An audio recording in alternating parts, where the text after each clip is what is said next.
Thank you, Rishabh, and I would like to welcome all of you on the show. And you know, we just heard the story of how, you know, Asha ji, Shekhar ji, Ratna ji, we heard their tragedy. We heard what men actually do to women. But the beauty of our show is that, you know, there are always two sides to a story. Let's not forget that every man is also someone's brother, someone's son. And to do a black and white look at this picture is also not possible, because there are people, you know, we have made laws. I think we had Seema here, the lawyer who's been fighting for these women to get justice. She also mentioned how difficult it is for these laws to be implemented. People find loopholes, people find a way out. Justice is not served. But again, those who want to subvert justice, they've used these loopholes. And sometimes the women, you know, the laws that are meant to help women, they give other women a bad name by misusing these laws. So, you know, that really is something we would also like to talk about today, because the victims are really there on both the sides. It is not just one side. So, हमारे साथ है Deepika Narayan, who is actually fighting this battle, trying to get a gender equity. I would not call her a woman activist or a men activist. I think you are fighting for a gender balance. Dr. Alkanshi Dhar is a lawyer. She's going to help us understand the legal system कैसा चलता है. And of course we have Rupam, someone. Rupam, मैं पहले आपको, या maybe Deepika can tell us your story, कि आप क्या झेल रही हैं, थोड़ा बताएंगी, because आप अपने भाई के बारे में बताना चाहती हैं. Her brother is no more. Let her tell the story first. So ma'am, good morning everyone. अभी पिछले सेशन में हमने बात की लड़कियों के सपने की, और एक डायरी एंट्री है मेरे ब्रदर की, मंजीत मिश्रा, 2017 की, जिसमें उसने लिखा है कि मुझे एक IAS ऑफिसर बनना है. तो सपने लड़कों के भी होते हैं, मेरे भाई के भी थे. इस बार उसने अपनी नौकरी से समय निकाल के सोचा था कि वो UPSC की तैयारी करेगा. उसने मेरे साथ बैठ के फॉर्म भी भरा था, एंड उसके बहुत सारे सपने थे, लेकिन वो उसके सारे सपने बिखर गए 21 फरवरी को, जब वो सुबह घर से ऑफिस के लिए निकला था. और आधे घंटे बाद, यूजुअली उसका कॉल आता था, मैं ऑफिस पहुंच गया, बट उस दिन कॉल आया कि ही इज़ नो मोर. सो एक दिन में, आधे घंटे में कैसे आपकी दुनिया पूरी पलट जाती है, वो हमने उस दिन देखा. बहुत सिंपल सी कहानी थी उसकी, कि वो किसी से प्यार करता था, दोनों परिवारों की रजामंदी से उसकी शादी हुई. बस शादी के 2 हफ्ते बाद ही मेरे फादर की डेथ हो गई. तो उसके बाद उस परिस्थिति का फ़ायदा उठा के उसकी वाइफ और उसके इन लॉज ने उसको और हम पे प्रेशर बनाना शुरू कर दिया कि आप अपनी मदर और सिस्टर के साथ ना रहें, आप मेरे साथ एक अलग घर में रहें, एक अलग दुनिया बसाएं. उसने जब इन चीज़ों के लिए मना किया कि ऐसा नहीं पॉसिबल है, अपनी माँ और बहन को नहीं छोड़ा जा सकता है, अपने पिता की यादों से आगे इतनी जल्दी मैं नहीं बढ़ सकता हूँ, लेकिन फिर भी स्थिति इस हद तक पहुंच गई कि 1 महीने के अंदर अंदर उसे हम लोगों से दूर रहना पड़ा. फिर भी उसने सोचा कि मेरी जिम्मेदारियां हैं, मैं बैलेंस कर लूँगा, क्योंकि अब मैं किसी का पति भी हूँ, मैं किसी का बेटा भी हूँ, मैं किसी का भाई भी हूँ. लेकिन उसके इन लॉज को वो चीज़ें भी रास नहीं आई, एंड उन्होंने पहले उसे हर तरफ से ड्रेन किया, emotionally, physically, mentally, financially. And जब उन्हें लगा कि अब इस इंसान के पास कुछ नहीं बचा है कि जो वो और उनसे एक्सट्रैक्ट कर सकते हैं, उनकी वाइफ ने मेरे ब्रदर पे, जो एक ट्रेंड होता है आजकल सोसाइटी में, वो काम करना शुरू कर दिया. अपने घर गई, घर जाने के बाद 1 हफ्ते बाद हमारे घर पे सीधे किसी दिन मेंटेनेंस का नोटिस आ रहा है, किसी दिन CAW सेल में हमारे नाम पे कंप्लेन है, इस चीज़ का नोटिस आ रहा है, किसी दिन डोमेस्टिक वायलेंस केस हमारे अगेंस्ट लॉन्च किया गया, ये नोटिस आ रहा है. और कहानी ऐसी थी कि उन लोगों का भी नाम इसमें जोड़ा गया जो यहाँ रहते नहीं हैं, जो कभी एक छत के नीचे हमारे साथ नहीं रहे, लेकिन उनका नाम बस इसलिए था क्योंकि वो हमारे चाहने वाले हैं, हमारे समर्थक हैं, हमारे परिवार के लोग हैं, और वो हमारे साथ खड़े हैं. अभी इस केस में प्रॉब्लम ये है कि इतना सब कुछ होने के बाद, इतने एक्सप्लिसिट एविडेंसेस होने के बाद, वो इतनी कंप्लेंट्स लिख के गया है, वो साफ साफ बता के गया है कि मेरे पास एविडेंसेस हैं, मुझे फॉलोअप किया जा रहा है, मेरी जान को खतरा है, और सब कुछ होते हुए भी कुछ नहीं हुआ. लेकिन 132 दिन लग गए हमें कानून को, हमें लोगों को ये समझाने में कि उसकी वाइफ भी इस मर्डर में इन्वॉल्व है. थैंकफुली आज 6 महीने होने को है इस चीज़ को. उसका बर्थडे है 3 दिन बाद, और आज 8 लोग इसमें जेल में हैं. लेकिन 8 लोग आपकी, उनकी वाइफ की फैमिली से कनेक्टेड हैं? यस मैम, 3 लोग उनके फैमिली के और बाकी जो उन्होंने असेसेंस हायर किए, तो जो पूरा चेन हायरार्की होती है, आप मुझे शूटर से मिलवाइए, वो पूरा। जस्ट टू शेयर, रूपम के ब्रदर की फरवरी 2025 में पॉइंट ब्लैंक शूट करके मर्डर कर दिया गया। इनकी वाइफ और उनकी फैमिली ने असैसिन्स हायर किए थे उनको शूट डाउन करने के लिए। He died on the spot. और उससे पहले जो रूपम बता रही थी, उनके ऊपर 498A डोमेस्टिक वायलेंस, 125 हर तरह के केसेस डाले गए। 3 करोड़ एलिमनी की डिमांड करी गई, लेकिन मंजीत चाहते थे कि वो अपनी इनोसेंस के लिए लड़े, अपने राइट के लिए लड़े। उन्होंने कुछ गलत नहीं किया था, उनके ऊपर झूठे इल्ज़ाम लगाए गए थे और वो अपनी लड़ाई जो है बहुत ही शिद्दत से लड़ रहे थे। और अनफॉर्चुनेटली जिस दिन उनका मर्डर किया गया है, वो अपने एडवोकेट से ही मिलने जा रहे थे अपने केस की प्रिपरेशन के लिए, but he is no more now. So Alka, I would like to bring you in, क्योंकि ये लॉ कैसा है जिसके लिए मदद करने के लिए लॉ बनाया गया। They are saying we barely get justice from it, लेकिन जिनको मिसयूज करना है वो बड़े आसानी से कर सकते हैं। Let's talk about the domestic violence. It's very easy to put cases against not just the boy but the entire family. So who has the upper hand? Is the law at fault? Do we need to rephrase the law better? Implementation is bad. Where is the problem? See, there's no denying the fact that these laws were made with the intent, and the intent was right, to safeguard the interest of the women. Again, there is no dispute about the fact that women are mostly on the receiving end. And that is why we had POSH, for sexual harassment at the office. We had the DV Act. And so many other laws we enacted solely with the intention of safeguarding the women from domestic violence and harassment, etc. But the buck stops, I think, with the judiciary. The issue is that, the cases are there. I mean, first of all, let me just simplify it for you. The infrastructure is crumbling. We have so many cases and we don't have enough courts to be able to address them. We don't have enough judges. For the fact, when I started off my legal profession, to get into a court, I actually had to push my way through. We have like 150 matters in one court to be dealt by one judge.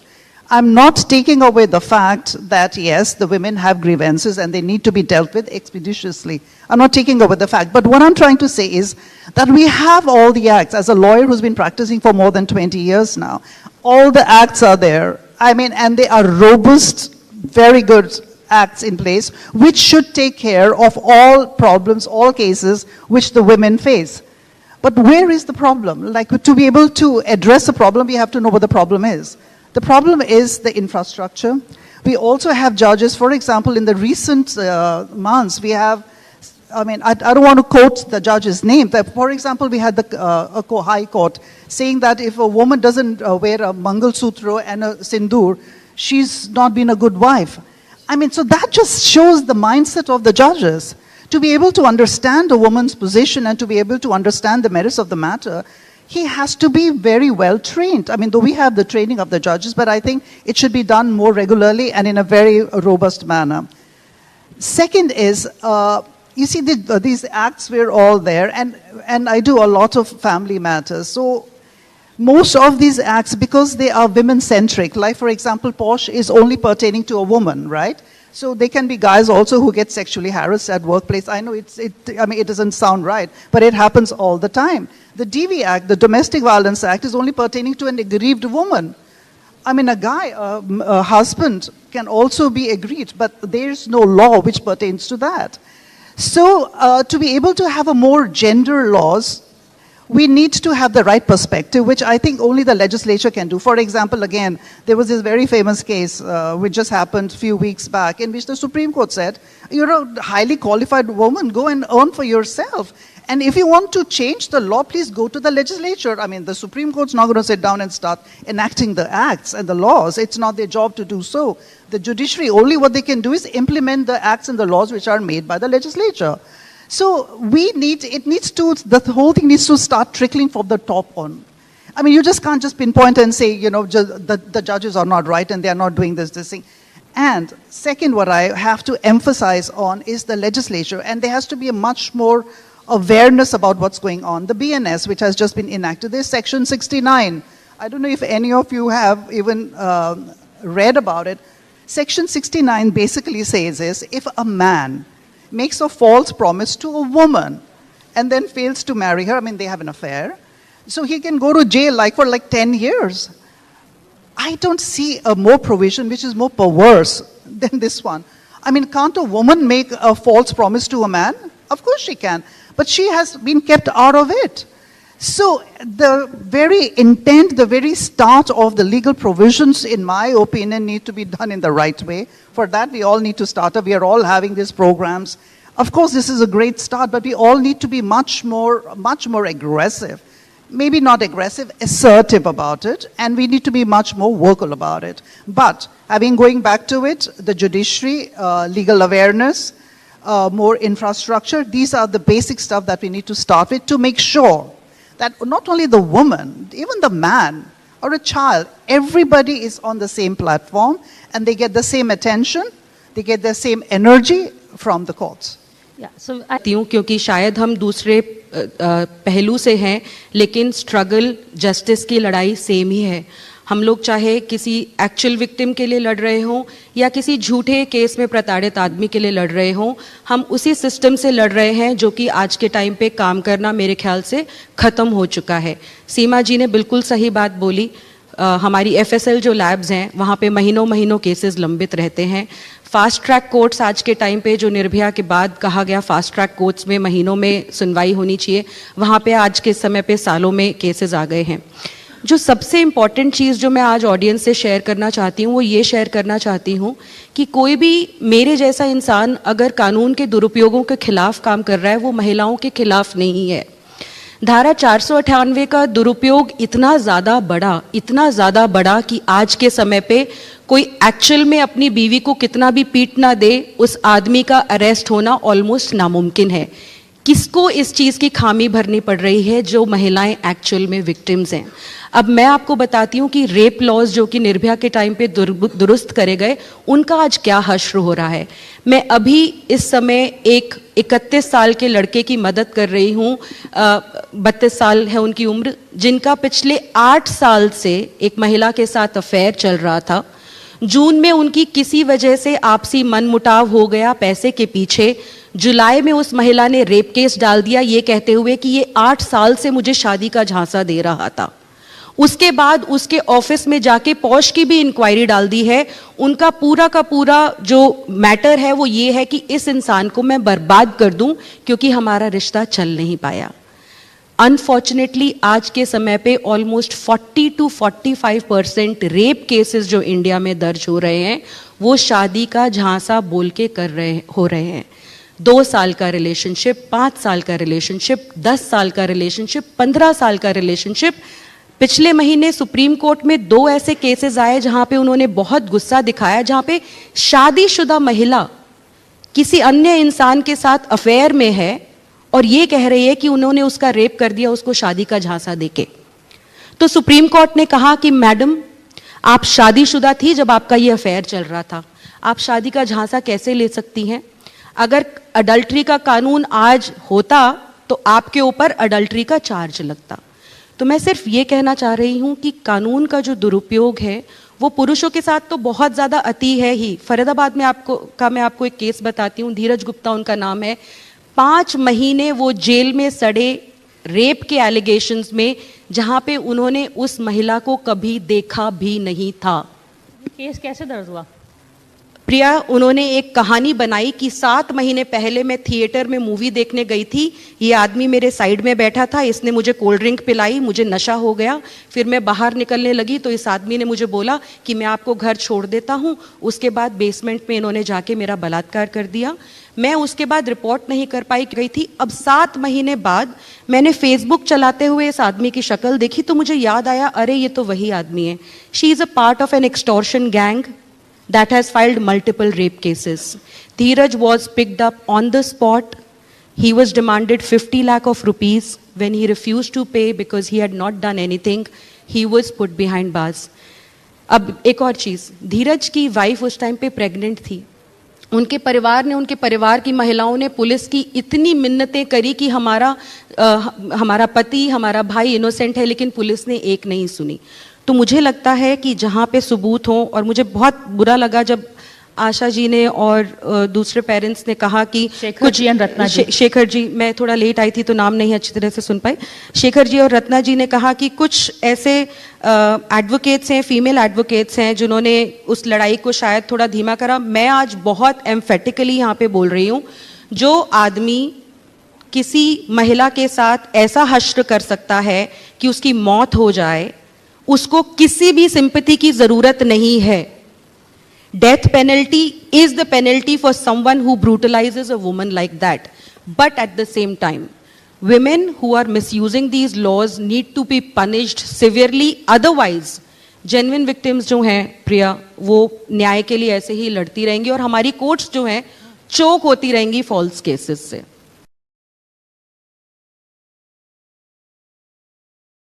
Please understand where that's coming from, but let's not just make it into woman's is always on the receiving end or a man's on the receiving end. It can be either ways. Be it a woman, be it a man. It should not be done, and whoever is in the wrong needs to be punished. Again, then let's go back to that why this has not been done. I know this is a forum where the women and like I said earlier, the women usually are more on the receiving end. Now, I have also come across, in the recent past only, we have had all these cases in which the court observed that the woman had filed a false case. And all the court did was reprimand her and say, okay, you should not have done that. In foreign countries, in other jurisdiction, perjury, Section 340, is a major issue. Like, for example, if somebody is lying on an affidavit, if you're going to a court, I mean, whatever you are saying before the judge and the court, you have to make sure that whatever they are saying is the fact. Because otherwise, if any judgment is not based on the fact, it's going to be a wrong judgment. So the buck starts with the fact that the person who's going before the court has to be made 100%. 100%, he has to be 100% sure that whatever he's stating before the court is correct. And the punishment for that has to, in my opinion, be exemplary. They should be put in jail straight away. Perjury is major. Like, for example, again, there was a high court judge, I won't take his name.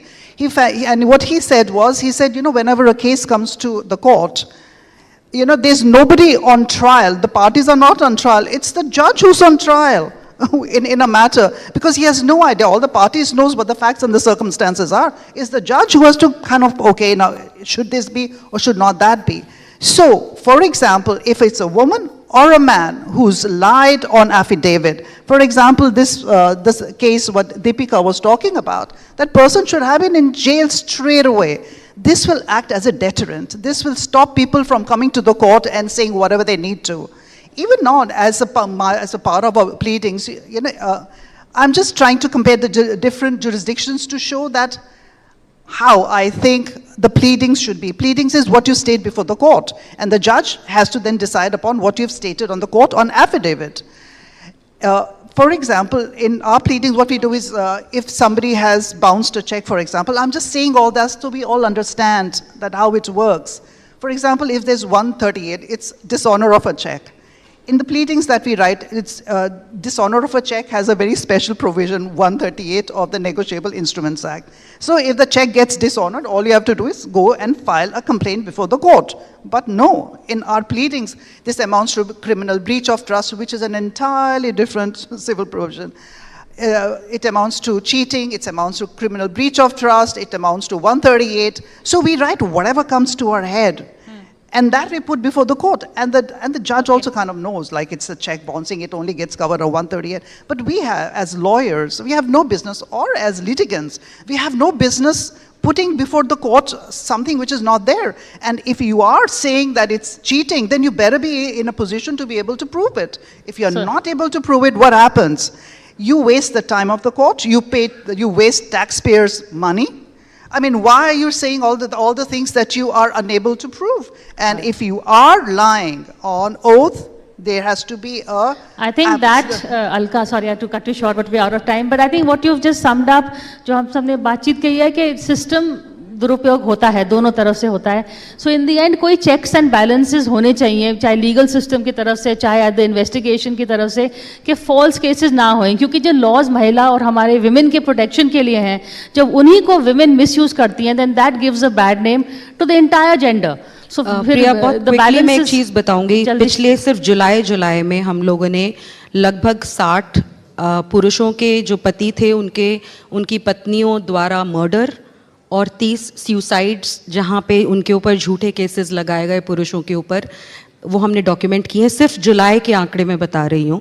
आंकड़े कोई होते नहीं है India में जब पुरुषों की बात आए. तो मैं सिर्फ इतना कह रही हूँ, हर इंसान की ज़िंदगी की अहमियत है, चाहे वो महिला है चाहे पुरुष है. हमारे सिस्टम का, हमारी पुलिस का, हमारी कोर्ट्स का दायित्व है, रिस्पॉन्सिबिलिटी है. कॉन्स्टिट्यूशन में कहा गया है कि everybody is equal in the eyes of law, then everybody should be equal in the eyes of law, whether a woman और a man. Fair enough. But like I said, it is the responsibility of all of us. This show is for women, by women. It is also a support group for women. So through this show, I really want to make an appeal to all of us. You know, let's help ourselves. Asha ji ने कहा था, मुझे बहुत दुख हुआ वो सुनने में कि women ही एक दूसरे की मदद नहीं करती हैं. So let's help each other. It's a sisterhood.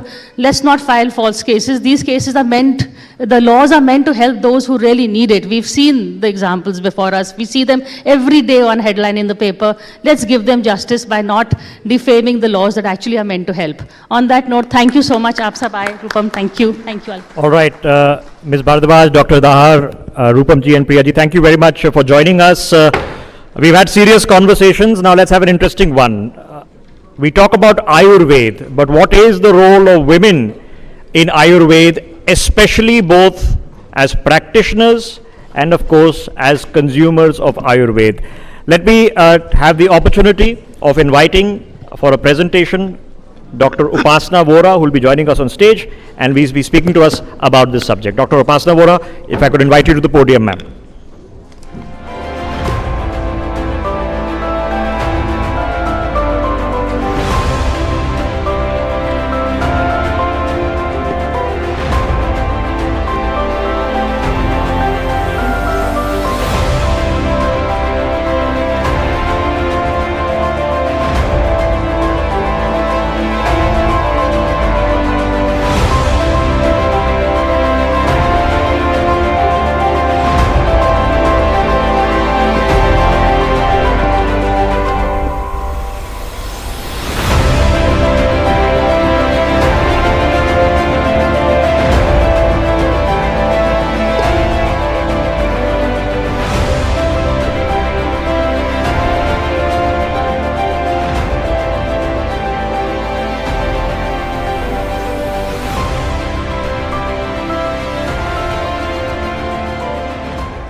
सो जब तक प्रेजेंटेशन स्टार्ट होती है, लेट्स स्टार्ट. कश्तियां नहीं तैरी कागज की, कागज का उड़ने वाला जहाज नहीं बना. दर्द पूछना है उनसे पूछिए जिनकी कोई आवाज नहीं बना. नमस्ते, मेरा नाम डॉक्टर उपासना वोहरा है. मैं एक आयुर्वेदिक प्रैक्टिशनर हूँ, रिसर्चर हूँ और मेरा हॉस्पिटल नजफगढ़ दिल्ली में है. मिशन जुगनू, जुगनू नाम अपने आप में हर चीज को रिप्रेजेंट करता है. प्रिविलेजिंग द अंडर प्रिविलेज, एक ऐसा मिशन जिसका फर्स्ट डे ये था जहां पे हमने लोगों को एजुकेट करना स्टार्ट किया. हम हमेशा बात करते हैं एजुकेशन की, कॉलेज जाओ, स्कूल जाओ. What about health? हेल्थ की जब बात आती है हम बिल्कुल अपने स्टेप पीछे ले लेते हैं कि नहीं. तो ये जो मिशन है, ये it's all about female health and hygiene, कि कैसे एक महिला अपने शरीर की समस्याओं के बारे में, स्पेशली वो समस्याएं जिसके बारे में वो खुल के कभी नहीं बोलती है। अगर आज मैं यहां बात करूं ऑडियंस में और मैं बोलूं कि कितनी महिलाएं हैं जिन्हें सफेद पानी की शिकायत है, सबके सर शायद ऐसे होंगे और वो कभी खुल के नहीं बोल पाएंगी। ये मिशन है उन बीमारियों के बारे में जिससे आज हमारे देश में हजारों महिलाओं की मृत्यु हो रही है। क्यों? क्योंकि वो चुप रहती हैं कि उन्हें ये बीमारी है, समाज को पता ना चले। धीरे धीरे करके हमने ये मिशन स्टार्ट किया और अलग अलग इलाकों में जाकर महिलाओं को इकट्ठा करना स्टार्ट किया और बताना शुरू किया। यहाँ पे जो हमारा ये ओवरव्यू था, हमने एक एनजीओ के थ्रू, हमारी एक एनजीओ है एक ख्वाब, जिसके थ्रू हमने ये कैंपेन रन करना स्टार्ट किया। और महिलाओं से जब हम इंटरेक्ट करने लगे तो सबसे बड़ा चैलेंज था उन्हें समझाना कि आप इकट्ठे होइए, क्योंकि आज भी हम उस देश में रहते हैं जहां कुछ तमाशा हो तो आपको भीड़ इतनी मिलेगी, लेकिन जहां काम की बात की जाए तो लोग बहुत ज्यादा बैकआउट कर लेते हैं। तो यहाँ पे हमने स्टैटिक्स देखना शुरू किया। और अगर आप झुग्गी झोंपड़ियों की बात करें या ऐसे इलाकों की बात करें तो महिलाएं जो हैं कहां उस कमरे में मर गई किसी को नहीं पता। कैंसर हो गया, उन्हें पता ही नहीं कैंसर होता क्यों है, किस वजह से वो चीजें डेवलप हो रही हैं। धीरे धीरे करके महिलाओं को जब हमने समझाया तो उन्होंने बोलना शुरू किया। दैट लिंग्विस्टिक बैरियर जो हमारी सोसाइटी में क्रिएट हुआ है कि एक फीमेल अपनी बात को खुल के रख नहीं सकती, इस मिशन के माध्यम से वो बैरियर ब्रेक होना शुरू हुआ। और फ्रॉम द पास्ट 1.5 ईयर हमने 150 प्लस कैंपेन्स किए हैं 6 स्टेट में, हिमाचल, पंजाब, हरियाणा, उत्तर प्रदेश, बिहार और दिल्ली, जहां पे हम 5 लाख से अधिक महिलाओं की जिंदगी बदल चुके हैं। यहां सबके घर में इलायची है, हम इलायची का इस्तेमाल करते हैं। क्या कभी किसी ने सोचा है कि इलायची कितना बेनिफिट प्रोवाइड कर सकती है? इस मिशन में जितनी महिलाओं से हम मिले उन्हें हमने बताया कि कैसे एक आप अपनी बीमारी को इलायची के माध्यम से भी ठीक कर सकते हो। आप अगर अफोर्ड नहीं कर सकते कोई बात नहीं, आपके घर में आयुर्वेद के माध्यम से आप ठीक करिए। और आप देख सकते हैं कि कितनी महिलाओं ने भाग लेना शुरू किया। अब यहाँ पे जो एक रिस्क फैक्टर था वो ये था, महिलाएं आज भी कपड़े का इस्तेमाल करती हैं। बहुत सारी महिलाएं ऐसी हैं जो आज भी पैड का इस्तेमाल नहीं करती। हमने पैड डिस्ट्रीब्यूशन स्टार्ट किया और उनकी अभी तक हम जो है अप्रॉक्स 5 लाख पैड डिस्ट्रीब्यूट कर चुके हैं। और वो पैड हम खुद बनवाते हैं अपने, जिसे हम जगह जगह जाके उन्हें प्रोवाइड करते हैं और उन्हें बताते हैं कि इसका बेनिफिट क्या है। उसके बाद हमारे पास जो सबसे बड़ा एक क्वेश्चन आता है कि मिशन जुगनू क्यों, क्या इंपॉर्टेंस थी इसकी, या क्यों ये इंपॉर्टेंट है। आप वैसे भी बता सकते थे। तो देखिए, जब हमने ये इनिशिएटिव स्टार्ट किया तो हम महिलाओं से जब मिलने लगे ना, तो महिलाओं को हमने समझा। जब मैं अपनी प्रैक्टिस में उनसे मिलती तो मुझे समझ आता कि जो एक हायर क्लास के हैं वो अपनी प्रॉब्लम को इतना खुल के नहीं बता पा रहे, तो ये महिलाएं कैसे बोलेंगी। तो हमने कम्युनिटी को रीच आउट किया और धीरे धीरे करके इसके माध्यम से हमने बहुत सारी महिलाओं की लाइफ चेंज की। उसके बाद हमने मार्च में अपना मिशन जो है 30 डेज का एक कैंपेन स्टार्ट किया, जिसमें हमने 24 मार्च को दिल्ली से पूरा स्टार्ट किया था और अप्रैल तक 30 डेज में हमने उत्तर प्रदेश और बिहार में 50 प्लस कैंपेन्स करे और 15,000 महिलाओं को फ्री कंसल्टेशन प्रोवाइड किया। उनके गांव गांव जाके अलग अलग पंचायतों में, अलग अलग क्षेत्रों में जाके उन महिलाओं में बदलाव देखा। उसके बाद जो हमने है, ये हमारा आउटकम है। हमें देश के कोने कोने से लोग अलग अलग लेटर लिख के भेजने लगे। ये आपको इसमें प्रेगनेंसी स्ट्रिप दिख रही है। ये वो महिलाएं हैं जो 8-8, 9-9 साल से इनफर्टिलिटी की शिकार थी, जिन्होंने सब इलाज करवाया, उन्हें रिजल्ट नहीं मिला। कैसे उन्होंने हमारी दी हुई शिक्षा के माध्यम से प्रेगनेंसी करी और खत के माध्यम से उन्होंने हमें ये बताया। तो आप सोचिए कि एजुकेशन, हम बोलते हैं educating one person in the family can reshape the future of an entire generation. But it's not about school and colleges. It's all about your personal health, mental health, physical health. In this mission हमने उनको बताया कि आपकी physical health, आपकी mental health को कैसे disturb करती है, क्यों आप नहीं बोलते हो। और आप यहां पे देख सकते हैं,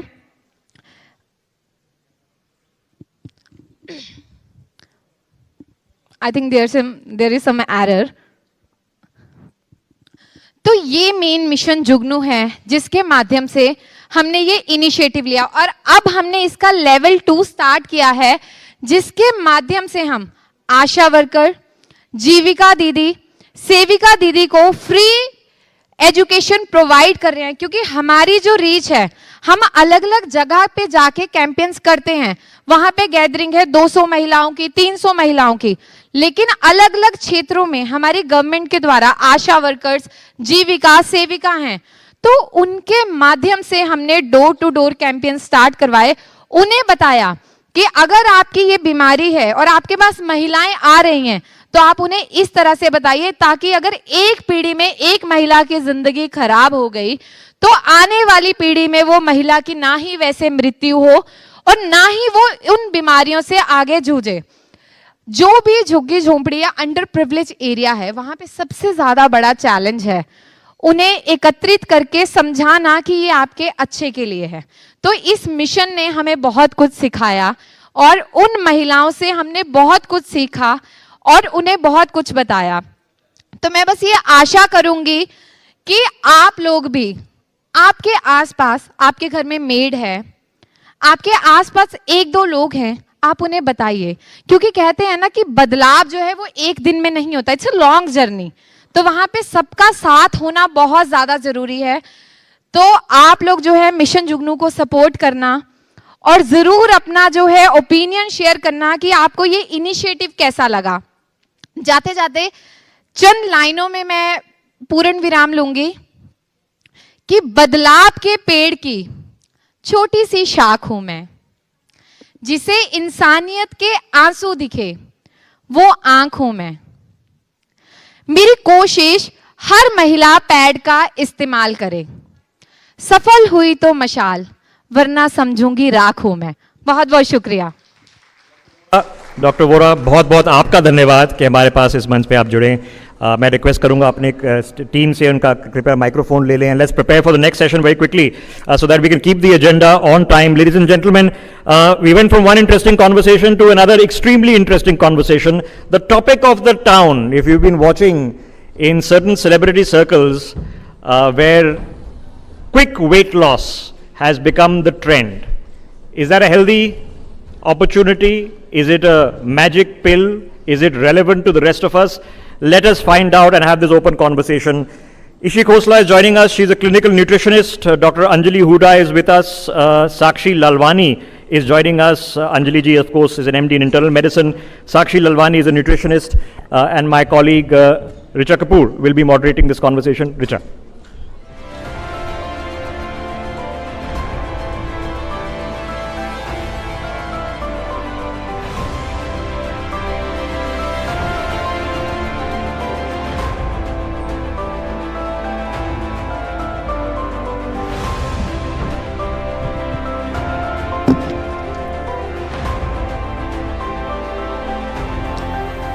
A very good morning to everybody out here.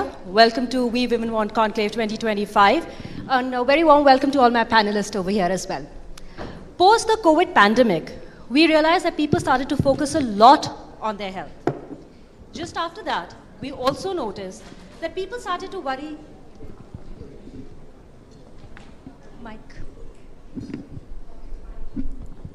Hello? Sorry. And post the pandemic, we also noticed that what people started to do was talk about body positivity. It is, if you're plus size, but you feel healthy, it is all good. But recently, we've seen a change. You get a magic drug for weight loss called Ozempic, and everybody wants to get onto it. Well, is it healthy or is it not? Let's find out. Let's talk to our experts here to understand better. I'd go across to Anjali first. Anjali, you're a doctor. You know, tell our viewers here and the ones watching us on television, is Ozempic okay for everyone to take? Because everybody wants to just pick it up from the counter by themselves. I think Ozempic is a great drug which has come at a time when India is really struggling with obesity and diabetes. It's not meant for everybody, but it's meant for people with diabetes and who have obesity. So if you don't have diabetes and you're using Ozempic just for a 5 kg, 6 kg weight loss, it's completely, it's wrong. Not only ethically it's wrong, it's medically wrong, it's physiologically wrong. So yeah, Ozempic has its set of patients where it can be used, and other patients, and fad-wise Ozempic is totally a no-no. Ishi, I know your point of view when it comes to Ozempic. We've had this conversation earlier, but I would want our viewers to understand this because it's very important. What you talk about is muscle loss, what happens due to Ozempic. Can you explain that to viewers?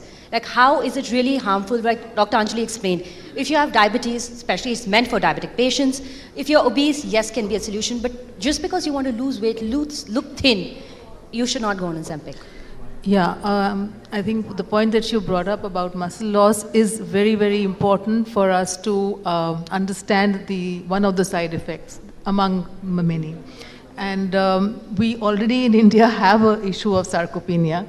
And if we begin to lose muscle because of weight loss drug, it's something to reckon with. And so I'm not saying that the drug is bad or good, but what I'm saying is it has to be taken with a lot of caution, and who is going to take it, and whether the risks outweigh the benefits or the other way around. So that is extremely important because there are serious risks.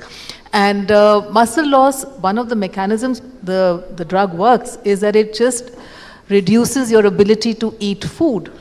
And also it somewhere changes the way your body's the hormones and the neurotransmitters and the digestive juices. There's some change physiologically that it does, and I know of patients who have been taking them and they're just not able to eat that kind of protein.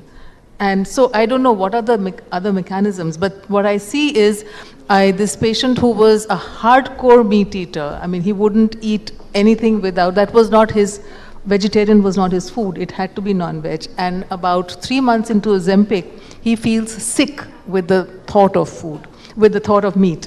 And he's become totally vegetarian. So what I'm saying is whether it's a depleted intake or whether it is some other physiological, which are there, mechanisms, but sarcopenia is a big issue. And the other side is that when you give up the drug, you will regain fat. Okay. So that's counterproductive again. I see Sakshi here, completely agreeing with everything that you're saying. Sakshi, can you expand on that? And also, it's just not Ozempic. There are many more drugs now that are in the market, and people are just wanting to just pick it up and use it all by themselves without any reference from the doctor or any dietitian or a nutritionist.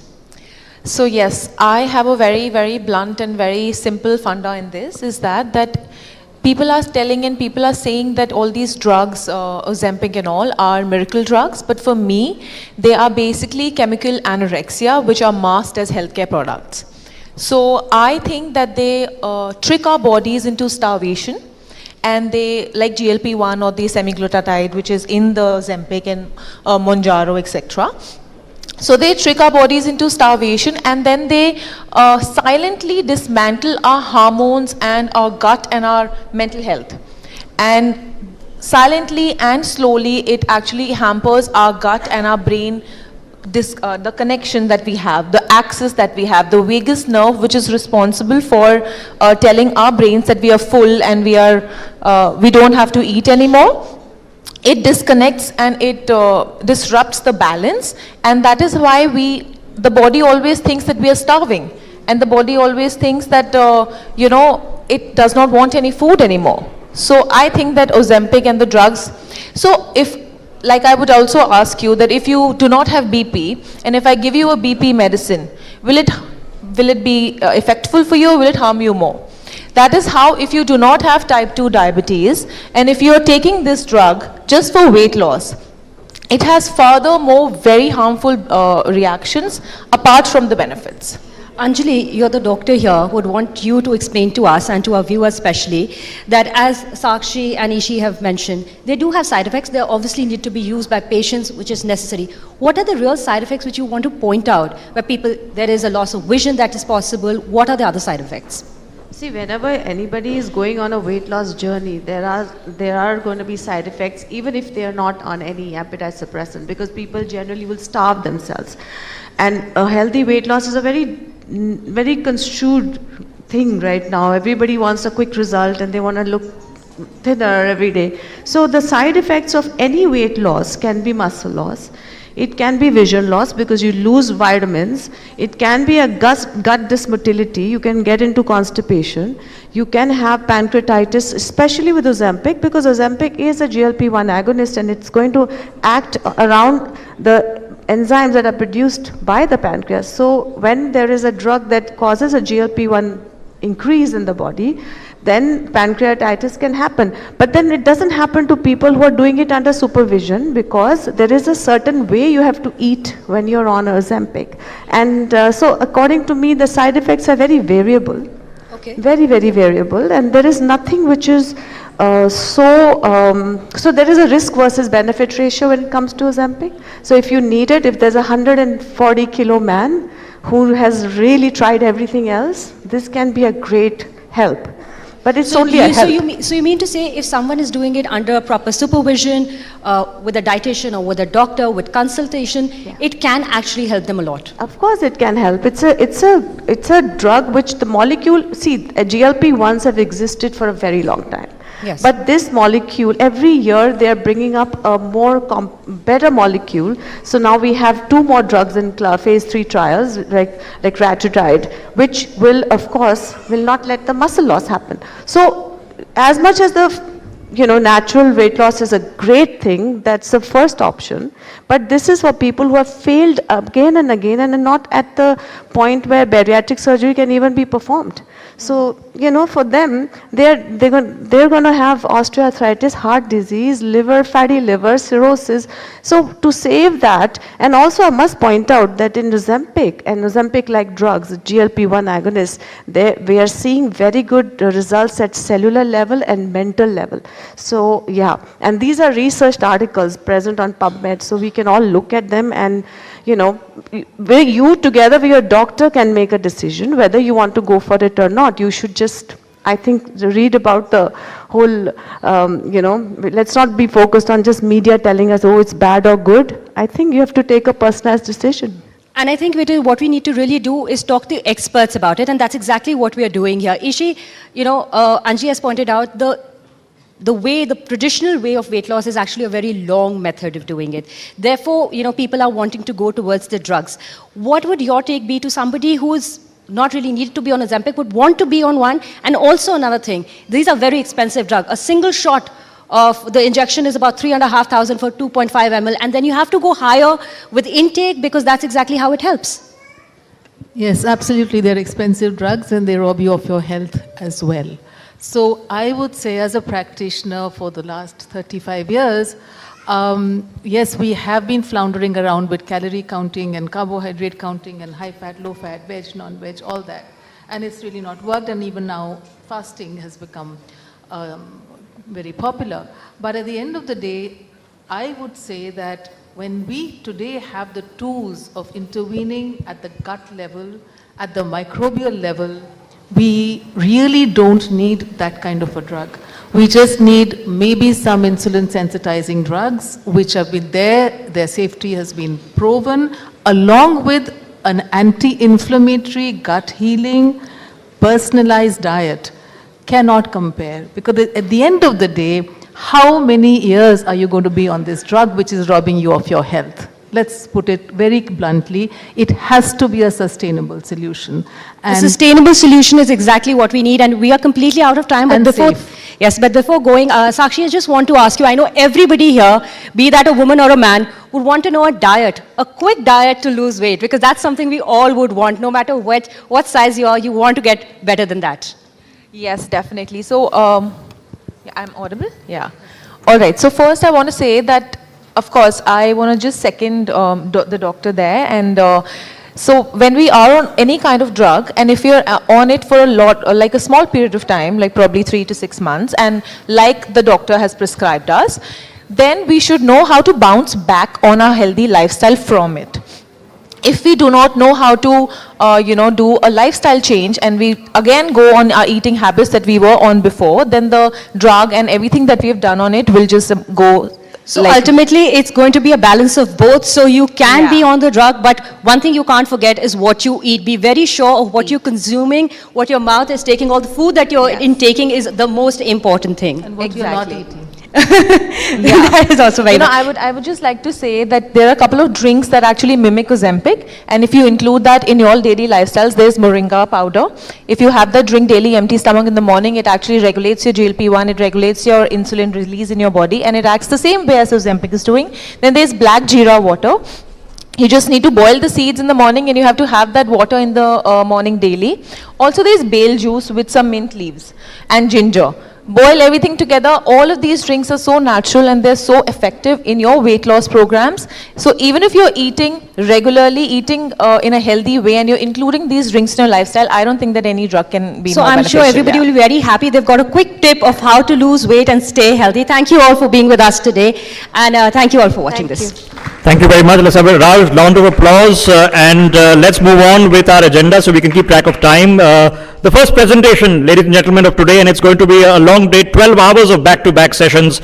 Let me take the opportunity of thanking our guests and inviting the patron of the Shakti Awards, Srimati Shakti Irani Sharma, member of the Legislative Assembly from Kalka in Haryana, along with Dr. Aishwarya Sharma, who is the chairperson of the Sunday Guardian Foundation. Could I have both of you on stage, please, to kindly give away the first batch of the Shakti Awards.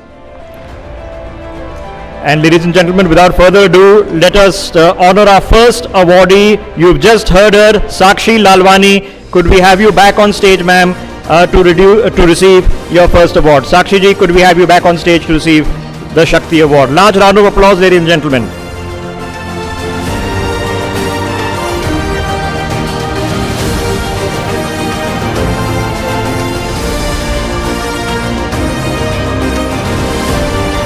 Could I now request Ms. Ishi Khosla to kindly come on stage to receive her Shakti Award.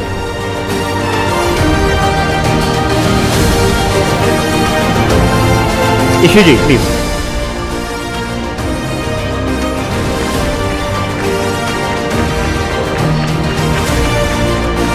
Our next awardee at the first presentation of the Shakti Awards today is Dr. Anjali Huda. Dr. Huda, could I request you to kindly join us on stage?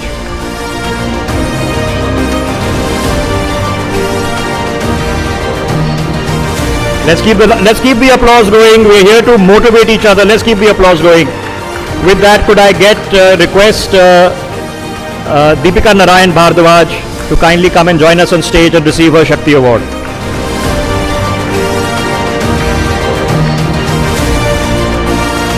Congratulations, Deepika ji. Could I now invite Dr. Alkanshri Dahar to kindly come on stage and receive her Shakti Award. Let's keep the applause going, ladies and gentlemen. Deepika ji, thank you very much.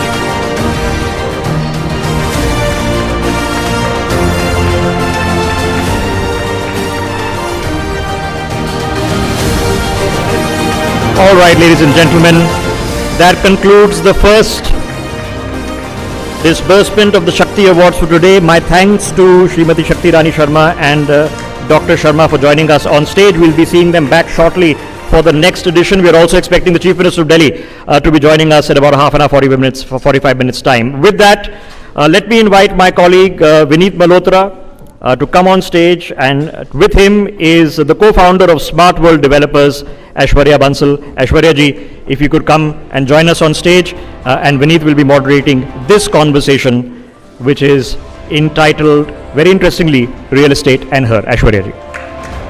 Let's keep the applause going, ladies and gentlemen.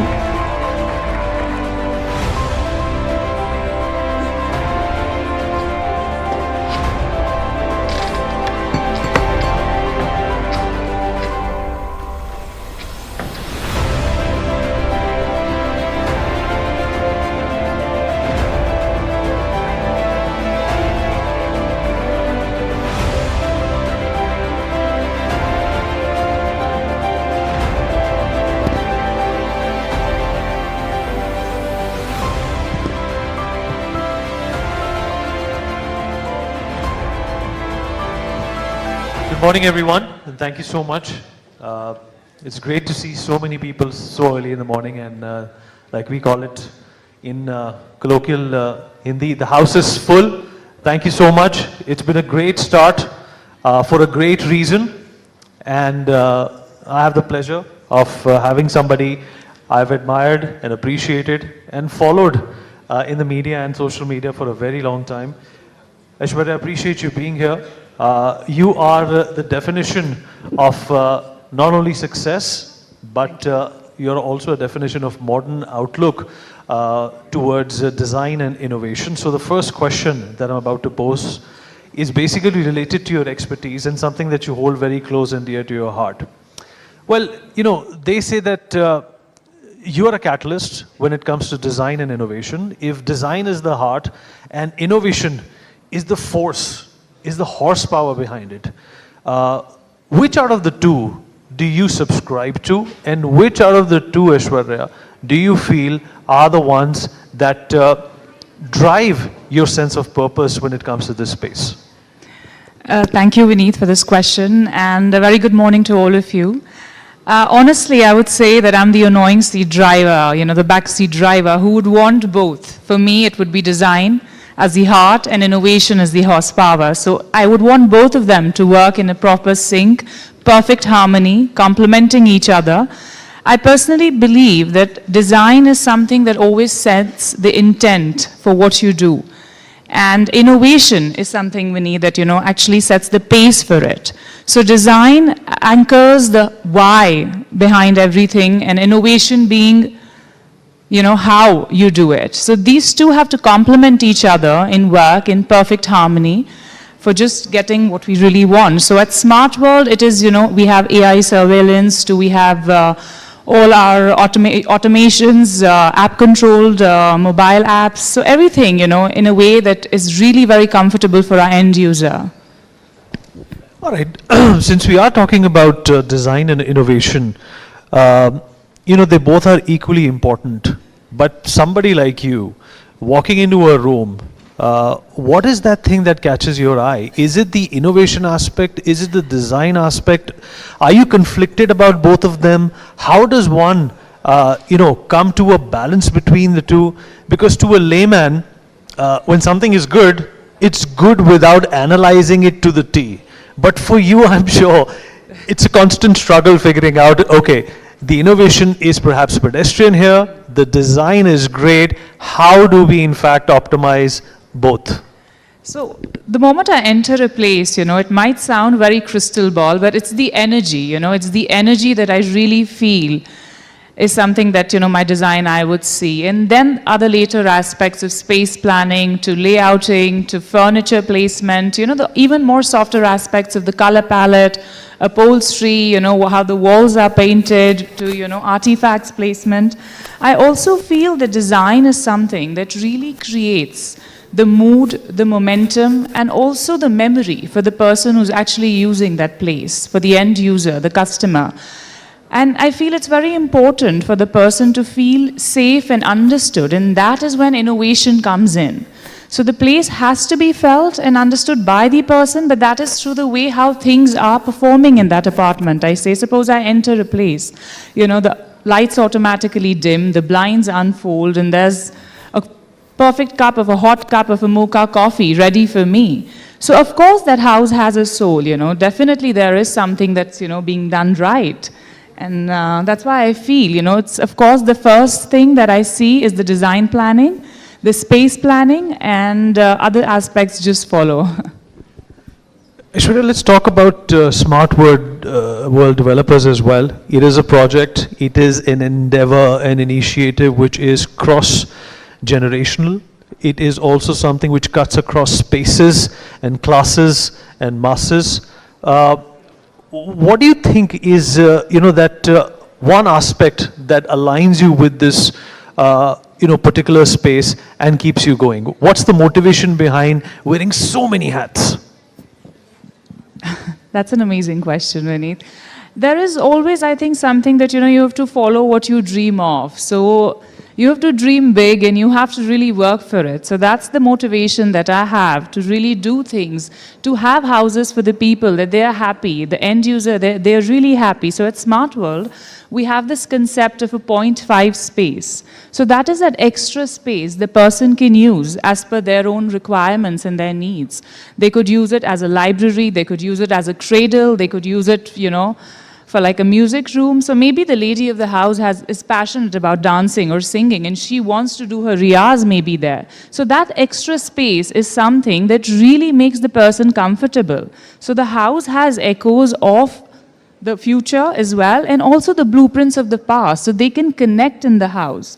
Because I see, especially post-COVID, people really had this issue of, you know, having space planning. So the moment Smart World, we introduced that 0.5 extra concept, you could use it as anything that you want. So it is that area, you know, the grandmother can pray, a teenage boy can game, both of them can enjoy a meal together. So that aspect of, you know, having that space extra, depending upon the person, whatever they want to use it for, I think that is something, you know, really made the people and our customers very happy. So that was a concept which was very new. Nobody had done it before, and we were the first ones to do it. So that really helped us, you know, set a benchmark. And of course, there are so many other things that we keep doing, keeps adding on to it. And yeah, I think for me, every day also is a learning. Be it any sphere, every aspect of life, whoever I meet, or whatever I do, I think. So yeah, I think that's how it is, and life goes on. So I know you're very busy running the world, so I'm going to keep this short and, you know, pose a last question in front of you. You're a creator, you're a co-founder, you're also a dreamer. Which one of these titles resonates with you the most? Always a dreamer, always. I personally feel that if you dream big, there is always something, you know, you have to achieve, and you have to really work for it. But I feel a dream, I am a dreamer, but with timeline, because if you dream without timelines, it's like a glossy Pinterest image. It never sees the light of the day. So it's very important to dream, but also have a certain timeline and certain things that you know you'll follow. But also for that, you need to be a creator, because when you dream of something, you dream of a horizon. You need to be a creator to carve that path. And as a co-founder, I do need a team, you know, that is with me all the time so that I'm able to achieve that dream. So I would say it's a deadly combination of all these three that really, you know, makes me be who I am today. So yeah.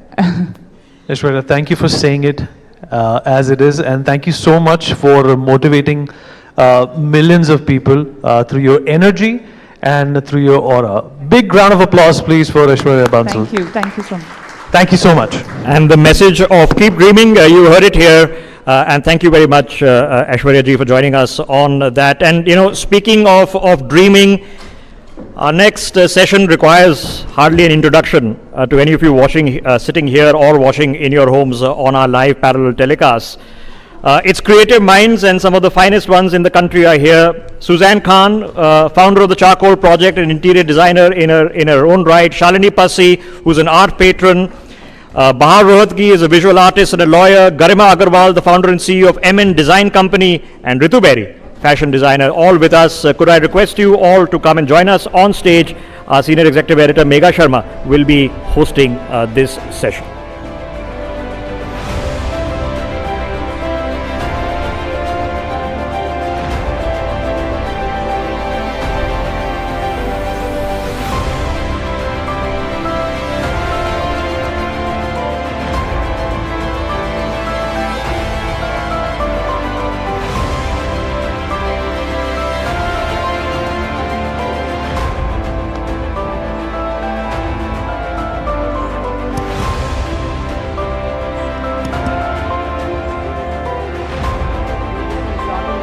Very, very shortly. These are all women achievers of their own right. All have achieved, of course, success in one aspect of the creative industry. The creative industry that, of course, is our country's soft power. Shalini, of course, has become a household name after that successful show. Suzanne, of course, is a very, very acclaimed interior designer, and these days is creating waves for a project of hers in Hyderabad, which of course the charcoal project was behind. We of course have a ma'am, Miss Agarwal, who of course is not just in the north part of the country, but across the country, creating a lot of waves through her brand and company. Rituji, of course, is an acclaimed fashion name, winning laurels not just in India but abroad as well, wants to emphasize a lot on India's prowess in luxury, which we'll talk about in the panel. And Bahar Dhawan Rodgi, who of course also, apart from being a visual artist, is a lawyer as well. And she will be talking about, interestingly, the laws. Are they strict enough for the creative industry in our country, or do they need to be strengthened further? Megha, now over to you. All right, thank you, Uday, and a really warm welcome. A huge round of applause for these glamorous, powerful, and vivacious women that have gathered here on our We Women Want platform. Thank you all. Thank you. I'm going to just, Uday has introduced you all so beautifully, but I'm going to speak about you, your profiles, and the fantastic work that you have been doing for the past many, many years, and the achievements that you have been able to carry forward in terms of your legacy that you are leaving behind. So let's start with Suzanne Khan. Suzanne is an interior designer. She has been in the industry for over 20 years, and her latest project, the charcoal project, is something that we are very interested in, and we'll be talking about in just a short while. I have with me Shalini Pasi, an art patron. She's an actor and very famous now. She is a household name. But besides that, she is a philanthropist. She's an art collector, and we'll speak about all those things with you. Sure. I'm also being joined by Ritu Berry, a fashion designer, the OG of the Indian fashion industry. She is doing a lot of things, left a huge legacy behind in her 35-year career. She is the cultural and tourism ambassador of Uzbekistan, besides all the other big work that she does. She brought Khadi to the forefront. She is the advisor to the tribal ministry. In fact, when she started her career, and she was, built the foundation of the Indian fashion industry and brought Indian fashion to the international market. She was the first Indian whose designs were, in fact, on the Indian stamp. She was the first Indian who put out her designs on the Paris Couture Week. She is the first Asian to head a French fashion house. So, it's exhaustive. And we're going to talk about it and, what a legacy that you have left behind. A round of applause for Ritu as well. I'm also being joined by Bahar Rohitgi. Bahar, a visual artist, we all know. She is a lawyer and doing a lot of work when it comes to creative law, and she is trying to build a benchmark in a way that the artists in our country are appreciated, are given the right acknowledgement as well as recognition in the legal market. She's an art influencer. I'm going to put out some more information about Bahar. Bahar, we were just talking about it, and she's the biggest standalone artist who had put up a show in India. Her paintings, her collections are, across the world, from the official residence of the President of India to the royal family of Abu Dhabi. She is perhaps one of the very few voices who is championing the cause of art law. She just very recently also gave a talk in Japan about American law, and which is something that does not exist in India. So she's pioneering that, and her efforts are, of course, lauded. And like I said, 600 collections all across the globe, and she's utilizing social media to propagate her collections, propagate what she believes in, and we'll speak more about it, Bahar, in detail, because she'd be the best person to explain to us what all entails in her very busy life that she has been leading. And last but not the least, I am also being joined by Garima Agarwal. Garima, thank you for joining us. She's the founder and CEO of MN Design Company, and we get to know you more, I beg your pardon, Garima, and all the fantastic work that you're doing. All right, let's start our session, and Suzanne, thank you very much for joining us. Thank you so much for that wonderful, wonderful invite and introduction, and I feel honored to be on a platform with such stalwarts of great accomplishments, and on, all of us here, we are literally a room filled with the most intelligent, vibrant women, and I salute every one of us here first. Absolutely, absolutely. I would like to talk about, first of all, the latest project that you have launched, the charcoal project. It's creating waves, and we want to know more about it. So the charcoal project actually is my design company and my retail concept store, which I had established and launched in 2012. But in 2025, on the 26th of February, we launched a gallery version of the charcoal project in the city of Hyderabad.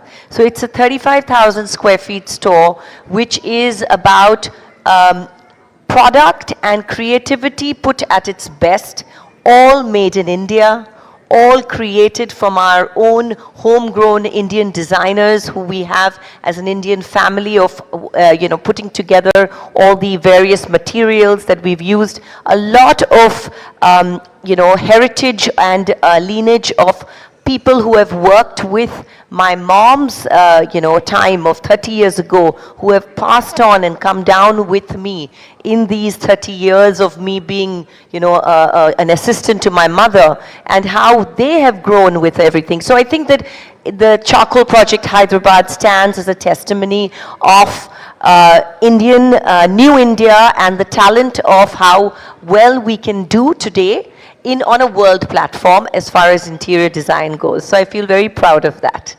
I have to ask you, you come from such an illustrious family, the bigwigs in the Bollywood industry, right from your father, Sanjay Khan, your uncle, Feroz Khan, what fabulous stars. And, you spoke about your mother, Zareen, from being a Bollywood film actress, and then also, just dedicating herself in the interior design business that you are following her footsteps on, and your sisters are doing fantastic work. Thank you. Of course, in the movie industry. I do want to understand, when you have such big personalities in your home, is there pressure to perform? I think when you are surrounded by very motivated real people, they may have their roles in public appearance to be what they are, but I think at home they are very real and they are very passionate about what they do, each one of them. My dad, my mom, my uncles, my cousin, my brother, my sisters, all of them are very passionate and real. And I think in the end, when a woman is surrounded by a family that motivates you to be your best and to be financially independent, regardless of who you are, marrying or who you are connected with, that is something that is put into the genes put into your thoughts at a very young age. And I think that is what, all us Indians should always go towards, having a very strong sense of independence. And that comes from, I think, families, and who are, actively doing things from, whether they are the women in the family and the men equally. So yes, I think that it's not about pressure, it's about motivation that they bring into my life and into all of our lives. We motivate each other, and I think that is one of the sparks that keeps me on this platform today. Fantastic. I'm going to move on to Ritu Berry. Ritu, where should I start from? 35 years in the industry. Like I said, I introduced her, the OG of the Indian fashion industry, taking Indian fashion abroad.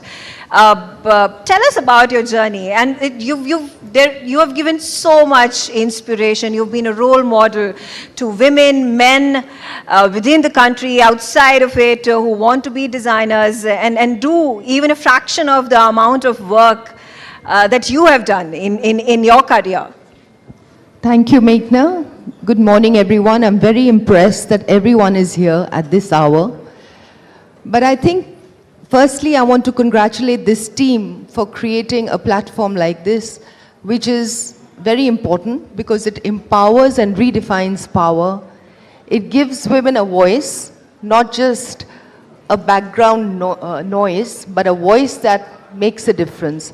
So, going back to my journey when I started and I showed my first collection in Paris, global success had a very different address. And that address was not India. So I had a lot of, it was not easy because back then in 1998, India was not the India of today. So it was, we Indian designers or Indians were great copycats and we were considered so. So it took a lot of convincing for people to understand our strength, our creativity, and to convince them to take us seriously. And I think that's the fun of doing something, you know, and I believe that empowerment does not happen in isolation. So when women get together, there is no, excellence has no nationality, has no gender. It's all about courage. And I think what I had that took me through was the courage to do something that nobody had done before, the courage to take on the world and challenge them that India is no less than anyone else in the world. And it's not that I've come from India that makes that difference. It's because I am that kind of woman who believes in her base, her heritage, her culture, and I fought it through. So I think that's what it takes. I do want to know, round of applause, you know, is a legend, and all of them are legends in their own rights who are presenting the very powerful Indian woman who's independent, who's empowered and giving inspiration to hundreds and thousands and millions. I do want to know about your latest project, Escape. So Escape is an extension of myself completely. After being in the industry for 35 years, I have to say I was a little bit bored. I don't like fashion if it's not my passion. So the business of fashion can get quite exhausting, and you can see global designers, global world. Everyone looks a bit fatigued, and that's why they take young talent to take over their brand. So I did feel that, firstly, I am very possessive of my brand name, so I didn't want to sell out. And I decided that I want to do what I want to do when I want to do it. So Escape happened to me. I happened to stumble upon a property that is really special. It's about an acre of a beautiful landscaped forest and a retail space. We have a fantastic cafe run by legendary Miguel's in Goa. So you have an experiential experience where you get retail in a very strange, unusual way. You get coffee in a real 100-year-old trees, under a 100-year-old tree. So it's all very special, very different. That's what turned me on, and I said, this is what I have to do. So it's really not a planned, strategic business decision. It just was meant to be, and so it is. I have to tell you, I've looked at the pictures. I would really want to visit it one of the days, and it looks stunning, inside and out. And we have brands in our, at Escape. We have brands from India that bring glory to India. So there's a lot of handloom, there's a lot of handmade accessories. It's all about India and modern India, not, you know, of old time. Everyone comes there, and the prices are so affordable that it's a pleasure to shop. So an experience of shopping is only fun when you can afford it and not see it on the racks. And that was the whole intention. Absolutely. And what a tremendous job you've done.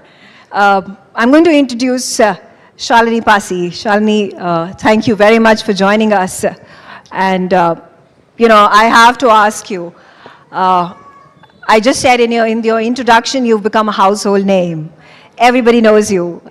How do you, I feel how like do you Tupperware handle now. Yeah. I feel like Tupperware. How do you handle fame? So first of all, I'd like to thank NewsX for inviting me to speak at the Shakti Awards. And I've been to so many award functions over the last 3-4 months in Bombay.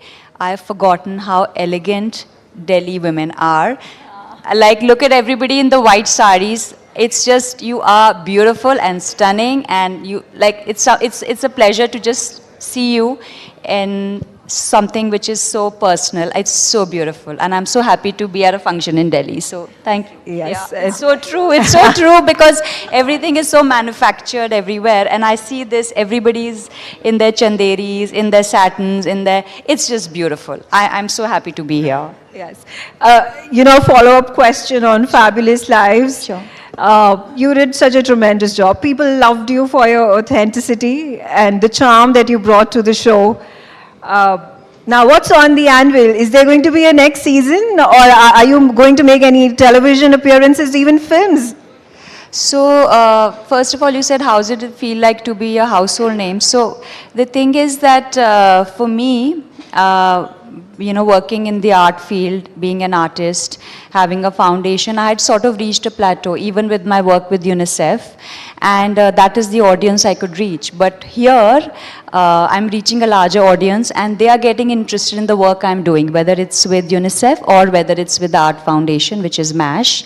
And coming to the second question, yes, I'm doing a lot of, I've auditioned for a couple of films. There are a couple of shows which are in the pipeline, as well as I'm also doing small ads that gives me practice, because I'm not used to learning a script and speaking. So, and of course the money goes to charity. Yeah, Right, for all absolutely. my ad work, yeah. I think what has happened is that by doing that reality television series, it has brought to focus all the fantastic philanthropic and artwork that you have been focusing on, like you said, your work at UNICEF. So that gets brought to the forefront. So it has powered, basically it has reached an audience like all over the world, and I have people who are so interested, like we have the MASH ball which is happening, and there are people who are interested to get involved in different ways. And it's also very exciting for me, because I'm meeting people who are like-minded from all over the world, not just India. So I feel I feel a new energy which has come into my work as well, and I'm so grateful for the unconditional love that people are giving me, because maybe I'm not that amazing, so. No, you are, in every sense of the way. Bharodgi, I'm going to come to you. Again, you're doing fantastic work. A visual artist, you are an art influencer, but importantly, a lawyer. And you've been using all of these skill sets that you have gained over the years and your creative work to build something serious and important for the artists in our country. And you talk about the paucity of laws that protect and recognize artists. If you could shed more light into it. Firstly, thank you so much for having me. It's such an honor to be around women and be placed on this panel where women are not just shattering the glass ceilings, but actually rebuilding the rooms. And I'm so glad, like Suzanne and Shalini and Ritu said, it's a packed day, it's a packed audience, and it's a complete honor to be here. I'll go back to when I started my legal practice, and frankly, from day one, it was a very chicken and egg situation. I don't know what came first, the lawyer or the artist, because for as long as I can remember, I've always been a dreamer and a learner, and I've been creating since I was 4. And just cut to, of course, I realized because of the support system that we have for creative fields, one gets swerves towards careers that are actually supported. So the lawyer in me was the obvious choice. A little bit of background, because I do not post everything on social media, and my personal life actually does not reach there. But I was raised by a single mother. So while everybody has we all are some of our experiences. So as a result of which, I became that geek who was also a space cadet, because I was a cosmic nerd. So for me, energy and spirituality was as important as performing well. And somewhere that whole fabric within me of not just being a solo genius to prove, to my family or outsiders that I can stand on my own feet was the criteria. But a shared growth became the purpose from the very beginning. So there was no way that I could be a unidimensional person. So that everything, I just think everyone is a sum of their experiences, and I'm hoping the product now is greater than the sum of its parts. So how could I have not taken my legal knowledge along with me to support the very people that I truly get inspired by, but do not have the confidence to pursue it as a standalone profession. Right. So that's how the amalgamation happened. Absolutely. And I do want to ask you, how do you pack so much in a day? I sleep very less, which is not a good thing. How many hours are you sleeping per day? I think I got my training at Amarchand Mangadas. Sam, you really trained me for the best because I can work for 20 hours every day. We used to be Facebook's counsel. I used to be sitting in Hyderabad doing arbitrations in Paris. So as a result of which, I'm so glad because they prepared me for motherhood. Despite giving, I was in labor for 30 hours, but there was still not a single day that I did not work in my life. So it's fun, I'm actually very grateful for the journey because there's not a single moment I ever get bored. If it's not being on social media, it's me being an artist. If it's not that, the moment I feel like there's a bit of a, this is not exciting me intellectually, I start looking at policies and then we're working with the biggest names and giving lectures along with judges and telling them there's not a single case on royalty because the artists don't even know their rights. So all of us are now a team of very, I think, focused people who are looking at how to create a structure and giving a safe legal framework to artists to create. For instance, I'm friends with a lot of designers, but not many of them know that the moment you create a design and put it on your catalog or social media, and the moment you create 50 of those items, you lose your copyright automatically in it. So one of my friends who was making her designs for 10 years, she's been making the same, very trademark skirt. It gets blatantly copied by Ted Baker. And of course, we'll all, up in arms to file the legal cases across the jurisdictions. But the only place she's not protected is in India because of Section 19 of the Copyright Act. And unfortunately, artists and designers are never given the education, the requisite education to even know how to sustain themselves in a business framework. So I think the time has come, it is ripe that we move beyond the aesthetics, beyond what meets the eye, and give the safety net so that this is a sustainable market for everybody to thrive in. Not just artists, but also designers, cinematographers, filmmakers. Right, absolutely. Because people don't even know their performance rights, and I think we have to fill that lacuna now. Absolutely. Okay, I have with us one more guest, Garima Agarwal, founder and CEO, MN Design Company. Garima, tell us more about what MN Design is. Okay, so thank you so much for having me here. And I know all of them are wondering that who is she? So I think I'm a bit of all of you together. Yeah, so I was a lawyer working with Mr. Arun Jaitley for the longest time. And once I had my daughters, I became an interior designer. Yes, because I thought that creativity is an alignment of intuition, right? So I just had that intuition that if not law, this is what I have to do. And that's where MN Design came from. It's completely my baby for the past 16 years. I have been manufacturing customized luxury furniture. And we have been manufacturing for hotels and institutions for the past 16 years. And now we are trying to build hotels and collaborate with the brands, international brands for the same. And I'm a mother of 3 children.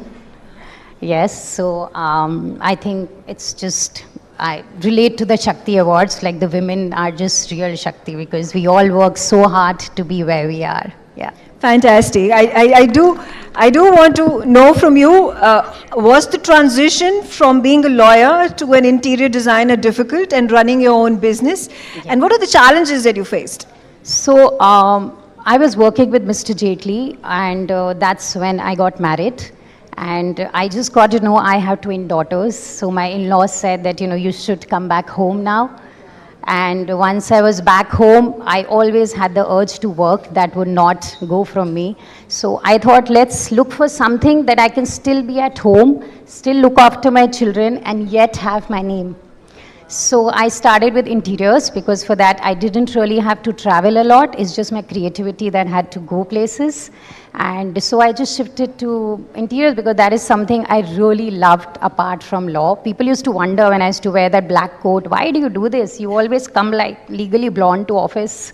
So I said, I don't know, I just love fashion. I just love creativity. This is what attracts me. And I think the switch was very easy for me. Okay. Yeah. Okay. It was a natural transition. It just came very naturally to you, of course. Your heart's calling. I have very little time, but I have a few questions for you all. We're doing a quick rapid fire, just to make things more interesting. And I'm going to start with Suzanne. Suzanne, what do you do when you're in a bad mood? Work out. Okay. And who do you call when you have to gossip? I don't gossip. Like Shalini, okay. I must say, I'm a fan of what Shalini says. I can vouch for that. Okay. It shows on your face when you gossip.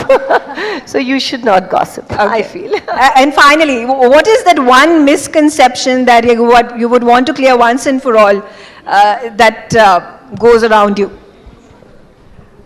I think that the one misconception that is that when you're a celebrity, a professional, like what I am. I'm a professional first, and the celebrity is just something that happened on the side. People sometimes mistake your technical knowledge or your intelligence or your background of your education because they think you just got it easy because of where you came from.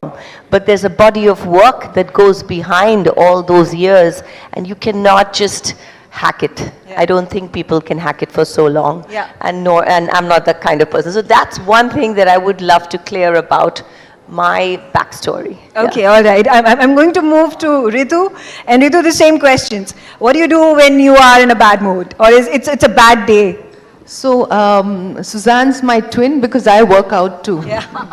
I get onto the treadmill and forget about everything else, and I blast the music, which helps a lot. Yeah. Okay, who's the one person that you would, make a phone call to when you want to gossip? Well, I don't gossip, but definitely I talk about things that bother me, and sometimes it's people, and that might sound like gossip. I do it with my mother. And one thing... She gets it right. Yeah, mothers are your best friends. Yeah, she knows I'm not gossiping, but I mean what I'm saying, yeah. It may sound like... And finally, one misconception that you would like to clear. I don't know if there's a misconception, but I think people have their own conception of people. And I've always believed that life is the best answer. You can keep telling them what you are, but they will only believe what they want to believe. So I really have no answers, and I don't really prove myself. I let them understand it and learn for themselves. Okay, all right. Coming to you, Shalini, what do you do? What is the first thing that you do to cheer you up on a bad day? So I dance. I love dancing. So I dance and I sing. It's okay, like a fantastic. Relief. Yeah. And who's the one person that you call when you have to gossip? I have a therapist. I generally call her, or I just pick up the phone and I just say that this is what I heard and I don't like this, and we've known each other, and I'm pretty okay like that, and then it's out of my space, and then it's the person's decision or whatever. So I actually just take things head on. I'm not like shy that I'm going to talk about somebody and then I just like call them up and say, hey, this is what I heard about you, do you want to fix it? In fact, I've called up people, our acquaintances, I've said, listen, this is what I've heard about you, do you want to fix it? So that's who I am, Okay. And finally, one misconception that you would like to clear. None, actually. Everything is true. Whatever you believe about me is absolutely true. So please, I find it so hilarious. Right. I mean, there's so many things, and I get so amused when I hear certain things, but I just love them. So please continue believing everything that you believe about me. What you see is what you get. What you see is not what you get. Everything is true. Everything you've heard is absolutely true, or I'll make it true. Okay. In some time. Okay, Bar, coming to you. What do you do? The first thing that you would do on a bad day? I am a big foodie. I love eating, and I also am a workaholic, so I love executing my ideas. So I just go within. Sometimes I work out. I love dancing as well. I love painting. I'm an action artist, so I have built a space for myself where I just throw paint. And I really enjoy my own company. Okay, and I love dancing, so I go out. Fantastic, so many things. Yeah. And who do you call when you have to gossip? Okay, I really don't have time for gossip. I also find people very boring. I find my life a lot more interesting. So I really enjoy challenging ChatGPT these days. Okay. Because I like how it's programming itself as per our prompts. And even the prompts that I've not put in right now, it's gathering all the information that I put in 5 months back. So it's fun to actually catch on to that. Okay, and finally, you know, one misconception that I you must would add, want my to sister is definitely around me all the time because I'm building 3 properties. I have to handle my child. I have to work on my art presentations and exhibitions. Yeah. So my sister and my mother are always there. They know they have no choice but to be my team. Okay, okay, fantastic. And then coming to you, Garima, the same questions for you. What do you do when you're having a bad day? It depends what time of the day is it. So if it's the morning, then I would love to meditate. But if it's during the day, I would love to turn off my phone and sleep. Yeah. Is there one person that you have to talk to when there's something, some gossip that you want to do? I don't think I really gossip. I'm least interested in people's life. But yes, I love being with my brother. I love calling him up when I need something or talk to him. Yeah. Okay. And one misconception that you would like to clear? Politicians' wives only wear suits and sarees. So I'm a politician's wife, yes. Okay, on that note, I thank all of you. What a fantastic, insightful session that I've had with you. Got to learn so much. And keep up the fantastic work that you're doing. And a huge round of applause, audiences, for our beautiful, vivacious, self-made, powerful women. Thank you. Thank you all. Well, couldn't be said better. Thank you very much to Suzanne Khan, Shalini Pasi, Bahar Wadgi, Garima Agarwal and Ritu Berry. Thank you very much for joining us and having a very open conversation, both for our audience here, which is jam-packed. Ladies and gentlemen, we're expecting the Chief Minister of Delhi to arrive in about 15 minutes. And we'll be hosting her as well as be having the Shakti Awards presentation with her. Let me take the opportunity now to invite my colleague Uday Pratap Singh, who is going to be having a very, very interesting conversation, hopefully more insightful than all the celebrities that you already had on stage and you already heard from. Let's get an opportunity to request Uday. Nimit Kaur is joining us on the We Women Want platform, and I leave it to Uday to have a very interesting conversation with her. Uday, over to you.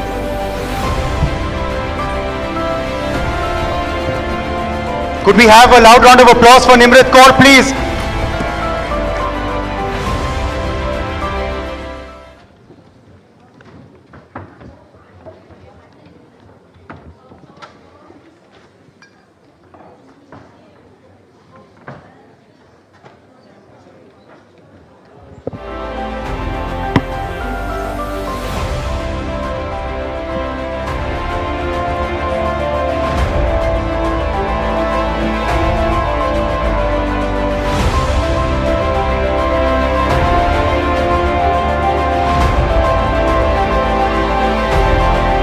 I'll request everyone to settle down as we move swiftly to this next session. Welcome back to those of our viewers still with us at the We Women Want 2025 Conclave organized by NewsX and ITV Network. And also we will be having the Shakti Awards presented very, very shortly by Honorable Chief Minister of Delhi, Rekha Gupta ji.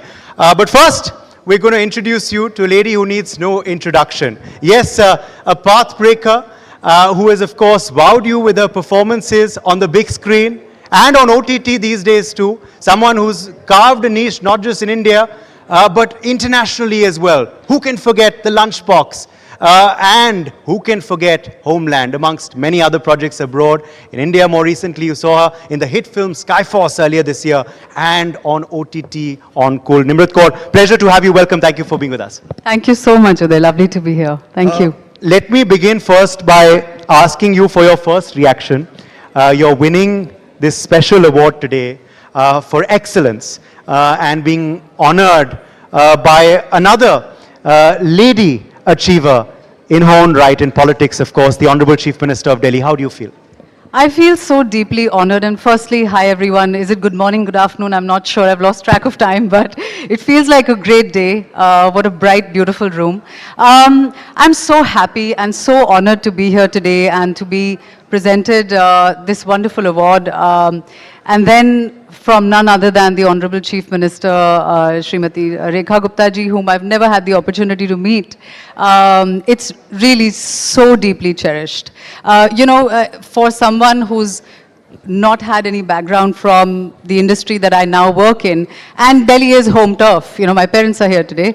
It's just such a lovely, kind of like a full circle, to just come back home. It's like a very big pat on the back. I packed my bags and I left for Mumbai almost 21 years ago. So it's a wonderful kind of, it's one of those milestone moments. It's a core memory. I have to quickly ask you that, because it's not often that you get to be in the same room with your parents and being honored in front of them these days, because you're all over the world. So how does that feel, being in front of your parents? And let's also hear it for the parents of Nimrat Kaur.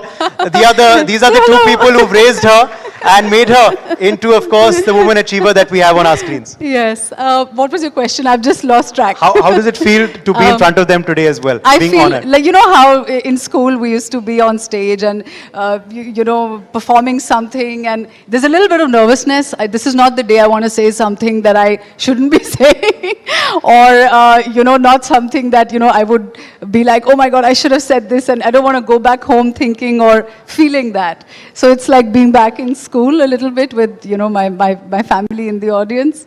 And again, like I said, being in Delhi is always so special for me.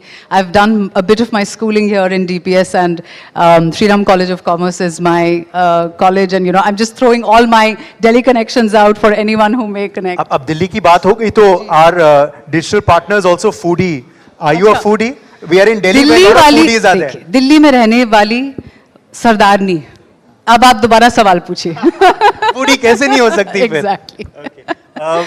Favourite खाना क्या है? Cheat meal क्या है? Cheat meal देखिए, quantity wise तो राजमा चावल हो ही जाता है, क्योंकि उसकी 3 हेल्पिंग से कम तो कुछ बात होती नहीं.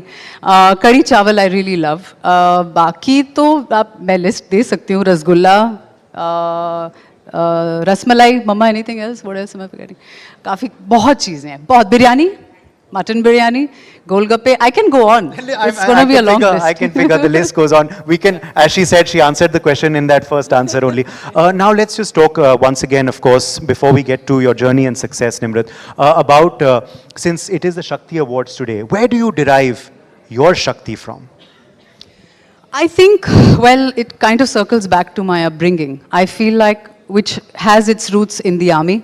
The environment that I grew up in, the cantonment life, the kind of schooling I was fortunate enough to get, the upbringing I've had thanks to my family. It's like, I think you're a sum total of so many different parts of life, people who come and influence you by virtue of what they do and by virtue of what you watch them doing and you don't want to do also. I think you learn a lot from that too. It's not just, taking inspiration from people constantly and wanting to be like them and all of that. I derive I think my life force really comes from not giving up. And that is something that is so deeply ingrained in my upbringing, that giving up is not an option. You might fail, you might have pitfalls, you might have problems, roadblocks. And as women, I'm sure a lot of you concur here that it's not an easy world to navigate, and I don't mean to, kind of play a woman card here and say that, oh, it's more difficult for us. It's not really that, but it becomes more challenging because you have to kind of have, a grip on multi-layered issues sometimes. And I feel like just, having the grit to not give up, I think that really just keeps you going. That's what I feel I keep coming back to. But that's where you get your Shakti from. But then do you believe that it's not easy being a woman in an industry like yours, which is a public industry? The constant scrutiny, the paparazzi culture now, social media. Do you have to have a very thick skin for this? You know what, I don't know how many women might agree with me here, but I think if you really want to step outside your comfort zone and make a mark anywhere, it's just a comfort zone. It could be something you can be doing within the confines of your household, right?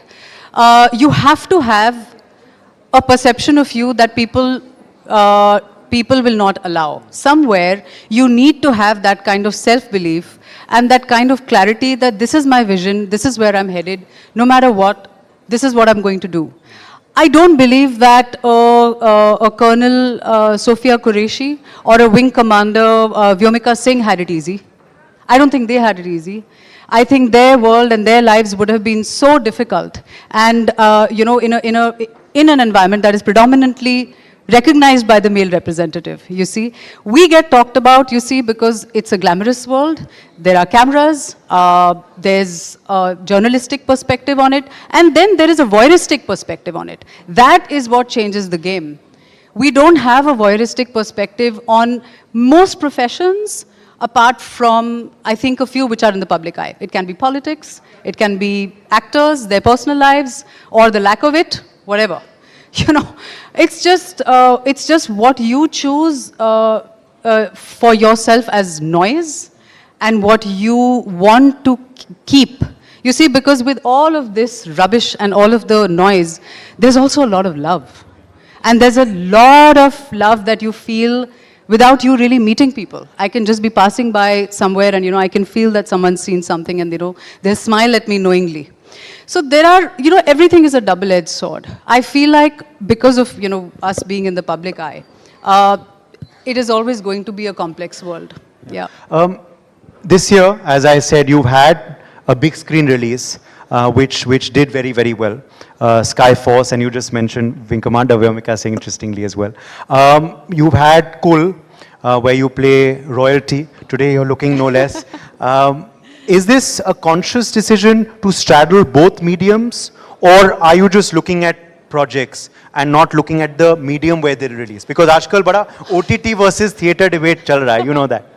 I think आजकल debate सिर्फ good content versus bad content है, because हम जो चीज़ हमें देखनी है ना, हम पाताल लोक तक जाएंगे, pun intended. हम कहीं भी जाएंगे उसको देखने के लिए। सैयारा बन जाएंगे। हाँ, बिल्कुल बिल्कुल, फैमिली मैन भी है। what I'm saying is basically that हमें जो देखना है हम कहीं भी देखेंगे, वो OTT पे हो, बड़े पर्दे पे हो, TV पे हो, जहाँ भी हो। It's good content versus bad content, and it's also so subjective that what I want to watch you may not. So what I do is that what I feel like watching, I want to be a part of, and if it works out, fantastic. If not, on to the next. So what's happened thanks to the OTT world is that the choices have expanded. I'm able to experiment much more. मज़ा बहुत आ रहा है, अलग-अलग कहानियाँ सामने आ रही हैं. You're able to deep dive into very different multi-layered characters, and you're able to represent very different kinds of people. Which I really enjoy a lot. So it doesn't matter. Sometimes we start a project with the, daydreams of it releasing on the big screen, etc. And then, lo and behold, kuch mahine baad, OTT pe zyada sense ban rahi hai. On paper, it makes more sense for it to release there. So you can't really preempt these things anymore. So you have to go with your gut, decide what you want to do, and then give it your best and hope the audience enjoys it. I think that's all. There's also, of course, these days, a lot of, not just social media pressure on people in the public eye, as you were saying, of course, naturally scrutiny wahan hai, but also on the youth, these days. The youth also have this, they're constantly wanting to live life through social media. That puts a lot of, pressure on them, beauty-wise as well. Do you believe that's unfair pressure these days being put on people to look a certain way? And how can the youth and others combat that pressure? It's a very tricky one, and I don't know how many adults are able to escape that either. It's not just teenagers or young adults, or I find it overall very, very disturbing sometimes, because your lived experience, what you make of life is no longer independent. You see, I mean, at the risk of sounding like I know, better because I didn't have social media in my life, I feel like I grew up making my own decisions and inferences about life, and they are very small little things. They're not big decisions, they're small things. Whether I want to take arts or science, or whether I want to do a certain kind of a course or not, what kind of clothes I want to wear. They came from within, or maybe my friends. Things that were visible to me within my periphery. Here, what's happening is that the exposure is so large and so unnecessary. There's so much unnecessary information coming at us. And sometimes in the garb of entertainment or harmless gossip or, "Arey, ye to mazedar hai, this is meme material," or it's all highly toxic and highly unhealthy. What are we taking home? What are we taking back to our, core memories? What are we taking? That is what is important, and that is something that, is the dog wagging the tail or is it the other way around? What is going on? I don't really know what the answer is. I don't know how people can curb that. The not so smart smartphones are not really our friends. If we don't know how to really put a leash on it and figure out. Personally, I've had to discipline myself a lot because there's a lot of time. Things can just really disturb you. And especially for young minds who are clearly, hormonally more impressionable. Yeah. They can't help themselves. It's very difficult. And sometimes the world is so harsh, so judgmental. I personally feel that, some systems need to come in place, some kind of online filters or online disciplining, perhaps. I started out by saying also that, you're not just popular in India, but across the world. You were probably amongst the first in your peers to actually go abroad and, do a project like Homeland. The Lunchbox was so well received internationally as well. Interestingly, your co-star also did a lot of work abroad, the late Irfan Saab. How was that experience for you, Nimrat? Would you be open to do more work there? Or do you believe that also, I remember Dasvi, we were speaking, ki sabko laga Nimrat Hollywood chali gayi, India mein nahi kaam karna hai inko. So are you open to doing more work then? And did you see a changing perception now about Indian actors being cast there as well? Because earlier it was ki arey brown person chahiye, token person chahiye to le aao inko. Now that's changing. Well, I think it depends on project to project. Or is it? Yeah, I think that is really the golden question. Firstly, I never intended on living abroad. I always want to work everywhere. Life has I think life has prepared me like that. Moving from place to place every 2 to 3 years. I feel like everything was always leading up to this. I just didn't know it. So yes, I'm always open to working anywhere in the world, and there's always conversations until something formalizes, and I don't just want to do bit parts here and there. One wants to be part of something that justifies your time, just your investment, all of that good stuff now. And I really do love working in India as much, if not more. There's nothing more delicious than being able to speak your own language and, connecting with the people I know as mine. And so, yes, Indian actors or actors of color, as we are called internationally sometimes. Of course, the demand and supply is exponentially higher and better because of, I think, the OTT world expanding so much. It's not called OTT abroad. They're just series and all of that. So I think it's only natural this, cross-pollination kind of happens. It's just expanded more now, and it's more visible because of so much more work that people are watching. How many of us watch Korean shows? Yeah. Did we ever talk about that? No, we didn't. There is just so much going on that, is very interesting. Okay. Well, before we, of course, end and head straight into the Shakti Awards and the Honorable Chief Minister's session, we'll end with a quick rapid fire. Go for it. Ready? Your favorite, you answered this earlier, but favorite cuisine? But Mama's food. My mom makes. Achha, Mama. Jo bhi wo banaye, Mama's cuisine. Yes, Mama's cuisine. Beaches person, mountains person? Mountains, taller the better. Okay. Favorite holiday destination? Uttarakhand.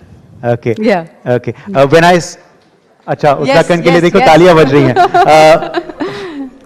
When I say Forge, what comes to your mind? Home. Forge is home. Yeah, true. And finally then, style to you, what does that mean? Originality. Style is originality, and not trying to be something you're not, or emulating someone you're not. And are you someone who also watches projects and says, I wish I was in that, or no? I am in those projects. What a way to end. Fantastic. And let's hope that continues, Nimrit Kaur. Let's hope you continue doing these path-breaking projects. Congratulations to you once again on winning the NewsX Shakti Award for Excellence today at our ceremony. Thank you very much. Thank you very much. Let's hear it for Nimrit Kaur, our special guest for this session. All right, Uday, thank you so much. And the Chief Minister of Delhi, Srimati Rekha Gupta, has arrived, and she'll be just entering the hall very, very shortly. I'll request our editorial director, Priya Sehgal, to come and join us on stage. Priya ji, if I could request you, Priya ji, could I request you just to join us on stage? We're expecting the Chief Minister of Delhi just to walk into the auditorium. We'll have a brief interaction with her, and of course after that she will be presenting her series of the Shakti Awards, including to a lot of the personalities you've already heard speaking through the course of the morning. She of course represents in Delhi a succession of women chief ministers who are transforming the national capital. A lot of dramatic developments have been happening. If you've been tracking recent developments from Delhi, well, you know that a 5,100 crore scheme has been announced for women in the capital. There is also a movement, as you know, to clear up the Yamuna, but we have questions also regarding traffic and what's happening with the garbage, practical civic questions. So we'll take the opportunity to ask her about those questions as well. Before we get started and the hosts bring in the Chief Minister, could I request my team to once again reacquaint all our audience members with not only We Women Want, but also what our network is doing. Ladies and gentlemen, could we have a large round of applause as we welcome the Chief Minister of Delhi, Srimati Rekha Gupta, entering our auditorium. We are looking forward to you. Rekha ji is right outside the door. I can see her personnel standing by, and we look forward to receiving ma'am and having her directly on stage. The conversation will be hosted by Priya ji and me. We'll be sitting in and having. Let's have a large round of applause, ladies and gentlemen. Srimati Rekha Gupta, Delhi की मुख्यमंत्री रेखा गुप्ता जी अब हमारे इस माहौल में इस मंच पे शामिल हो गई हैं. जोरदार तालियां. सब इनकी वेट कर रहे थे कि मैडम आएंगी और हमसे चर्चा करेंगी, और ऑफ कोर्स आज शक्ति अवार्ड्स का डिस्ट्रीब्यूशन करी थी. रेखा जी, हमारे साथ जुड़ने के लिए बहुत बहुत धन्यवाद. प्रिया सहगल हमारी एडिटोरियल डायरेक्टर रेखा जी के साथ चर्चा में होंगी, एंड मैं उनके साथ जुड़ रहा हूँगा.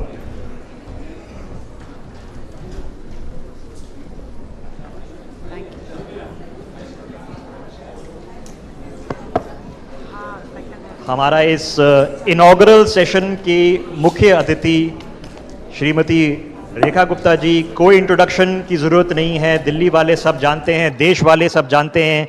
अब विश्व भर में भी रेखा गुप्ता जी की चर्चा हो रही है.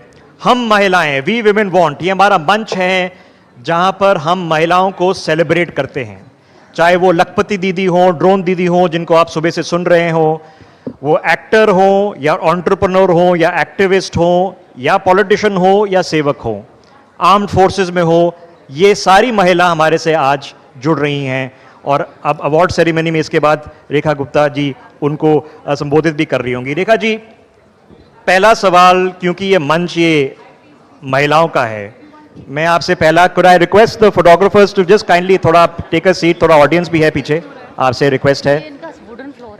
Thank you, thank you.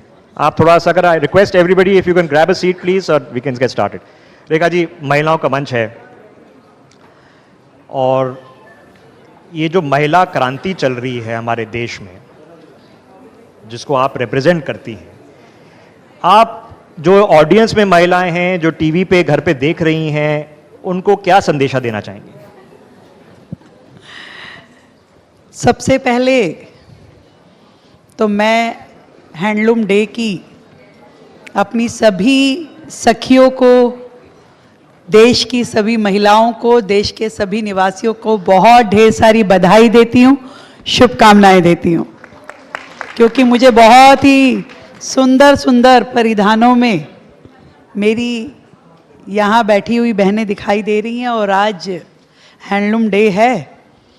और जब हम कुछ ऐसा मजबूत रिश्ता पहनते हैं जो धागों के रूप में बुना जरूर गया हो, पर उस एक एक रेशे से हमारे अंदर की आत्मा को बल मिल रहा हो, तो बात ही कुछ और हो जाती है।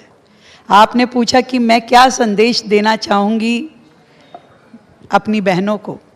3 बातें कहना चाहूँगी। एक, आपको कोई जगह नहीं देने वाला, आपको अपने लिए जगह खुद बनानी होगी। 2, हमेशा जमीन से जुड़ के रहिए। रियलिटी क्या है वो आपको हमेशा ध्यान में रहनी चाहिए।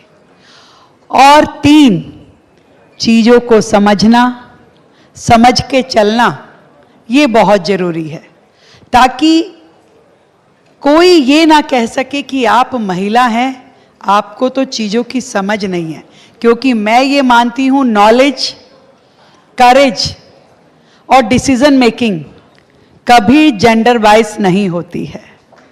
जितना आपके अंदर होगा उतना ही आप और अपने आप को बढ़ा पाएंगी, ग्लोरीफाई कर पाएंगी और परिवार, समाज और देश के काम आ पाएंगे।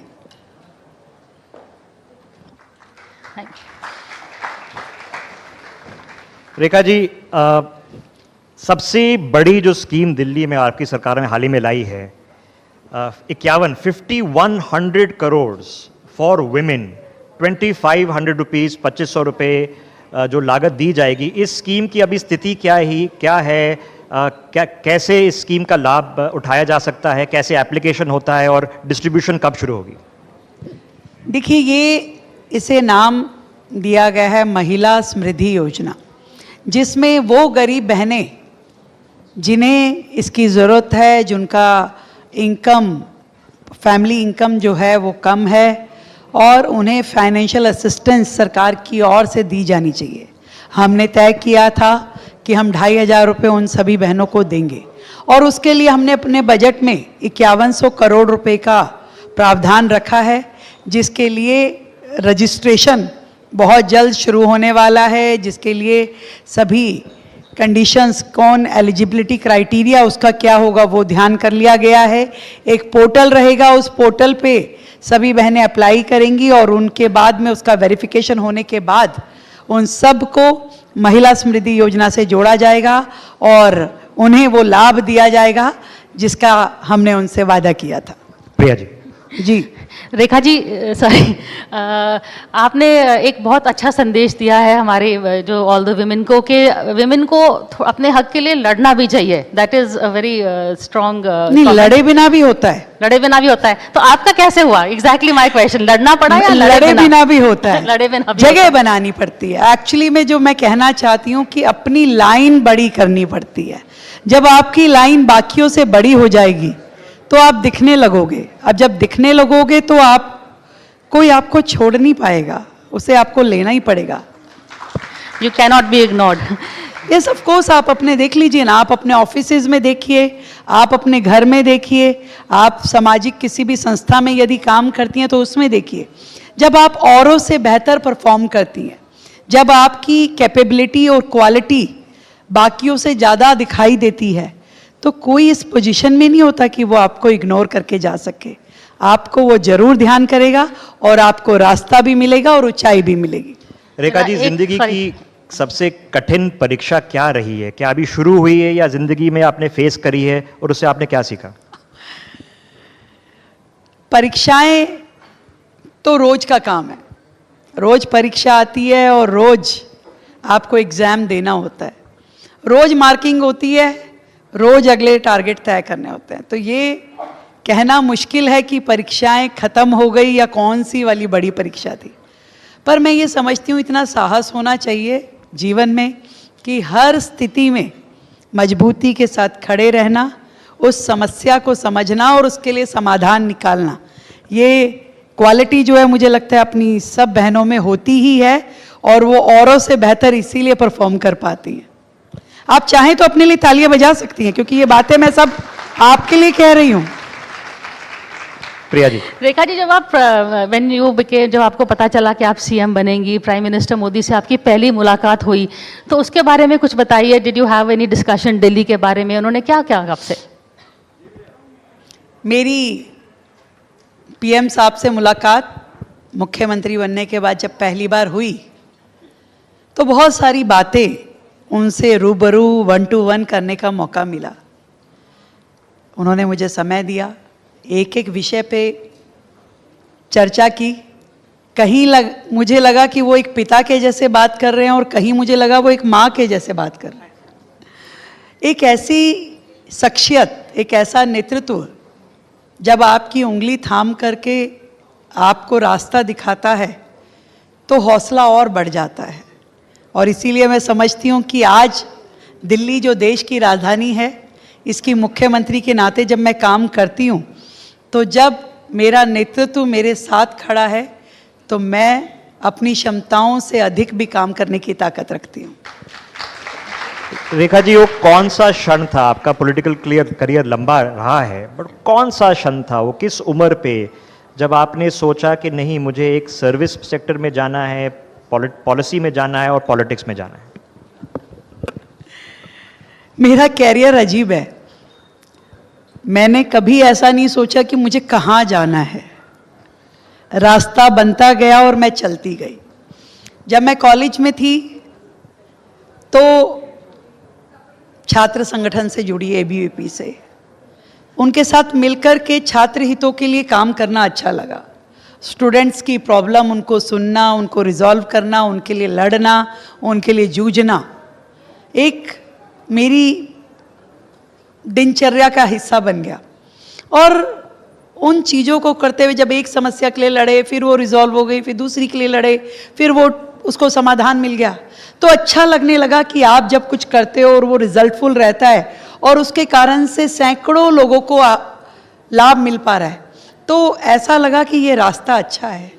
जब आप कारण बनते हैं बहुत सारे लोगों के चेहरों पे मुस्कुराहट लाने का, तो धीरे धीरे रास्ता बनता गया और धुंधली सही पर मंजिल दिखती चली गई।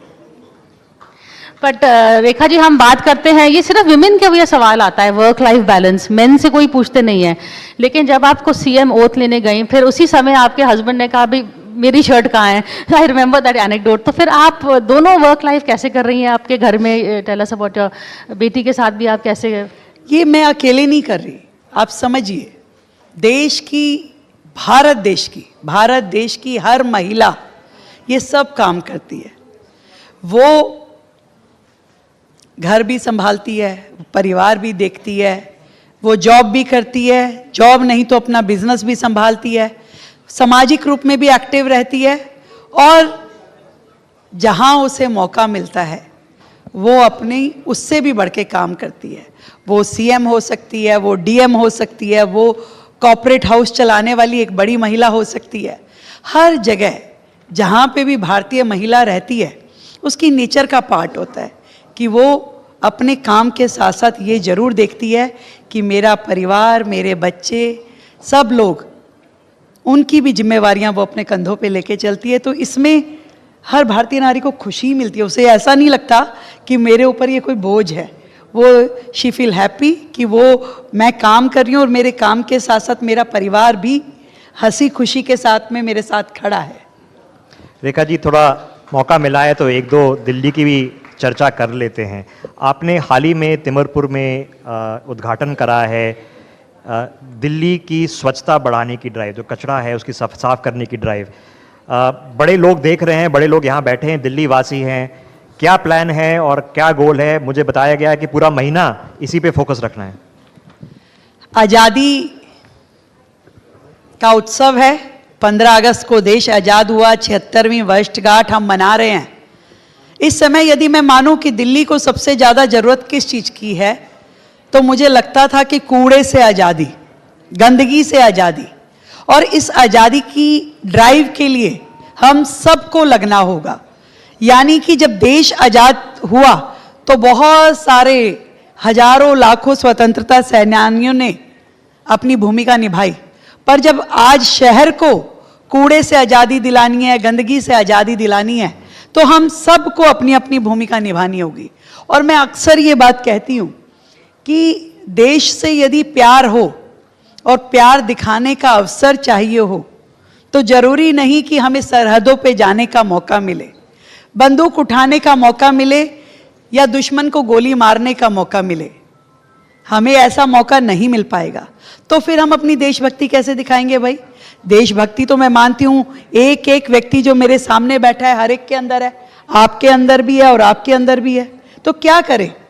तो मैं ये समझती हूँ कि अपनी देशभक्ति के लिए हम जहाँ हैं, जिन परिस्थितियों में हैं, वहीं पर देश के लिए मरने का मौका नहीं मिलेगा, पर देश के लिए जीना शुरू करें और कोई भी छोटा या बड़ा अपने देश के लिए काम करना शुरू करें।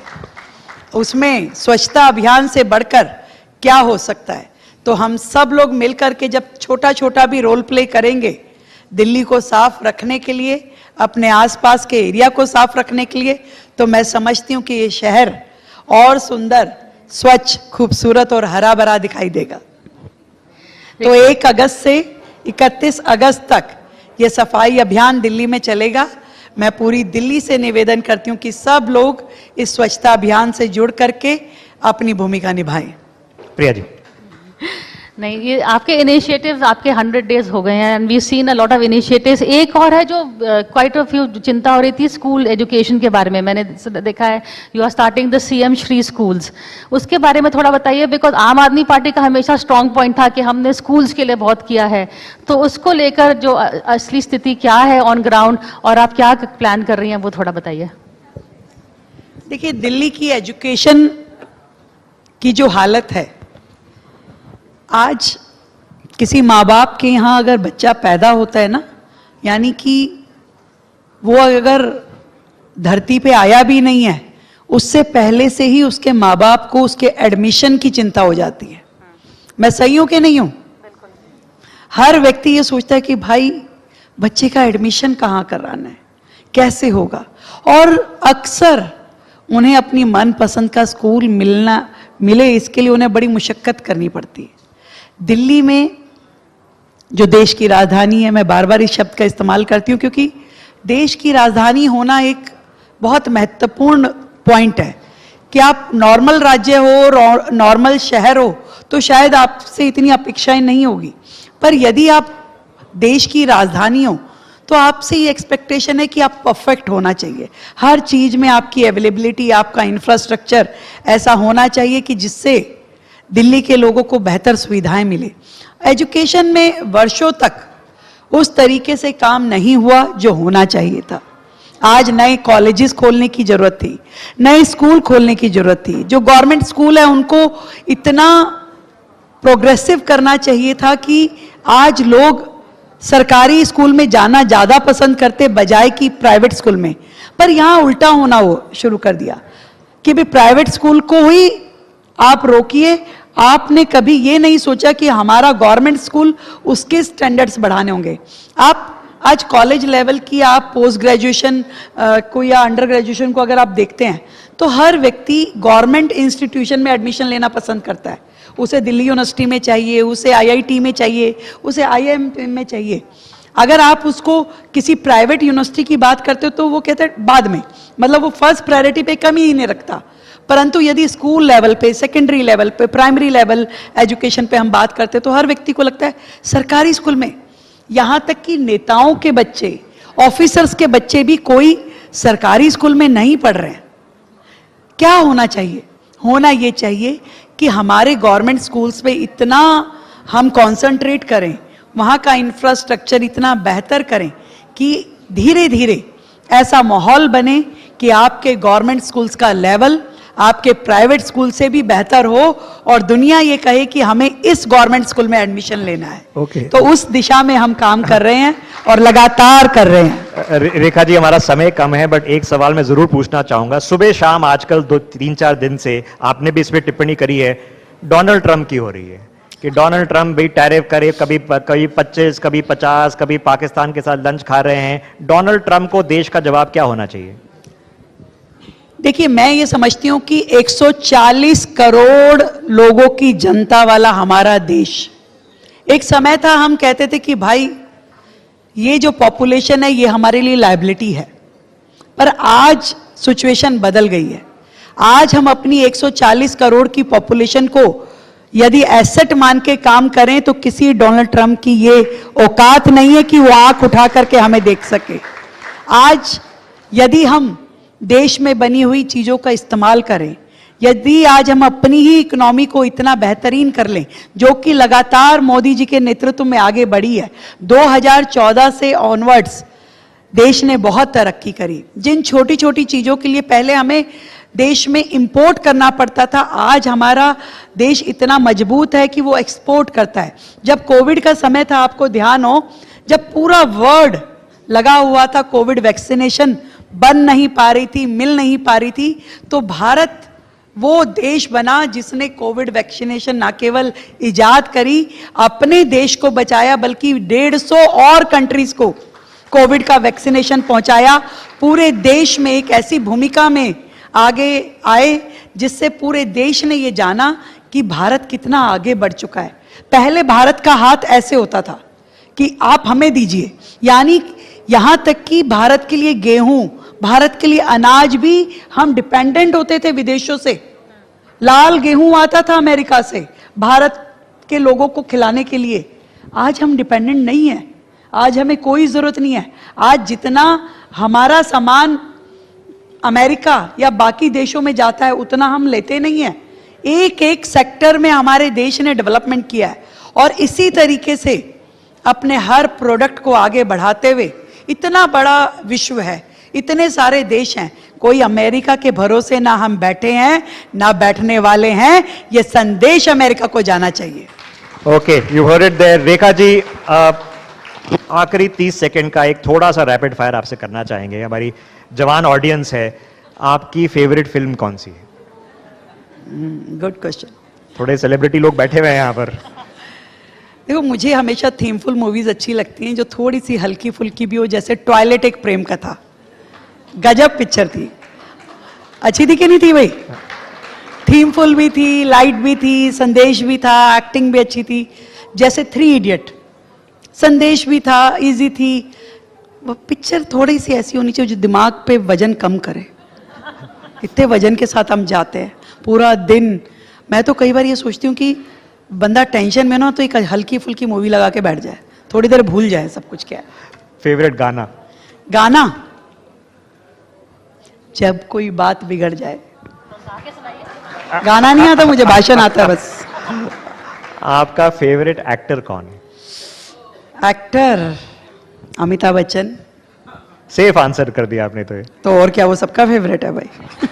पर आपने जया बच्चन का तो जवाब दिया था। भाई जो जैसा कर्म करेगा वैसा फल पाएगा। अच्छा, फेवरेट डिश क्या है? क्या खाना पसंद करती हैं आप? डिश वैसे तो मैं बहुत ही अच्छी भारतीय नारी हूँ, खा ही लेती हूँ सब कुछ। एक चीज जो आपके बारे में कोई नहीं जानता। फिर आपको क्यों बताऊं? एक चीज जो आप अपने बेटा बेटी से एडवाइस देना चाहेंगे उनको। यही कहूंगी उन्हें, अपने बच्चों को, कि डाउन टू अर्थ रहें, हमेशा मुस्कुराते रहें और जीवन में कोई भी मुसीबत आ जाए, छोटी या बड़ी, कभी घबराएं ना। और एक एडवाइस अपने हस्बैंड के लिए, अपना काम खुद करो। Okay Rekha ji, thank you so much. क्या it is a great conversation and हम आगे बढ़ते हैं अपनी शक्ति अवार्ड प्रेजेंटेशन सेरेमनी के लिए। उदय। Thank you so much. Can we please have a loud round of applause firstly for our chief guest today who has graced the occasion. And now we will request you to please do the honors, ma'am. And for this, I would like to invite on stage Shrimati Shakti Irani Sharma ji, patron the Shakti Awards, and Honorable MLA from Haryana. Could we please have you on stage as well, Shakti Irani ji, for the award presentation. Also, I'll invite Dr. Aishwarya Pandit Sharma, chairperson the Sunday Guardian Foundation, to join us on stage as well. Could we please have you on stage as well? Okay, let's begin now with the Shakti Awards for 2025, beginning with Suzanne Khan being honored today with the NewsX Shakti Award for Excellence in Interior Design. Suzanne Khan, many, many congratulations to you.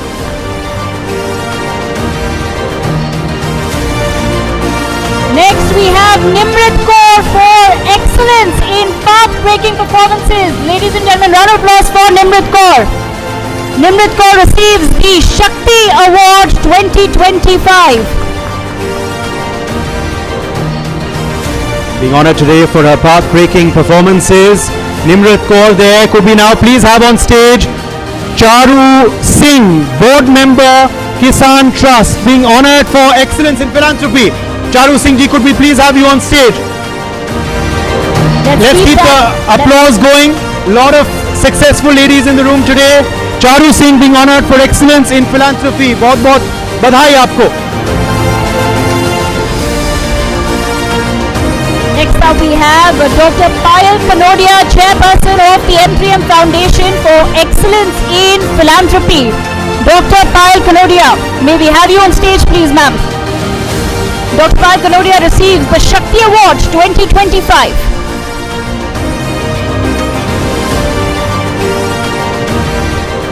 Asha Devi ji also with us. Mother of Nirbhaya, excellence in women's activism. The NewsX Shakti Award presented to Asha Devi ji.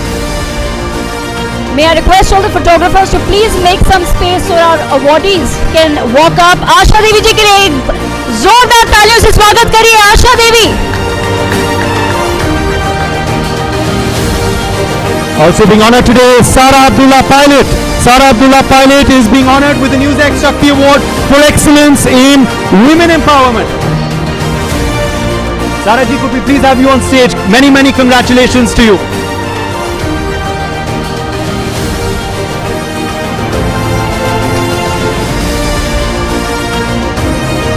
Very emotional moment there, as you can see, with the CM and Asha Devi ji.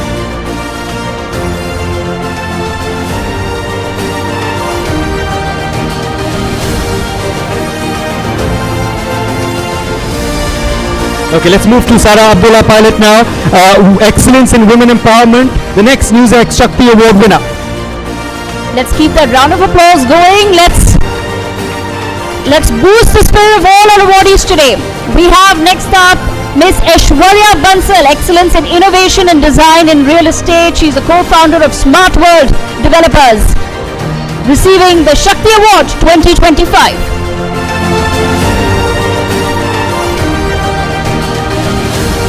And now Radhika Bharatram receiving the award for excellence in women empowerment. The NewsX Shakti Award for excellence goes to Radhika Bharatram ji.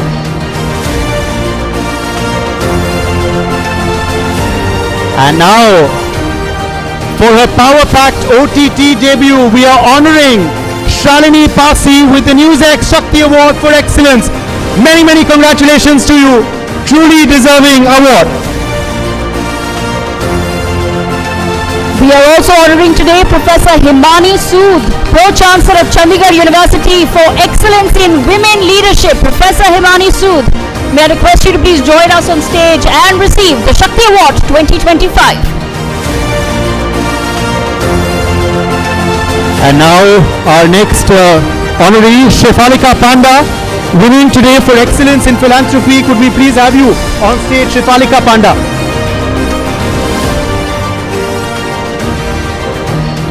Many, many congratulations to you. Next up we have Kalyani Saha Chawla with us today, receiving the Shakti Award 2025 for excellence in entrepreneurship. Kalyani Saha Chawla. Another very special award being given today. Let's keep the applause going for Kalyani Saha Chawla. And now also swiftly moving on to our next awardee. Many congratulations to you, Kalyani. Ritu Berry winning today for excellence in design. Many congratulations, Ritu Berry ji. Could we please have you on stage? Acclaimed fashion designer winning today for excellence in design, the NewsX Shakti Award going to Ritu Berry. Next up we have Bahar Hodgi for excellence in visual art. Bahar being honored today with the Shakti Award for excellence in visual art. Bahar Hodgi, I'm going to request you to please make your way on the stage to receive the Shakti Award. And now we also have joining us today Seema Samriddhi Kushwaha, being honored today for excellence in Nari Shakti. Seema ji, please do come on stage now and let's keep the applause going. थोड़ी सी और ऊर्जा हो जाए audience द्वारा. After this, another very special guest amongst us, Ratna Devnath, mother of the RG Kar rape victim. Ratna जी, रत्ना जी आपको request करेंगे कि आप स्टेज पर आएं. We have with us the very brave mother of the RG Kar rape victim today amongst us, receiving the Shakti Award 2025 by the Chief Minister of Delhi.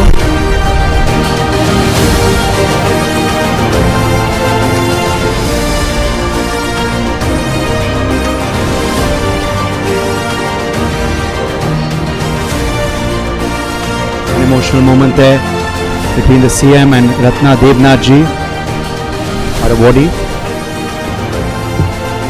Also with us, Dr. Kashika Jain. Good, Dr. Kashika Jain being honored today for clinical excellence in clinical psychology. Could we please have you on stage, Dr. Kashika Jain? Please come on to stage, Dr. Kashika Jain. Okay, quick word from जो है सामने बोल रहा है. ये जो award हमको दिया गया है अभी चीफ मिनिस्टर को दे रहा है. जब मेरा न्याय मिलेगा उस टाइम हम चीफ मिनिस्टर का ऑफिस में जाके ये thank you so much, thank you so much. बहुत बहुत बधाई आप दोनों को. मैं अब बुलाना चाहूंगा doctor Kashika Jain on the stage for excellence in clinical psychology. Could we please have you, doctor Kashika Jain. आप दोनों को बहुत शुभकामनाएं देता हूं और हौसला भी. बहुत शुक्रिया आप आए. Thank you. An emotional moment there, of course. Thank you. Thank you both for being with us. Let's quickly now bring on to stage Dr. Kashika Jain, Excellence in Clinical Psychology, the next award winner. Let's keep the applause going, please. We have with us also Dr. Mamta Dheeraj Jain for Excellence in Real Estate. Dr. Jain, request you to please join us on stage to receive the Shakti Award 2025. Dr. Mamta Dheeraj Jain, receiving the Shakti Award for Excellence in Real Estate. We also have amongst us today Dr. Upasana Vora, founder of Ved Ayurved, for Excellence in Ayurved and Social Health Services. Dr. Upasana Vora, may I request you to please make your way to the stage to receive the Shakti Award 2025. We have with us Neha Arora, founder of Glass Facade Services for Excellence in Architectural Glass and Hardware Design. Ms. Neha Arora, ma'am, please make your way to the stage to receive the Shakti Award. Dr. Shweta Singh, founder and CEO of Innoval IP for Excellence in Business Analysis. Dr. Shweta Singh, if you're with us in the hall, please make your way to the stage, Dr. Shweta Singh, to receive the Shakti Award.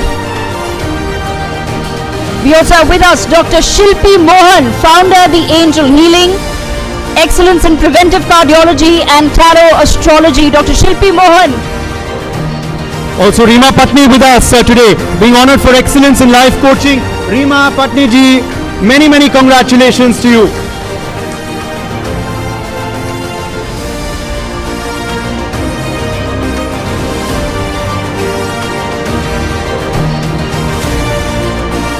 JPG, could we also have you on stage? Please, aye.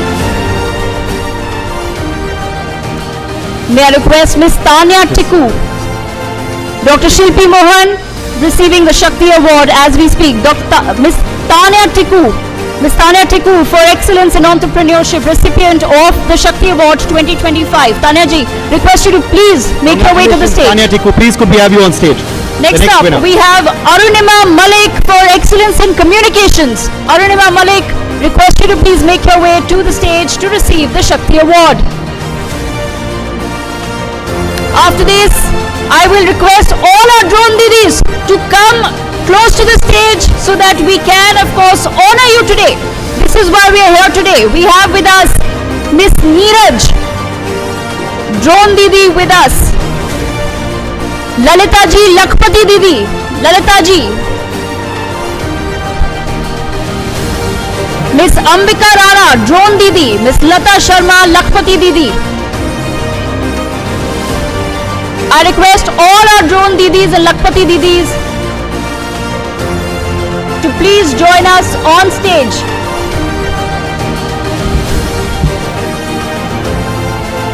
Next we have Miss Amna Khatun for excellence in agricultural entrepreneurship. Amna Khatun, Miss Amna Khatun.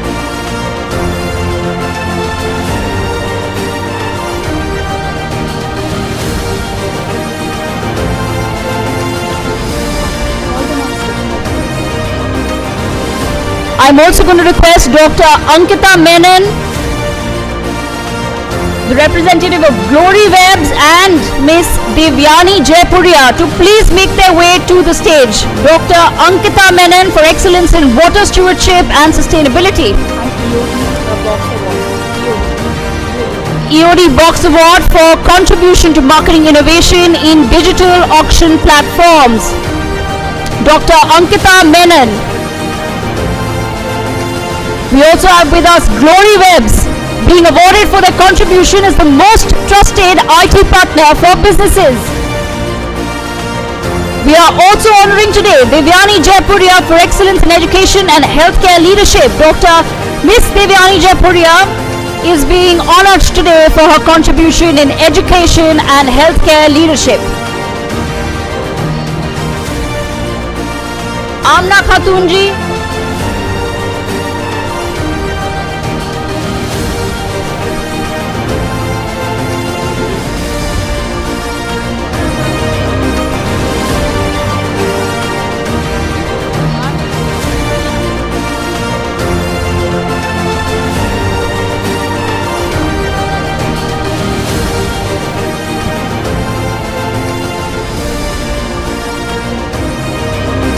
Alright, we're moving now to our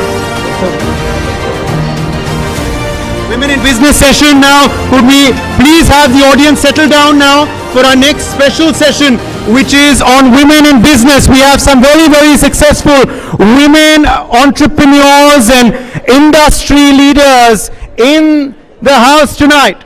Some of them have already been honored. Some are going to be honored very, very shortly. So on stage, could I please now invite Kalyani Saha Chawla, entrepreneur. Could I also invite on stage Apurva Pandey, business head and CMO for Baby Forest Ayurveda. Apurva Pandey, could we have you on stage? I also now invite on stage Shireen Maan, founder Needle Dust and Sand by Shireen. Arunima Malik, head PR and communications, director's office Vedanta, is also with us today. Could we please have you on stage? Also with us is Dr. Shweta Singh, founder and CEO Ennoble IP. And this session, of course, will be done by our senior executive editor Megha Sharma. She's going to be in conversation with these powerful women, powerful business women, breaking the glass barrier in the industry. Welcome all of you. Thank you so much for being with us.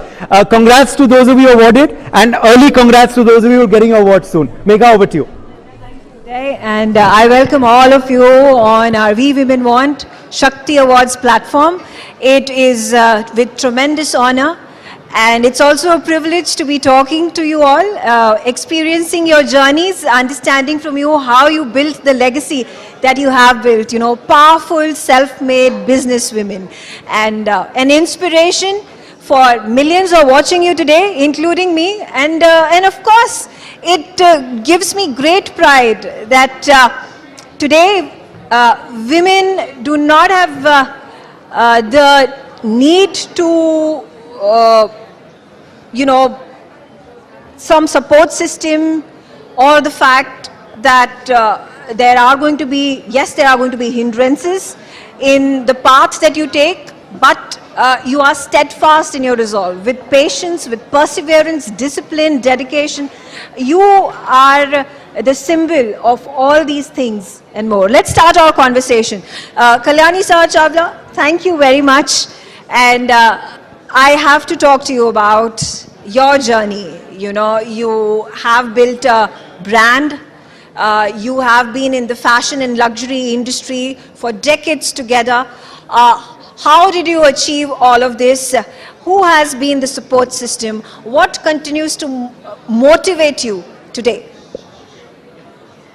Thank you, Medha. It's such an honor to be here, part of the Shakti Awards.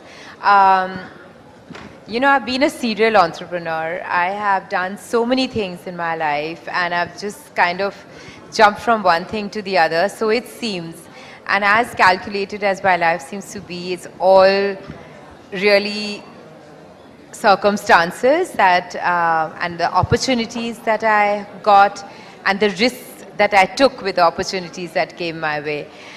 I have grabbed some of them, and that's how, I mean, we don't have enough time right now to talk about my entire journey, but I've done so many things, from being part of you know, the fourth estate. I ran 4 magazines, and I started my career with Oberoi Hotels under Mr. Oberoi in sales and marketing.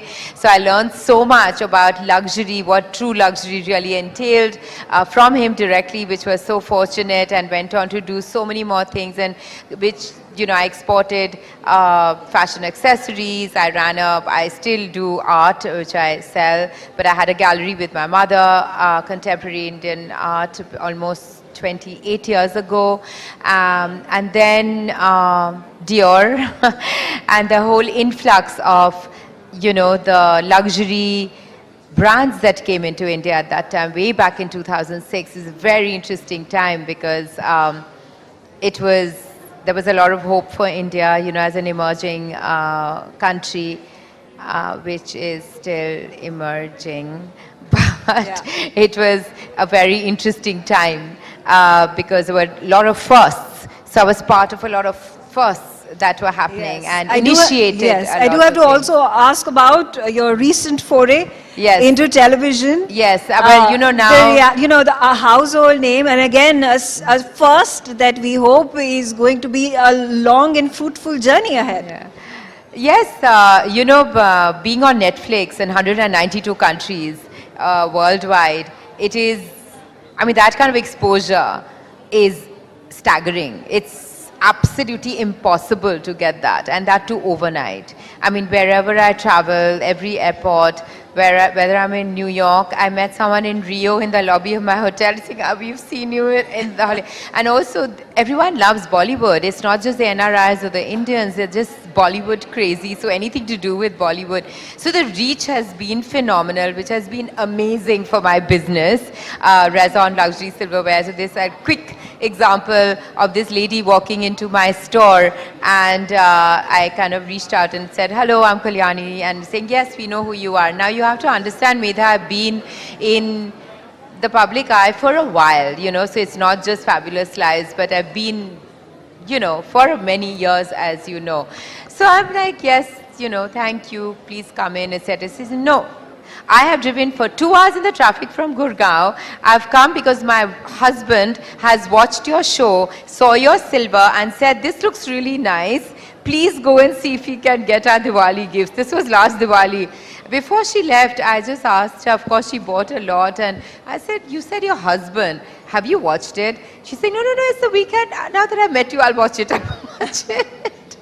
Yeah, so you know, you were truly fabulous in Fabulous Wives versus Bollywood Wives. And like I said, you know, you are Rao, a household name, not just within the country, but all across the globe, as per your experiences and anecdotes that you just shared. I'm going to introduce to our audiences Shireen Mann. And Shireen, I have to tell my audience that she has come up with this beautiful, unique idea that has become such a profitable business. Tell us more about Needle Dust. Thank you for having us here, because it's such an incredible platform. The very essence of this platform is we women want. The very idea that women now have a whole panel, you know, to talk about what we want. I think that's incredible. That obviously speaks leaps and bounds to where we've come since when Needle Dust started, which is about 11 years ago. So Needle Dust, the idea of Needle Dust was to bring the humble Jutti to the international fashion grounds. Now it seems like, oh, of course it's doable. But back then it wasn't. When I started Needle Dust, the prime idea of starting Needle Dust was to revive a dying handicraft, which was the Jutti making. It wasn't cool, it wasn't glamorous, it wasn't fashionable to do that. So, you know, for me, it was more like, first convincing my peers. So when I used to be a journalist before I started this, and I used to I didn't know that. Yeah, and I used to cover women crime. So, you know, the switch happened very organically. I've just been really passionate about handlooms and handicrafts of India. It's always been points of my conversation wherever I've traveled and so on and so forth. I was getting married and I wanted to wear the quintessential Indian jutti that I grew up to see my mom, my grandmother, you know, everybody in the family wear. Now, when this idea came up and I spoke to my peers and my friends and family, their first reaction was, who wears juttis? Do fashion now. I was like, it's not about running a fashion. It wasn't back then doing fashion. It was about reviving a handicraft and an industry that was dying. When I set out to get these two beautiful juttis made for my own wedding, is when I realized that it's people don't, the karigars don't even want to make it because it's not worth their time, because they weren't getting money for it. So I set out into this very difficult, enormous journey of reviving a handicraft. Now when that happened, the first stumbling point was getting the karigars together in a very male-dominant, vocationally trained craft, right? And trying to tell them that I will fetch you money for this. We will revive this craft. We will bring jobs back. We will make this really cool. While we are trying to do something that is very rooted, on the other side is to bring money, jobs, and was to make it cool and to make it acceptable for the girls that were wearing 6 inches heels. So that was the first thing. Of course, when when I set out for these designs, everybody's like, oh, but that's couture. I was like, exactly. We launched couture on shoes. Yeah, and we launched Needle Dust on an e-commerce platform, and on the 7th day, I received an email saying, we're completely sold out, when can we get the next stock? I had no stock. I don't come from an entrepreneurial business background. I didn't know how to start a business. I didn't know how any of that works. But of course, once the journey started, there was no looking back. Absolutely, beautiful journey. Congratulations. Thank you. That has been a pioneering act that you have taken forward, and there's so many brands now that are copying you, which is fantastic. Yeah. Which is fantastic. Okay, quickly getting in Arunima Malik. She's the head PR and Communications Director's Office at Vedanta. Thank you so much for joining me, and tell us about your journey. So thank you for having me here, Megha, and amongst this entire panel of very stellar women. I think my journey, majorly what really inspires me day in and day out at Vedanta is to see how in a very male-dominated world of mining, of metals, we have mines that are led by women engineers. We have mines which are absolutely operated 100% by women. So the journey of communication there is about getting that story out. It's about saying that, when you think about mining, when you think about anything like that, you think about Kala Patthar, for a lack of a better reference. And in that journey, if I'm able to give a little bit about how women are breaking the barriers, how women are there and saying that, no, this is a job that's not just for men. We can do it. We are the first women miners in the country, even in Asia. I think that makes it a lot more interesting, and that's what gets me going every day. Okay. Before I go to my next guest, Kalyani has to leave. She has a flight to catch. She's heading to Mumbai. Kalyani, thank you so much for joining us, for sharing your story. And once again, congratulations for the Shakti Awards that you received just a moment ago. Thank you so much, ladies. Sorry, I have to leave. That flight needs round of applause for Kalyani Chawla. Okay, carrying on our conversation here, I have with me Dr. Shweta Singh. Dr. Shweta Singh is the founder and CEO of Ennoble IP. Dr. Singh, could you tell me more about what Ennoble is? So, Ennoble is more of research and IP-driven company. When I say IP, it's intellectual property rights.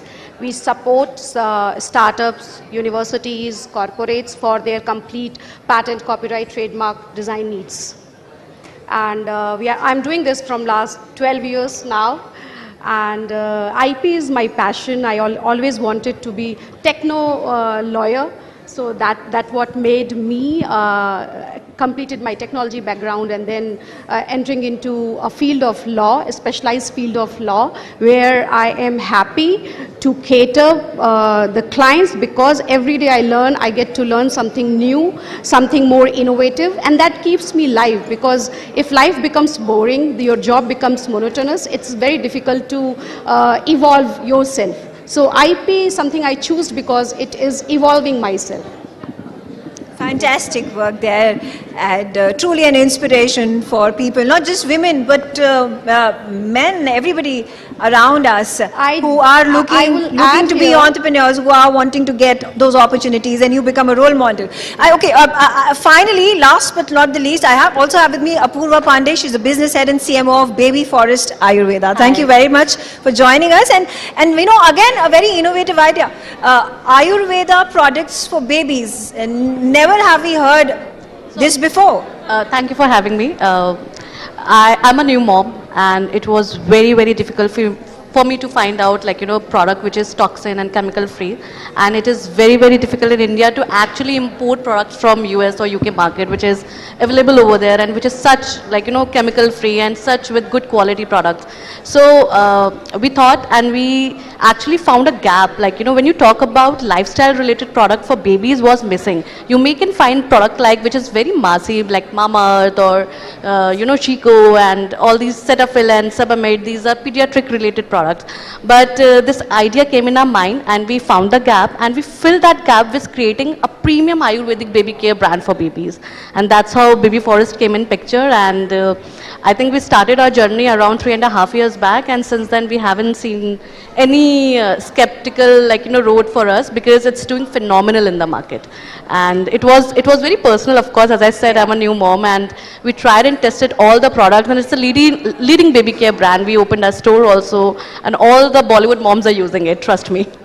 Absolutely. Ladies, I'm short of time. I would have desired to speak with you for hours together. Maybe we can get a session informal later on over a cup of coffee or a cup of tea, and let's make a riot of it. But at the moment, a huge round of applause. Thank you all so much for joining me on the stage. They've received their awards, and of course the conversation continues off stage, where we'll be, of course, interviewing all the personalities who've joined us. Thank you very much for joining us. Let's take the opportunity now to move on to our next session. We've been having fascinating conversation with women leaders. Here is one who is leading one of the most important foundations doing philanthropic work, that is coming from one of the biggest real estate companies in this country. You'll get a chance to hear about all the good work they're doing, because you already know about all the great real estate work that they already are doing. Let me invite our senior editor and anchor, Vineet Malhotra, to kindly come on stage, and please escort our next. All right, let's give them a stage. Okay, I think the stage is good to go. Dr. Payal Kanodia, chairperson of the M3M Foundation. Ma'am, could we have you on stage? Vineet, we'll leave it over to you.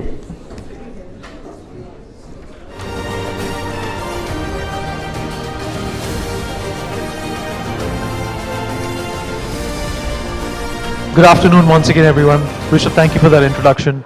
Dr. Payal, thank you so much for your patience. And thank you so much for having me. Thank you so much for being here. Well, the first question is obviously based on the amazement and the awe I'm in of you know, all that you do. You wear multiple hats. You're an entrepreneur. You're a doctor. You're an impact investor. You're an athlete, and I believe the list goes on and on and on. Tell us about your journey, and how have you been able to dabble with so many different roles so successfully? So thank you for having me once again.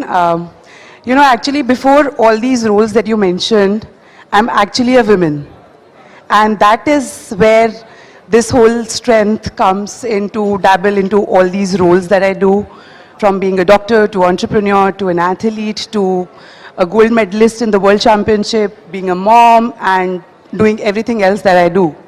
So it's all about women today, and we are talking about women. We are honoring women today. And you've been hearing since morning that, you know, how women take on multiple roles, and they do all their roles very, very successfully. So yeah, that strength comes in just because I'm a woman, and we never talk to men about multitasking, doing multiple roles. That's about it. Well, let's also talk about M3M. You know, it's a company that is expanding, it's going leaps and bounds. It's leaving a lot of competition behind. The who's who of the industry are, you know, feeling challenged and threatened and intimidated by you. What is the value there? What is the drive and the passion that the family is putting behind this brand? And how do you, in fact, you know, make sure that all of these values are on track? So first of all, God's been really kind that, you know, we have had this trajectory of growth that we've had in past 15 years. We launched M3M back in 2009. And the biggest strength behind M3M is the founder chairman, my father. He's the visionary, and he's given us very, very strong value systems. You know, like in Mahabharata, Krishna told Arjun, "Karm karte jao, phal ki chinta mat karo." Exactly what my father has always taught us. Do your work and you will automatically get the results. Yes, of course, there's a vision which we always envisioned, which was larger than life. People thought they will not be able to do it, but we did it because we believed in our vision. We worked tirelessly towards it. And there's a sense of discipline that we have in our family. My family, even till date, we get to work at 9 a.m. Regardless of whether, you know, the teams are there at work or no. And there is not even a single day off that I remember taking. So sometimes even Sundays we work. So that dedication, that grit, that determination, and believing in your own vision and your own self. That's wonderfully said. Let's talk about the M3M Foundation as well. You're there in 22 states, if I'm not mistaken, 85 districts.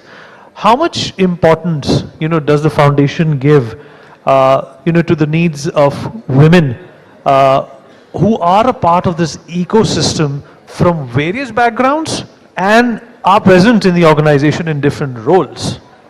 So, as I would like to say, women are the center of everything that we do, whether it's the business or the foundation, because women is the creator of everything. All of us who exist in this room today, where do we come from? From a woman, right? So women is the creator of everything.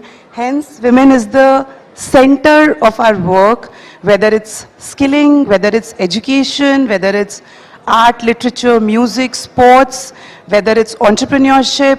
Everywhere, women are literally the center, literally the focus. We believe in, I don't believe personally, women, we all talk about women empowerment today. I believe women are already empowered. It's time that they realize their potential. It's time that they realize their power. And that's all we do at our foundation. We make women realize that they can do what they think is unachievable. There's nothing, I'm contradicting myself here, there's nothing called as multitasking. I think it's inbuilt within us. We can do 100 things at a time without getting tired, without getting exhausted, work 24/7, and, you know, achieve the things which a lot of times we don't even imagine, we don't know our potential. And that's what M3M Foundation does. We make women realize their potential, the potential that already lies within. I'll give you an example here. So we work in villages. Today we are present in about 85 districts, 22 states. So one of the villages where we started our skilling program, we reached out to women and we were doing the baseline study and we were asking women, what would you like to do? What is it that you think you can do? They all came up with ideas. They all came up with brilliant ideas, brilliant execution plan, and all we did was educate them, support them with little means that we could give. They did it themselves. Today, the women from that village are entrepreneurs. They've bought a farm, which is about 8 acres. They are doing cultivation, farming. They are selling their products in the market. They are earning for their families. I can easily take that credit, but I would not like to because it is all their hard work. Now they've started going and sitting in the panchayats. You know, earlier there was a situation where women would not sit. Even if there is a woman sarpanch, she would not go sit on the chair of the head of the village. Now they take their rights. They say, no, I am the sarpanch, I will sit. The secretary has to sit next to me or on the side. So yeah, that's what we do. Well, you're a woman leader. There are 4,000 people that you lead, inspire. Is it a difficult task to, sort of balance between the welfare of the people who work for the organization and, more importantly, the goals of the organization? So honestly, both of these things go hand in hand. I don't think it's as difficult. And not just welfare of women, why? Welfare of all our team, in the entire team, the 10,000 team members and the extended family that we have. And in addition to that, the 10 million families that the foundation is supporting. I think the welfare of these families, the welfare of my team members, my extended family, and the growth of the business, everything literally goes hand in hand. Dr. Payal, one last question before we let you go. It's been a very engaging, inspiring and invigorating conversation with you. What is the message that you would like to give to all the women who are here and, all the girls who are looking to seek inspiration from you to survive and thrive and make the most of their life? Honestly, there are women in this room who I admire, I learn from, and who have achieved much more than I have in life. My journey, I'm still growing, I'm still learning, and I'm yet to reach where most of them are. But there's one thing that I have learned, and that is that you women are the creator of life, women are the creator of this Mother Earth. We call Earth also the Mother Earth. So women is the essence of life. And all we need to do is just believe in ourselves, believe in our existence, and believe in what all can we achieve and do. There is nothing that is impossible. Just own up yourself, own up your style, own up your confidence, and get going, and you'll do what you've never thought of.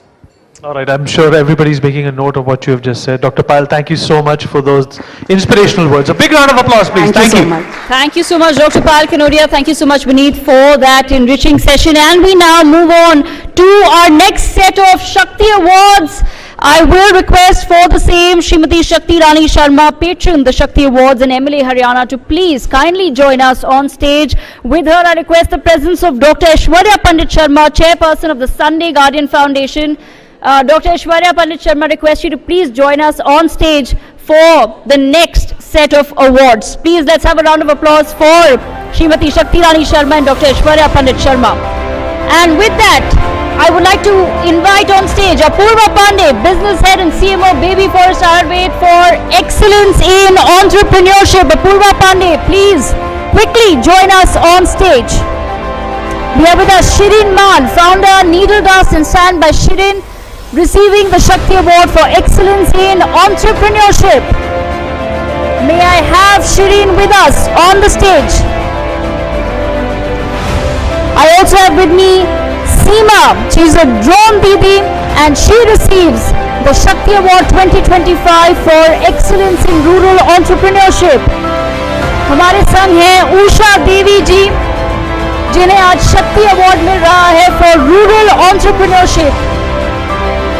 Usha देवी जी लखपति दीदी हैं, जोरदार तालियां बजाइए please for all. May I also request Dr. Radhika Rajay Gaikwad, Maharani of Baroda, for receiving the Shakti Award for excellence in philanthropy.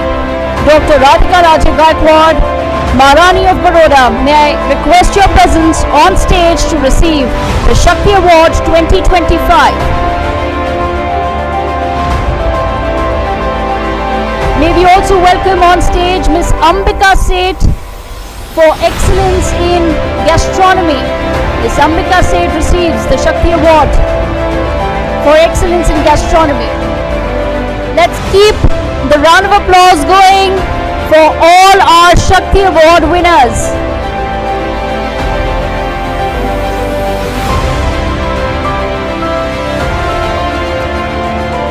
She's the founder of Kara.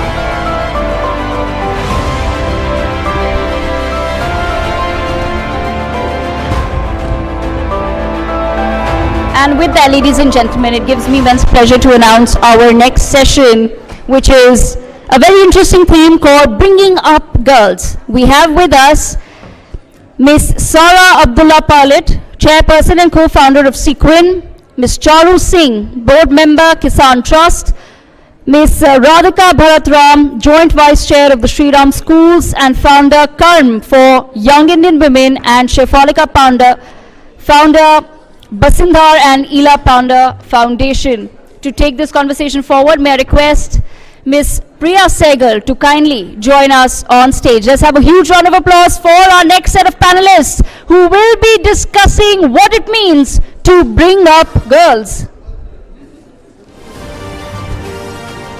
Priya ji, over to you. Thank you so much, Devika, and we really have a hard act to follow. It's been an amazing session today. But today we are really focusing on something which is the backbone of my show, why we are all here today, the topic of women empowerment. You know, we have people here who've been working, all of you are doing something different, but something meaningful, whether it is with young kids, urban girls, or, you know, rural women. There is an effort being made to try and at least level the playing field. So, Sarah, I'll begin with you first. You know, you have Sequin, where you do a lot of work. In fact, there are a couple of programs that I really enjoy, if you can tell us about them. One is, you know, Mardon Wali Baat, where you actually tell women that, you know, in terms of boys, there is a total level playing field, and also you're talking to the boys also in terms of how they should be with girls, you know, because we always tell the girls when, you know, we are worried when the girls go out, they should be safe, but I think the lecture should also be given to the boys and not just the girls. So just a bit about what you do with your program with sports also, so if you can tell us. Thank you, Priya, and thank you for having me here. As you said, my NGO is called Sequin, the Center for Equity and Empowerment and Inclusion, and we've been working for the last 16 years. And one of our flagship programs is Mardo Wali Baat, as Priya said, because while our panel is called Bringing Up Girls, for us, we've really seen that this conversation is incomplete if you do not talk to the boys. And I'm really happy that you have a panel about bringing up boys, because the onus is not on the girl. We've again seen this. We did some work in Simapuri, and we have a football project. The idea being that once a girl goes out there, she comes out of her home, she develops life skills, which are so very important. And one of these girls came to us with tears in her eyes after having done our project, and she said, you know, you taught me how to dream. You showed me where I want to go, but actually my brother and my father are not supporting me, and so I'm feeling very lost. And that really made us step back and introspect at what we were doing. And that is why we feel it's so important. It's not just about empowering that girl. What is that girl going to do? We see this across the country. If you look at figures with girls, and Radhika, of course, would know about this, education and enrollment is, you know, higher than ever. But if you look at workforce participation, the girls and the women are missing. Why is that? There is obviously a problem that has to be addressed. So we look at this in a very holistic way, where we're talking to the girls, we're working with them about life skills, mobility, going out to a public space. It was so nice to have the Chief Minister of Delhi over here with us, because we're saying that if a city is safe for a girl, if I have a daughter, which I don't, but if I had a daughter and it was safe for her to go out in the night, or to go to work, or to go to school, or to go to college, that means that that city is safe for everyone over here. So really going back to that, that making our city safe for everybody, and that we're all a part of this. In fact, that is a very important message, because we have to really talk, as I said, and as you said, not just to the girls, but to the boys as well also. Radhika, you know, there are two levels that are really, you are involved in your school, also education, which is the co-ed school, and also what you do with the Karm for young women. And if you can tell us a bit about what you do, and then I'll ask you some more questions. All right. Namaste. Just to build on what Sarah just said, I think education is always a stepping stone to what life will unfold ahead. It is not the final. So while my girls might be getting educated, the lack of opportunity and the lack of support system actually enables them to drop out of the workforce. Unless corporates, unless work environment changes, because women are changing a lot faster, and if norms don't change, you will see women slipping through the cracks, right? So what we do at Karm is that we have a flagship program, which is the fellowship, where we make sure we provide scholarship, scaffolding, mentoring, so that these girls join the workforce. And these are first generation learners, earning for the first time. And transformation really does happen. Unless we invest in leadership of young women, you will not see the transformation that we're hoping to see in the world, actually, not just India. And that has been our focus. And we continue to work with a very handful of girls. We don't have large numbers because we don't believe in that. We believe in depth. We believe in holding a girl for as long as it takes that she becomes financially stable and, of course, emotionally able to negotiate at home. Because, like you said, we might try and change whatever we want to change. Unless the home environment enables her, things are not going to change. And also, one of our philosophy is that we don't need to see leadership coming from top. We need to see leadership coming from the bottom, from the grassroots. That's where transformation, systemic changes happen. So that is our focus, and that's what we do. Yeah. And Charu, grassroots is really where you do your work. You know, I've in fact been to one of your events that you organize, and I was really impressed because there was a lot of women who had come from rural areas, and you'd organized a camp with doctors, you know, issues like menstruation, issues like menopause, that they cannot talk to their husbands at home because they also, you know, the families, a lot of them are very male-dominated families. These topics are not discussed openly, but they have their issues. Who do they go to? So I really like the idea of that camp where you made them interact and have their questions answered. So if you can just tell us a bit more about the work that you do with the Kisan Trust. So of course the focus of Kisan Trust long term, like many other NGOs, will be to improve rural employment and generate opportunities. But one thing that my experience with rural women highlighted was that there is now a tremendous appetite to educate themselves, to gather information, and to connect with the changes that are happening around them and in the rest of the world. So like you mentioned, health issues in rural India, in a mixed setting, these are words that women would not even utter. You know, you would not talk about cervical vaccines, you would not talk about menstrual issues, and definitely not highlight menopausal difficulties. But when we did our talk show, we were so blown away by the level of participation by rural women.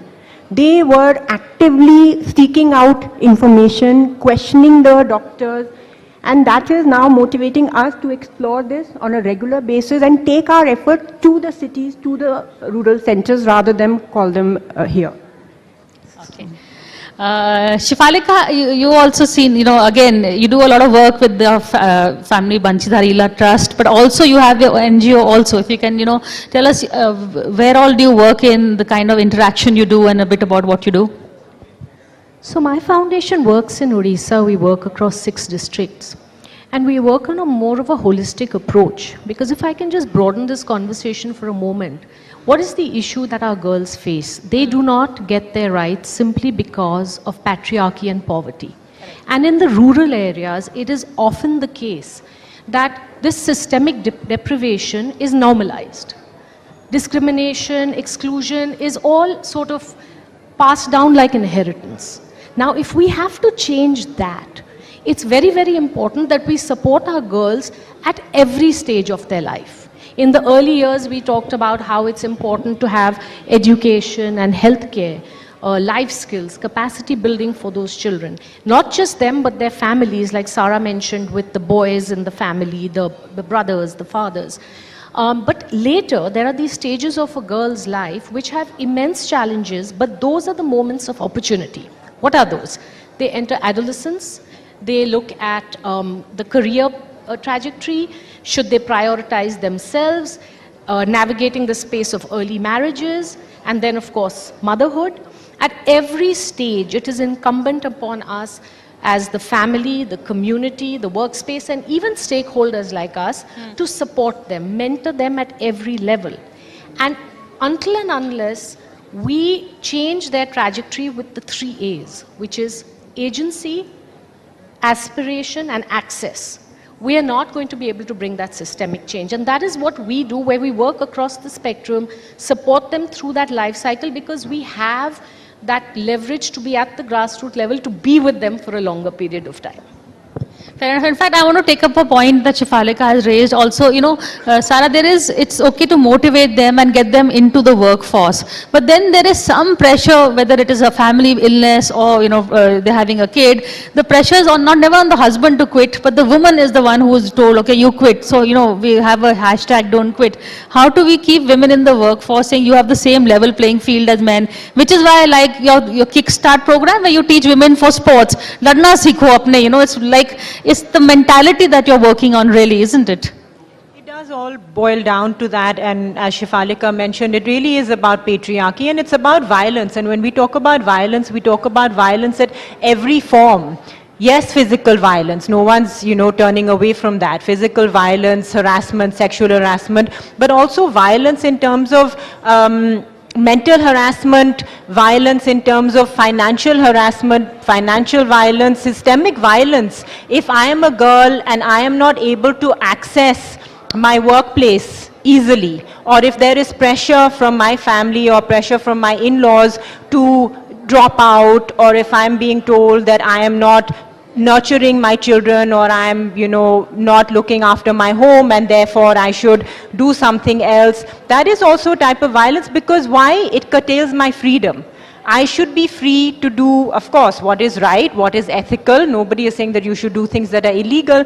But as a girl, as a woman, do I have as much freedom to choose? It's about the freedom for choice. So if a girl is in the workforce, how are we working as a state, as a country, as a community, all together? And it starts from the womb. It starts from the right of that girl to be born, right through life. To stay in school, to not get married early. These things are not just stories, they happen even now. Child marriage takes place even now. To continue to higher education, or to continue for a job. And that's why our football program, our Kickstart Equality program is so exciting, because people say, oh, there's no magic pill to empowerment.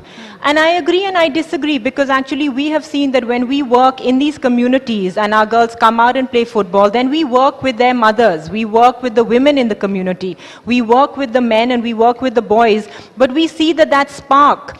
When the girls are out there on that football field, something changes within them. Then they work even harder in school, they eat better, nutrition is so important.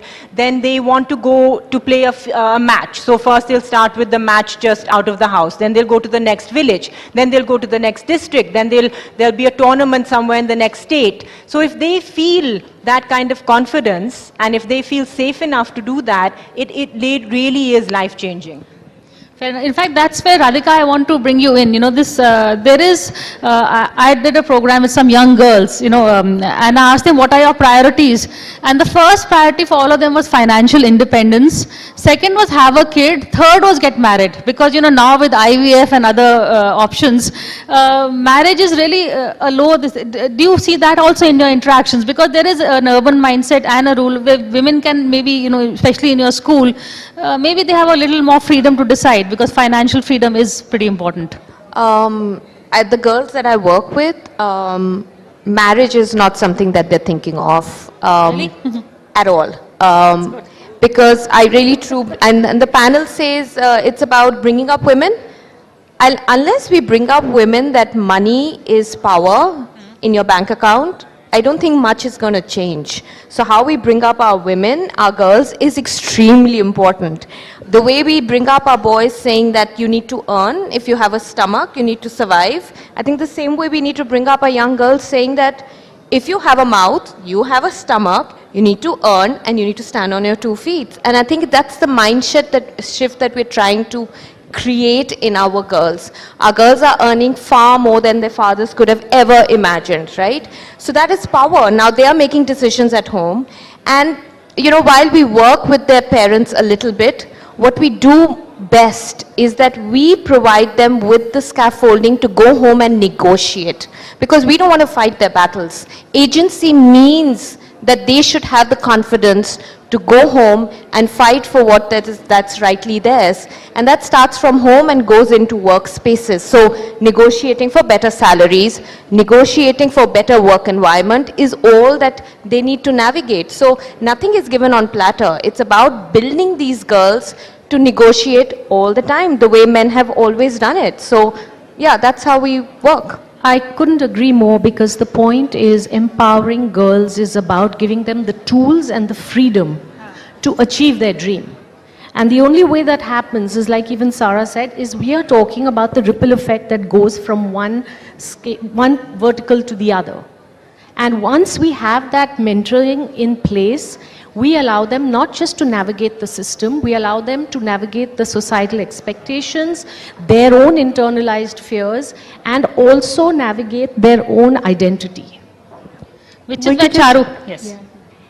I just wanted to add my 2 bit. So for women, it is important to educate, empower, give them agency, but it is so important first for people who are in leadership roles, men who are leading today, whom other people look up to be setting the right example. And the reason I say this is because I'm in a very, very traditional setup, but I had a very, very empowering experience coming from my father-in-law. Now, a senior gentleman who was in his 70s. Let me interrupt you to share a bit about Charu's background. She comes, Charu and her husband Jayan Chaudhary are, predominantly in Western UP. Chaudhary Charan Singh is her father-in-law. So there is a mindset, it's a political messaging also. And they have 3 girls and, they are battling at so many levels, I think, the mindset Not she's talking Charan about. Singh ji, Chaudhary Ajit Singh ji. Sorry, my apologies. I have 2 daughters, and I gave up my work when I was having my elder daughter, but a couple of years later, I wanted to get back to work. Now, my father-in-law, my mother-in-law had already passed on. My father-in-law was pitching in 50% with me. When I would be away for work, he would help supervise the children.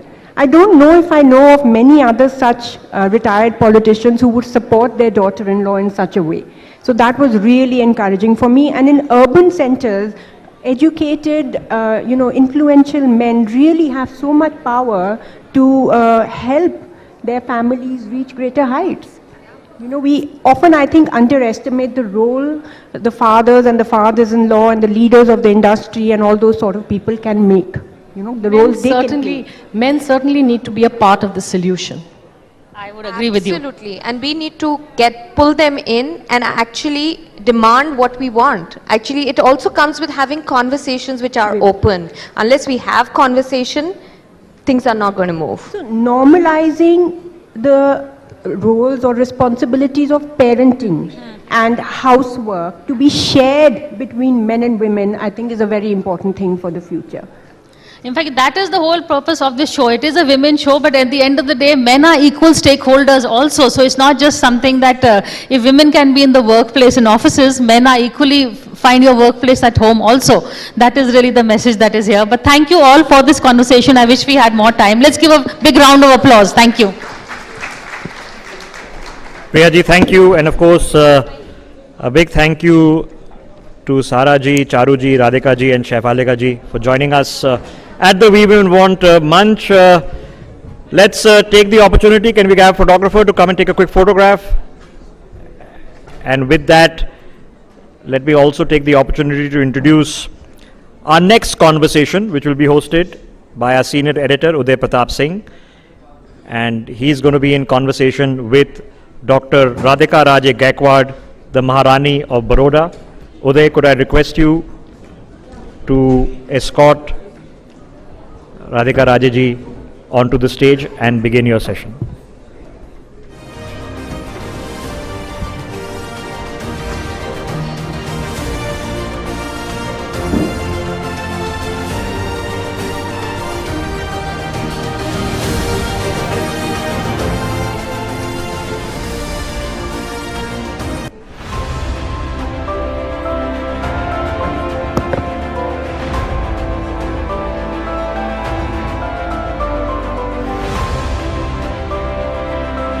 Right, as everyone settles in once again, welcome back to those of you still with us on our special NewsX, We Women Want Conclave 2025 and Shakti Awards. And hello and welcome to those of you just joining us for this next special panel.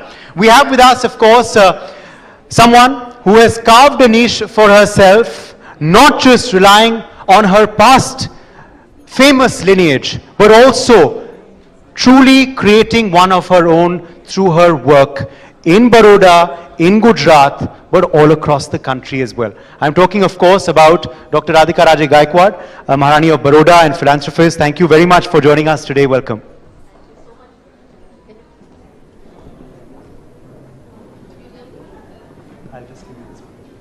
Can you hear me? There you go. Thank you so much for having me here, Uday. It's truly an honor. Firstly, you've just been honored with the NewsX Excellence Shakti Award for Excellence in Philanthropy. So I'll take your first quick reaction to that. How do you feel? I feel very, very humbled and honored to receive it in such august company and to be appreciated for something that you're not seeking appreciation for always feels all that more special. So thank you so much. Royalty is always known for being very well turned out, and that you are today as well. It is National Handloom Day as well, so happy National Handloom Day to all our viewers. Tell us about what you're wearing. Thank you for bringing that up. Yes, I'm a very, very proud Indian, and I really like to speak about our crafts. And this is actually ikat, which is a tie and dye technique. So this is done by a very, very special artist, and it's called Varshashri. And what they've done is they've actually recreated the rainbow bow, the snake skin on tie and dye. So it's really a unique piece, and each one's individual. And that's what Indian crafts are, you know. Each one is, anything created by hand is unique, and that's what India is. Everything is bespoke. How important is it also to give more promotion to Indian handloom? You know, the Prime Minister also often talks about Make in India. How important is it to promote Indian handloom and really make it the toast of those abroad as well? It was always, if you look at history, if you look back, Indian crafts were the toast of fashion, high luxury world over. And over time, it's got corrupted to and reduced to, to few designer labels. And I'm very grateful for keeping craft alive that designers are doing in their own way. But I think each of us as individual needs to come up and support craft. And as we know that craft is the second highest employment generator after farming. We need to bring back dignity to craft, and we need to bring back dignity to our culture, and the two of them are, intertwined. They certainly are. And also, of course, your own work, as I said, you are carving an illustrious legacy forward as well, not just relying on your past legacy. How much of your time has been devoted to arts and crafts as well, in your own unique way, in Baroda and of course locally there in Gujarat? A lot of my time and energy goes into focusing and enabling craft. I work with two crafts in my own capacity. I'm reviving the traditional real Zari Chanderis in Chanderi, Madhya Pradesh, as well as what we had textile which was worn and patronized by the royal family of Baroda, called the Baroda Shalu in Banaras. So these are the two crafts that I'm personally reviving, but other than that, I'm also director of CDS Art Foundation, where we align designers with artisans, and we give them a year to collaborate, and we bring the artisan to the fore. So bringing back dignity and provenance to the craft. And of course there's Urja, which I organize every year. I bring different crafts from around the country and again align them with designers. I asked this question to Nimrat Kaur, actress as well, who was with us earlier today, because her family was also in the room. Your family is also in the room today. So let's, talk about that. How does it feel to have your parents in the room when you are getting this award on stage? And how much is it of their upbringing and values that has led you to become this achiever that you are today? Absolutely. I'm here because of my parents, and I have learned the activism and to stand for what you believe in from my father, who even today fights, bitter battles for wildlife and conservation, and so that idealism and that sense of purpose comes from him, and the compassion and humility and the ability to to connect with people that I hope I have inherited from my mother. So between the two of them, I really do have quite an incredible set of genes, and see, I get to be here today, all thanks to them. You know, also, of course, I have to ask you about your work for the queer community as well. Again, that's something that we've seen you have a special passion for, and it also is something which now is being seen in India. Otherwise, this was a community which was often on the margins of society in our country. Absolutely. You know, and the thing was that you oversee them. They're so invisible to us, and over generations, they've kind of learned to just merge in the background, and there is huge repression and mental health issues that they go through because they face so much rejection in life. My efforts have been in, you know, just to give them a sense of dignity, to an agency, to give them, you know, employment skilling that they can lead their lives on their own terms, and to be able to earn a livelihood with dignity. It's been a challenge, but today I must say that my cafe, which is one of its kind in Western India, it's called Gazra Cafe. Today we are able to make that much money, that the proceeds have been able to fund a transgender reassignment, a sexual reassignment surgery. So, you know, we are definitely on a path, and it's great to be able to make impact. And I feel, and I see the changes, and I've realized over time, Uday, that people want to help, and people are well-intentioned. It's just that they're not always well-informed. And that's where I feel my role comes important, that to be able to amplify and clearly communicate what the causes are. And I feel there are enough people out there who wish to support. And there are so many youngsters who come from the LGBTQI community and tell me that, you know, I was at the brink of suicide and your initiative has helped, or that today my mother accepts me because, you know, you are standing up for causes like this. So, you know, before I come back and talk also a bit about Lakshmi Vilas Palace in Vadodara, and also, of course, the uniqueness of it. We saw how Prime Minister Modi had taken the Spanish head of state there as well last year, I think that was. Let me ask you, though, about a controversy that happened recently regarding a show called The Royals. And we have Anshu Khanna here as well. And Anshu Khanna had also written an open letter which had also gone viral. But you also had written a very important open letter, being a royal yourself, on the show and what you felt was wrong in it. What made you write that letter, and what do you feel about the response that happened? I never anticipated the response that happened, and there was a lot of coverage and a lot of support that came out from very, very unusual quarters. For me, it was just an attempt to call out incorrect history, because what we've been seeing since independence has been this controlled narrative to paint royalty as debauched. And I am sure there have been instances in history where they, you know, this would be confirmed. However, you know, India stands to a large extent on the shoulders of what came before independence. And I mean that in terms of our architecture, our engineering, our policy, our craft and culture. Royalty were the administrators of India for centuries. And of course that shrank as the British came in. But there had to be a negotiation between the new people coming in and the old standing royalty, and that was diplomacy at best that could be said.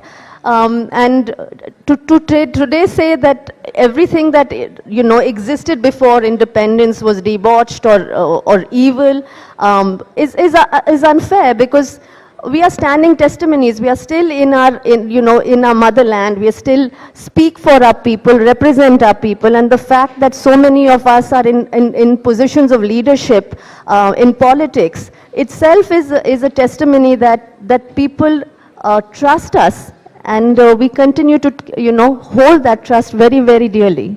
Okay. That, of course, was your comment on the royals, which went viral. But do you believe there is still this perception, you know, in India that, of course, there is still this image? And does Bollywood, you believe, contribute to that? I think media and cinema contributes to our concept of popular history, especially now more than ever. And you know, every layer of incorrect narrative, whether it's cinema, whether it's snide remarks, or have kind of layered that to be the documentation or the final truth. And that's where I see the problem is, because post-independence there were all these movies about Thakurs being wayward and royalty being debauched, and that became kind of the premise for every other work that emerged to be. And somewhere that needs to be reviewed. Okay. I want to quickly ask you though, before we end on Lakshmi Vilas Palace, Baroda, what is your favorite artwork there? The art is legendary, Raja Ravi Verma and whatnot. What is your favorite piece of art there?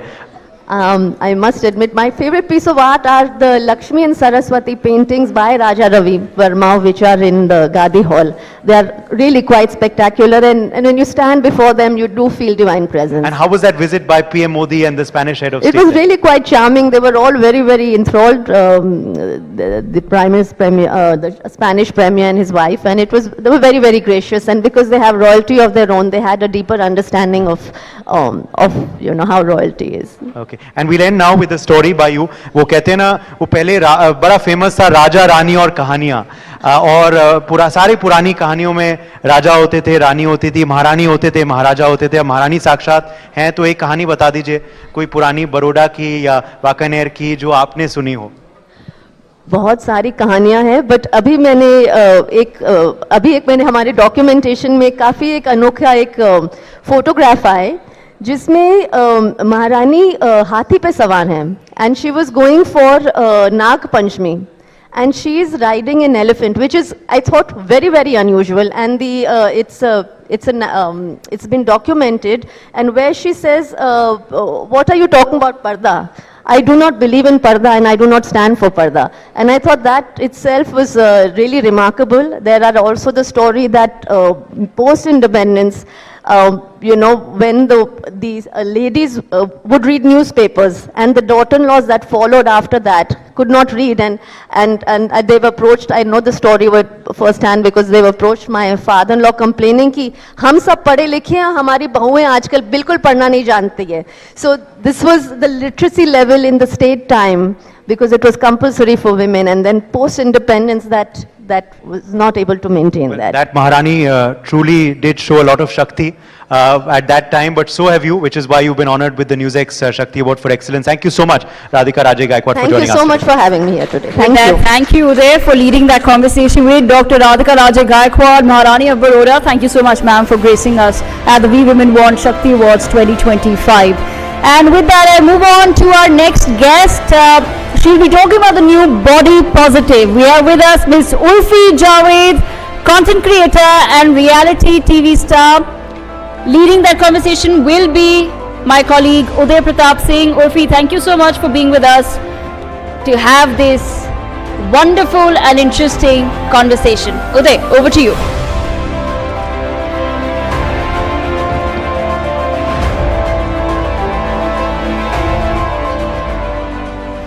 Welcome back to those of you still with us, and hello and welcome to those of you joining us today at the NewsX We Women Want Conclave and Shakti Awards 2025. We have with us now a guest who needs, of course, no introduction. Yes, look at that. The applause is speaking for itself. मैंने उनका नाम भी नहीं कहा, मगर अभी से तालियां बजना शुरू हो गई, because if you have a social media account, you know her name. I'm talking, of course, about actor, content creator, reality star, fashion star, Urfi Javed. Welcome, thank you for being with us. इतनी तारीफ मेरी किसी ने नहीं करी होगी आज तक. Thank you so much. आज हमने कर दी, और आज हम आपको एक पुरस्कार से भी बहुत जल्द सम्मानित करने वाले हैं. Best day of my life. Yes. So I'll quickly ask you about your first reaction to that. You're being honored very, very shortly with the NewsX Shakti Award for Excellence in Fashion. Your first reaction? Honestly, I couldn't believe it at first that when I started, people were really outraged by what I was doing, and they were just like, what is happening? what is this girl doing? And now being awarded with something like this, it's a journey, it's been a journey, so it feels great to be validated. Honestly, I think I started my journey because as a child I faced so much of trauma that I crave for that validation somewhere, so being validated of course makes you feel great for that moment. You know, I also have to ask you, of course, about because we were discussing and debating just before this कि थोड़ा सा दुविधा हमारे मन में था, should we award you for excellence in fashion or should we award you for excellence in reality TV, because you've just won another reality show. So congratulations on that. Did you win? Did you expect to win the Traitors when you signed up for it? No, I was like okay, मेरा per day इतना है तो 10-15 दिन निकल जाए कि घर पे कुछ पैसा आ जाए. मैं ये सोच के ही नहीं, can I speak in Hindi? That's okay. Yeah. So मैं ये सोच के ही नहीं गई थी कि मुझे मतलब जीत पाऊंगी. मुझे लग ही नहीं रहा था मैं जीत पाऊंगी. ट्रेटर्स जो शो था बहुत ही डिसीट करना था लोगों को, मतलब थोड़ा फरेब वाला शो था और एज अ इनोसेंट जीतना. बट 5 दिन बाद मुझे लगा था अब तो मैं जीत के ही रहूंगी. रियलिटी शो था तो आप अभी रियल थी उस शो में, मगर असल जिंदगी में उर्फी कितना इनोसेंट है या कितना वो साइड भी है? I think no person on this earth is 100% innocent or 100% traitor. Somewhere वो percentage का ही गेम है. अगर आपके अंदर ज्यादा ट्रेटर है तो आप जेल में जाओगे, कम ट्रेटर है तो आप पॉलिटिशियन बन जाओगे. That's her, honest as always. Big Boss OTT से ये सफर शुरू हुआ था रियलिटी टेलीविजन का और अब वो पहुंचा है यहाँ. ये कैसे सफर को देखती हैं आप? And do you believe this is also shown your real side, जो बिग बॉस में लोगों ने देखा, बिग बॉस ओटीटी में और अब traitors? So I was in Big Boss only for 1 week. I was the first one to be eliminated. I couldn't do much on the show and उस time मेरा real side मैं खुद भी नहीं जानती थी. I didn't know my for a very long time in my life I didn't know my personality because in my house लड़कियों को बोलने भी नहीं दिया जाता था. So I didn't even know I have a voice and when I discovered my voice I was like I am not going to stop. And then I knew I had very small window big boss के बाद कि यही window है, इसमें जो आप कर लोगे. So that was just on my mind. अभी आपने पॉलिटिक्स का जिक्र किया, मैं पूछना चाहूंगा क्या आप कभी पॉलिटिक्स में जाएंगे?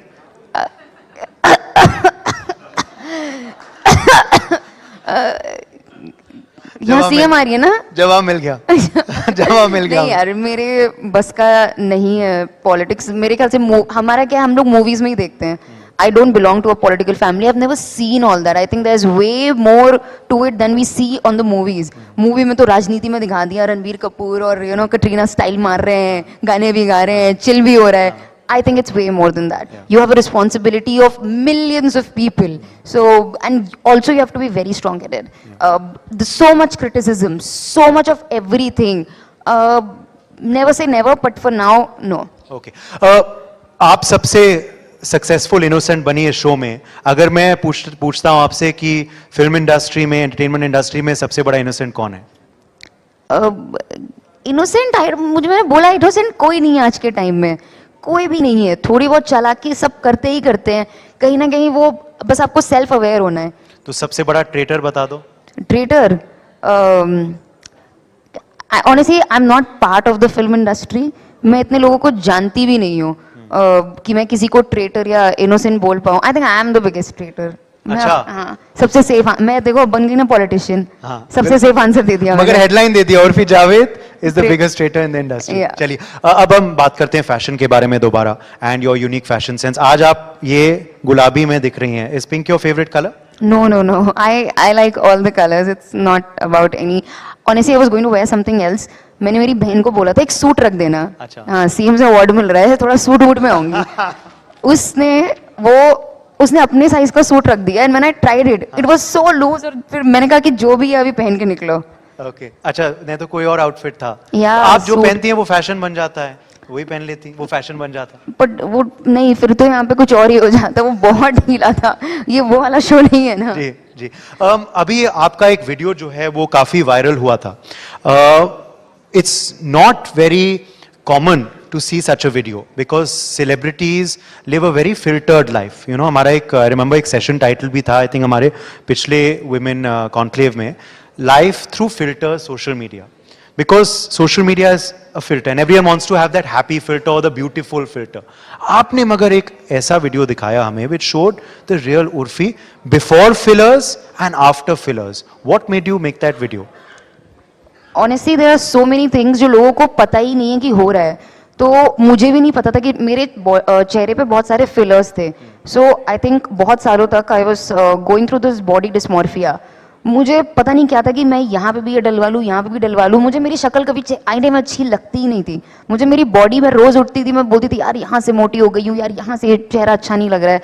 But suddenly after so many years I just wanted to see myself without everything. And जब मैंने वो फिलर्स डिजोल्व करवाए, my face swelled up and I was just laughing. Honestly I was just having a good laugh कि ये ऐसा भी हो सकता है किसी के चेहरे के साथ. So I just decided to put it on social media just like that and it blew up. क्या कि you know this is what happens जब आप फिलर कराते हो. कुछ लोगों ने बोला इसको ऊपर वाले का अजाब पड़ गया है या इस अपना चेहरा ऐसा करा लिया है. But it was just for information because genuinely बहुत औरतों को पता ही नहीं है डिसॉल्व कराओ तो ये होता है या ये कराओ तो वो होता है. So I just wanted to give out some information. जैसे आपने बता दिया कि क्यों करवाया, फिर why did you want to go natural again? For some reason I think honestly I'm in that phase of my life. When you cross 25, you really start accepting yourself. I am on that journey to accept myself, and I thought, just woke up one day and I'm like, एक बार करा के देखते हैं dissolve. कुछ नहीं तो वापस दिलवा लेंगे, but let me just see my face without it. It's 9 years I was getting it done, and finally, just one day I woke up and I decided to get it dissolved. And look at her face, how natural and beautiful she is. But ये pressure है उर्फी, और आपने खुल के इस पे बात किया, बहुत अच्छी बात है, you know, because it's a conversation many celebrities and others have in close doors और नॉट ऑन कैमरा. बट ये प्रेशर है आजकल इंडस्ट्री में भी और इंडस्ट्री के बाहर भी to look good in a certain way and do what it takes. Why is this pressure there these days? Pressure आया कहाँ से? प्रेशर डाल भी तो सोसाइटी रही है ना. Who is giving you the pressure? The pressure on women to look in a certain way has been there through centuries. बचपन से आपको बोला जाता है कि अरे ये मोटी है इसकी शादी नहीं होगी, या बोला जाता है यार, कलीग्स भी बोल देते हैं ये तो थोड़ी सी फेयर होती ना और अच्छी लगती, इसकी नाक थोड़ी और होती तो यू नो. तो ये प्रेशर भी तो सोसाइटी डाल रही है ना औरतों के ऊपर. तो वो समवेयर आप मतलब बड़े ही वैसे होते हो इतना प्रेशर लेके कि आप जब एक सर्टेन एज पे पहुंचते हो, specially when you are in such a you are at that impressionable age which is 17 to 25, you don't know what you're doing. You will do anything to be accepted. I think the यहाँ पे word है acceptance और validation. तो उस acceptance और validation के लिए specially लड़कियां बहुत कुछ करती हैं. So I think I was one of them. आज आपको शक्ति अवार्ड मिला है, आपकी इनर शक्ति कहाँ से आती है? I think I said it before also that for me I do not have anyone to fall back on. I stopped earning, I stopped doing it, I'm dead. Like what will I do? So I do not have a plan B. Plan A is my only plan. Also I'm very ambitious. It started with कि लोगों को prove करना है, but now it's just I want to do something. Life में कुछ छोड़ के जाऊंगी कि कभी मर गई तो लोग याद भी कर लेंगे, 1-2 साल मेरे लिए बहुत होगा. So शायद वो याद रखने वाली चीज मेरे लिए मायने रखती है. You are one of the most papped people these days. Papped is a word where people are snapped by paparazzi. It's called papped. Yeah. For those who don't know, I'm sure everyone knows though now. तो ये paparazzi के साथ आपका क्या रिश्ता है? You know, do you love them now or do you hate them or क्या है? I can never hate the paps. No, I don't hate them. I think everyone, it's a very mutual relationship. और जहाँ मुझे उनकी ज़रूरत है और उनको भी कहीं ना कहीं हमारी ज़रूरत रहती है सेलिब्रिटीज़ की. तो अभी इंडिया में सारे सेलिब्रिटीज़ का रिश्ता ऐसा ही है. But I think over the time it will change a lot.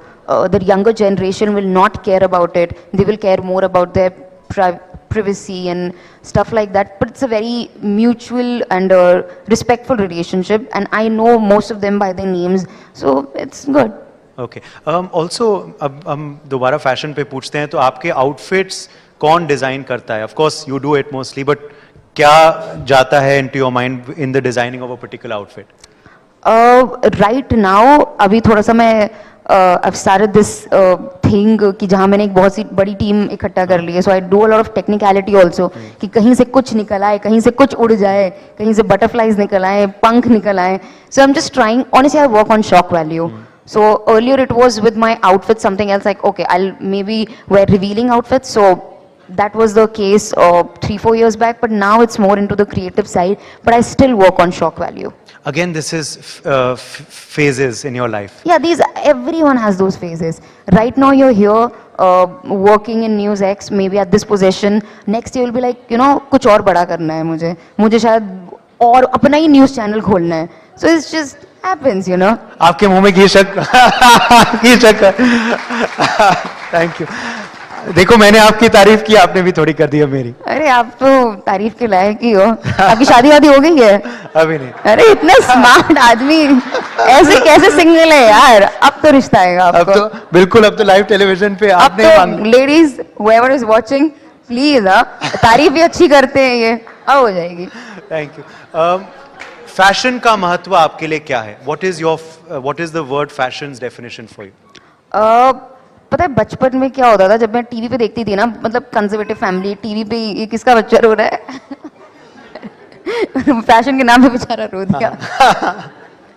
नहीं तो बस मुझे लगता था अरे कटरीना ने पहन लिया है, करीना ने पहन लिया, मजा आती थी देख के. It's just a way to express yourself. For centuries people have used fashion in a way to express themselves, and earlier fashion was only limited to rich people. Now it's not. Now it's cheap, available, and I am using it to express myself and also to get views. आज एक बच्चा रो रहा है आपके वो fashion शब्द बोलने से. क्या जब आपके आउटफिट्स होते थे तो आपकी फैमिली रोती थी कि अरे उर्फी क्या विवादों में फंस रही हैं आप, या दे वर सपोर्टिव? फैमिली नहीं, पूरी दुनिया रोती थी कि क्या कर रही है ये. नहीं, my family, I think हमारा वैसा रिलेशनशिप नहीं रहा है.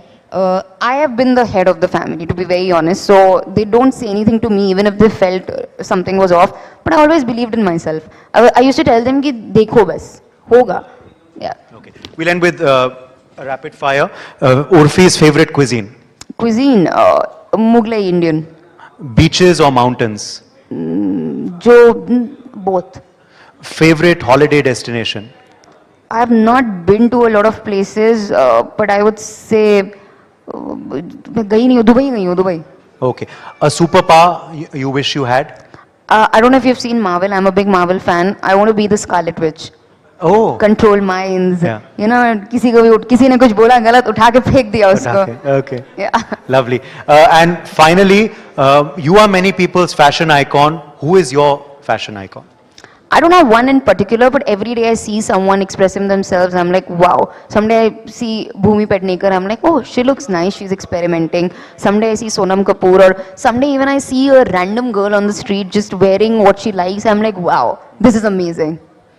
Thank you so much for joining us. As I said, you are many people's icon for all the right reasons, and continue being Urfi Javed because you're very good at being that, and you're doing very well as well. Thank you so much for joining us today. Thank you. Thank you Uday for that session. Thank you Urfi for joining us, and of course thank you for being so honest. If that's one takeaway that all of us can perhaps learn from that particular session. And with that we move on to our next set of awards, for which I will once again request the presence of Srimati Shakti Irani Sharma, patron of the Shakti Awards and MLA Haryana, along with Dr. Aishwarya Pandit Sharma, chairperson of the Sunday Guardian Foundation. May I request your kind presence on the stage with us for the next set of Shakti Awards. And we begin with Urfi Javed, receiving the Shakti Award for Excellence in Fashion. Urfi is a content creator and reality TV star. Urfi Javed, recipient of the Shakti Award 2025 for Excellence in Fashion. We also have amongst us Kamakshi Khanna for Excellence in Vocal Artistry. Promising talent. She's a singer and songwriter. Kamakshi Khanna, also the recipient of the Shakti Award 2025.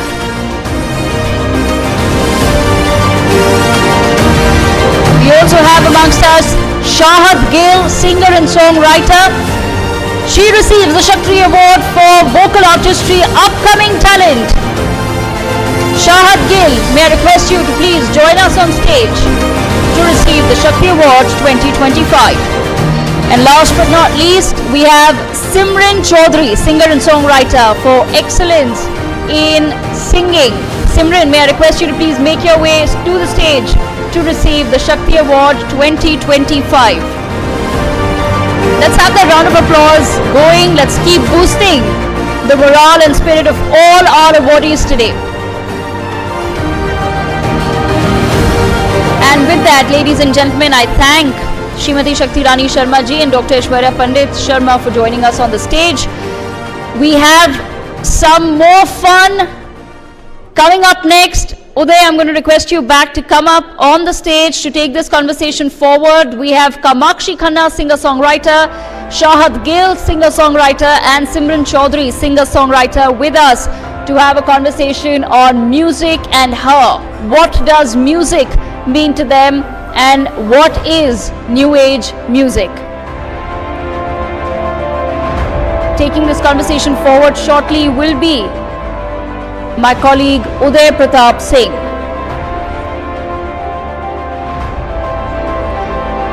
It's been an incredibly fun-filled day, ladies and gentlemen. We've had women who are driving India's tech revolution in agriculture. We've had drone didis, we've had Lakpati didis, we've had women from all walks of life who've joined us today to make this event a success. And of course, the good news is that the day is not over. Our next conversation, Music and Her with Kamakshi Khanna, Shahad Gill and Simran Chaudhary. Thank you so much to all of you for joining us at the Shakti Awards. Uday, over to you.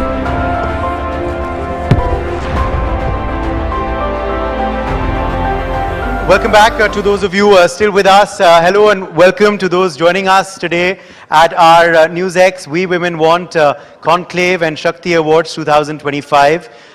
We have done a lot of talking, so now it's going to be time for some singing as well, because we have with us three acclaimed singers and songwriters. Welcome all of you. Thank you so much for being with us today. And let me begin with you first, Simran, on how you feel. You've just been honored with this special award for excellence. What would you like to say on it and on your journey so far, how it makes you feel? Well, first of all, thank you so much for letting me be here. And I don't know, excellence in singing, yeah, I don't know if I deserve that. I think it's too soon to receive that award, but thank you so much. I very well acknowledge it. And I am equally grateful to NewsX Shakti Awards for at least thinking that I am at least teeny tiny little tad bit, if at all, capable of the award. The journey has been incredible. I think excellence is like a constant chase in your life, and you keep chasing until your last breath. But I think as long as the drive is real, as long as the purpose is real, as long as the target is clear and the vision is clear, I think we are good. Yeah. Let me quickly ask Kamakshi as well on this honor. What does it make you feel? And of course also, does it imply that you're on the right path, the path that you've chosen for yourself? I think that's a question I ask myself every day. But this is one of those days which just reassures you that you must have done something right in your life to be here. And thank you so much, NewsX, for awarding me with this. Vocal artistry is something that I've really dedicated my whole life to, and it's something that I enjoy the most to do with my time. So to be acknowledged and to be noticed for that means everything. Thank you. That same question to you, Shahad. Does this feel special for you, this Shakti Award? And also a quick follow-up to that on where you derive your Shakti from. I think coming to music, I think that's what I've always wanted to do. And if you get appreciation for it and your music, your art is known to people and they love it, I think it's more than what we could ask for. And coming to the award, I just feel very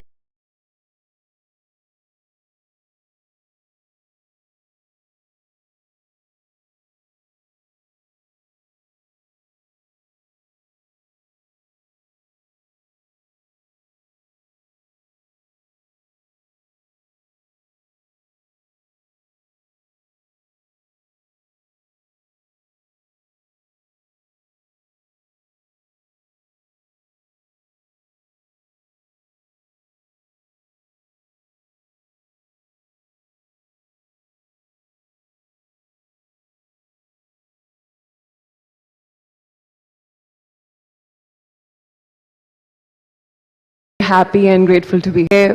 group भी कर सकते हैं. That is the beauty. वे अखियां नू रज लैण दे सोहणिया अजे ना जा. वे अखियां नू रज लैण दे सोहणिया अजे ना जा. रांझणा अजे ना जा माहिया अजे ना जा. वे अखियां नू रज लैण दे सोहणिया अजे ना जा. Thank you. Beautiful, beautiful. Kamakshi, the floor is yours. Yes. So I'm going to take this opportunity to sing a song that I've just written. It's releasing this month. And strangely, it is about my journey as an artist. It's called Sabar, and I'll sing a few lines. ये राह चाहे जहाँ भी ले जाए मुझे फिक्र नहीं कुछ खबर नहीं. वक्त रेत है ये हाथों से फिसल जाए मुझे फिक्र नहीं है सबर यही.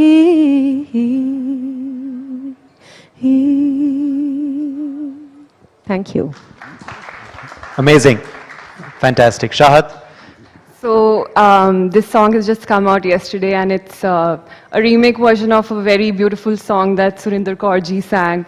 And yeah. वे तेरे नाल तेरे कोल तेरे चावां साथ नू वे अग पानियां च हानियां मैं लाई रात नू वे अग पानियां च हानियां मैं लाई रात नू. So please guys go and hear this one. Amazing, amazing. Let's now come back to the conversation as well. Let me ask you first, Kamakshi, about what made you become a singer. When did this Kida bite you? When did this journey of yours begin? And also, how great is it now that you have platforms on OTT as well? Of course, earlier it was only film music. Now independent music is growing. Plus, you have OTT as well. And you've also sung, of course, for OTT projects. My journey with music actually started as a surprise. I didn't even know that I could sing till I was 13 years old. It was a really supportive music teacher in school that recognized my voice and encouraged me to sing. And since then, there's honestly been no looking back. It's been an obsession ever since. It's the one thing that I love the most. And I started writing my own music by the age of 20, 21. And I think that's what really drives me today. And to see my own music be featured on platforms is a huge sign that the independent music industry is really, really growing. To see a song that you write in your bedroom feature on Netflix is one of the biggest honors. And I feel like we have a long, long way to go. And I'm really excited to see that journey unfold. Yeah. How important also is it, Shahat, to see that, labels like Sony Music and others are also backing independent singers.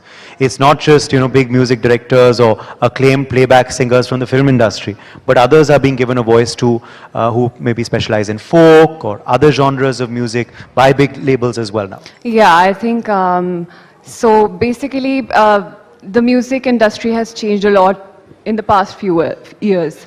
And independent music space has been seen a lot of growth, and people are engaging with all those music of different genres, and we have different audiences for different genres. And to see these labels help us in any way and reach out to more audience, I think it's the best thing ever. Also, do you believe, Simran, these days it's great for Indian music going global as well? We saw how recently there was that Louis Vuitton show in Paris, and Bharatiya gaane wahan गुनगुनाए जा रहे थे और background में चल रहे थे. And that's just one such example. So do you believe it's truly the time for Indian music currently? Absolutely. I feel there are so many Indian artists who are making it big globally, and Diljit Dosanjh, to name the first person that comes to my head. And I feel कि जो संगीत जो हम शुरू से सुनते आए हैं, हमें हमेशा बताया गया कि संगीत हमेशा दायरों से बढ़कर होता है, हमेशा सीमाओं से बढ़कर होता है. It's always across borders, right? So I think it is high time that Indian music gets to experience that sort of exposure. The ideologies that we have grown up with, music beyond borders and music beyond languages, to be precise. So I think it is a beautiful time जहाँ artists उतना देने को तैयार है और audience उतना receive करने को भी तैयार है. So it is a beautiful time that we are living in. Also, you know, as far as your inspiration is concerned, is there anyone, or you named Diljit, of course, who's big abroad, but who are you personally inspired by as well? Are there any one or two musicians, and what made you become a musician? So I'm going to name two people here right now who are incredibly important to me, and as artists, they have been everything that I've sort of imagined and always aspired to be.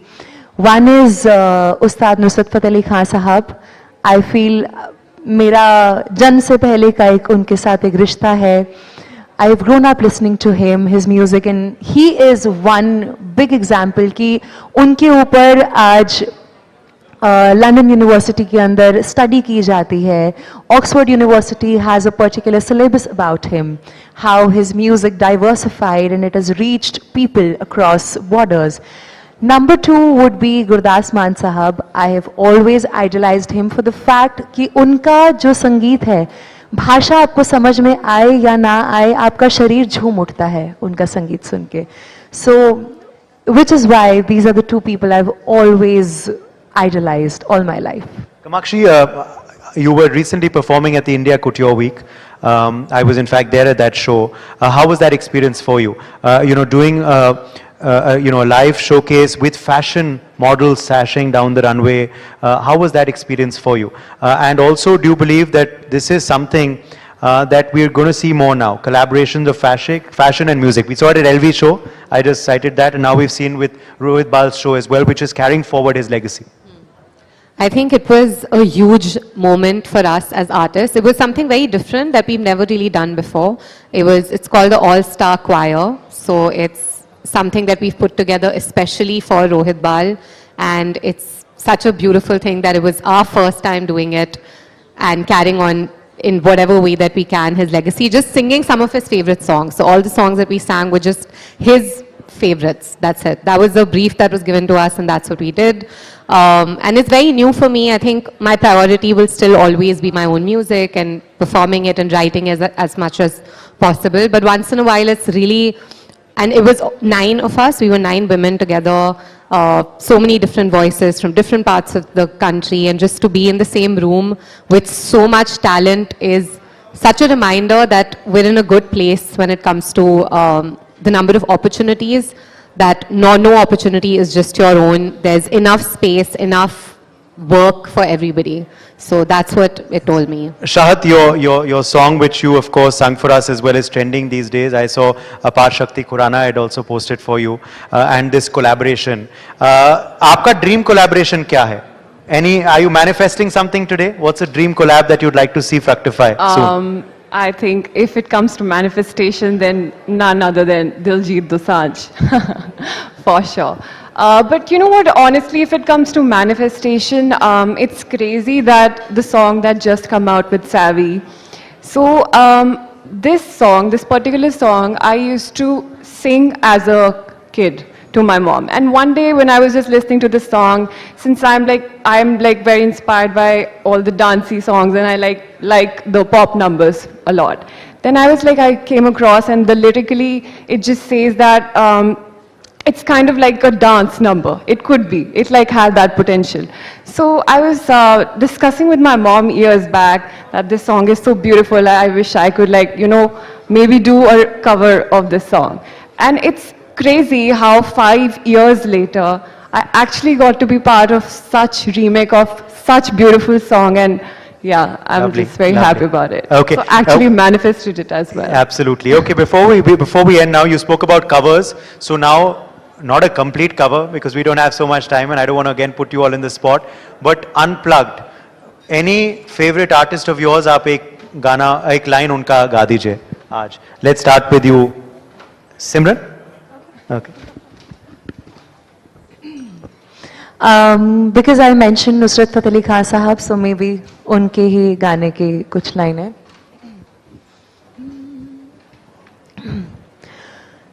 जे तू अखियां दे सामने नहीं रहना, जे तू अखियां दे सामने नहीं रहना, ते बीबा साडा दिल मोड़ दे. जे तू अखियां दे सामने नहीं रहना, जे तू अखियां दे सामने नहीं रहना, ते बीबा साडा दिल मोड़ दे. मैं ना झूठे तेरे लारियां नू सहना, ना मैं झूठे तेरे लारियां नू सहना, तू भावें मेरा दिल तोड़ दे, जे तू अखियां दे सामने नहीं रहना. Thank you. शानदार, बहुत ही बेहतरीन आपने गाया और क्या ट्रिब्यूट आपने दिया उस्ताद साहब को. जी कामाक्षी, आपकी बारी. Any favorite of yours or any person who you'd like to hum a couple of lines of? My ultimate biggest inspiration has always been A.R. Rahman. So I'm going to sing a couple of lines from my ultimate favorite song. हाथ थाम चलना हो तो दोनों के दाएं हाथ संग कैसे, एक दाया होगा एक बाया होगा, थाम ले हाथ ये थाम ले, चलना है संग थाम ले.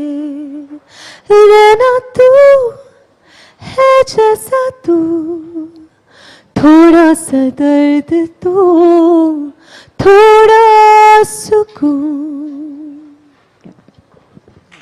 Fantastic. Very, very well done. Shahat. Sure.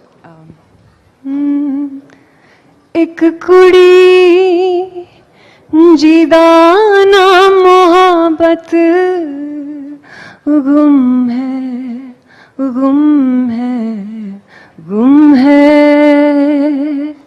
हो साद मुरादी सोनी फाबत गुम है, गुम है, गुम है. Amazing. Many, many congratulations to all of you three, and thank you so much for joining us today. And I think hearing you three sing live and conversing with you, I think we can be rest assured that our Indian music industry is safe for many, many more years ahead. Thank you, all three of you, for joining us today. Shahat, Simran and Kamakshi. And I'm sure we get a chance to follow them on Instagram, YouTube, Spotify and other places where you can hear them. Kamakshi, Khanna, Shahat Gill, Simran Chaudhary, you've heard it here. And I know singers like a very perfect sound equipment, so they've been very brave to sing for us. Thank you, all the three of you. It is really, really appreciated. Ladies and gentlemen, let's have one last big round of applause, please. And then you can see doors at the back which have been opened. Some of the people have already spotted the fact that lunch is served. See you in half an hour.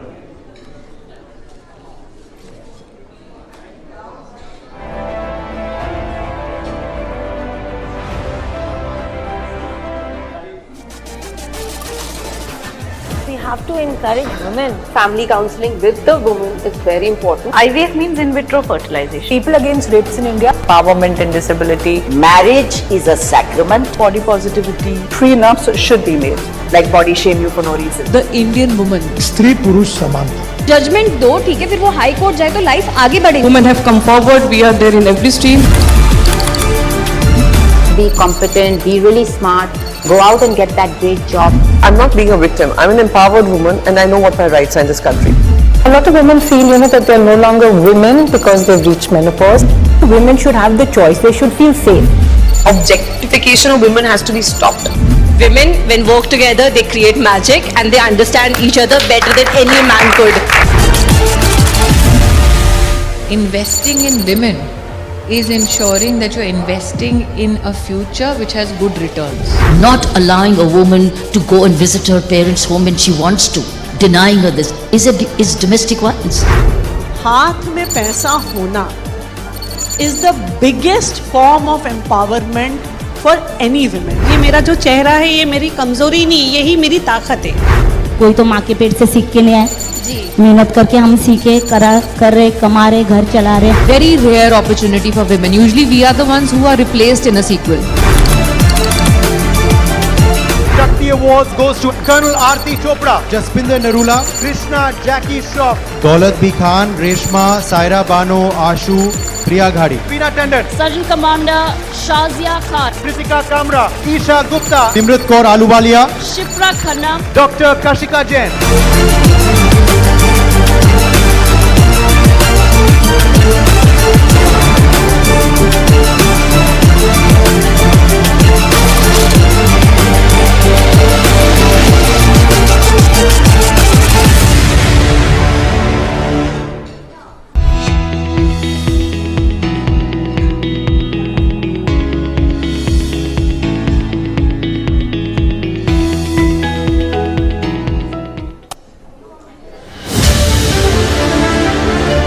ITV network के founder और संसद में मेरे साथी Kartikeya Sharma ji, network की पूरी team, देश विदेश से आए सभी अतिथि, देवी और सज्जनों, न्यूज एक्स वर्ल्ड इसकी शुभ शुरुआत और इसके लिए मैं आप सबको बहुत बहुत बधाई देता हूं, बहुत बहुत शुभकामनाएं देता हूं।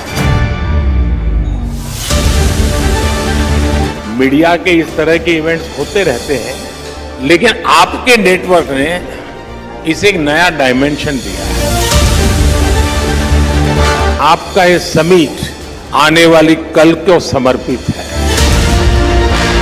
जितने भी मैं इवेंट्स में गया हूं, एक छोटे से कमरे में होते हैं और अपने अपने लोग होते हैं। यहाँ इतने विशाल समारोह को देखना, और वो भी एक मीडिया हाउस के समारोह को, और जीवन के सभी क्षेत्रों को स्पर्श किए हुए लोग यहाँ होना, ये अपने आप में बहुत बड़ी बात है। इस टेम्पलेट को आने वाले दिनों में दूसरे मीडिया हाउस भी अपने तरीके से और इनोवेटिव बना करके कम से कम उस छोटे कमरे से बाहर निकले। मुझे विश्वास है कि आपका नया चैनल भारत की रियल स्टोरी दुनिया तक पहुंचाएगा। ITV नेटवर्क की पूरी टीम को मैं फिर एक बार ढेर सारी शुभकामनाएं देता हूं। 30,000 करोड़ रुपए के निवेश उत्तर प्रदेश के अंदर डिफेंस सेक्टर के ही होने जा रहे हैं। आज उत्तर प्रदेश डाटा सेंटर के एक बड़े हब के रूप में स्थापित हुआ है। यूपी शिक्षा का एक नया मॉडल देने जा रहा है। उत्तर प्रदेश के नौजवान को उत्तर प्रदेश के विकास के लिए समर्पित कर दिया। Uttar Pradesh is emerging as a new force in the defence sector. A defence corridor is being developed in 6 major districts. By fostering defence manufacturing, this is promoting India's self-reliance. The defence corridor has attracted investment commitments worth rupees 30,000 crore. In Lucknow, the BrahMos Aerospace Integration and Testing Facility has been constructed. Built at a cost of rupees 300 crore, this unit stands on 80 hectares and will produce the world's state-of-the-art supersonic cruise missiles. Uttar Pradesh is playing an important role in making India self-reliant. Gautam Budh Nagar is shaping up to become a global semiconductor hub. India's 6th semiconductor plant is going to be built on 48 acres of land in Noida. A chip manufacturing unit is being set up with an investment of rupees 3,700 crores. This plant will manufacture display driver chips for mobile phones, laptops, cars, PCs, medical equipment and a myriad of other devices. And 36 million units will be produced per month. The plant is expected to create more than 4,000 direct jobs. Uttar Pradesh government's Project Alankar has emerged as a standout example of effective educational reform. The project seeks to achieve 100% compliance with 35 infrastructure and facility benchmarks in 2,441 government schools. Under this initiative, schools are being equipped with smart classrooms, science laboratories, libraries, computer labs and hygienic toilets. The Uttar Pradesh government, led by Chief Minister Yogi Adityanath, is powering the future by creating thousands of new jobs for our youth.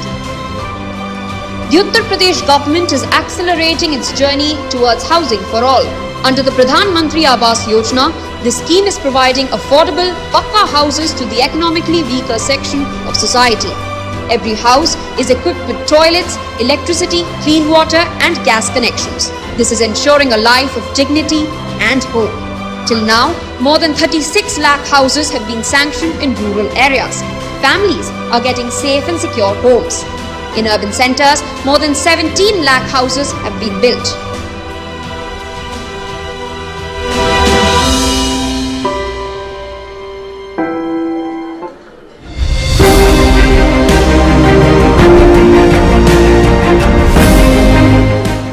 A natural disaster, like the one we witnessed in Dharali, requires swift, immediate response.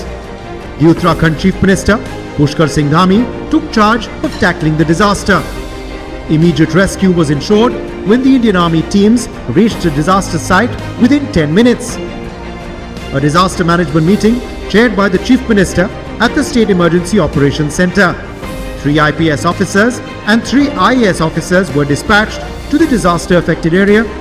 Within 12 hours, the Chief Minister ordered a release of 20 crore rupees for the disaster-affected people. The Chief Minister himself reached Uttarkashi within 24 hours. After conducting an aerial survey, he was at the exact site of the disaster. CM Dhami took stock of the rescue operations from ground zero. He also met the injured and their families to understand their concerns. He also showed strong support to the personnel working non-stop in difficult conditions and boosted their morale in ensuring the rescue of maximum lives. Uttarakhand Chief Minister Pushkar Singh Dhami's quick action response proves that the state government is ready on a war footing to take on the most difficult challenges.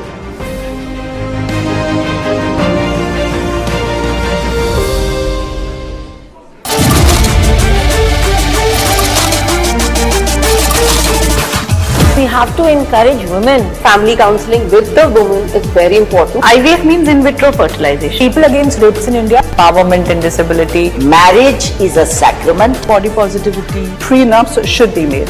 Like body shame you for no reason. The Indian woman. स्त्री पुरुष समानता. Judgement दो ठीक है, फिर वो high court जाए तो लाइफ आगे बढ़ेगी. Women have come forward. We are there in every stream.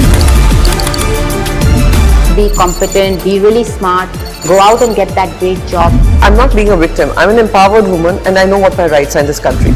A lot of women feel, that they're no longer women because they've reached menopause. Women should have the choice, they should feel safe. Objectification of women has to be stopped. Women, when work together, they create magic and they understand each other better than any man could.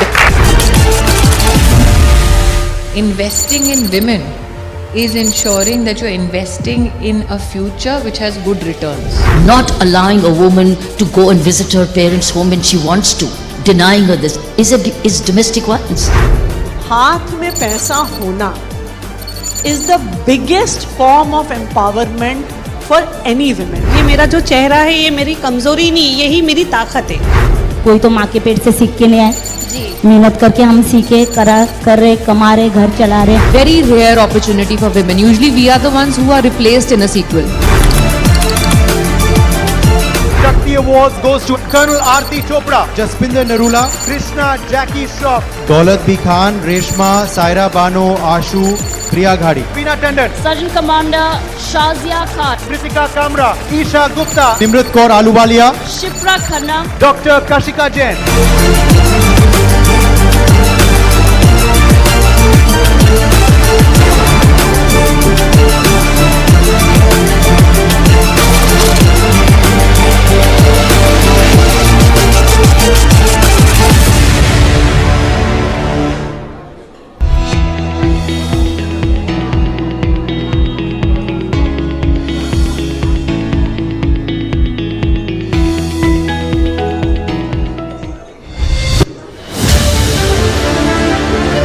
ITV network के founder और संसद में मेरे साथी Kartikeya Sharma ji, network की पूरी team, देश विदेश से आए सभी अतिथि, देवी और सज्जनों, न्यूज एक्स वर्ल्ड इसकी शुभ शुरुआत और इसके लिए मैं आप सबको बहुत बहुत बधाई देता हूं, बहुत बहुत शुभकामनाएं देता हूं। मीडिया के इस तरह के इवेंट्स होते रहते हैं, लेकिन आपके नेटवर्क ने इसे एक नया डायमेंशन दिया है। आपका ये समिट आने वाली कल को समर्पित है। जितने भी मैं इवेंट्स में गया हूं, एक छोटे से कमरे में होते हैं और अपने अपने लोग होते हैं। यहाँ इतने विशाल समारोह को देखना, और वो भी एक मीडिया हाउस के समारोह को, और जीवन के सभी क्षेत्रों को स्पर्श किए हुए लोग यहाँ होना, ये अपने आप में बहुत बड़ी बात है। इस टेम्पलेट को आने वाले दिनों में दूसरे मीडिया हाउस भी अपने तरीके से और इनोवेटिव बना करके कम से कम उस छोटे कमरे से बाहर निकले। मुझे विश्वास है कि आपका नया चैनल भारत की रियल स्टोरीज दुनिया तक पहुंचाएगा। आईटीवी नेटवर्क की पूरी टीम को मैं फिर एक बार ढेर सारी शुभकामनाएं देता हूं।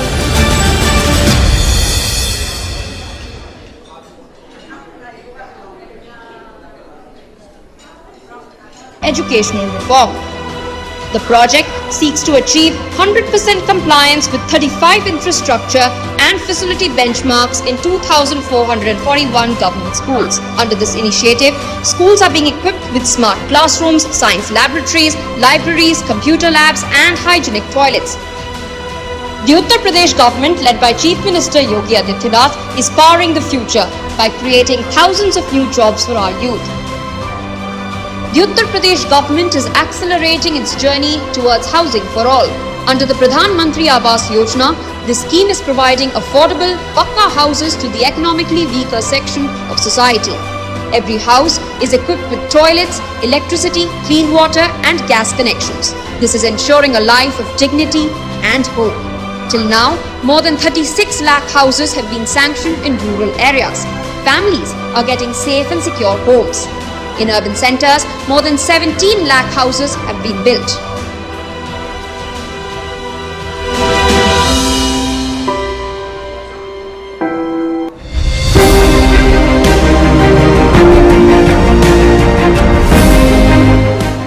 A natural disaster like the one we witnessed in Dharali requires swift, immediate response. The Uttarakhand Chief Minister, Pushkar Singh Dhami, took charge of tackling the disaster. Immediate rescue was ensured when the Indian Army teams reached the disaster site within 10 minutes. A disaster management meeting chaired by the Chief Minister at the State Emergency Operations Centre. 3 IPS officers and 3 IAS officers were dispatched to the disaster-affected area. Within 12 hours, the Chief Minister ordered a release of 20 crore rupees for the disaster-affected people. The Chief Minister himself reached Uttarkashi within 24 hours. After conducting an aerial survey, he was at the exact site of the disaster. CM Dhami took stock of the rescue operations from ground zero. He also met the injured and their families to understand their concerns. He also showed strong support to the personnel working non-stop in difficult conditions and boosted their morale in ensuring the rescue of maximum lives. Uttarakhand Chief Minister Pushkar Singh Dhami's quick action response proves that the state government is ready on a war footing to take on the most difficult challenges.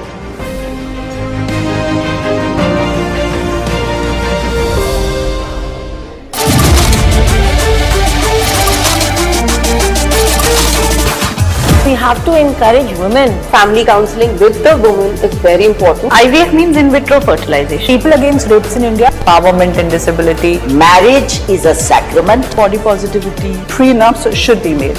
Like body shame you for no reason. The Indian woman. स्त्री पुरुष समानता. Judgement दो, ठीक है, फिर वो high court जाए तो लाइफ आगे बढ़ेगी. Women have come forward. We are there in every stream. Be competent, be really smart, go out and get that great job. I'm not being a victim. I'm an empowered woman and I know what my rights are in this country. A lot of women feel, that they're no longer women because they've reached menopause. Women should have the choice. They should feel safe. Objectification of women has to be stopped. Women, when work together, they create magic and they understand each other better than any man could.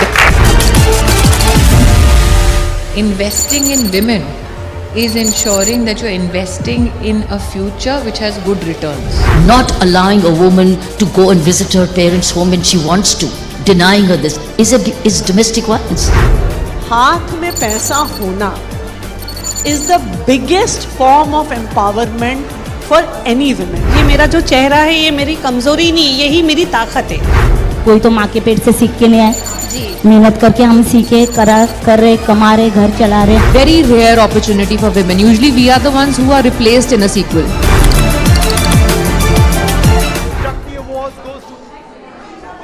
Ladies and gentlemen, I know it's been a very quick lunch session. I'm hoping most of you have managed to grab at least something to eat, because we have a full day ahead of us. We're not even halfway through, and believe it or not, we're running on time. Such a happy thing for a complex situation like this. So our next panelists are already here with us. We'll be starting in a couple of minutes, so I will encourage you to kindly grab your seats. Do continue with your meals, but grab your seats so that we can get the rest of the day going. We'll be starting in a couple of minutes.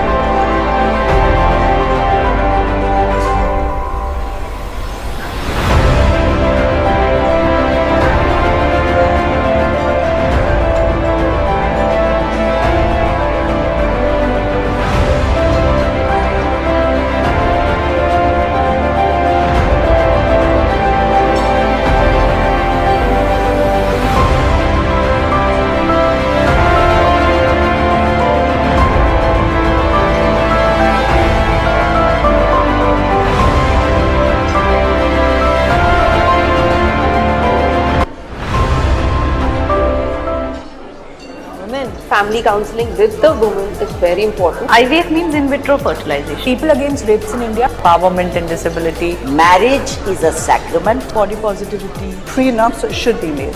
Like body shame you for no reason. The Indian woman. स्त्री पुरुष समान है. Judgement दो, ठीक है, फिर वो high court जाए तो लाइफ आगे बढ़ेगी. Women have come forward. We are there in every stream.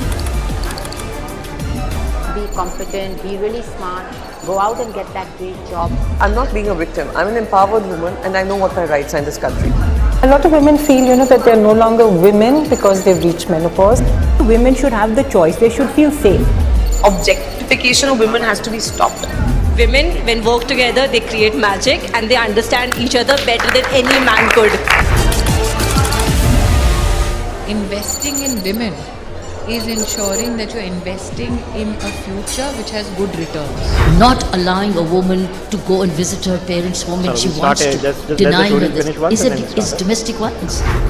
हाथ में पैसा होना is the biggest form of empowerment for any women. ये मेरा जो चेहरा है ये मेरी कमजोरी नहीं, यही मेरी ताकत है.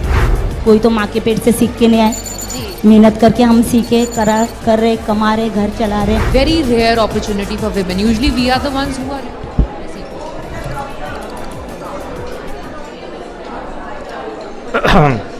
Ladies and gentlemen, could I request you to kindly take your seats?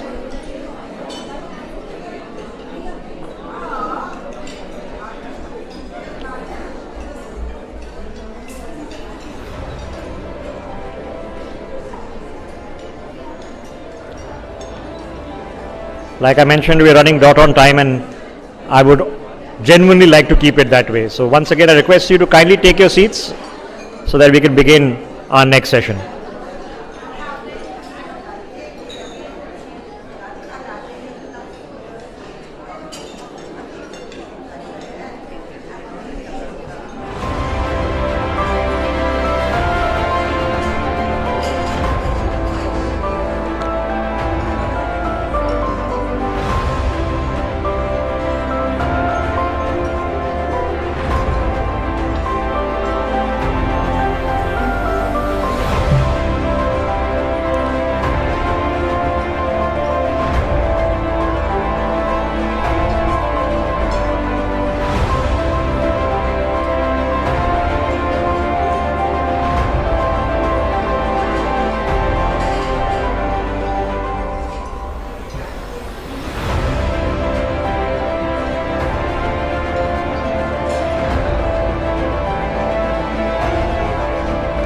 All right, welcome back. You're watching NewsX. आपका इंडिया न्यूज पे बहुत बहुत स्वागत. ये हमारा हम महिलाएं We Women Want Munch has been running now since 8 this morning. We've had the pride and privilege of listening to a whole host of inspirational women and recognizing their leadership abilities and talent. But we're only halfway through because we have a jam-packed session all through the afternoon into the evening with a whole host of people with stories that are really, really interesting to hear, and hopefully some advice that goes a long way for the rest of us. Let's get started with our next panel. Our editorial director, Priya Sehgal, will be in conversation with Namita Bandare. She is a columnist of Mind the Gap at Hindustan Times, Leher Kala, who is a columnist with the Indian Express and the founder of Hatke Films, and Anuradha Das Mathur, who is the dean and founder of Vedika Scholars Program for Women. And guess what they're discussing? Bringing up boys. Priyaji, over to you. Thank you so much, Rishabh. We have a very hard act to follow because we are also at the fag end of the lunch. So I hope everybody is now happy and ready for some very interesting sound bites, something that will help you digest the lunch. But the topic is bringing up boys. We've already had a session on bringing up girls. But really what I want to discuss with the panel today is that why should there be a difference? Can we have silence, please? Okay. So topic जो आज का है is bringing up girls. लेकिन जो मैं the point that I want to put up is why should there be a difference between boys and girls? In the sense, why are girls told कि जब रात को बाहर जा रहे हो be careful? Why are boys not given the same advice like please don't misbehave? Why is it the prerogative of girls to keep themselves safe? So these are some of the key issues we've talked about in many discussions also. So Namita, I'll start with you. You know, should there be different advice for boys and girls? Absolutely not. One second. Please be silent, otherwise go out. No issues. Yeah, come on. Women need silence to be heard. Yeah, please hear the women, otherwise why are you here? See, as the mother of 2 daughters, and in fact in my immediate family for 5 generations there has been no boy. So I don't know what it's like to bring up a boy, but I do know through my work in gender that you need to start talking to the boys. Because when you say 1 in 3 women is subjected to violence, then the logical question to ask is who is committing that violence? That violence is being committed by men who were boys, who are being brought up. So if you recall, the Prime Minister, Narendra Modi, in his very first address from Lal Killa, said, stop controlling your girls and tell your boys how to behave. I wish he would have repeated this message because it's a message we need to hear. We have to stop controlling our girls. We have to stop telling them, adjust kar lo, chup raho, zor se mat bolo. Unless your audience is shouting, then you have to zor se bolo. What do you do?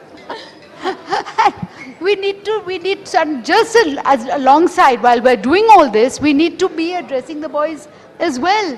But what are the boys seeing? The boys are seeing their fathers being rude to their mothers, abusive to their mothers, and they're picking up that message. If you don't address the boys, you are lost yet another generation. I don't think we have generations left to lose. That is very well said, you know, because also boys and girls learn at the behavior जो घर पे होता है. And Radhi, you run a very good program also, Vedika School for Girls, where you teach girls that it's not enough just to, be the change and join the workforce, but you have a lovely hashtag don't quit. Can you tell us a bit about that? Yeah, thank you, and thank you for being here. Thank you for having me here. I think it is a topic very close to my heart because we do focus a lot on the women. And at least at Vedika, which is focused on, helping women sort of navigate the workplace, home, society, I always feel like things will get better when they're better for both. It's not going to work if it is at the cost of somebody else. So, Namita spoke about like boys being brought up better and to control the boys, not just the girls. I feel like the reverse is equally true. We are encouraging and giving permission to our girls to dream, to aspire, to go out, to ask for stuff. I think we have to give exactly the same kind of encouragement to and permission to our boys to feel, to express, to be gentle, to nurture, like all of those things. And very quickly, 2 or 3 things that, everybody I'm sure in this room has seen that TV show called Adolescence. It was so hard hitting in terms of what young boys go through, which we have very little idea about. And the last piece is something underlying what women face in the world is carrying the entire responsibility for caregiving. The scaffolding in society is provided by women who take care of that role. I think the gender agnosticity of caregiving has to start very early on. I think that's the next thing that needs to come into textbooks. So I would sort of stop there. Yeah, why should the girl, as you yourself told me in one program, why should when there is a situation at home when a parent is not well, why is the natural कि girl अपना job quit करेगी? Why not the men? That is an issue we should discuss. So Leher, you have one boy, one girl? I have a son and a daughter. I have to say that I'm very sympathetic to young men and boys because I think they get a very difficult mixed messaging from everyone around them, And no matter how wealthy and prosperous Indians get, they have different expectations of their sons from their daughters, So these boys are caught up in these, provider roles, and I think girls don't help them, and the women don't help them, because it's something I find very strange that I find girls with great educations, all the advantages wealth can bring you, and yet they're very happy to take a secondary role when it comes to providing for the household. Right. So, so boys are just caught up being the man, girls are willing to let them. So I think women also need to sort of assert themselves. And sort of take on roles of providing and not leave it only to the men, And also because boys are getting this mixed messaging from society and from their families, they're completely at a loss on how to deal with women. So when the women end up doing much better than them, which apparently happens routinely, they don't know. They can't. Look at every year CBSE results. And one more thing that's very interesting, if you look at adoption statistics in India, the wealthy adopt girls, they don't adopt boys. But also because it's only girls who are available in orphanages. No, there are enough boys available. The wealthier you are, you adopt a girl. The lower income people tend to prefer boys. So that's something to think about. But explain that logic. I think, even in India, believe it or not, statistics are changing and the girl child is not as badly off as she was 20 years ago. I think people are also realizing that it is the girl child that they can depend on more. Which is also interesting because we were doing a conversation with young girls and one of them said, in fact, Radhi, I think she's from your institute. She said that I want to look after not just my in-laws but my mother also. So, girls are now becoming more assertive and often they are the ones who will come and look after you rather than the sons or the sons' wives. Yeah. No, I just want to sort of, it's interesting that I'm saying that it's interesting what you pointed out. I also feel, Priya, that it's the very early stages of almost like a reverse snobbery. And I hear this many times in, households where some woman will very proudly say that, my husband really wants a daughter. Now, I think it's about demonstrating that you're progressive or that you are forward thinking. To me, the real equality in society will be when you have a child, doesn't matter whether it's a boy or girl. Yeah. But I think from wanting sons to actually wanting a daughter is as skewed Which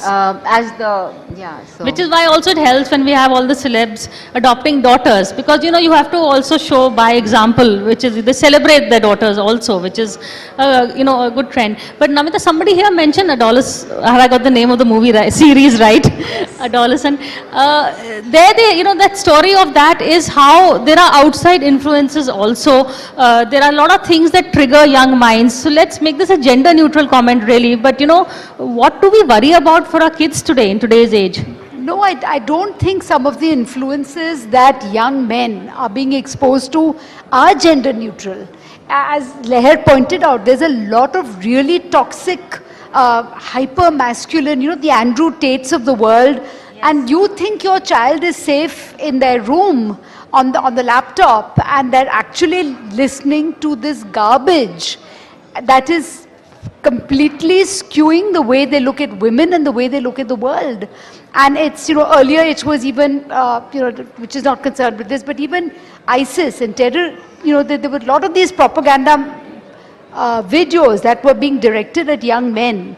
And so I don't think you can take a gender neutral stand. I think you need to, yes, we want a gender neutral world, but when we're looking at the vulnerabilities of each, women have their own vulnerabilities of safety, of sexual violence, but boys also have their vulnerabilities, and I think it's important to recognize that.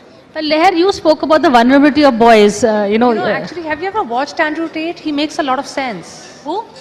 Yeah, he does. What does he say? He says that 90% of the girls go for the top 10% of men. It's evolution. Everything men do is to impress women. And when you don't acknowledge this, that's where the problem is. So what are the rest of the 90% of men to do? Correct. The top jobs go to the 10% of them, right? Then there are not enough jobs. So you have a whole bunch of people who are completely lost with nothing to do. India being a prime example, if you look at joblessness here. Correct. So, these are systemic problems that need to be addressed at a different level, So women are grabbing all the jobs. They seem to be progressing in ways that boys are not. But can I just, I think there's lots of things happening here, but I do want to go back to almost 10 years ago when Donald Trump was getting elected in the US for the first time. How can we not mention Donald Trump when we're talking about bad boys? But there was a very interesting historian at Yale who was predicting the elections, and once the results came out, he's somebody who has studied history, but he uses patterns to talk about the future. And I asked him, based on patterns, what are the 3 things that are going to shape the world going forward? Priya, he said, without blinking his eyes, the first thing he said was toxic masculinity was his first issue as something that is shaping the world today. And he came to climate and globalization as a far second and then a third. And what he said was that if you look at what's going on in the US and several other economies, he put the root at what both Namita and Leher spoke about, which is that men are brought up from day one believing that they have to be the providers. When you take away their ability to provide, you actually take away their reason to exist. And he said that that's what had happened to middle white American men, and that's why they would never forgive the Democrats.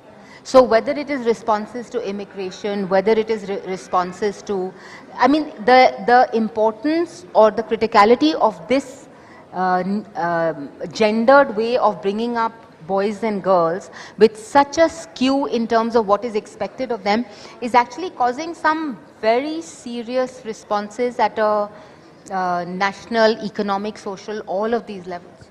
So his point was, till such time that we democratize providing, which means women take up a lot of the load of providing and men can ease up on the providing, we are going to see such sort of very violent reactions to that loss.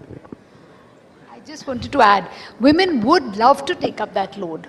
Yeah. It's not that women don't want to work, and you've done a lot of work on the care economy and on workforce participation. And one of the reasons why workforce participation by women has been falling is because of the very fact that when the economy does better, when household incomes go up, the women drop out because what they're working, we have statistics, time use survey, 6 hours a day for women and 25 minutes or something like that for men. It's when the economy then begins to flounder, which is what has happened post-COVID, that you suddenly have the workforce participation of women going up. Why? Not because they're in great jobs. It's because, they're in chicken farming, they're making papad, they're doing anything, even to get that extra 100 rupees a day, because The poverty is so dire. The unemployment is so dire.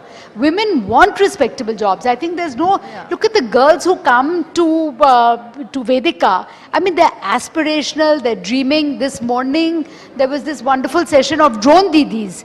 You know, these are girls who want to do modern stuff and they dream. But we don't let them because we trap them. You know, nahi, shadi, first priority of every girl, shadi karo. Second priority, bacche paida karo. Third priority, ek ladka to hona hi chahiye, even if it's ek ladki. You know, don't talk about this room. Talk about India. Talk about the majority of people. We are stuck in that. We're not able to get out of that narrative. And unless we change these priorities for our daughters of shadi and bacha, nothing will change. No, but, sorry. No, I just wanted to bring Leher in also. You know, I'm sure the pressure, the girls at least have a choice. Some of the girls have a choice. Boys don't have a choice. They have to be the bread earner. There is no choice, right? Yeah. That's why I think, you know, this whole, I don't know how to change all this for boys. I think it's really hard on them because, and if you notice that, you know, boys all over the world, they're choosing to get married later. There's so much job instability. What is it that women can do to help men along? Is that a question worth answering? Mothers, sisters, grandmothers? I think fundamentally the way Indians bring up their boys, of course, there's a huge problem there, you know, because the Raja Beta syndrome is rules, you know. Correct. So, and you know, the worst thing for a boy is that if you're treated in your home like a star, and you go out and you're out in the world and then you discover you're not a star at all. That's a very shattering blow to your self-esteem, you know. And that's something they're not prepared for. So I find that boys are more fragile than girls these days. I have both and I just find that I would worry more about my son than I would about my daughter, you know. And I hear this from a lot of parents of boys. Yeah, no, that's what he said. Fragile masculinity. Radhi, the mic. Is like Anuradha, mic. Oh, sorry. No, I'm saying that you're absolutely right, that the term that the gentleman used was fragile masculinity. It is very fragile. Yeah. It is very fragile. See, I think it begins right at the beginning, you know. I feel that parents, they don't cuddle boys as much as they cuddle girls. They don't, you know, boys are not allowed to express their emotions when they're in school and college. In fact, they did a study in these Netherlands schools that kindergarten teachers spent far less time comforting a little boy child who fell over a girl child, after which they started they removed he and she from the vocabulary at the kindergarten level. So, you know, maybe sometime if we could use some radical methods like that to make it equal from 3 onwards, it would be a different scenario. And it's not that difficult, you know, to make these changes, at least in the areas which we operate in. Which is the home. Namita, you want to comment? Yeah, I agree. It's tough to be a boy, but it's tougher to be a girl. And it's not a competition, but you look at the lives of girls. I'm talking of average Indian girl. I'm not talking about elite girl who's going to convent school and, you know, is her daddy's princess. I'm not talking about that girl at all. I'm talking about the girl in the jhuggi who is not allowed to have... Forget about boyfriends. She's not even allowed girlfriends because the mother will say, "Ye bahut tez hai, ye bigad jayegi." She does not have a mobile phone. She does not have mobility. She's, you know, and it is such a, if the mother falls ill, it is the eldest daughter who will be yanked out of school and made to do the housework. If the mother has another child and there's no one to look after that child, the elder daughter takes over that job. You know, the son is okay. He may not even be in school. He may be just loafing in the gully. He will not pick up his thali and put it in the... His sister will be washing his thali and picking it up for him too. That is the life of girls. So let us first... I'm not saying don't talk to you. I think we're talking about 2 different segments of society. And I think both need equal and urgent attention. And definitely I agree, whichever segment you're talking to, unless you begin to change the way boys are brought up.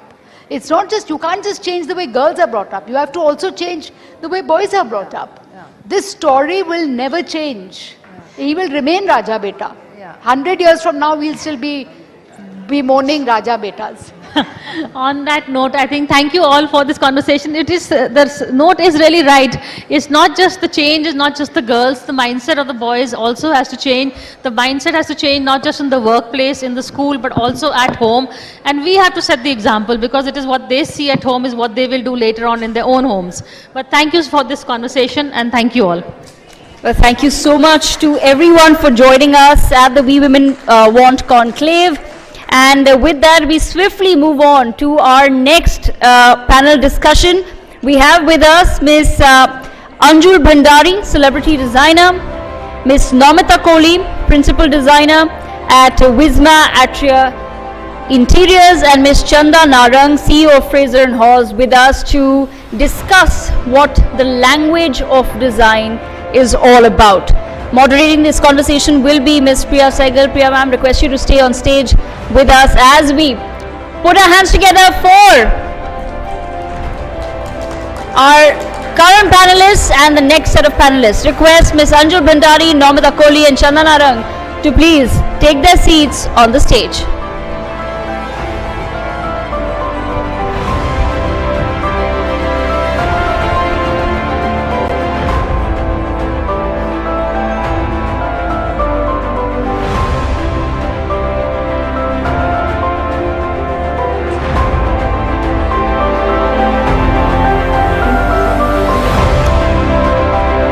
Priyaji, over to you.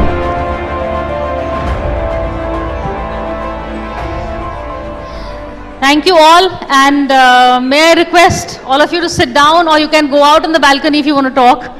But today the session that I'm having is the language of design. So we're going to be discussing, we have various fields over here, and everybody has their own vision, their own craft. So I will begin with you first, Namita. If you can tell our viewers exactly a bit of what you do, and then I'll ask you the next question. Hi Priya, thanks a lot for having me here. So I'm an interior designer. I run a business of my own, have been doing that for the past 35 years. We work with artisanal and India made, and we also represent some companies from overseas in the furniture industry. 1 second. Audience, can you just please be silent, because we can't hear, otherwise what's the use? You've come all the way for a conversation. Let's hear it, no? So Namita, you was Wisma Interiors, right? That's right. So the language of, is there something that you've noticed post-COVID in terms of design, in terms of houses, in terms of the way people are planning, and what is the special that you bring to the table? So yes, post-COVID, I think there has been a huge impetus to the home. I think people have started looking at the home as not just a place that is for the public to come in and see in terms of your formal living area or your dining area, but they also look at their homes and their bedrooms, their kitchens, their bathrooms, the nursery. So a lot of the areas are being looked at. Also the home, in totality is being looked at in terms of your garden, your horticulture, and it doesn't really mean that they have to be big palatial homes, but every space is being treated sacrosanct today. Anjul, you of course, Anjul Bhandari Creations, good to have you here, back on We Women Want. A little bit about, have you, first of all, if you can, I'm sure our viewers know, but a little bit about the kind of clothes that you favor, that you would like, you specialize in. Priya, thank you so much for having me over, and I'll personally request everybody, at least the women, to stay quiet, so that we are here to empower each other. Let's at least listen to each other first, most importantly. Exactly. And can we have some silence, please? We're not talking until you keep quiet. It's as simple as that. Thank you. Appreciate. So Priya, considering that I do clothes, I also do a craft. So giving everybody the language of craft is very important. And everybody, as Namita just said, that everybody perceives their language of craft in their own way, in their own style, and in their own scope. So a language of design is also the language of art. So like if you see an artist who's put up an art, like we would have Chanda here, she's brought this beautiful piece from Fraser & Hawes, how they put everything together. I personally feel it's each one's eye and each one's style. And each individual looking at it in their own very style is what language of design for me means. And for me to bring that craft, because I only do chicken curry, so somewhere down the line it's empowering women, with the earlier discussion as you were having in the villages, empowering them and making sure that you bring that language of design to the couture level and giving it to the people who highly are interested in wearing the design and want to uplift a woman somewhere down the line is very important. So it has to be a design with a cause is very important. No, which is why, you actually see both the strata, because a lot of your artisans are in rural villages. I see you going very often to Lucknow and other areas. And the people who buy your clothes are the, the Bollywood who's who. So there is a big world that you're crossing. And what I like is the simplicity you bring, the simplicity of the design versus the the clothes that you design is, that comes across very well. So I personally think, it's a lot to do with, as you rightly said, simplicity is it's the likes of people who like to believe in something which is original. So it actually depends that how much of an original craft of a design are you giving the client. They want to believe that narrative which you're going to give them. So it has to be very true and very grounded, which is very, very important today. We are full of craft, we are full of design, we are full of so many things in this country. But we are very happy to not show it to the world, not show it to the high class and the people who can afford it. Why not? If there's a craft which is being done in a village, or there is a craft like she does furniture. I mean, nobody does furniture on their own. There are people who are doing it. Correct. I do chicken, I don't do it on my own. When she's doing a craft, when she's putting the Fraser and Horse Krishna together, there has to be an artist who's doing it. So for me, bringing that artisan on the platform and giving them what they truly deserve is when we are bringing the craft and the design to the world. If we are not giving them that dues, we are clearly not doing the job right. That's very important. Well said. And now I was joined by Chanda Narang, CEO, Fraser and Horse. Chanda, you are working with, you're giving life to a metal really, but you're telling such interesting stories out of it, the way you curate. What are your best-selling series? And I really want to talk to you about gods and goddesses. There's also a myth making along with the work that you're doing. Thank you so much, Priya, and thank you so much for having me here. And thank you for organizing. In fact, I want to tell our viewers that the tiger here is also her creation of Fraser and Horse, which is here. Thank you. Thank you so much. So, I'm Chanda Narang, and I brought British silverware into India. And what I'd like to believe, this is my story, is that I transformed how silver speaks from a very British accent to a beautiful Indian language. Our craft, our sensibilities, our culture, and a combination of their skills. But I just wanted to ask all of you right here, right now, to just take one pause, look at yourself and ask, who am I? Can you do that, please? As in? Just as in, pause and ask, who am I? Right now, right here.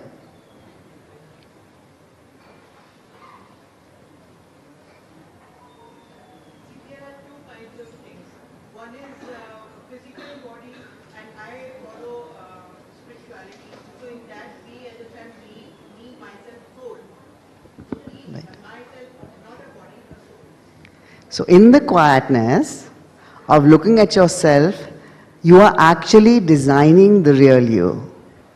When you go into your mind and you're putting in images and narrations from other people and social media and YouTube, that's just what you want to be. That's not who you are.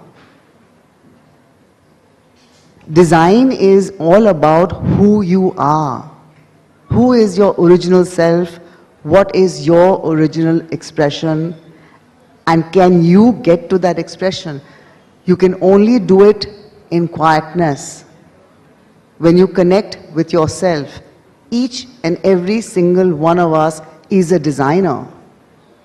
We are redesigning and transforming ourselves the moment we are quiet and connected to our own being.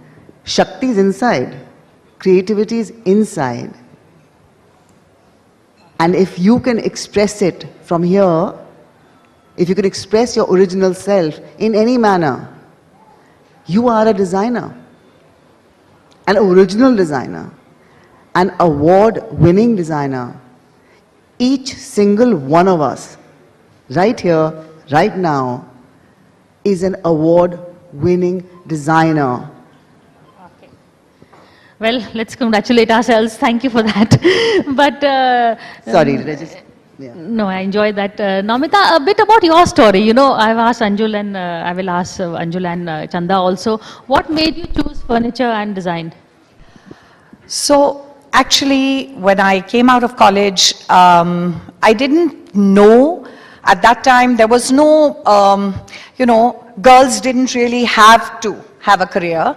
My dad was very keen that, we joined his family business. So I tried my hand at that. I was not happy. I think, like you said, there's a very important thing to understand, and just picking on what Chanda said, because it's a very important point. The point is, an ambitious person, an aggressive personality does not mean that you cannot design inside you. And I think I had always felt that because I was such a ambitious, go-getter kind of a person, that design was not really going to be my calling. I got the opportunity to work, with a company who were manufacturing kitchens. I worked there for about 9 months, and that's where I actually learned the business of design. I learned not only that, and what is very important, again coming back to what you were saying about artisanal, is that I learned that anything a guy can do, I can do. My dad taught me that as a girl growing up. If a boy can do something, you can do it. I learned that I could get onto the field, I could get onto the carpentry workshop, I could create something with the saw and the hammer and the screwdriver and could put things together, which a guy could do. Today, at my own workplace, I actually encourage women whose husbands are carpenters or whose husbands are polishers, but the women have never been given that opportunity. And why not? This is the one place where I think women have not been given an opportunity. So we are actually encouraging women to come into that field. And I think when you look back at what you're coming from and you look at your journey ahead, the journey is what is making you, what has made you, and what is going to make you in the future. And along that, you do learn that there is no disparity between a girl and a boy. And I think women power is as strong as manpower. Well said. Says the girl who knows how to wield a hammer, so be careful.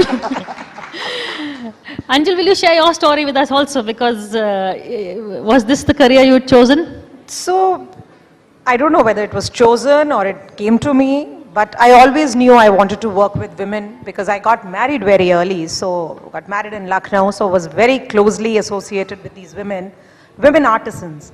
So I knew whenever I was going to do something, I was going to be with these women. So like picking it up from where Namita's just left, that women have not been part of a certain kind of industry, certain kind of a job.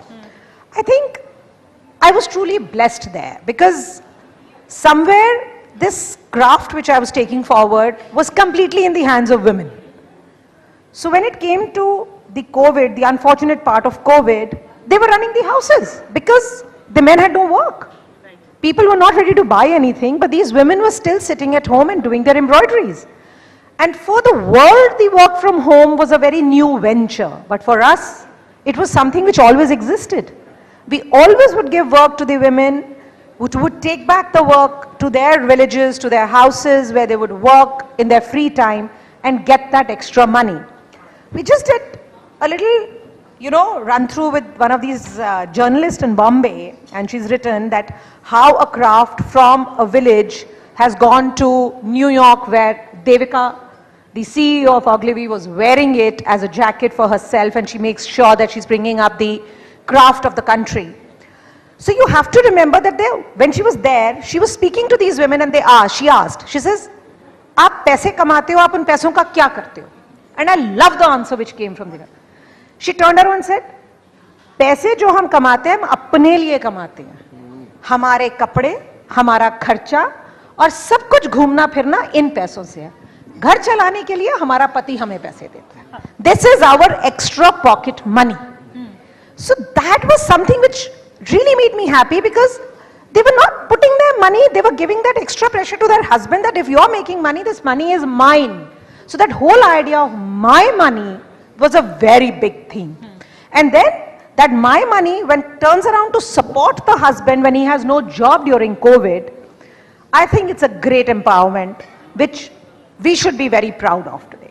I don't know whether we should be proud of the idea because it was that direct money transfer which made the difference. Was it that the women were getting empowered because the villages were getting the internet? I don't know who is to be thanked, but yes, there is a difference. Slowly but surely, there is a difference. So Chanda, where did women lose their power? I mean, we are the land of Draupadi and Sita. We are, for a goddess, there is a goddess of learning, goddess of money, everything. There is a goddess that is more than the god. So how did it translate down that women became known as the weaker sex, which we are not, but let them think that. So, earlier panel was talking about gender sensitivity, and at Fraser and Hawes we have a lot of chats. So all of us karigars, and we sit together when we're doing our handwork, and we talk about how we can empower ourselves. Now, I feel the woman is Shakti. That's empowerment. So when you're talking to the male artisans and you're talking about empowerment, they all say we want to empower our daughters. They didn't say their sons. They say we want to empower our daughters, and all their daughters today have amazing jobs. And investment is in the daughter today amongst our artisanship. They're not bringing them into skills. Hand skills are still very much a male preserve, but the daughters are moving up, educated faster, and therefore are earning, looking to earn a lot better. Where we lost our power is actually after the Vedas were written, after all our Gargis and Rishi Munis and all that, it became very ritualistic. So what happens is that if it's ritualistic and you can't follow your profession because you're a woman and you have those monthly cycles and these things, you start slipping down. You start going back in the race because then you're caged. You're caged by the rituals surrounding society. And I think that's where really when we lost our voice as women. That needs to come back. We need to find our voice, and more women have to help women. We sisters have to stand together. It is the sisterhood, yes. And also women as the creators, and we have a panel of very creative women here. So I'll begin with you, Namita. Which has been your most favorite creation in terms of whether it's a house or a design or any of you who want to go first? So up until now, I would have actually said, I would have talked about maybe my most passion project that I had done, or my first project, but I've just become a grandmother 6 months ago, and helping my daughter do up my granddaughter's room has honestly been the best project I have ever done. That is really cute. Anjul? I think, as she rightly said, our best projects are our daughters. That's what we've created the best. And how we have empowered them and how we made sure that they speak their mind is very important. But when it comes to design, what we are here to discuss, I think my best is still to come. I have a long way. I'm not quitting yet. Well, that is a very good one. Chanda, what has been your best design or one you're envisaging if you want to take best is yet to come? Yeah, my best design actually right now is the fact that how in our mythology actually how women are very, very empowered, like Sita, who's always being called poor thing. Sita is not a poor thing. Sita is not a poor thing. She's hugely empowered woman who has chosen to walk into the jungle with her husband, knowing fully well it's full of danger. She's the one who's actually stood a great demon like Raman. Yeah, it's because of her the Lanka burned down. We are calling these women poor things and vulnerable and predicting them as such. My project is to make sure that people like Draupadi, characters like Sita, character like Shabri, poor Shabri, they say the poor Bhil Shabri. No, there's no poor Shabri. For 60 years, she had the tenacity, the patience, the courage, and God himself had to come down to meet her. So we have such powerful women characters who need to be brought out, and the stories need to be told. So Fraser Hawes is actually now telling their stories. So we're creating craft around women characters from mythology and making them what they are, independent and powerful. More power to all of very beautiful, I must say. Thank you so much. Thank you so much. Well, thank you all. I think really this is more power to women, and each one here is a storyteller, and I'll leave Chanda's question to you, who am I and who are we? But I think at the end, Shakti is really the note that women are. So let's give a hand to ourselves. Thank you so much. Thank you. Absolutely. Thank you so much, Anjulji, Namataji, Chandaji, for gracing our event with your presence. What a lovely conversation that was. Thank you, Priya ma'am, for steering that conversation. And we will, for just a moment, take a pause for the cause. On that note, I would like to invite upon stage Dr. Aishwarya Pandit Sharma, Chairperson of the Sunday Guardian Foundation, to present our next Shakti Award. Let me invite on stage Anuradha Das Mathur, Dean and Founder, Vedika Scholars Program for Women, receiving the Shakti Award 2025 for Excellence in Women Empowerment. Let's give a huge round of applause to our women achiever, Anuradha Das Mathur.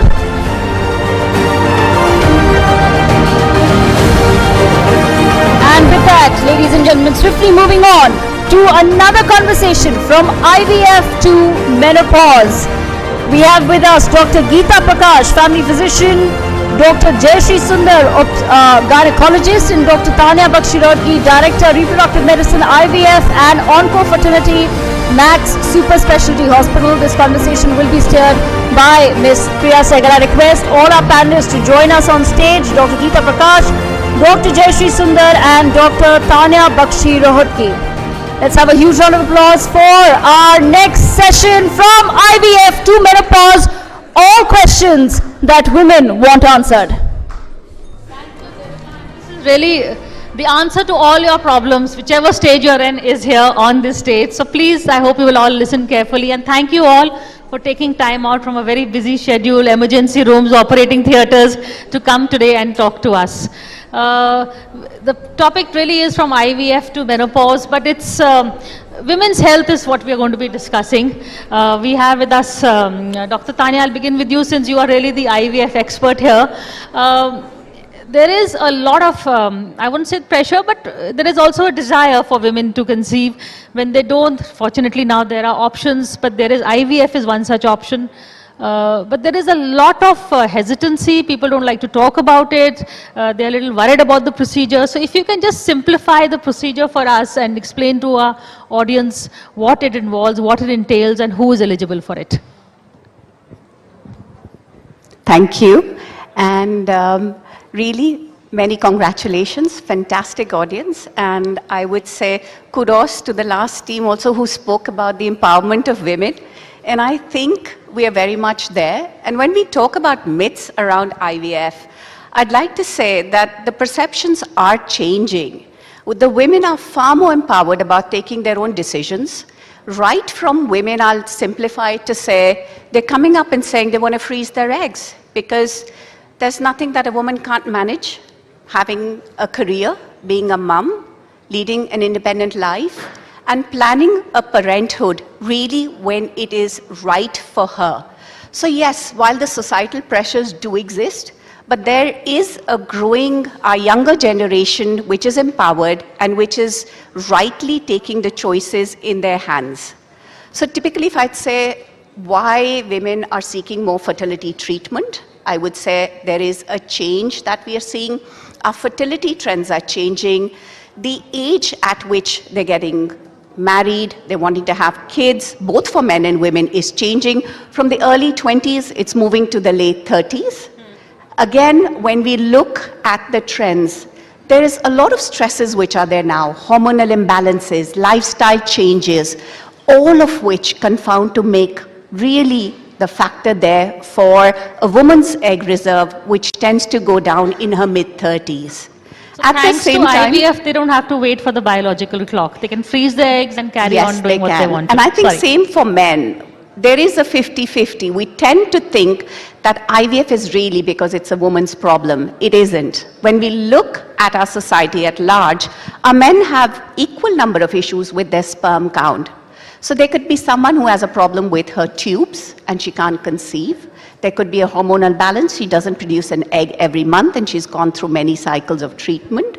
But not everybody needs IVF. And I think we need to carefully select who needs it and tailor the treatment. So as we always say, no size fits all. Okay, on that note. But Dr. Jayashree, you, as one of the country's top-notch gynecologists, I know a lot of people who are very happy that you're here today also. There is the argument for the biological clock also at the end of the day. I always tell this to patients, and I think it's not a myth, it's a reality, that we are born with a fixed reserve of eggs, whether we like it or we don't like it. So when we get emancipated, our aging ovary is going to age, right? And I think with the stressful life that we lead, which is why now fertility centers are booming in our country. It's not that, so what happens is, as we grow above 35, definitely not only the quantity of eggs go down, it is also the quality of eggs that go down. And this is multiplied when we lead a very stressful lifestyle. Especially now I say the generation is the instant noodle generation. Like you get everything at the click of a button. So people don't know, we allow computers to buffer, we allow our phone to buffer, but we don't allow our body to buffer. And this is more harmful for women, and I'm sure Tanya will agree on that, than for men. So definitely there is a biological clock. That is a reality whether we like it or not. People can do, I have a bit of a different, we are empowered to choose what we want to do when we want to do it. But at the same time we should not forget there is a biological clock. At 40 you cannot be the same mother as you were at 25, 30. So we should have a realistic expectation about our biological clock. Also lifestyle is very important. I think the whole country is also talking about it. And the processed foods have to come down. The sleep hygiene has to be maintained for us to do well. Living in a 24/7 world is really not helping a woman's body, definitely. So we have to look at our biological clock. That is a very important message, I think, coming from you. And Dr. Geeta, you are a GP and someone who sees, I think, all kinds of cases also. In terms, today, for instance, menopause is something I would also be asking Dr. Jayashree about. A lot of people are looking, there is hormone replacement therapy. What would your advice be to women who are towards menopause age? Menopause, I think, is very important because your whole life changes after this. I always say there are two ways of looking at it. Either you feel that, oh, I've lost my femininity, I'm no longer woman, I'm no longer the sexy creature I used to be. But they don't realize it's also freedom. That's one way of looking at it. You can go where you want, you can travel where you want, you don't have to worry, mandir jana hai to hamara period aayega to kya hoga. Things like that. So I think it's a lot to do with your mindset. Also, like you said, menopause is important because you can have all kinds. You can have a surgical menopause, which happens early, in which case you would probably require HRT. Or it could be early menopause, again you need HRT, maybe. Like they said, the gynecologist, this is very important. You should select the kind of person that you are getting. Because if you just sort of do a broad kind of a lookout and say, oh, this one probably needs HRT, isko to de do. You have to assess each person. So I think you have to look at the whole lifestyle. Like she said, you have to see that they are, the right candidates for it. And also, when you have too much bleeding or you need to make a medical kind of a menopause, you have to stop their, period because of any reason, then you may need to do some HRT kind of thing. But otherwise, I think you should, by and large, let the body take its toll. I think that is what is a better way to do it. We have Dr. Anjila Aneja, who's come with a great sense of timing, I must say, because she is someone who has argued in favor of HRT on my show earlier. Absolutely. Would you like to come in on the conversation? You know, the first thing is that most women or the family thinks hormones are bad and they cause a cancer. What exactly is HRT? Can you explain to us? You know, we call it a menopausal hormone therapy. That is a woman who is a menopausal or a perimenopausal age group who is suffering from the symptoms or at risk of bone loss, or she is suffering from loss of libido, painful sex. They are the people who are the right candidate. And this is called menopausal hormone replacement therapy. We called hormone replacement therapy in a woman who get a premature ovarian insufficiency. Means they stop their periods before the age of 40 years. There it's a replacement. Yeah, and you know, it's not bad, it's very good. It improves the quality of life, it takes care of your heart, it takes care of your bones, it takes care of your hot flashes, your mood swings, and this improves your sex drive and it takes care of even the painful sex. So, you know what happened many years ago, there's a one study which came in, and this all went down the hill. Now from last 10-15 years, we are actually re-educating ourselves, and all the guidelines, Indian guidelines and international guidelines, they are in the favor. And the risk of cancer is almost rare if you have investigated a woman proper and you have counseled her well, she comes for a regular checkup. If she takes for 5 years, it's hardly there.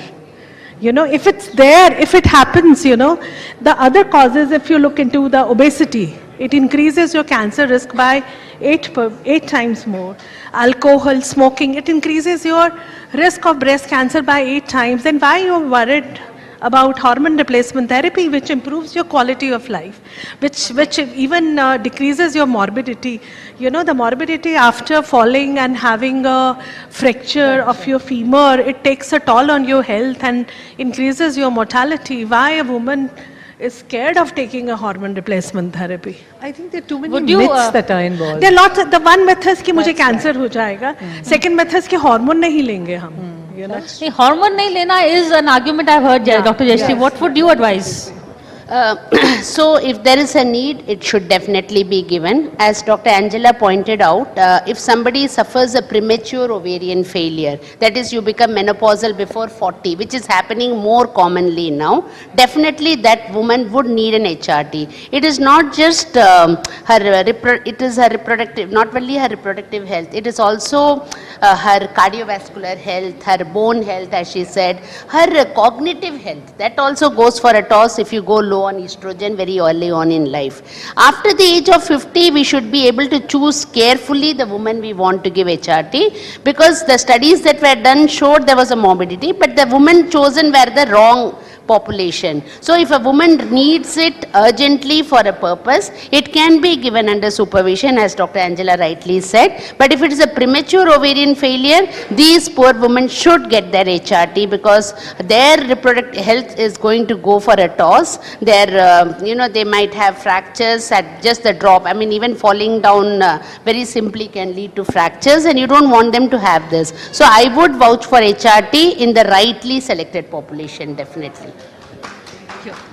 And you know what, I just want to add, the woman who has a premature insufficiency, means who stops their periods before 40 years, their lifespan decreases. So it's meaning the chances of dying are more in a young woman. So it's very important, the take-home message is, it's very important you take it properly. It affects a toll on your mental health, your physical health. And see, once a woman, you give a hormone replacement therapy, they are so happy and their life is so beautiful. And now just, you know, can a hypertension patient can take it? Why not? Can a diabetic patient take? Why not? It improves your cholesterol, it decreases your cholesterol, increases your good cholesterol, decreases the bad cholesterol, even your blood sugars, you know, insulin resistance becomes less. It's a very good thing. And I think that Tanya can tell about even the fertility, what happens. I was going to bring Dr. Tanya on this one. I just want to add on to that, even though I'm the fertility person here, but hand on heart, how many women here in the audience get their regular PAPs? How many women have had their regular PAPs? I would want every woman's hand up. And I can see barely handful. So we have to empower ourselves to do our regular screening as well. Go to specialists who are aware of the facts, who are able to regulate the way your hormones are given as well. So rightly, we've got the team who've said the right candidate for the right treatment and for the right method for a follow-up. Often, when we were abroad, we have a system of a call and a recall, which means if today I need a pap smear, I would be given a letter and I would be given a call from the GP's office to say regularly, okay, first letter to say, you due, then another reminder. Often we forget. But I think the first part of women empowerment is also that we make sure that we are important and we're looking after ourselves. We're looking after our own health, be it our sleep, be it our weight, be it our screening. Sometimes there's also a fear of screening. So when we talk about hormones, we talk about cancer, I would say even fertility treatment, sometimes people are scared that I'm going to have so many hormones, so many injections, and the biggest fear is cancer because there are so many myths around it. Each of us sitting here are different. Each of us has a different biological clock. Each of us has a different age of menopause. Each of us has a different risk. Cancer being just one of them. Even a risk of developing a clot. So many of us take the contraceptive pill and we don't think about it that much. But when it comes to, the perimenopause or the menopause, we really think hard about all the negativity that can happen. So I think the first thing is we need to know our facts. We need to know our own body, need to know our own health, and then take whichever medication will suit us the best. Really, I think bad fears are worse than bad medicine. Well said. And we should not be afraid to ask and look after your own body at the end of the day. You're looking after the entire house. So begin with your own self first. So Dr. Jayashree, in terms of checkups, what are the ones that, I know there's no one size fits all, but on an annual level, what should one, look for? And as you head towards the menopause age, do these increase?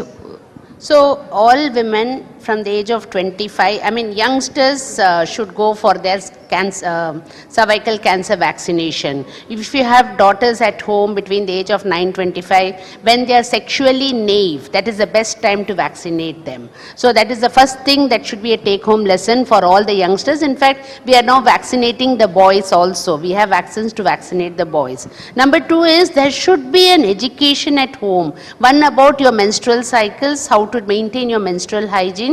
So there's no need to take a youngster to a doctor, but I think there should be an awareness about how to deal with their menstrual cycles, and menstrual hygiene is very important. There are a lot of youngsters who want to use the menstrual cups because they are becoming very environmental conscious about the sanitary fills that we are all creating, right? So I think we can talk to those people about that. So school, it is very important to educate school-going children. For adults, it should be always at least 3-yearly screening of pap smears, and if there is any menstrual irregularity or any discharge or any pain that is very different. I see women coming with a 20-week sized or a 10 centimeter fibroids coming in saying that aise lag raha tha that I was feeling something was heavy there, I thought I was becoming fat. That should not be the approach to your health. The approach should be that you should know how to deal with your body and work on it. And work is important, but it's also important to take care of ourselves. And any different symptom, you meet the doctor. Otherwise, it should be a 3-yearly approach for youngsters.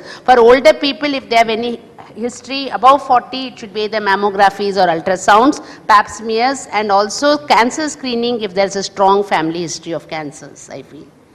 That should be the approach for women. Okay, thank you. But Dr. Geeta, I saw you shaking your head at HRT. What is your main worry and what is your suggestion for menopausal symptoms? You know what happens is that a lot of women come and say, हमको HRT करना है, पर हमको समझ नहीं है कैसे करना है. So you send them to the gynecologist and say, you go and meet so-and-so and try and get it all sort of sorted out in your head. You have 2 names on the panel now, you can suggest them too. The problem becomes that they will go there and come back and say, but उन्होंने वो तो हमको बताया नहीं, पर हमारा तो, sometimes they don't give a full history. You will always ask, do they have a cancer history in the family? Because we are a little more careful in those patients. They may not give it. Also, I see a lot of the people from the villages who have no clue. So that is what they say, कोई गोली लगाते हैं, कोई हमको injection लगा देते हैं, पता नहीं क्या होता है, हम कहीं मर तो नहीं जाएंगे. That is what I'm saying. So it's just, I think awareness at all the different levels is what is important before you start start in HRT. See, the upper level of society, everybody knows about it, you talk about it, you could discuss it maybe with your friends. But most people are unaware of it, remember that. That's why I always feel that, like I said, I run this clinic at home, which, you know, all this help come to me and the gardeners and their wives and whatever. So they want to know कि हमारा तो बंद हो गया, 35 में बंद हो गया, अब हम क्या करें? So you say you go and meet a gynecologist, but they cannot explain or everything that they want to, or they are too embarrassed to talk about it. Which is why I think HRT is a very sort of a hazy thing in their lives. Whereas for most people, of course, you can talk about it and get to know everything about it. But you have to select them carefully. Like she said, if it's an early menopause, it's a surgical menopause, any of these, definitely. But the others, I think you have to educate them before you can think of doing anything. That's the only thing which comes to my mind. I think it's a simple thing to say कि आपके hormones खत्म हो गए, उनको replace करेंगे तो आप ठीक हो जाओगे. But they say कि हमारा तो वैसे दादी का भी हुआ था, नानी का भी हुआ था, हम क्यों दवाई लें? You know, I it's think a very, you know, it's a counseling which matters. Exactly. So we just need to do that first. So everybody should counsel in a way not to scare someone. They get frightened by the fact that रोज गोली खाना पड़ेगा. You know, it's not like a blood pressure भी नहीं है हमको, हमारा वो भी ठीक है, sugar भी ठीक है, फिर आप बोल रहे हो ये वाला गोली खाओ, ये वाला. So it takes a lot of doing. Dr. Anjira के पास भेज दो, मान जाएंगे. I send it to you.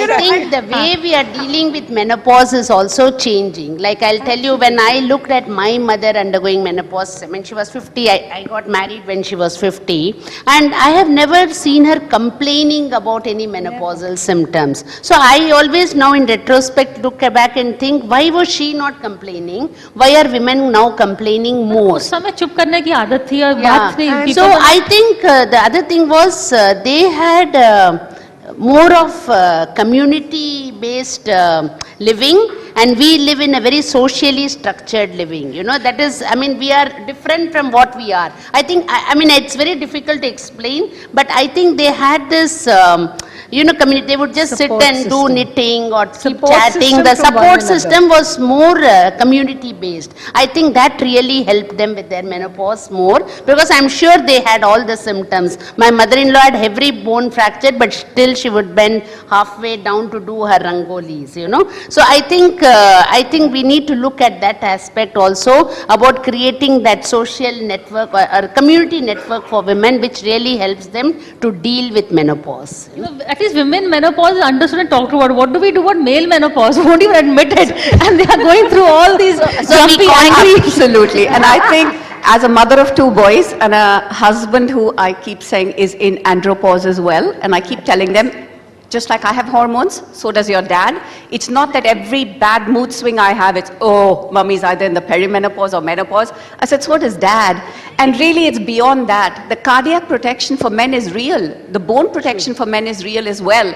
And just like we think, and we only talk estrogen, there's testosterone out there, guys. Absolutely. And there is stuff that you can get. But whatever you take, make sure that you're supervised, make sure you're getting your checkups. And I'd like to add to what Dr. Jayashree is saying, that yes, we had fantastic community support, and also the nutrition was different.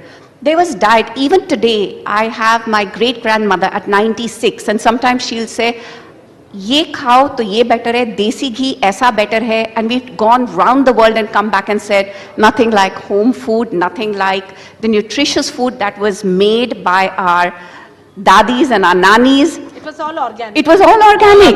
गोंद के Laddu, pregnancy में हम कहते हैं calcium है. आज you ask the younger generation, आपको पता है nuts में कितना calcium है, green veggies में कितना है? No clue. So we need to even work on the diet. Our exercise, they were so active. Half of them would be working till the end, and they would be doing their pocha squatting. Awesome for your body, awesome for your pelvis. We are teaching you pelvic exercises now. They knew it. So I think something to look back, take the best that we can from our elders, put it into perspective of what we know from the latest, from the younger generation. And I think the best is if we can gather all the generations together and get the best learning. True. And have conversations like this in the open. You know, earlier on, I think part of the reason was they were maybe behind closed doors amongst communities. But now we can at least talk about these issues across genders, across divides, and there are solutions right here on the stage. So big round of applause for our panelists here, and thank you so much for this conversation. so much to all of our panelists for that extremely important conversation.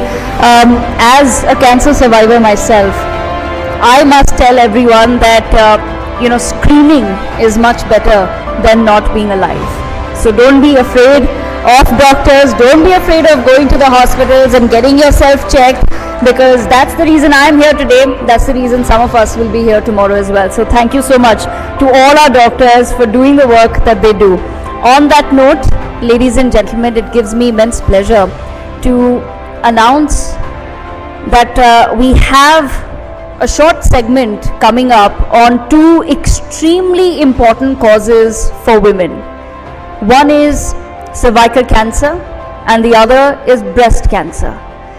So we will be beginning with cervical cancer. If we may, I'm going to request Ms. Seema Ansari, General Manager CSR and Philanthropic Initiatives, Molbio Diagnostics, to join us on stage. And as she is joining us, I will request our team cervical cancer claims to in India, and yet play the it is short preventable.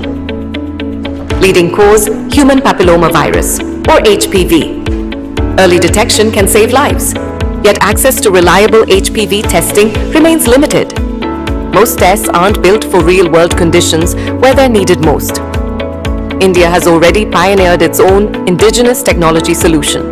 The TrueNat platform, a WHO-endorsed, multi-disease, point-of-care PCR system, is trusted at over 10,000 sites across India and globally. Today, the platform powers a major advancement, TrueNat HPV-HR+, a fast, accurate test that detects 8 high-risk HPVs, 16, 18, 31, 33, 35, 45, 52, and 58. Together, these account for over 96% of all cervical cancer cases. TrueNat HPV-HR+ is built to detect the strains most common in Asia and Africa, ones that are too often missed by standard tests. TrueNat HPV-HR+ offers high accuracy, fast turnaround time, sample to result in under 1 hour, room temperature stability, no cold chain required, battery or mains operation, seamless compatibility with the existing TrueNat platform, engineered for India's healthcare system, from PHCs and CHCs to rural clinics and screening camps. The TrueNat HPV-HR+ is suitable for last-mile screening and detection. TrueNat HPV-HR+ is more than a diagnostic solution. It enables early intervention. It advances the goal of cervical cancer elimination, and it helps protect millions of women from cervical cancer.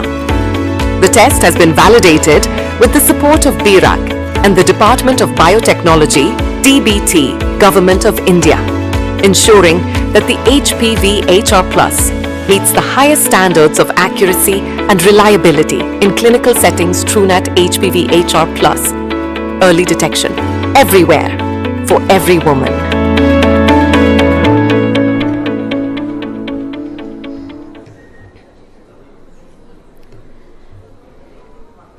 Hello everyone.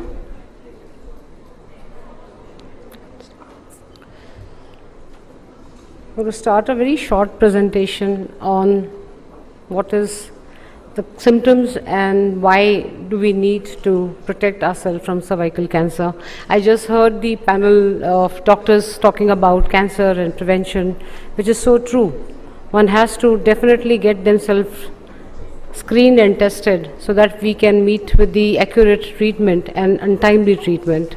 So I'll give you a very short presentation about the organization, who we are, and why Molbio, which is the only Indian company, started off with an IVD platform or a point of care device platform, so that the product could be reached to the far off places.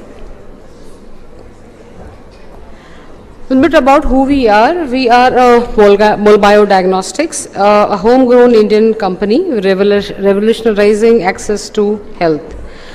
We are not only present in India but about in 80 countries. To start off with, people know us through TrueNat, which is the flagship brand of Molbio. We are working very closely with the Government of India for the elimination of tuberculosis. And not only that, but HIV, cervical cancer, hepatitis, malaria, dengue, you name it, and 35 array of diseases which you can test in like 1 hour and be on treatment as early as possible.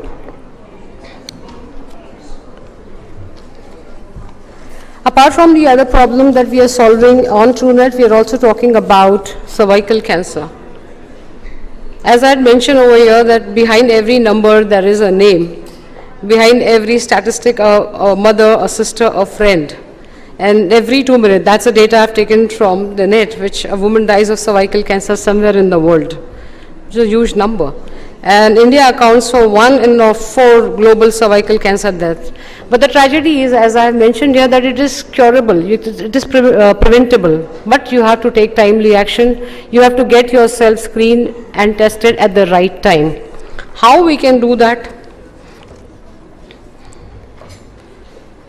I'll quickly scan through this presentation so that I can talk more about my own personal experiences, ladies and gentlemen.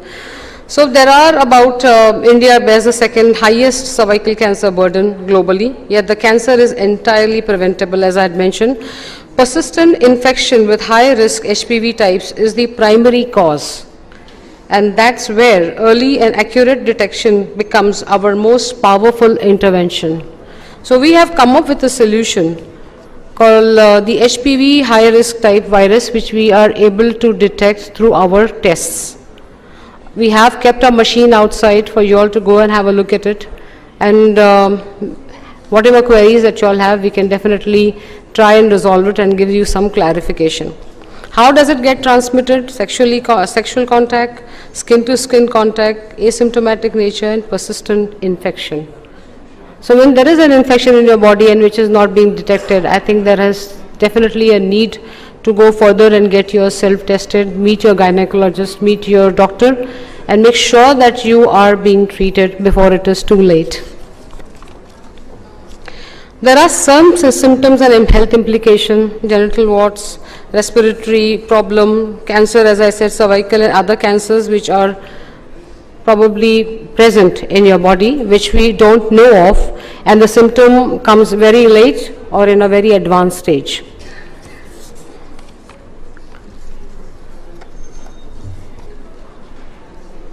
This is the machine that we are talking about, which is the point of care device presented by Mol Biodiagnostics. It's a 1 hour test. We'll get the swab sample tested at the comfort of your home or through a CAM, hospital, wherever you are. The machine comes to you and we get yourself tested and be on the path to treatment. The whole idea is prevent yourself from any disaster, prevent yourself any dangerous disease, or prevent yourself from getting into very heavy treatments. This is a public health impact that we are talking about with TrueNet HPV HR, where we are talking about bridging the science and accessibility.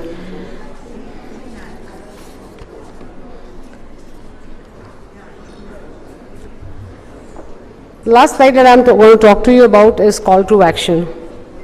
We all are here to talk about our achievements, but it's very important to know that how are we going to act? Are we going to take a pledge, all of us here, to protect ourselves and our family and our loved ones and the community and society at large from cervical cancer, or that could be any other disease? The first thing is screening and testing. Then comes your treatment. But if you do not screen yourself or get yourself tested, treatment is at a much later stage. And it could be very late. So how you can connect with us? Through individual, through corporate social responsibility, through government and NGOs, and of course through your healthcare providers.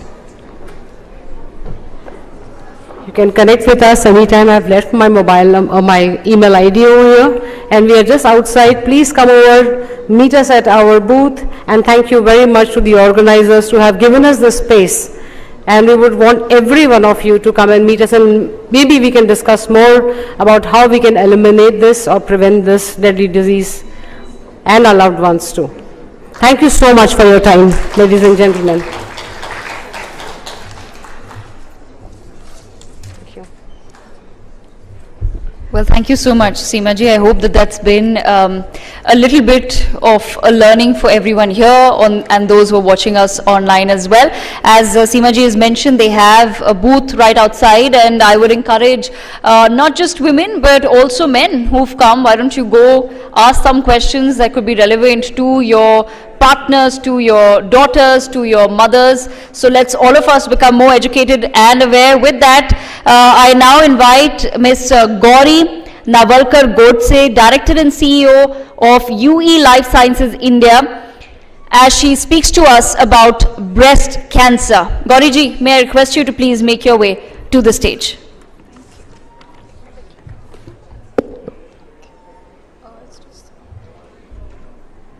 Hi, good afternoon everybody, respected dignitaries and guests. Thank you for this time.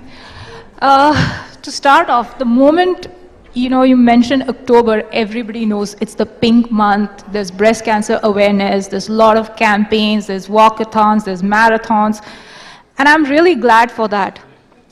But the real thing is breast cancer does not follow a calendar. So why do we stop post-October? It's not like breast cancer is only going to happen in October and then it's going to stop, right?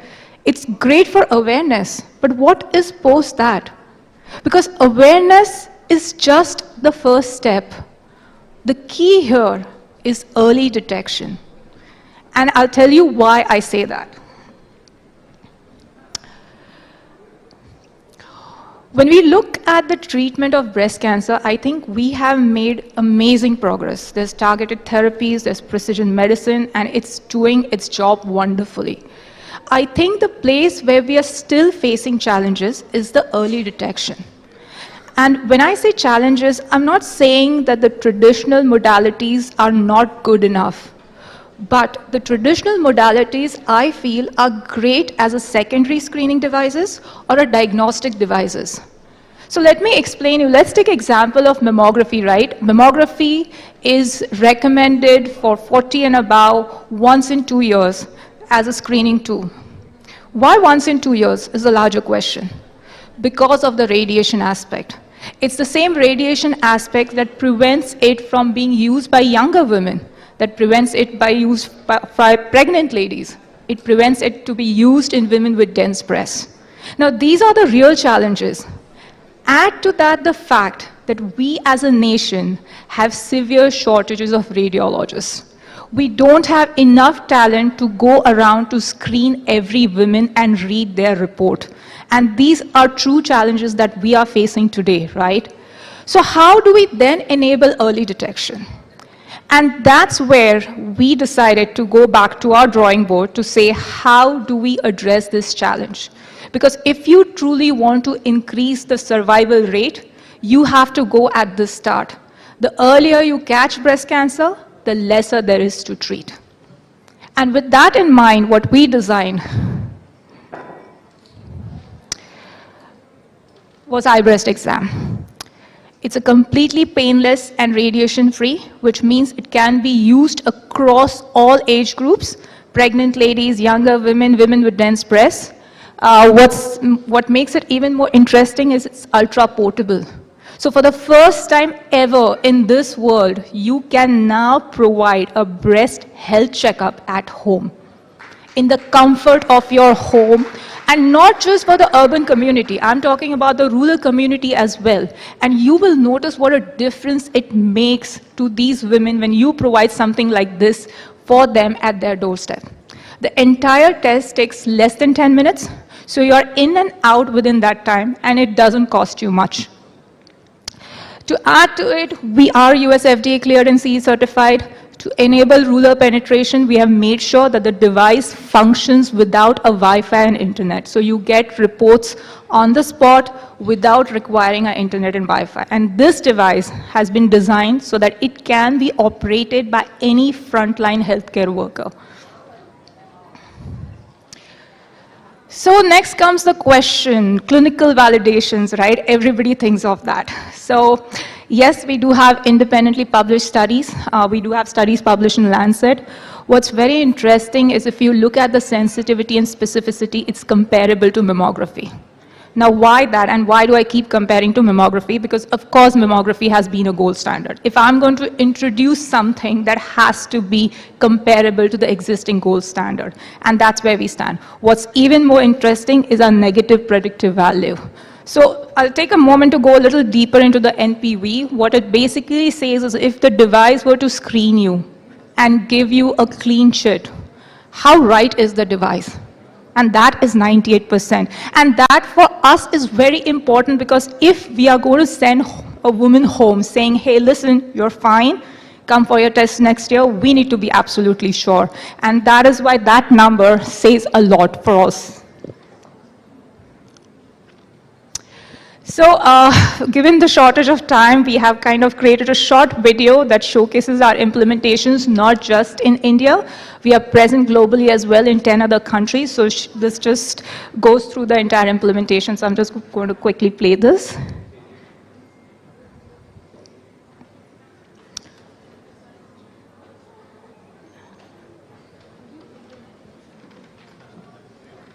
Could I request the crew at the back to please play the video?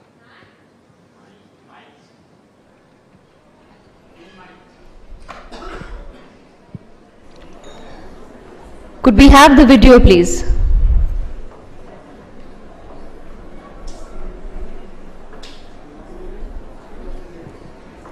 Okay, while they work on it, I'll just rule out the name. So we are working with the state of Goa. Entire Goa has adopted this device. We have screened over 1.5 lakh women. We are in the phase 2, where we are going to be screening another 1.5 lakh women. We are also there in every government medical college of Maharashtra. This is the phase 2 with Maharashtra as well, where we are going to be screening 6 lakh women. We have worked with Chhattisgarh. We are done with Gujarat. In fact, in Gujarat, we did a very interesting project, and we said, you know, why wait for women to show up at camps? Why not take the device door to door? And we were surprised. We had 95% of women screened because the device showed up at their doorstep. And that for us is very important. Like, if you truly want to create access, that's how you do it. Absolutely, Gauri-ji. Thank you so much for that very, very informative presentation. Yes, please go ahead. So, last but not the least, wanted to just quickly cover this slide, given the shortage of time. These have been our partnerships. In fact, in US market, Siemens is official distributor for our product. Now, let me mention Siemens themselves manufactures ultrasound and mammography. So for a partner like that to come on board and say, hey, listen, we'll be your official distributor for the market, is a feather in our cap, and we are very proud of it. That said, Pfizer has been one of our partners as well. They have been crucial in getting early detection to LATAM and Egypt, where we are working with the Ministry of Health there as well. So thank you so much for your time. It was great presenting to you. And if you have questions, we have a booth right outside. Absolutely. I once again encourage everyone sitting here, please take out a moment to go have a conversation with them.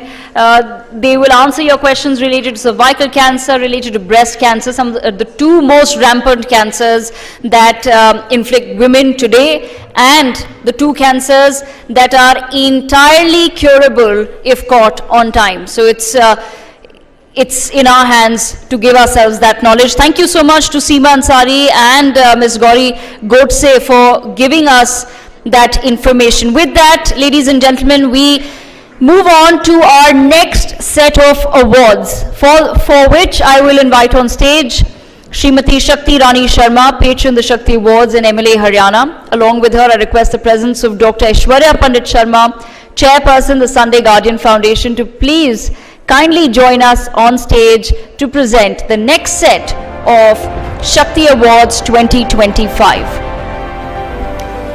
And we will begin this particular series of awards with our doctors, Dr. Tanya Bakshi Rohadgi, Director, Reproductive Medicine, IVF and Onco-Fertility, Max Super Speciality Hospital, receiving the Shakti Award for Excellence in IVF, Reproductive Medicine and Onco-Fertility, Dr. Tanya Bakshi Rohadgi. We also have with us Dr. Jayashree Sundar, receiving the Shakti Award for Excellence in Gynecology. Dr. Geeta Prakash with us to to receive the Shakti Awards 2025 for excellence in family medicine. Let's give a huge round of applause to our women achievers. Dr. Jayashree Sundar with us on stage. I request Dr. Geeta Prakash to also join us on stage to receive the Shakti Award for Excellence in Family Medicine. Dr. Anjala Aneja for Excellence in Gynecology. Dr. Anjala Aneja, I request you to please make your way to the stage, ma'am, to receive the Shakti Award 2025.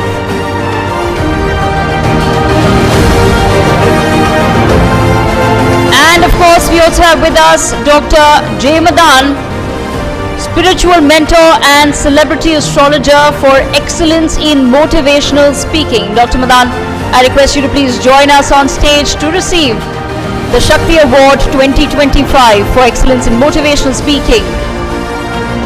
Amongst us today is also Sonia Garg, who's receiving the Shakti Award for fashion content creation.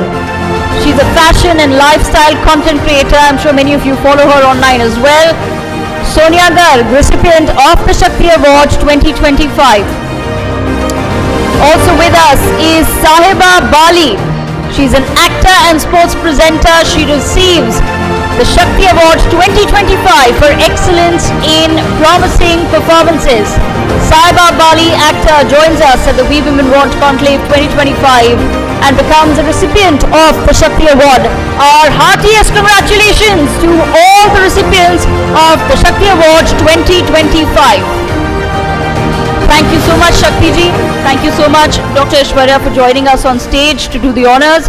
And let's now swiftly move forward. We have another very power-packed presentation coming up next by Miss Neeti Batra. She's Director of Joy Travels.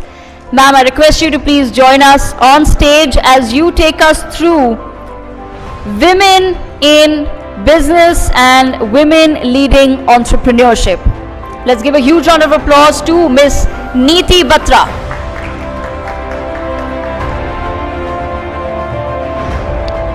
Good afternoon, everyone. My name is Neeti Batra. I'm the Director of Joy Travels, and I'm a second-generation entrepreneur. I studied at the Hindu College, and I pursued my MBA in finance in 1999. I received a job offer for $60,000 US back then, which was a huge deal, but I preferred to join Joy Travels as a second-generation entrepreneur. I led the transition to online bookings, digital marketing, automation, which helped us enhance our business and take it to newer heights. I am also on the management committee of a travel trade body called Travel Agents Federation of India. I embraced the changes in the ever-changing travel industry, quickly transitioned to planning MICE and events, and especially travel for women. This was my way of empowering women in the field that I was best at. Let me take you back to the scenario when I started off. At that time, going back to my days of MBA, we were only 15% girls and the rest of the class was 85% boys. And the scene was pretty much similar in the working world as well, where we had about 5% CEOs who were women and barely 2% of the Fortune 500 global companies had female CEOs.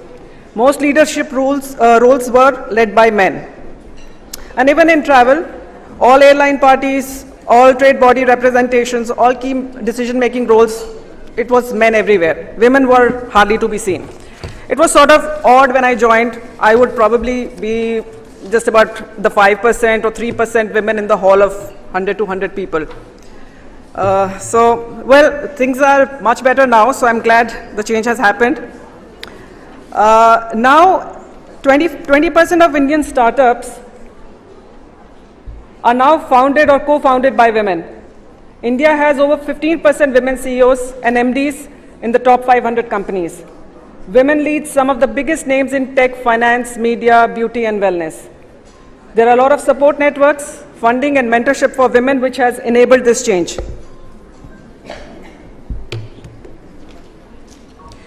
Same is the case with travel. Initially, when I started, it was only the men who would take the decision. If we were to sell a travel package or negotiate a deal with the corporate, it was only men whom we had to deal with. But now things are changing. They have changed a lot. There are a lot of women representations. Women are seen as decision makers in the family. They're empowered themselves. They have their own money. They can make decisions with their own money.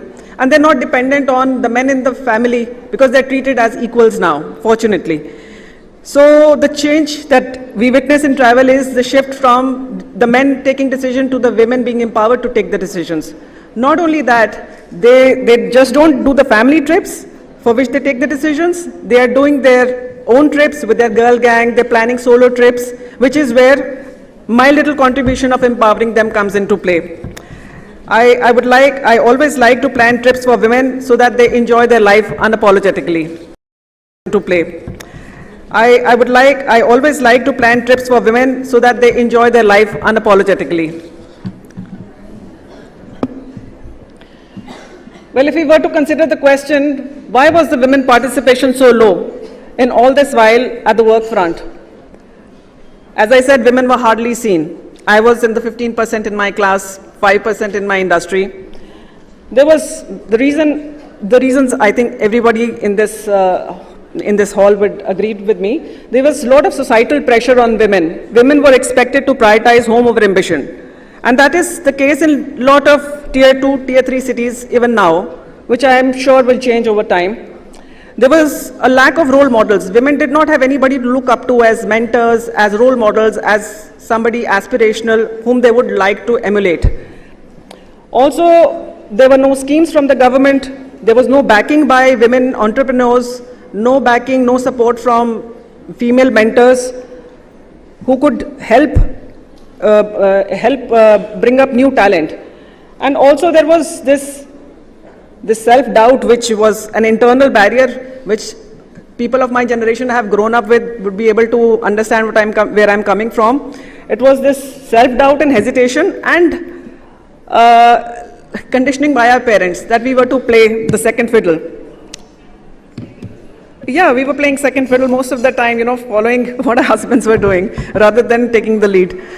So we were always told to follow and see if working was okay with the husband, if neglecting your children and family was okay. There was always a doubt that was created, a sense of guilt that was created. So we were never our best selves. We would always place our family ahead of us, ahead of our ambitions, which is why the growth was a little slow. But children of today, because now we are parents, we've not conditioned our girls like that. We've treated them like equals, and they don't think they're any less than any boys around them. So this will end with our generation, thankfully.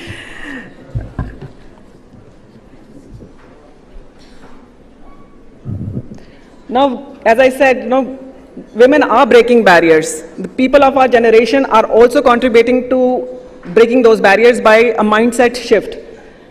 There is also a lot of digital freedom now. Girls, women can work from home. If traveling is a problem, if taking care of children or family is a priority or an issue for time, digital freedom allows you to work from anywhere. And there are a lot of female founders, mentorship support, funding policies, which the government and people at personal levels are supporting women to come out and work. And as I said, families are shifting in terms of their mindsets. They're supporting their daughters and wives and moms to lead. I know so many women who have started working at the age of 40, 42, when their kids have finished graduation. Now they think, they have time, they don't have any guilt, they're not compromising anywhere. So the future is definitely female, and it's already here. In the future, we will see all this happening. Women will not just lead the companies, they'll define industries. There'll be women-owned brands, which is what we are seeing right now. Entrepreneurship will be taught in the classroom to small girls, which is the next change we will witness very soon. And there'll be a rise of value-driven business. There'll be profit with a purpose, because this is what women bring, balance. They're not only looking at money, they're looking at sustainability. They're looking at making a difference. If I were to ask you all a question, how many lives could we change if every aspiring woman entrepreneur had equal access to resources and support? The world would be a different place, certainly. This also reminds me of a line by Michelle Obama: "The future of the world is only as bright as our girls." Whether the woman is an aspiring entrepreneur, an investor, or a supporter, it benefits the business, the family, the community, and the global economy. What would our world look like if every woman with a brilliant business idea felt empowered and supported to make it a reality? Let's all join together and make this story a bigger success.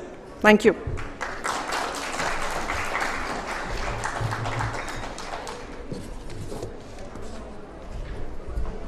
Let's have another round of applause for Miss Neeti Batra, Director of Joy Travels, as she's given us an insight into what it is to be a woman leading business and entrepreneurship today. With that, we swiftly move on to our next session on, once again, women of today. What does today's woman really mean? What does she stand for? What defines her? Leading this conversation is my colleague Uday Pratap Singh. I'm going to request him to please join us on stage to welcome our panelist, Dr. Jay Madan, spiritual mentor and celebrity astrologer. Dr. Madan, request you to please join us on stage. We also have with us Sonia Garg, fashion and lifestyle content creator. And with us is Saiba Bali, actor and sports presenter.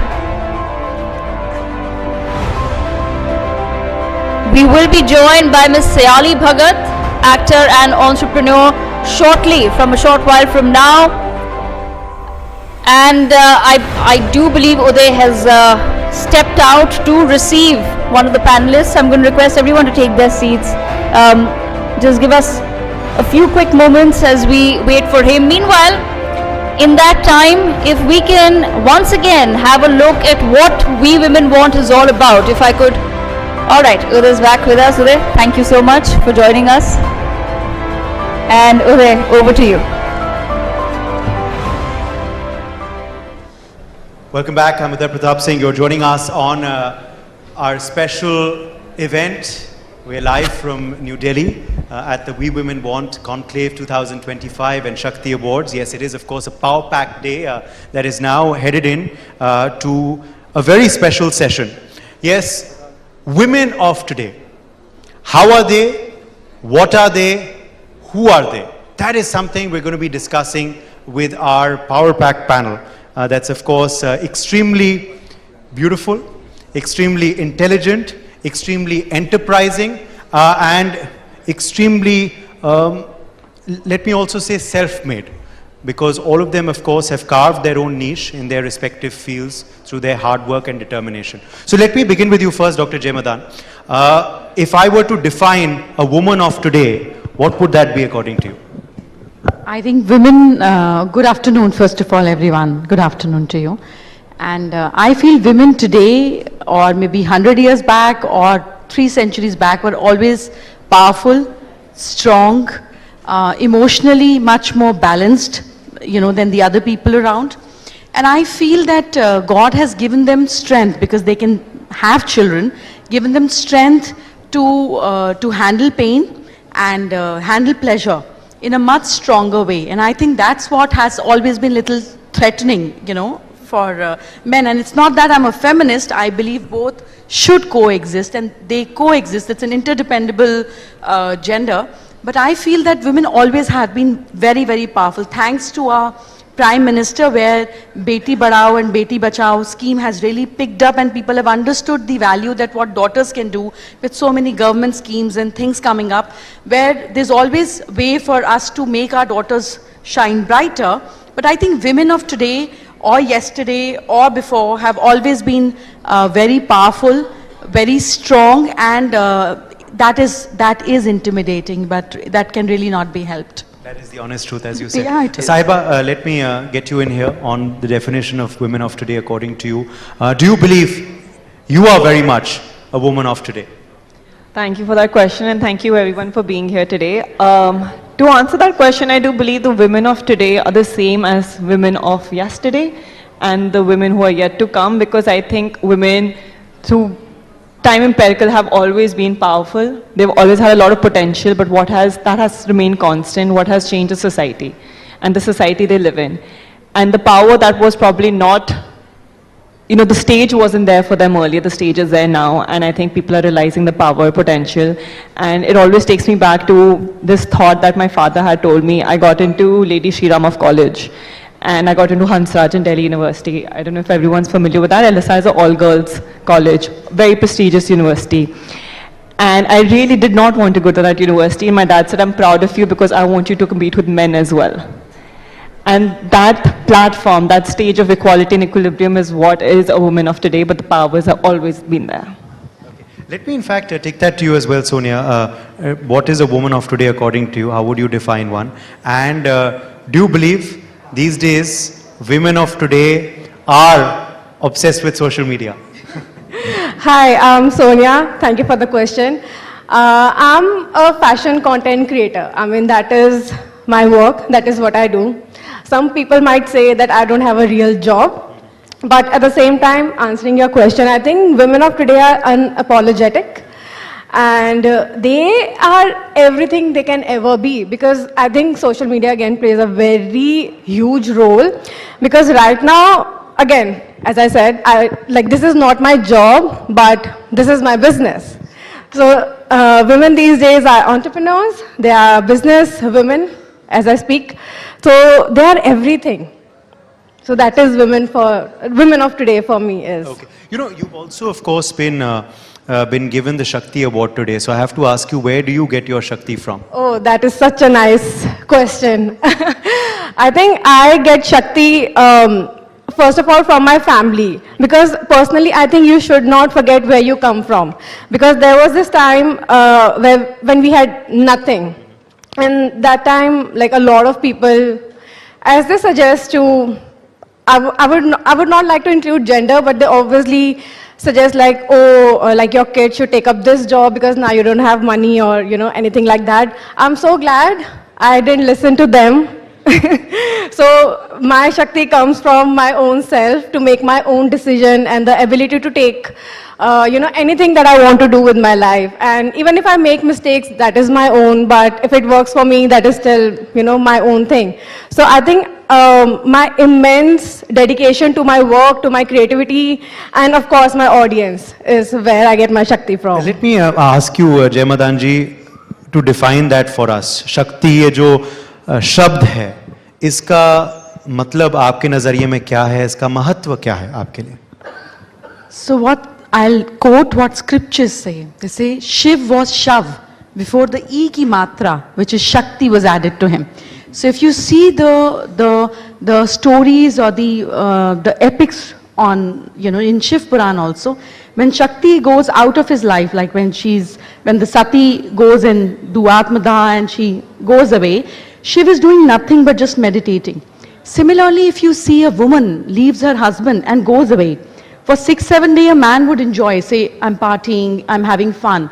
But when it comes to the responsibility part of handling the home, everything around becomes so silent, it becomes so dead. So women is like Prakriti. She's active, she's movement, she's anything which is happening in life. And that is why, and I really like that about the defense sector of our country, Navy. Any ship that they launch, they call her she, which is so beautiful. And the chief's wife comes and does the puja of that ship which is being launched, which even the defense sector of our country understands that power is women. And for me, she's not just about physical power. She surely has more physical power than man would have. If a man goes through a menstruational cramp every month, he'll probably jump from his balcony. Or if he has to go through the pain of the labor pain of delivery, he can't even imagine bearing that. So she's surely physically more powerful, mentally stronger. Emotionally, she can handle pain more. That's what statistics also say, that men go through more heart attack than women, because she's able to bear and endure pain. So I think women is nothing but power, Shakti. And it's so beautiful that when a daughter gets born in our home or a daughter-in-law comes in our house, we always say, "Mere ghar Lakshmi aayi hai." And I tell people that it's so strange. A daughter is born and you don't say, "Mere ghar Saraswati aayi hai." wife is coming and you don't say, "Mere ghar Durga aayi hai," halaki wo Durga hi banegi after 10 years, but you don't say that. you just say Lakshmi aayi hai. And then we see a picture of Lakshmi where she's the only goddess who sits on her husband's feet, nobody else. I mean, Radha must have loved Krishna ji lot more, but she's never sat on his feet and pressed his feet. So what are they trying to tell us? That a Lakshmi is supposed to be on husband's feet? No. The whole understanding of Lakshmi or a woman means that she only surrenders to a man who surrenders to her.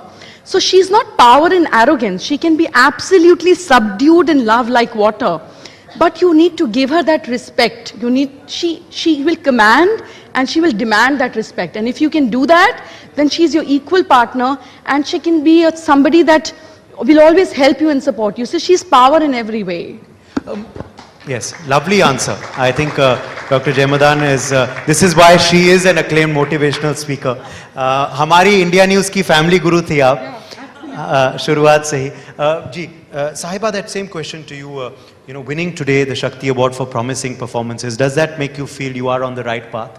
In a profession like yours, acting and sports presenting, there are many highs and many lows.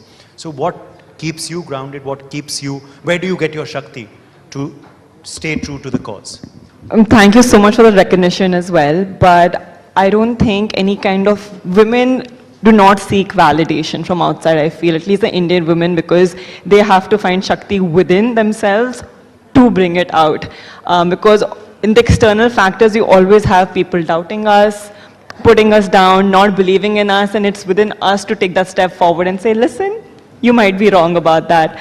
But of course, I think recognition like this makes us believe at least that we are doing something right. And for me, Shakti comes from women, and I'm not going to lie about that. I'm going to be supremely honest. Hello. Hi. Nice to meet you. Sorry. Welcome, welcome, Sayali Bhagat, actor, former Miss India, with us as well. Please go ahead. Would you? Saiba. All right. And for me, like I said, Shakti comes from women. Everyone sitting here, when I was sitting on the sofa, the women around me, the energy I get, just seeing how unabashedly, unapologetically they are. And for me personally, it has been my grandmothers, my nani and dadi. My nani was leading a school. She owned a school. She was a principal of a school. And she came to India from Pakistan when she was mere 2 years old as only with her family. My dadi, who was a corporate lawyer and the first banker in India, and a female banker in India. And that got me into understanding how powerful women can be, and they can work, and they would come home and take care of their three children, take care of their husbands, take part in the social promises, etc. So, and my mom as well, she's in the audience. Right now in the car, she told me, she had an event yesterday, she works, and she's like, I don't do it for the money. I do it because I want to work and I can work. And that was like, yeah, that is being a woman today. Sayali, you were Miss India, you became an actor, you have given big hits in Bollywood, now you're an entrepreneur. Do you believe this does embody the woman of today, which is our panel theme today? Breaking the glass ceiling in different fields, and what has led you to transition in the manner that you have? Oh, what a wonderful question. And I'm sure I'd be reaching out to most women out here. And I think Durga is the right incarnation, or the right way a woman was always depicted, or Devi Ma is always the right way how a woman is depicted. Basically a woman with many hands. A woman who can do so many things. And I think we can add value not just to our homes, to our children, not just to one profession, but we can evolve, we can adapt. And I think my career path and my life path has been something very similar. And I'm sure it is so with all you women out here. So we start as daughters, little girls, as students, and then we move on to many roles.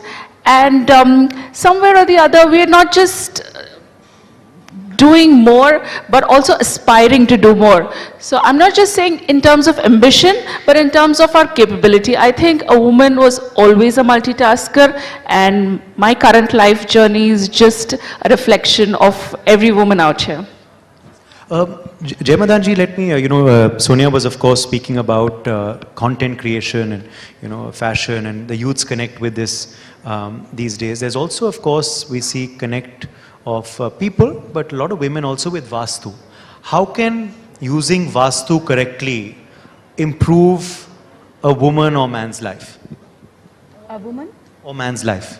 Or a man's life. Oh, glad we have a question that man would also like to hear or listen. I'm happy with that. I think the understanding of Vastu, let's make it very, very clear and simple understanding that it was not something which was meant for ordinary people when it was documented or written by Ved Prakash ji. So in Vishwakarma Prakash, when it was mentioned, it was only meant for kings. So the Vastu that we read or we understand, northeast में मंदिर होना चाहिए, south east में kitchen होना चाहिए, south west में bedroom होना चाहिए, were meant for palaces and cities. It wasn't for normal people. So they were Raj Jyotish, which used to check the Mahurat of wars, the marriage, the baby, the other auspicious things, design the homes, know where the army should be kept, the animals should be kept. So it was all generic. In today's time, where we are living on each other's head, like there's one apartment and there could be 100-story building. They could never imagine that one day there's going to be a multi-story structure, one floor will have 5 apartments. So if one apartment has northeast toilet and 100 other has, all of their life is not same. Forget about one apartment. If a husband is going through financial debt, the wife is partying, she's not even bothered. What does Vastu do with one bedroom? So Vastu affects only 35% of your life. 65 is what phase in life are you directly going through. आपकी जिंदगी की दशा बताती है कि कौन सी दिशा आपके लिए ठीक है. So it is very personalized right now. Doesn't mean that generic won't work. It will work. So the generic direction of fame is south. Somebody like her who's into social creation, and the more likes and the more followers she'll have more money in her pocket. So if you want to increase your fame, that's your goal of life, or like you for that matter there, then your pictures and your identity, your appreciation, your certificates should be in south. Because that is the direction where Hanumanji also got popular. He went towards South Sri Lanka. This direction takes lot of your hard work and effort. Unki bhi poonch jali, chota hona pada, bada hona pada, and eventually he became a god. Similarly, this direction makes you very hardworking. And people are very scared of south. When you're going and looking for a property, it's like south facing hai, mujhe nahi jana. If you look, every country south has more money. Every city south has more value in real estate. Yet we don't want a south facing property because hard work zyada karate. All we want is shortcuts simile. If you want everything from shortcut, lesser of hard work, to increase more opportunities, place lot of water related things in north direction. That's the direction of opportunity. If you want more social connections, like somebody from head of News X, where they need more political connections, east is the direction. Sun rises from east is where everything in your life will become more lighter. Having pictures and things related to copper works very well there to create more better relationship. Now, last but not the least, money. How do you save more money? You can earn a lot, but everything goes away. West is the direction, which in Hindi means Paschim. Paschim means piche. Purab means aage. What do you need piche? Something that supports your back. And what supports your back? Assets and investments that you don't want to sell off. So when you place them in the west direction, it gives you support that you don't have to liquidate them. Amazing. Very, some good tips for you all to take and imbibe as well for our audience here and our viewers as well. Let me ask you, Sonia, about when you decided ki yahi karna hai. When did you decide that my content is working now, let me make a career of it? Which has been your most memorable reel or video so far? I think in any content creator's journey, the memorable video or reel or any post will be the first content that they ever post on social media, because it's like you're being naked in front of, on the internet. Like they can see you, like they can comment anything on it. So I think that's the most memorable one anytime anyone asks me. But what was the next question? The most memorable reel so far. Yeah, memorable reels. See, like the most views. I think many, but it always surprises me. Like internet is full of fun. So whenever you think like you've put in a lot of hard work, maybe you don't get a lot of result, but then someday you're like, let's just post it and not think about it too much. Suddenly people like it. So there's no straight line to follow, and literally anything can happen on the internet, and it's fun. It's fun. Fantastic. Last word to Sahiba and Sayali. Very, very quick question because we're almost out of time. Sahiba, to you, do you believe OTT has been a game changer for young actors like yourself? No, absolutely. Because before the prevalence of OTT, we only had films and we had television. And for films, they were really concentrated amongst a few faces that we all love and adore as well. But OTT was a platform, not just a platform, I would say it was an opportunity for a lot of people, not only actors, but crew, cast, directors, producers, technicians, to showcase their work finally. It was a fair play game. Everyone came through merit. And to answer your question, since you are stuck in time, it has been a great opportunity, and it's not done yet because earlier it was just one OTT. Okay. Now you have multiple. Multiple ones, absolutely. Yeah. So the future is bright. Okay. Future is bright. Sayali, final word to you. You are going to be honored very, very shortly with a special award for Shakti Award for Excellence, of course, in entrepreneurship. But very quickly, for you, where do you derive your Shakti from? बहुत कुछ किया है आपने, बहुत कुछ बाकी है. मुश्किल दिन जब आते हैं, शक्ति कहाँ से मिलती है आपको? I'm glad I'm talking about where I derive my Shakti from, and my mother is pretty much present here. So yes, I do derive my Shakti from my mother. How lovely this is, that your mother is here, and yes. Your mother is here. So nice. Lovely. So yes, Mama, can you just wave? Yes, there. So I derive my Shakti from my mother because you see them in different phases throughout their lives. Now my mother's almost touching 70. So I kind of have a roadmap of how I'm going to get there by 70. And I think this is what all women need, whether it's from us or whether it's from this whole endeavor today, is to see a little bit of roadmap, is to get a little bit of an idea of how we can get ahead from where we are right now. Thank you so much, all of you. You all are, as I said, 4 of you women of today and achievers in your own right, and let's hope that continues. Many, many thanks for joining us today on this session. Thank you so much, Dr. Jay Madan, Sayali ji, Sonia ji and Sahiba ji for joining us at We Women Want. Thank you so much, Uday, for steering that conversation. It's been a wonderful insight so far. There are so many women that we've managed to gather, so many different thoughts, and so much to also still look forward to. The day is not over. Before we move on to our next session, Empower Women, Empower Northeast, I will take a moment to play out a video on breast cancer that has been given to us by UE Life Sciences. Can we have the video, please?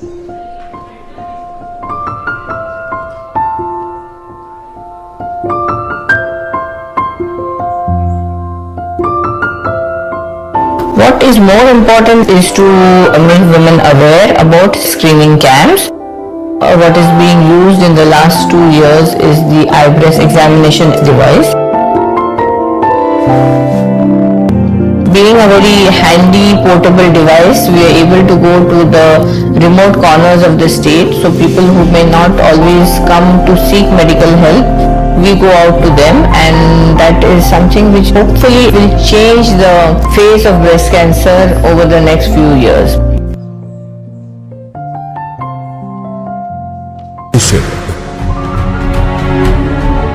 During the first phase of this campaign, we will screen up to 2.5 lakh women over 35 years of age in the Anand district.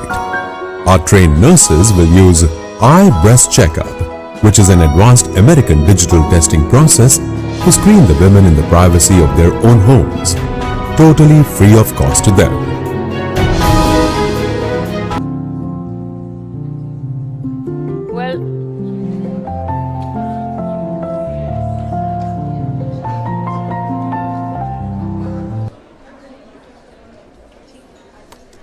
And well, thank you so much for that. We do have a stall outside where you can go and ask a few questions about cervical cancer and breast cancer and the screening and any other question that you may have. So I would encourage everyone here to please make their way outside and ask some important questions.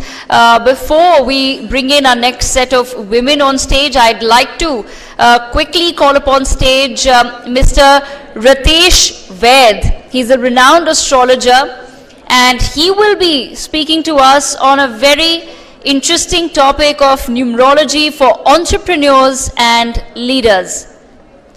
Mr. Ved, may I invite you on stage?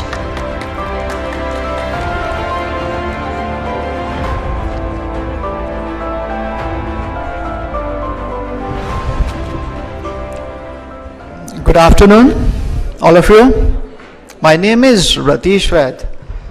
I am a professional numerologist and I've been doing this almost 2 decades back.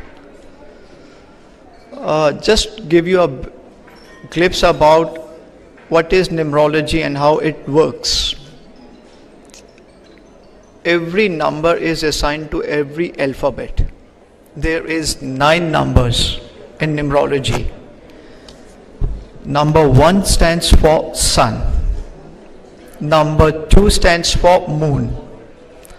Number 2 is been the lucky number for all the Bollywood and Hollywood actors and actresses. If I talk about number 2, 101, that is 2. It belongs, the date of birth is Amitabh Bachchan, 11th October. 1 is aggressive to give you a name frame, opportunities, world famous name, you can say that. If you look at Big B, the first movie hit, Diwar, in 1973. If you calculate 1973, that comes to be number 2. And number 2 is Amitabh Bachchan. So the movie, it was his first movie hit in an aggressive role.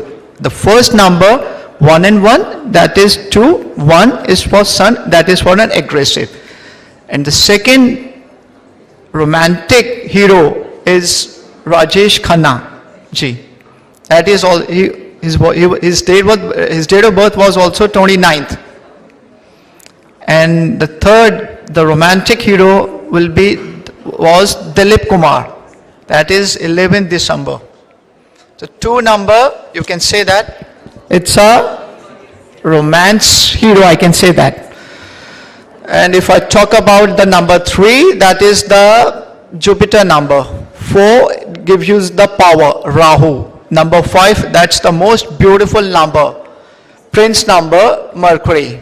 6, all-time favorite, longest department I can say, Venus.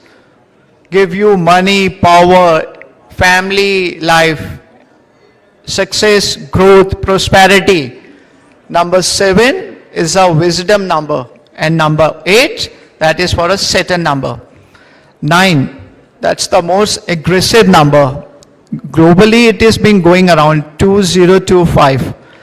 I predict in the month of June that in 2025, accidents, fire, earthquakes will take place, and it has been. And the thing has been getting nullified after October.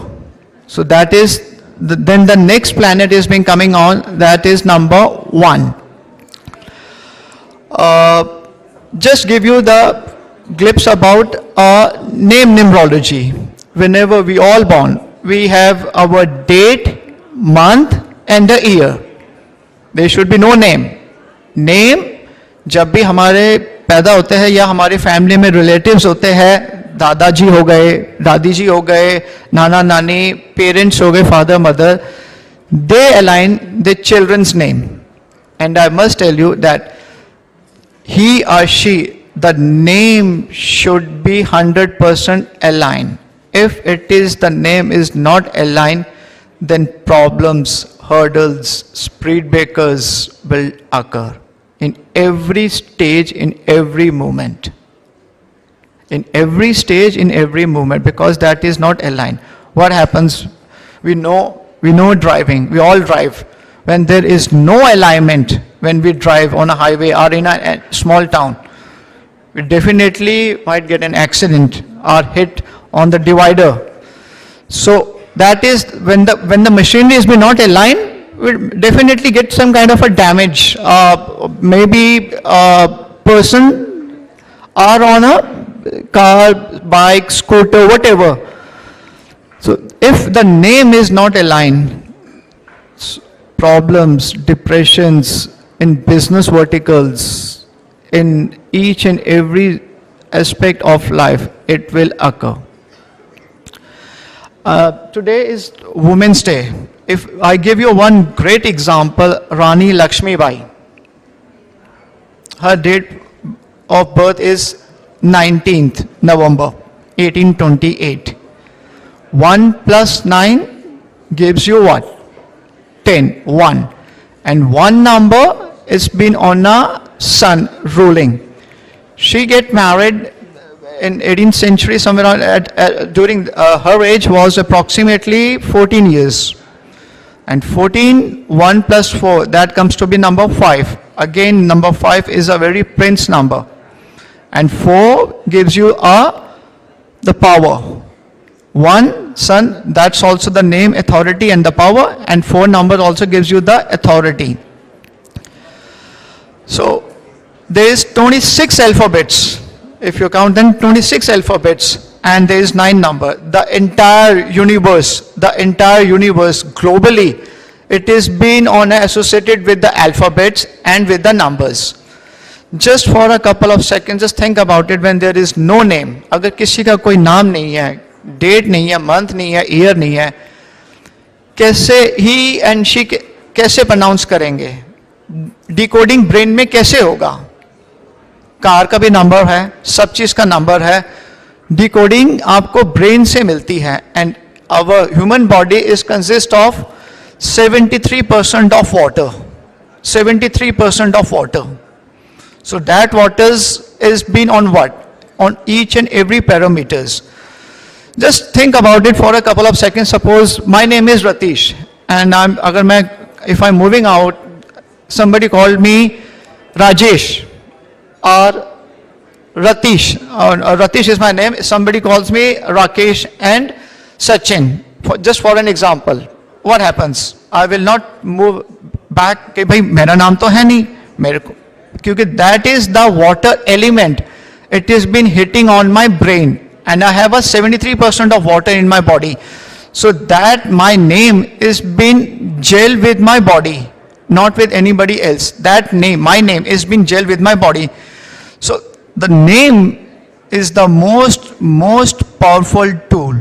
I must suggest to all the viewers that please check whether your name is aligned with your date, month and the year. That's all I can say. Thank you and thank you very much. Thanks. We women want inviting me on to give a speech on a numerology. Thank you very much. Thank you. Bye. Take care. Atishi, appreciate your time there, and let's just move quickly ahead. Joining us is now a special session which we are hosting with actress Sunny Leone. She'll be hosted by my colleague Uday Pratap Singh as well as Devika Chopra. Could I invite the two of you to escort Sunny on stage, please?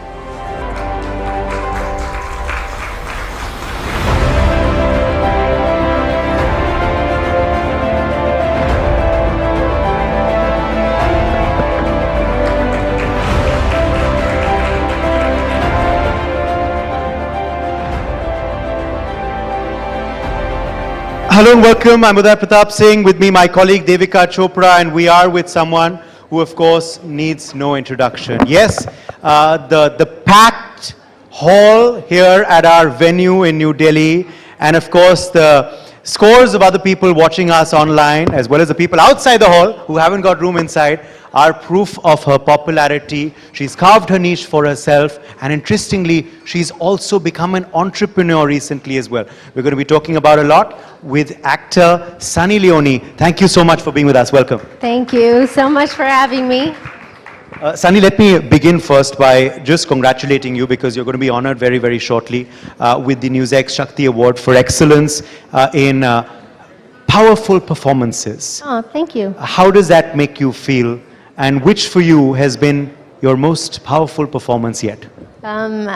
First of all, thank you. It's amazing to get awards. I don't know what was in people's mind when they were deciding this, but I'm really happy about it. And I feel great that, you know, we can make an impact. And I think the most powerful role is actually being a mother and being an entrepreneur. You know, when you work in entertainment, it is amazing and it's beautiful and it's exciting and you're doing something new every single day. But I think when you can either make an impact in someone's life or you can follow your dreams, whatever that is, then, you know, I think it's the most important. Can I make a disclosure before my colleague asks you a question? That I have used today, while coming to the conclave, the Affetto by Sunny Leone deodorant. Thank you. Devika. Maybe that's why Uday is getting a lot of inquiries this time around. So, Sunny, thank you for that, Uday. You must thank her personally as well. But, Sunny, since we're talking about powerful performances, you know, we are a part of an industry that often commodifies or objectifies women. But you're one woman who's really taken control of her image, of her brand, of her narrative. What's the most powerful lesson that you've learned as a woman, as someone who's controlled her narrative? First of all, I just want to talk about the word objectifying. It's such a negative connotation. Yes. And I think that you can only be objectified if you allow people to objectify you. And, you know, and the other harsh reality is when you work in entertainment, you put yourself out there, you put your face out there, you are in a film, you're in an ad film, you're creating, you know, different shows. So you are putting yourself out there to be objectified. It's just that that word has such bad baggage. I mean, I look at Hrithik Roshan, I objectify him all the time, but, you know, that's doesn't have a negative feeling to it, does it, when I say that? So I think that we have to change this word. The definition, yes. And also, I think you can only be objectified if you let people do that. And I learned a really, really long time ago that the word objectification doesn't have to mean something negative. And if you're true to yourself and you're honest, you have integrity in the work that you do, you're not compromising who you are, then I say go, be objectified. For you, you know, becoming a mother, how did that change you? How has that changed your outlook towards work, and how has that changed your outlook towards life? Becoming a mother was absolutely amazing. It's something that I wanted to do, and I always knew I wanted to be a mother. I always knew I wanted to have children. I had number 3 in my mind, but you know, you never know when you meet your partner what they want. And I got really lucky, and they've changed my world. I get a little bit less sleep. I have a lot more patience. And as far as my work goes with, you know, all these things, it's amazing to be able to do both. And I always tell my children, I'm a better mommy as a working mommy. And every mother out there has their own views of what they want and how they want to raise their children. But I do want my children to see that I work hard and that, you know, the things that we have, it doesn't come for free. And we have to work really hard and put in the effort. And with that effort comes, you know, all these amazing things that they love. They're still too young to understand it, but hopefully one day they'll remember that their parents were working parents. But you know, Sunny, speaking of family, of course, we only see the glamorous side of you and your family, and you have a beautiful family, by the way, touch wood for that. But what's one thing beyond the glamour? What's a small everyday struggle that you face as a working mom, which you feel other women in this room would relate to? You just can't get enough hugs and kisses. And no matter how much you know you have to walk out the door, just need one last hug, one last kiss, one last something. Talk to me, speak to me, let me hold you. I think that that's always a struggle, but it's so much fun being a parent. You know, also, I have to ask you about your partner as well, because that plays a very important role, isn't it? How has Daniel played that role? And, you know, how important is it for women who are watching as well to have such a supportive and, you know, a protective husband and partner? Sure, I mean, it really just depends on what kind of relationship you have with your partner. For us, we met each other and we were just glued to each other. And we figured out very quickly that we can work together and not hate each other or want to tear each other apart. Our basic fundamentals of business was very, very similar. How we function and how we separate those roles. It was never a sit-down conversation saying, you're going to do this, I'm going to do this. It just fell into place, luckily.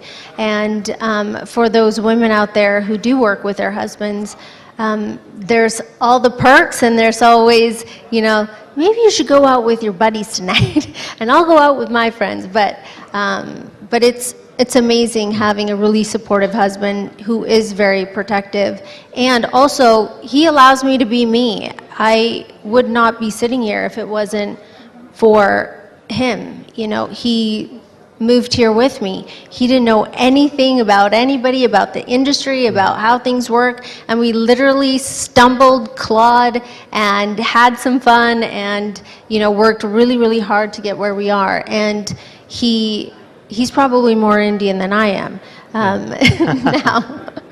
You know, I'll tell you a funny story. So we were getting our OCI cards here in India, and he was the only white boy standing in line in this office, and they're like, sir, you're in the wrong area. And he's like, no, I want to have my overseas citizen of India visa. So it's really amazing to see his enthusiasm about being here. Who's the most strict parent at home, though?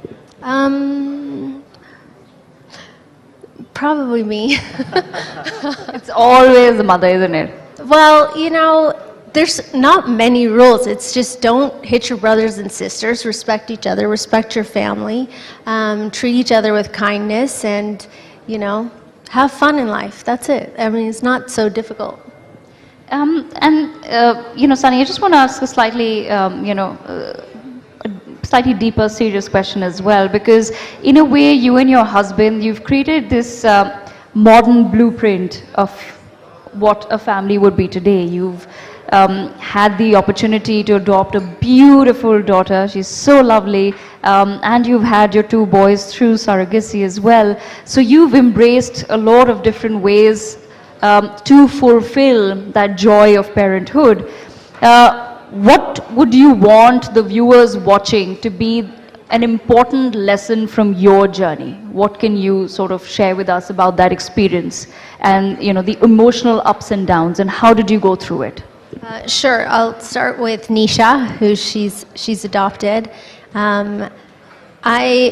We applied to adopt a child, and it took first of all, it takes a long time, lots of paperwork to go through this entire process.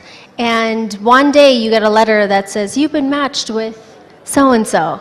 And it was Nisha's photo. And I knew from that second that I saw that photo, I go, that's my baby girl.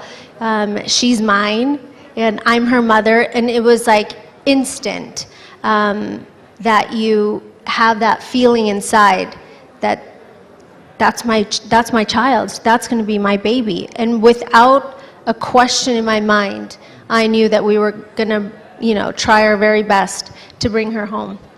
And that entire process is very, very emotional. And I got to meet her, and we got to, you know, finish obviously all the paperwork and bring her home. So I wouldn't say that it's necessarily an easy journey, but it's a journey that both my husband and I are willing to, you know, move forward with. And I think that if we can provide her with the tools in life to be a good human and be understanding, and she's extremely, extremely intelligent.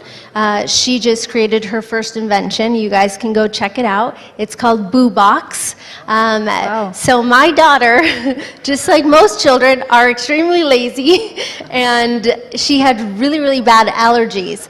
And I would come home, there's a pile of tissue papers everywhere. I'm like, Nisha, dustbin is right here. You just have to pick the tissue and put it in the dustbin. And so this went on for, you know, a little while. And my husband came home one day, and he noticed that she had stuck a disposable cup and taped it onto a tissue box. And he started laughing at her, saying, Nisha, this is crazy. I'll just go buy it for you. Like, this is such a cool thing that you've created, but I mean, obviously it's a tissue box and a disposable cup.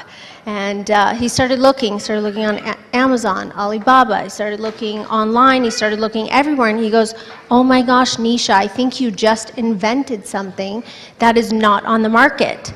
And as parents, we know that she's, like, when I say extremely intelligent, she's extremely, extremely intelligent. And we both looked at her and said, we will nurture this idea of yours, but you're going to do it all on your own. And she went and sat with, someone on AutoCAD. Then she went to the lawyer. Then we got it patented. Then we got, all the prototypes. And she went to all of these different places to look to see what materials she wanted her boo box to be. And, after that entire process, then, we have a final product now, and you guys can check it out. Yes. It's amazing. And she just made her first order. Amazing. And like it's on sale. So, this journey, this is one thing that's an amazing thing that she's done. And then there's also the psychological side that we have to really pay attention to. And we are nurturing. And as she's a lot older now, she's 9, so her emotions are completely different than when she was 3 and when she was 4. And you have to continue to evolve, as a mother. This is a completely new, this is a fantastic, because we often have these interviews with your, getting a lot of applause as well, a lot of parenting tips, I'm sure, for many people, because we have, these conversations with you, and mostly it's on films or an event, and it's great to, get to know the motherhood side. We could say it for an hour, but they only gave us like this much time together, right? Yeah, exactly. Now let me ask you about, films now and your projects, because you've of course been honored with this Powerful Performances Award. These days in cricket, there's an award called the Game Changer of the Match, given to the player that changes the course of the match for his team. For you, looking at your career in the film industry, which are those 1 or 2 films, songs, projects that you believe have been game changers for you? I think it was more so songs that really changed a lot of different things for me, like Baby Doll or Layla. But just like in business, it was never about that one film. It was never about that one thing that catapulted into a different direction. It was always about making sure it was a steady stream of work and steady, choices of different work to do. And I still say this now, if I just keep working and I'm in your face all the time, then you're going to want to see me, and you're going to you're going to want to work with me. So that's something that was really important, because I don't have the background that some actors do, or the families, or even different support through different agencies if you don't have a family background in entertainment. So we had to figure it out ourselves. So there was no one saying, this is a bad choice, this is a good choice, this is what you should do. The name of the game was just to keep saying, yes, yes, yes, I'll just keep working, whether it's a good choice, bad choice. And we stumbled our way to today. Yes. And it's absolutely amazing. I'm very, very proud of our journey. And we've also, from my first interview, I remember with you to now, we're very proud of आपकी हिंदी की journey भी बहुत अच्छी गई है. अभी Hindi test आएगा. नहीं, अच्छी बोल लेते हैं आप. नहीं? Thank you. तो एक सवाल हिंदी में अब हो जाए. Sure. आपका ये जो अनुभव है अलग भाषाओं में बोलने का भी, अनेक फिल्में जो आपने की हैं, क्या अंतर आपने देखा है बॉलीवुड में काम करना और साउथ की इंडस्ट्रीज में काम करना? क्या फर्क है या आपके लिए एक बराबर है? उदय ने तो आपका टेस्ट ही ले लिया यहाँ पे. I see he said अनुभव and this and that. It was like a test just now.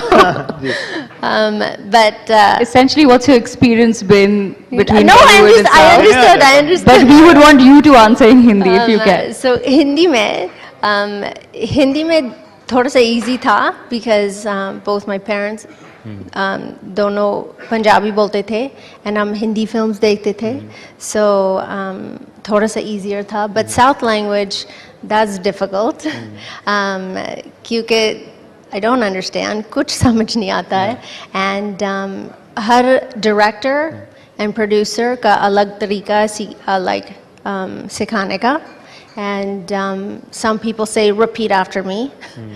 कुछ लोग बोलते इसको memorize करो, and कुछ लोग बोलते सिर्फ blah blah blah बोलो, and हम dubbing करेंगे. Dub कर लेंगे. So it just depends. Yes. Also something in Hollywood, I think that's coming up soon. Is that correct? Yes. So we have many different things that happen through the year, but we'll see how that pans out. Lovely. So, Sunny, what's the biggest difference in being a celebrity, say, in the US versus India? What's one of the biggest differences that you यहाँ felt? ज़्यादा प्यार मिलता है. Always, always. You know, work is work. So I have a very different view of how I see entertainment, how I see work. And one of those things is always see it as a business, always see it as we need to get from step A to B, and how are we going to get there. And, you know, I love entertainment, but I also have a huge passion towards all the businesses that we run. Are you a tough businesswoman? I think I might have scared a couple people this week. Sorry. And There was a couple people that were pissed off I was in a meeting. you're looking the part as well today. Thank you. Let's now have a rapid fire to Absolutely. quickly conclude. Devika, go ahead. Sunny, when people look back at your legacy, what do you hope they remember you for? That I worked really hard. Are you a beaches person or a mountains person? Beaches. What's your favorite cuisine? Mexican. What's a superpower that you wish you had? I want to fly. What's one thing that still makes you nervous? What makes me nervous? Falling down those stairs. Where's the last? There's stairs over there. No, I know it's Please a get- long, even though it's 3 steps, it's a long way down when you're Yes. falling. What's the last holiday you took? The last holiday I took was to America. What's the one luxury that's underrated? Time, because we always feel like we're running out. But if you prioritize, you have time for everything. Well, you are many people's icon today. Who is your icon? My icons end up being people in business, and you know, when I see success stories and when I read about them and what they've gone in their journey, it is literally like fuel to my fire. And of course, I have to ask this, a little masala question. But in a fight, who apologizes first, you or Daniel? मुझे बोलना पड़ता है. Because he's never wrong, apparently. But I'm always right. शायद थोड़ा सा time लगता है to tell him, like, no, actually, I'm right and you're wrong. And then he comes back around. Women out there, you know what I'm talking about.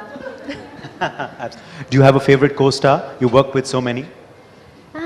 Favorite co-star? I think it would be one of the shows that I'm on, Run Vijay, Splits Villa. I have so much fun.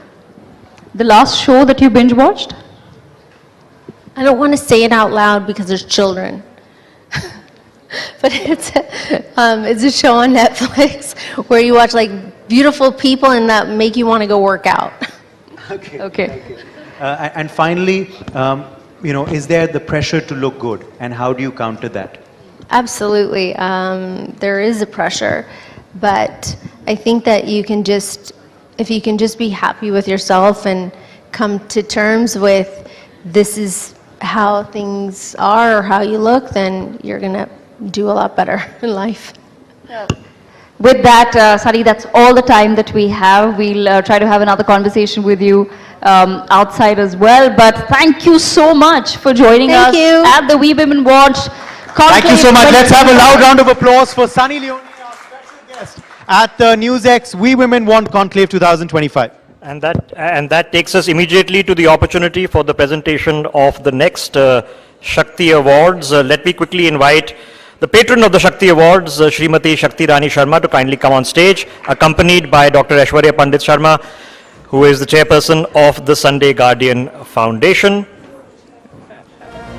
Shakti ji, please, and Aishwarya ji, if you could have you on stage, please.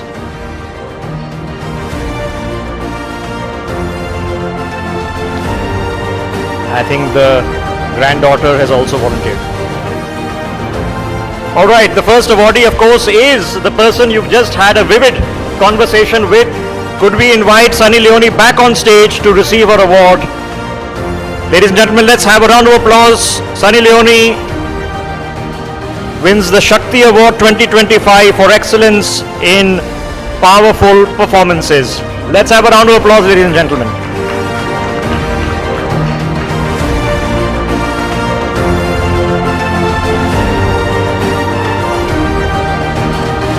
Our next award goes to actor and entrepreneur Sayali Bhagat. Sayali, if we could have you on stage to receive your award, please.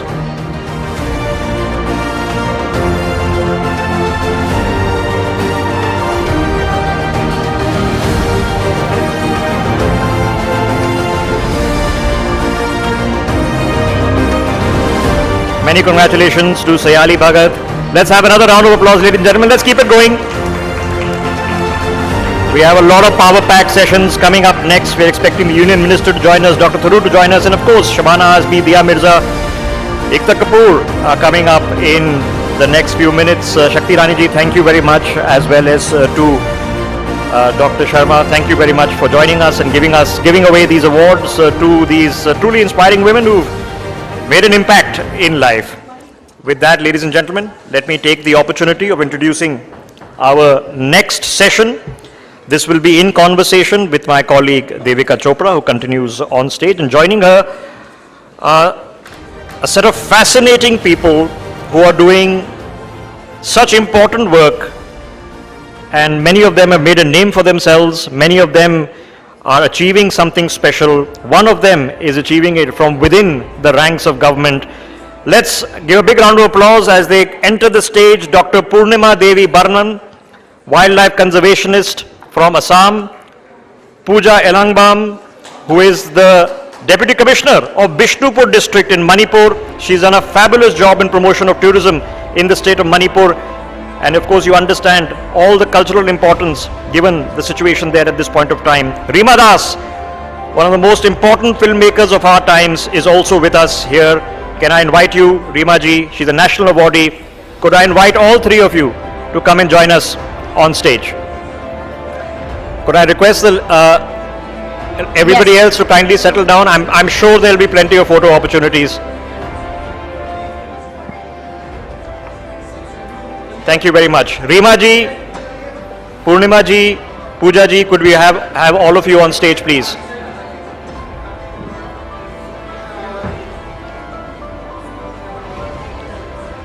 All right, Devika, over to you. Thank you so much.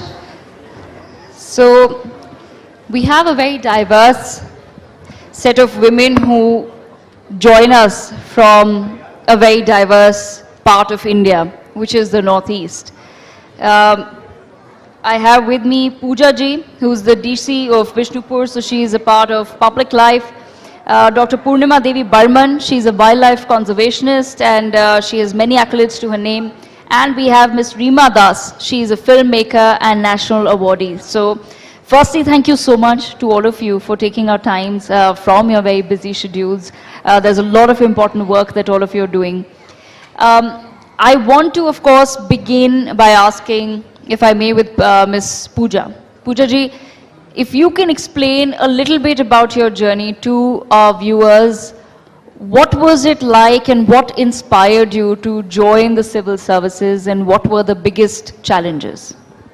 Thank you so much, Devika, and thank you to NewsX and the Sunday Guardian Foundation for inviting me for this wonderful event. So currently, I'm serving as TC Bishnupur, and I'm an IAS of the 2018 batch. So my journey started when I saw my father, who's also an IPS officer, and he also served in Manipur, and I also saw the kind of impact he had on the ground, the kind of interaction, the kind of service he gave to the people of Manipur, and I was always inspired as a child. When I was a child, he also was part of a UN peacekeeping mission in Bosnia and Herzegovina, and that really changed the way I saw service and community. and also because I stayed in a boarding school most of my life. I went to Wellum Girls School.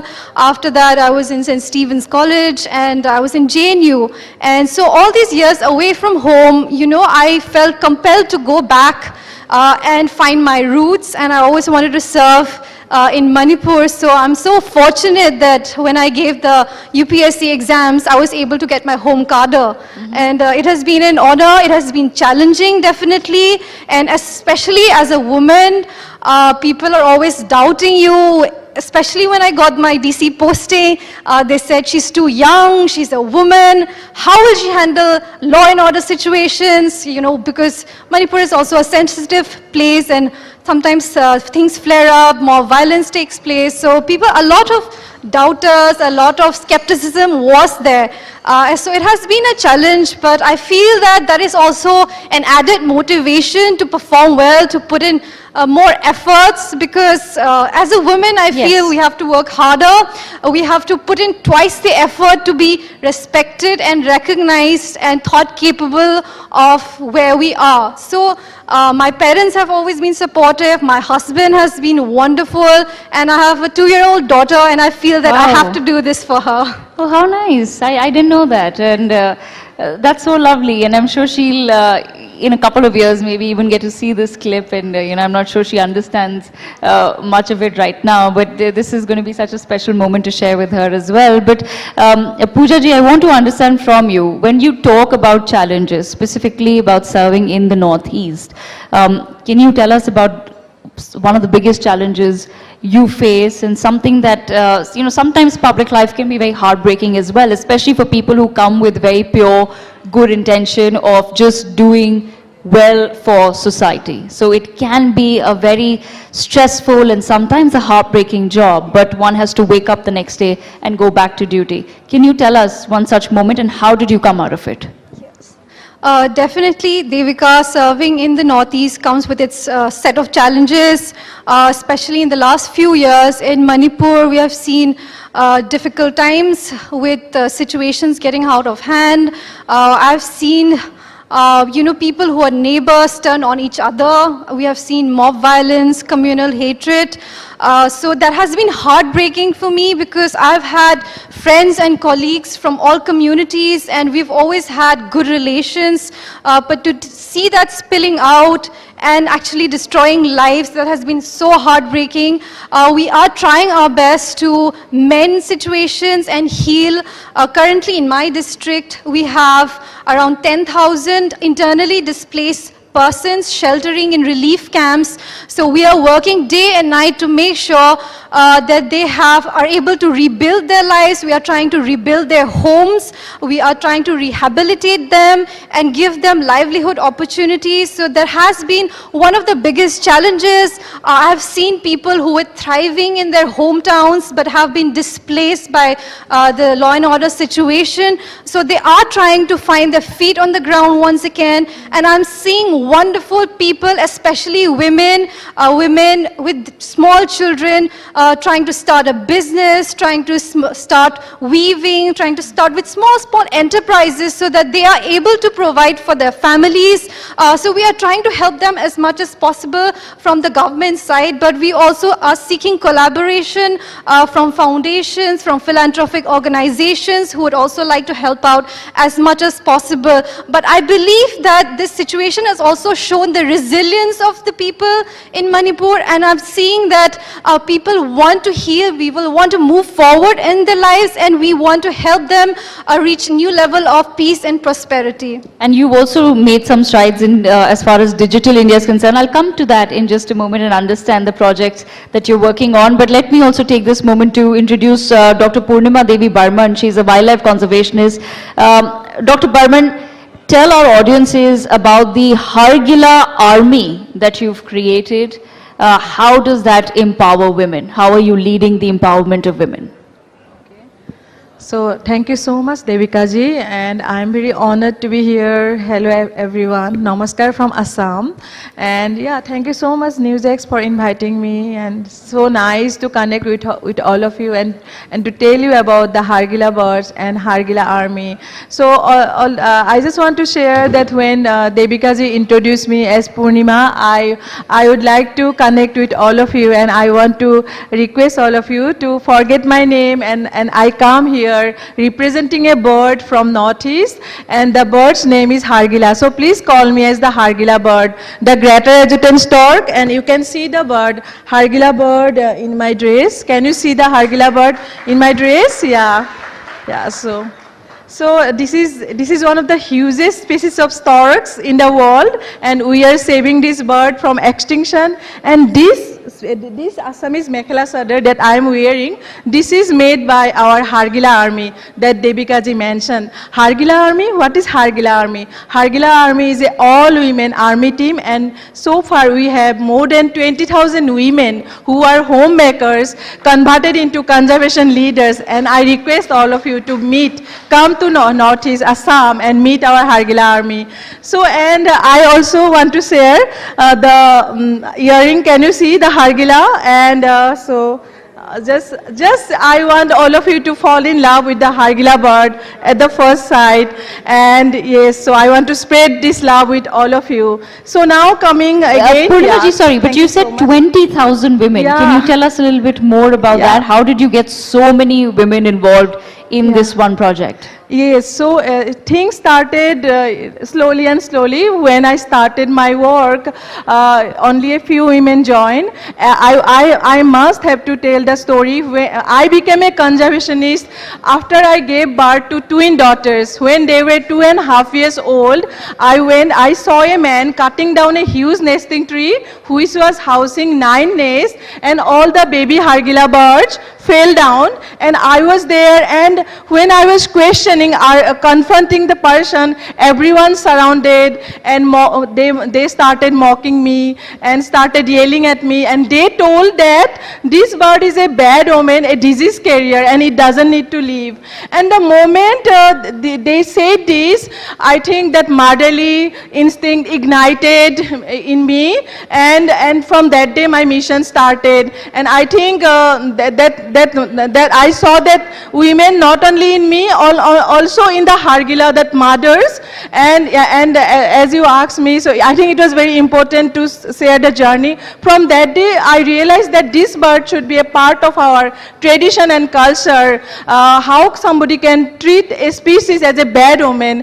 And so from that day, my mission started, and I started working with the women. From 10 women, 13 women, 200, and now we have over 20,000 women join, and it is a network of sisterhood, and it is also a story of empowerment. And I always believe that conservation and livelihood go together. But one thing I want to share, so I request all of you to come and please join us. We celebrate baby shower for Hargila like the way we do for our Assamese expectant mothers. I think when we are expectant mothers, we call it as God Bharai, right? So we celebrate the baby shower for Hargila, the God Bharai, Panchamrit ceremony for Hargila, and it's not one term. We celebrate it every day, and this way our women join, and they integrated the Hargila bird into our Assamese prayers also, our Nam Kirtan,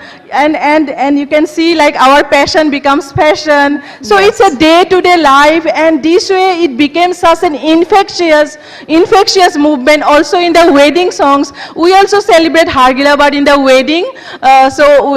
Wedding ceremony, and also separately our women celebrate the wedding of Hargila. Like it's like a day-to-day life, or like Hargila became a day-to-day life. So you managed to somehow completely tie in conservation with just how we're living on a day-to-day basis, and it's an incredible achievement to get so many people behind a single cause. But on that note, I also want to bring in Ms. Reema Das, who's with us as well. Reema ji, in a way, I feel all of you are doing some form of activism as we think about it and as we understand it. And your films capture a very raw, unfiltered reality of life. What gave you the inspiration to take on this field and then do it solo for so many years, and what was your biggest learning?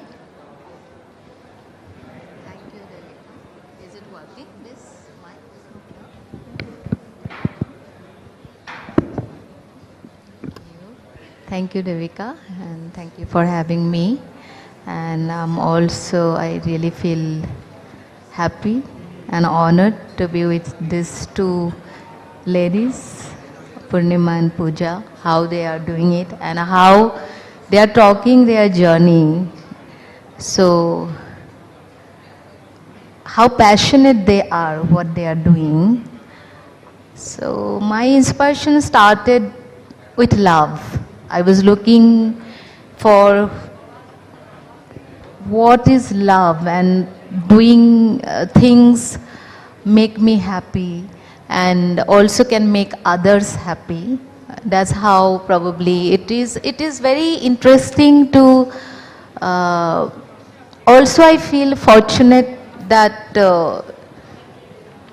to find things you love, I think that is where anything you want to do starts from there. And my journey also I came to Mumbai to become an actor, and then when I fall in love, I started watching world cinema and I fall in love with cinema. I didn't have that kind of support and also resources to make movies, and also I never thought about it. It was not my dream to make movies, and but when I started. So what switched? What switched? You're saying that you came to Bombay like lakhs of people do, right? And with that one big dream that we're going to be an actor in movies or television. So what really switched, and what then gave you the motivation and the energy to pursue filmmaking? First, it was a cultural shock for me because I came from Assam, and when I grew up in Assam, that time I didn't realize I'm always Indian, I never thought that in Mumbai I would face that kind of questions that where are you from, I don't want to say names of other countries, like the kind of question I got that okay, I can say like, are you from Nepal, are you from China, kind of things happened, and it was a cultural shock. And also I feel that sense of belonging, there was not enough, that space was not there. And so that from that only probably journey began differently. It took a different direction in sense that finding my identity. Because with me, I came from academic background, and also I was best actress in my college and school, and suddenly I was nothing, So from there, probably the struggle was freedom to dream and freedom to achieve something and looking for my identity. Because Well, from nothing to national awardee, I think that's a lovely trajectory to have. I'm sure there'll be many people out there who want to swap places with you right now. But that's a very interesting and a slightly tricky tangent where you've taken the conversation, so I want to touch upon it. Tricky because, these questions can always come out wrong, but I want to understand from all of your perspectives, and quickly. Rimaji, what's the one misconception about the Northeast that you just wish people would stop asking you about, or, just one misconception that you could bust, that people may have about the Northeast? I cannot say, quickly, but it is because somehow you are not there on the map, you know. I think that was the struggle, and it is not, I don't think it is intentional. Also for me as a filmmaker and as an actor, what I mean that time I wanted to be, because there were not, like, there was no director, producer from that region, you know. And when, because of that, if someone is coming from North India, someone is coming from Gujarat, right? So I cannot question them, and they cannot create opportunities for us. Yes. You know, it is somehow slowly how it is, I can see progress, and how we are getting space, you know, also, I mean, getting that respect. It is slowly changing. But also realizing I don't want to, I mean, I don't have complaints. It is just owning our place, doing hard work, also creating opportunities, I mean, for our, who deserve to be there. And absolutely. So it is just like that, and it is because it's a huge country. Yes. You know, so whatever I faced, it is, for some time I was angry, but slowly when I was back to my village to make movies, I especially made village rockstars with children and villagers, then I learned from nature, you know, that love, and also not developing bitterness.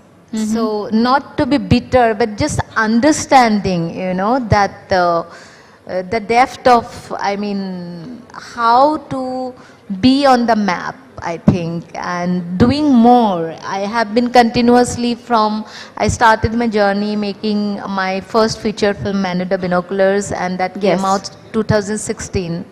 And now my latest film is Village Rockstars sequel, Village Rockstars 2. So it's I think 5th feature films and other documentaries and all. So I have been constantly working and trying to tell stories from that region to put us on the map. And after that, when Village Rockstars was popular, you know, it got attention and love and accolades. I didn't feel like I'm not Indian, you know, like it was, and that love was, you know, interestingly, it's women like yourself who will help bridge the gap, as you say, you know, somewhere that there was a feeling that you're not on the map, but women like yourself, as you do more and more work, I'm sure that somewhere you'll help us bridge that gap. Pooja ji, one last question quickly to you, I just have 30 seconds.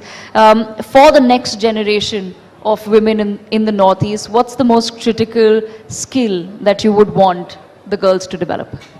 I think one of the most important skills for women everywhere, but especially from the Northeast, is to find our own voices, to find our own stories, and to tell it ourselves. I think people like Reema ji, the way they are owning it, the way they are owning the narrative, instead of having people from outside tell our stories, I think it's very important to own our stories. So I want women out there to be telling our own stories. We have filmmakers in Manipur also, like Meena Longjam and Lakshmi Priya. They are doing amazing. They are telling stories from ground realities. So I think that's amazing. And we have writers and poets. So I'm also really passionate about literature. I have a book club as well.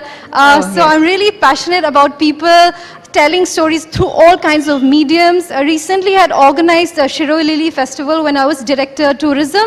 Yes.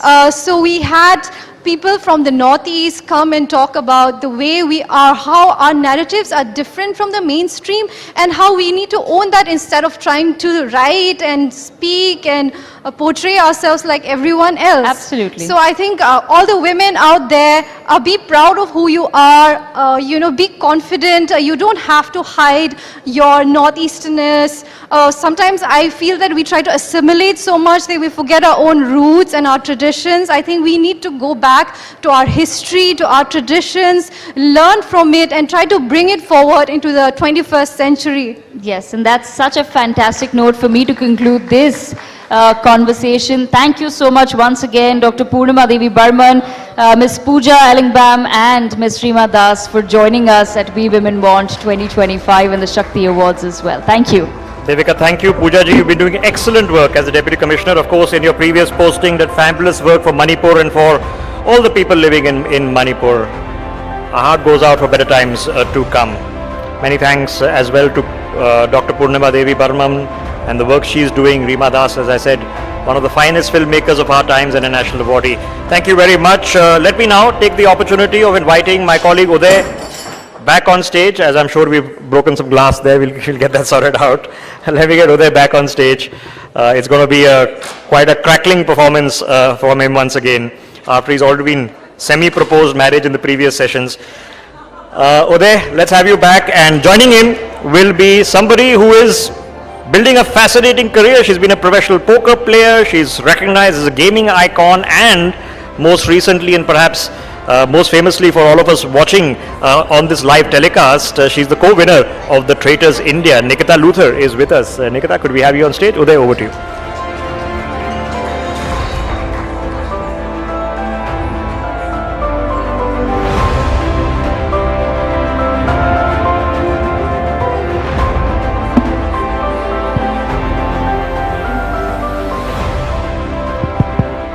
Hello and welcome, and thank you so much for being with us at our NewsX We Women Want Conclave and Shakti Awards 2025. We are now joined by someone who, of course, has been a gaming icon and now has become a reality show star, and that too a successful star, because she won the first ever The Traitors India season just earlier this year. I'm talking about Nikita Luther. Welcome. Thank you so much for being with us today.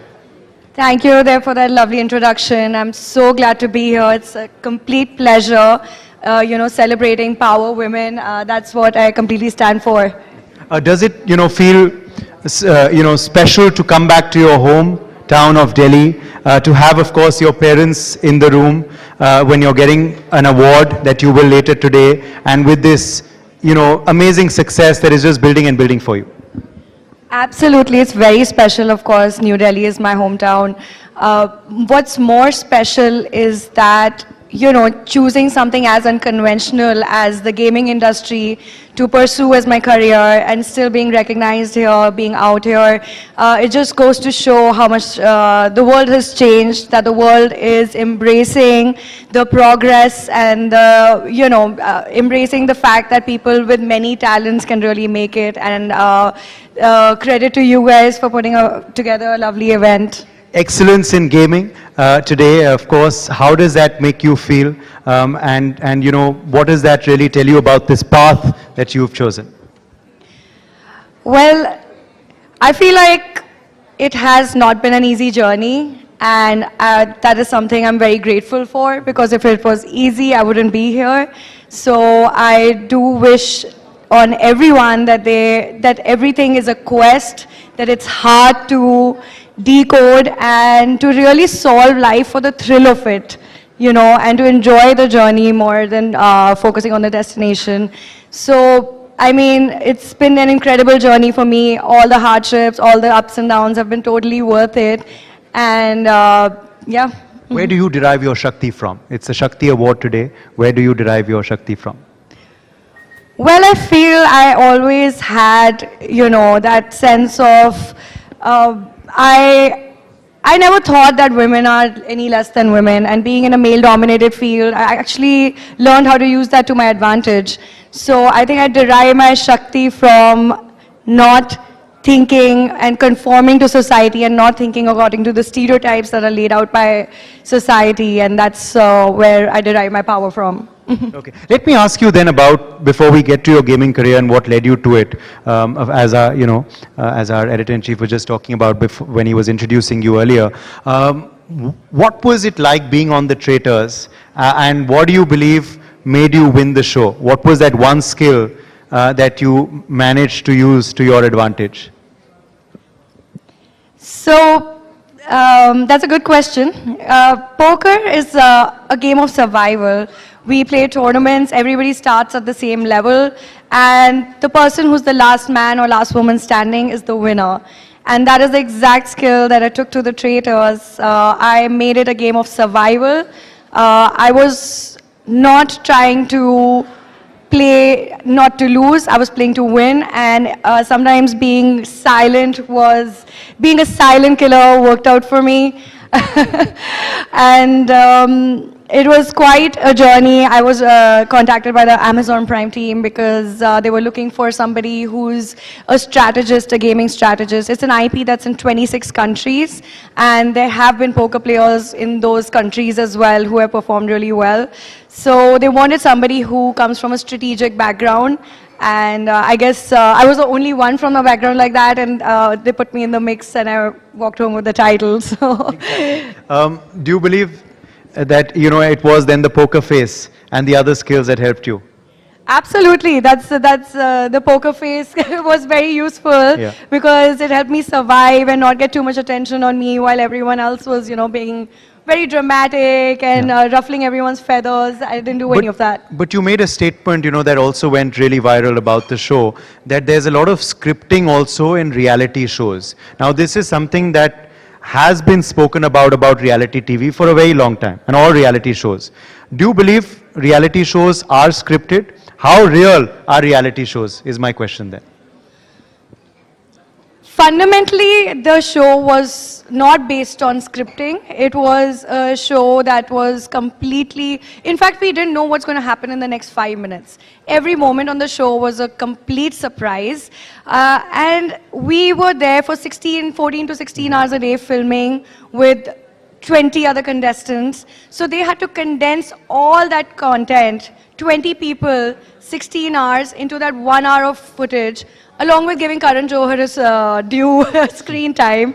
So, of course, they had to choose narratives, and reality shows are based on choosing stories, choosing friction, choosing drama. So, they do build narratives in the editing via scripting, but the show in itself was not scripted. How innocent is Nikita in real life, or how big a traitor are you?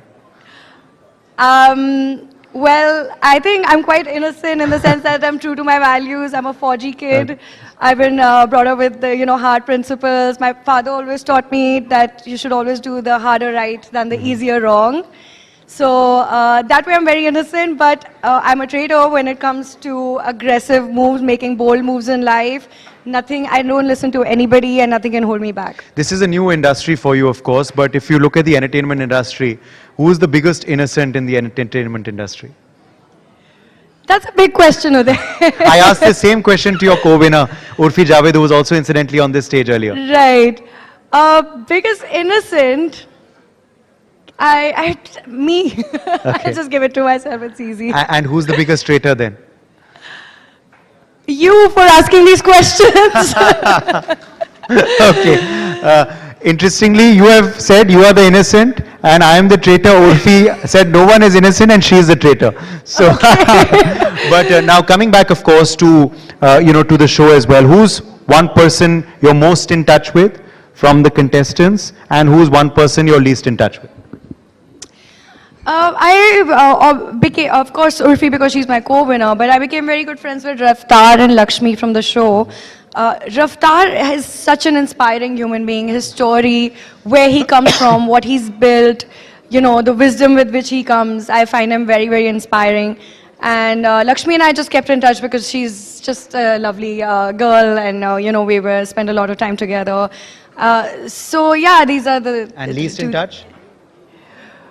You are really speaking the reality TV language now. There, this is News X. Yes.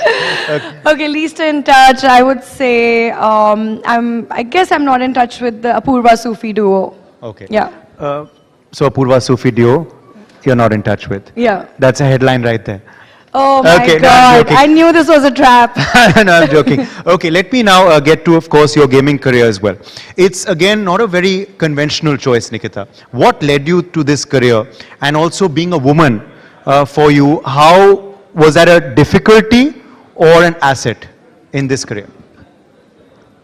Well, I would lead by saying that poker is not gambling; it's a game of skill. So I just want to establish that, and that is the discovery that really got me into got me interested in decoding the game for the fun of it. It was never a conscious decision to choose it as my career, because who wakes up one day and goes, I'm going to be a professional poker player one day? Nobody says that. It's just that opportunities just kept coming my way. I was playing tournaments for fun, and it was something that just kept pulling me in and drawing me in, and I realized that, you know, I mean, this is a mind sport. It's like chess. And if people can make a career in sports, in chess, then poker can be a career as well. And I saw a lot of success early on. I won a world championship early on in my career. And that's when I realized that this could be something I can do. Initially, it was something that I chose to do because, you know, we had a lot of hardship at home at that time. And going online and playing poker was like a bit of an escape for me. Yeah. So that is how I initially learned. And well, I made something out of it. Yeah. So. And women, being a woman in the industry? Oh yeah, being a woman in the industry, I feel, for a game that is based on mind sports, I feel women actually have the capability to do better, because women have a better handle on their emotions, better way of calculating risk and not going overboard with overcommitting when it comes to risk. And they're way more measured and have a more stable head on the shoulders. Like, it's too much of an overgeneralization, but that is what I experienced as a poker player that helped me really last long.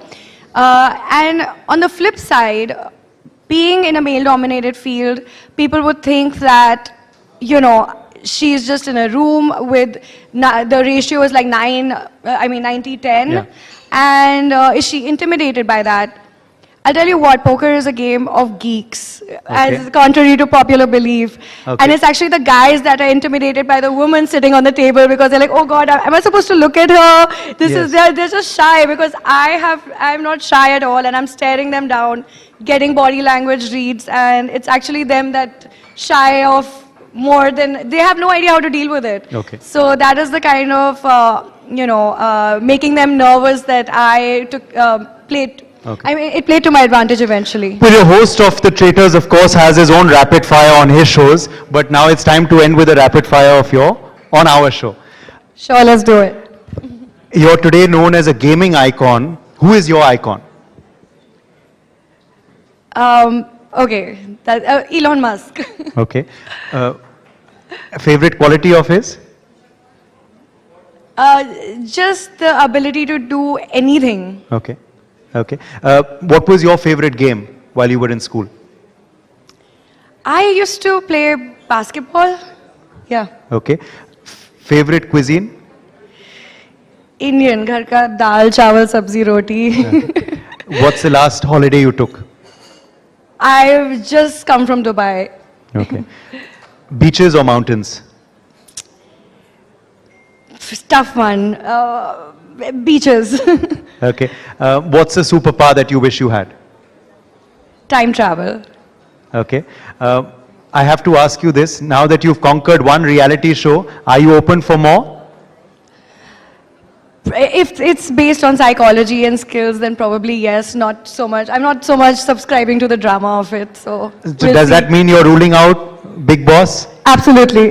Okay, you're not going on Big Boss is what you're clearly telling us. All right, thank you so much, and once again, congratulations on winning, of course, this award that you'll be getting very, very shortly, and thank you so much for being with us today, Nikita Luther, at our conclave, and keep doing, of course, the fantastic work that you are.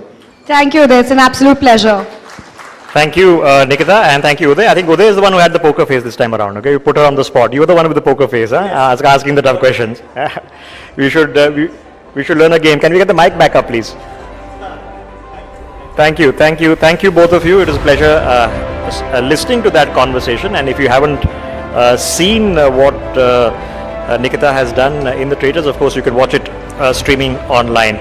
Ladies and gentlemen, we have power-packed panels back-to-back coming up through the course of the next 1 hour, and let me take the opportunity of inviting, and this is, I promise you, something truly special.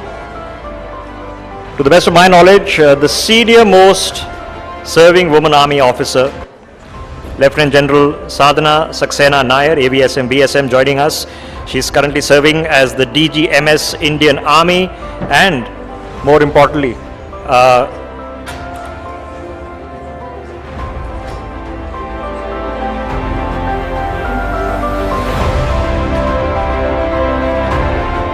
And she comes from a family. Her son is a fighter pilot, and her husband also serves in the Indian Air Force, Lieutenant General Nair. It would be a pleasure to host you on our stage, and I'll invite my colleague Devika Chopra to conduct the conversation. Devika, over to you.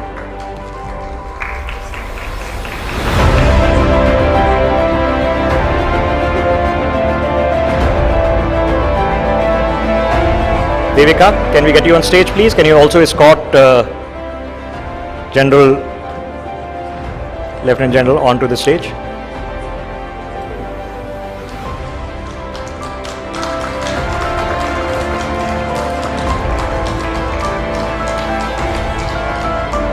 Get you seated.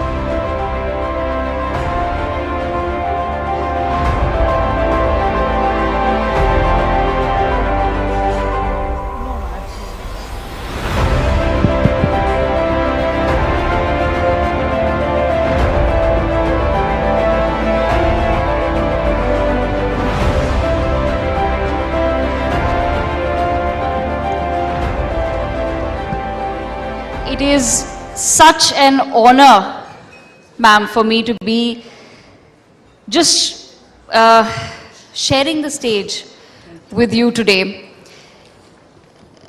I wish I had more time to understand and read and study about your life, but there's just so much that you've done.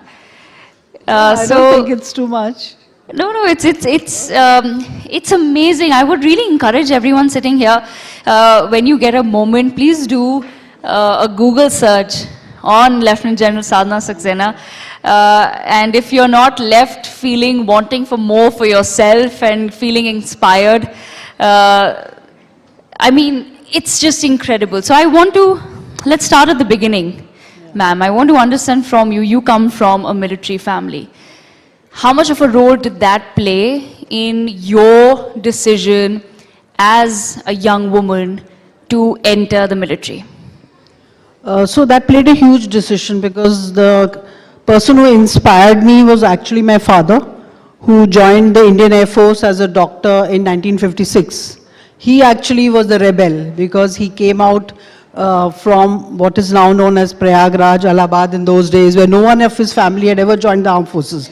And it was because of him now that 3 generations of my family are in the armed forces. So it was him. And growing up, since I grew up in an Air Force environment, and I was born before the 65 war, though of course I was only 1 year at that time, but hearing about the 65 war, the memories of that, and actually living through the 1971 war also, and seeing the huge role which my father played in that, and the impact it had on us as a family, I think those were the key inspiring events and happenings in my life, which, sort of made me realize that it's the armed forces I want to join. Is there something growing up that you witnessed family members in the armed forces doing, which you sort of learned from their experience, and you decided that perhaps one day when I'm in their position, I'll do this differently?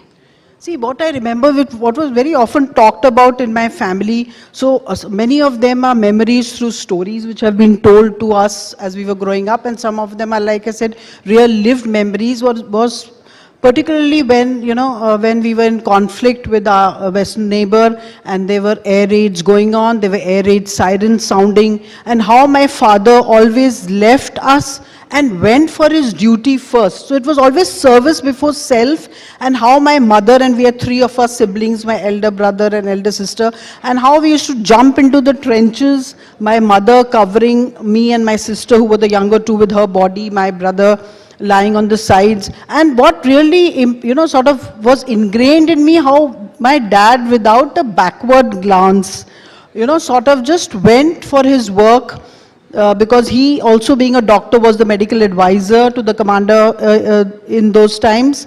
And this, I think, was a defining moment. I still remember the things of the 71 war. So this led me to believe that there is a world there which is much bigger. Like the armed forces is not only about wearing a uniform. It's something which is much bigger than yourself. It's your country. And so that really inspired me. And so later on, somehow when I initially joined the Air Force, I met my husband who's a fighter pilot. So it's not only my son who's a fighter pilot, it's my husband also who's a fighter pilot. So we are a, sort of a military family. Yes. And the experiences, so this was the role my father played. But as we grew up, we saw the immense role which the other branches of the armed forces played in whatever conflict, whether it was an external aggression, whether it was internal conflicts.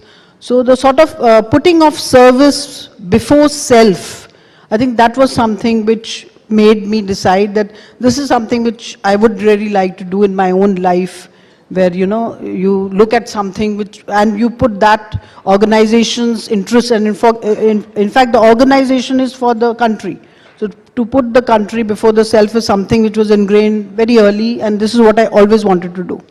Lieutenant General Nair, then I want to understand from you, you come from a military family, then you married into now what you've created yourself, a military family, and the tradition continues. But what's different? Is it in the blood? Is it in the psychology? Because like you said, your father, when he was on duty, he was on duty. And I'm sure that it's the same with you, it's the same with your husband, with your son, that when you are serving the nation, then the nation comes first. And that's obviously not something that most of us are able to do. That's why we are not in the armed forces. And it's a huge psychological determination, I would say, that it takes to feel that way. So I want to understand from you, in your assessment, you've met, I'm sure, a lot of families that are not in the military life.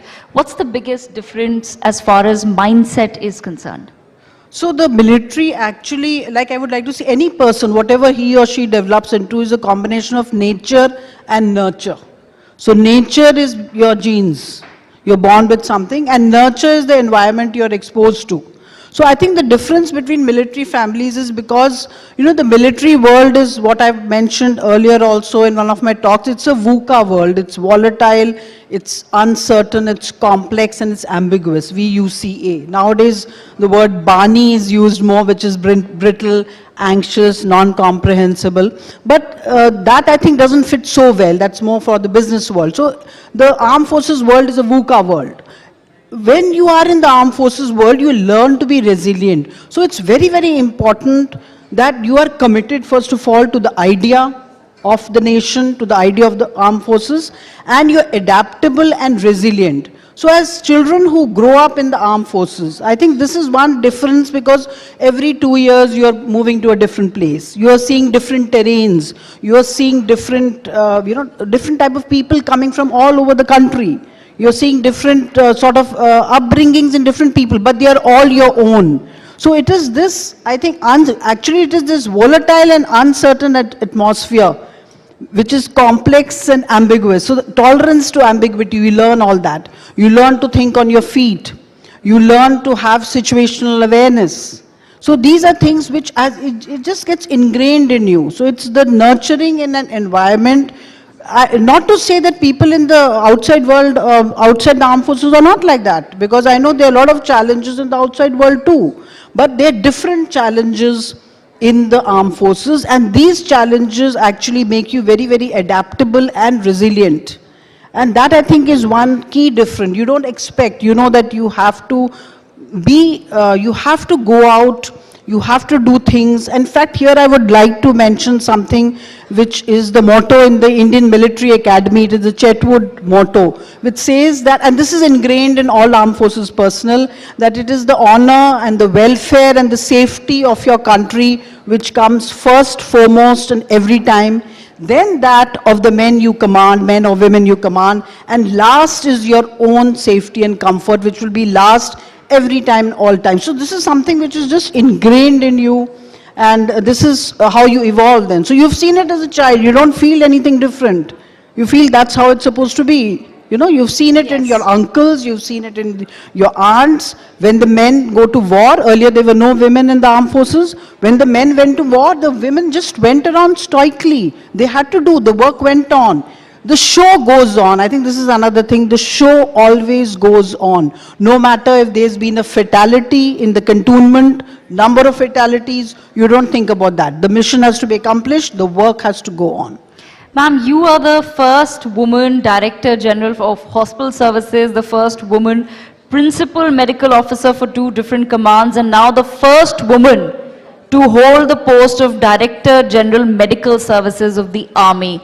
There are so many firsts to your name, and like I said, that's why it's really intimidating to even be sitting and sharing the stage with you. But I want to understand your advice to young women today who are looking at a career in the military. So I would like to say that, you know, it is a career which is extremely rewarding. It's a very rewarding career, but it doesn't come without its challenges. So someone, like I said, who is committed to the idea of this, someone who's resilient, who's adaptable, it is an ideal career for you because it not only exposes you to the highest level of professionalism, but it also teaches you about leadership. The moment you enter the army, the armed forces, the first thing you become is the leader of the men and women under you. So it exposes you to leadership, it makes you develop courage in the face of extreme adversity. Then sportsmanship, the spirit of sportsmanship, teamwork, adventure, patriotism, of course, is always there ingrained in every act. So it leads to an all-round development of you as a personality. I would like to say it is a very rich life, not in terms of rupees maybe, but definitely in terms of the experience you get and the huge, huge quality of life. So it's very rewarding, but you have to be committed to it, and it is challenging, and you have to rise to the challenges day in and day out. At the same time, ma'am, army and of course the military continues to be still, one can say, a male-dominated field. Of course, more and more women are joining and they are rising up the ranks as well. But how does one as a woman then build the confidence to not just be a part of, but to really thrive in what is traditionally in our minds seen as a male-dominated career path? So yes, definitely the armed forces all over the world has been traditionally male-dominated, but that is changing because what the army and what the armed forces, I would like to say, are organizations which value merit. They value competence, they value professionalism, they're inclusive and they're very diverse, especially if you look at the armed forces of India. They're so diverse. So definitely the scene is changing more and more when women are coming in. When I joined the armed forces, we were only permitted in the medical branch. Now you have women coming into all branches, including the combat branches. And even in the other ranks, so you have women coming in the other ranks, you have women Agniveers coming. So this change is now happening very rapidly. Earlier it was slow, you know, there were women few and far in between, but now you see the number of women who are there. So I would say that in the next 5 to 10 years, seeing the number of women who are right now in middle managerial positions or in middle positions, they would in the next 5 to 10 years come up on the top and be even more visible. So the thing is changing, and the army, I would definitely like to say, is a very, very inclusive, and it looks at gender neutrality. No gender is to be favored. As long as you meet the standards, that's what's required. Whether you're a male or a female, you have to meet the standard because the standards are also very high and demanding.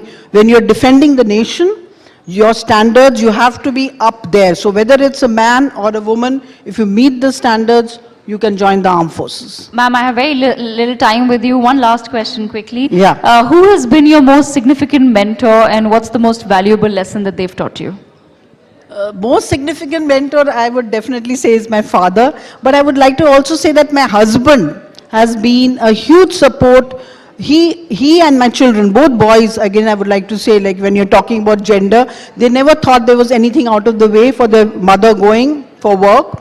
and their mother going on search and rescue sorties, or their mother doing other sort of combat related work. So while my father remains a defining influence on my life because of his inspiration, my husband and sons have been the wind beneath my wings, and my mother, a homemaker, who stayed at home all her life, but she was the one when in the earlier years of my service, when I felt, oh, it's too much because my children were small, I wanted to leave. She, being a homemaker, said no, just tide by these times. So the challenges will come, just wait it out a couple of years. So I would like to say that my entire family actually has been my mentor. What a lovely note, ma'am. On a lighter note, your husband, of course, supported you, but see, the husband-wife issues go on everywhere. Does he help you out at home? Oh, definitely. He definitely helps out at home. Of course, you know, he belongs to a different generation. And now when I see my sons, I feel that they are very involved in, you know, in the home. One is married, the elder one is a doctor, he's married to a doctor. We are very boring that way. The young one is a fighter pilot, he's married to a fighter pilot. So they contribute equally. My husband, for that generation, I think he contributed hugely, and it's because of him, because he said that you can do whatever you wish. They never held me back. So it is all these influences, I think, along with the influences of the armed forces, which have brought me to this place. Well, what an incredible story. Thank you so much, Lieutenant General Sadhana Saxena Nair. Thank you, ma'am, for joining us at We Women Want 2025. What an incredible woman we have amongst us. Thank you, General, and thank you, Devika, both husband and wife, 3-star officers serving the Air Force and the Indian Army. With that, let me invite our editorial director, Priya Sehgal, back onto the stage, and we'll be hosting a session that is being entitled Breaking Biases, and we are in conversation with Harsimrat Kaur Badal. She's a former Union Minister and currently Lok Sabha MP from the Shiromani Akali Dal, and Sushmita Dev, MP of the Rajya Sabha from the All India Trinamool Congress. Priya ji, could I request you to escort the honourable MPs onto the stage? Over to you.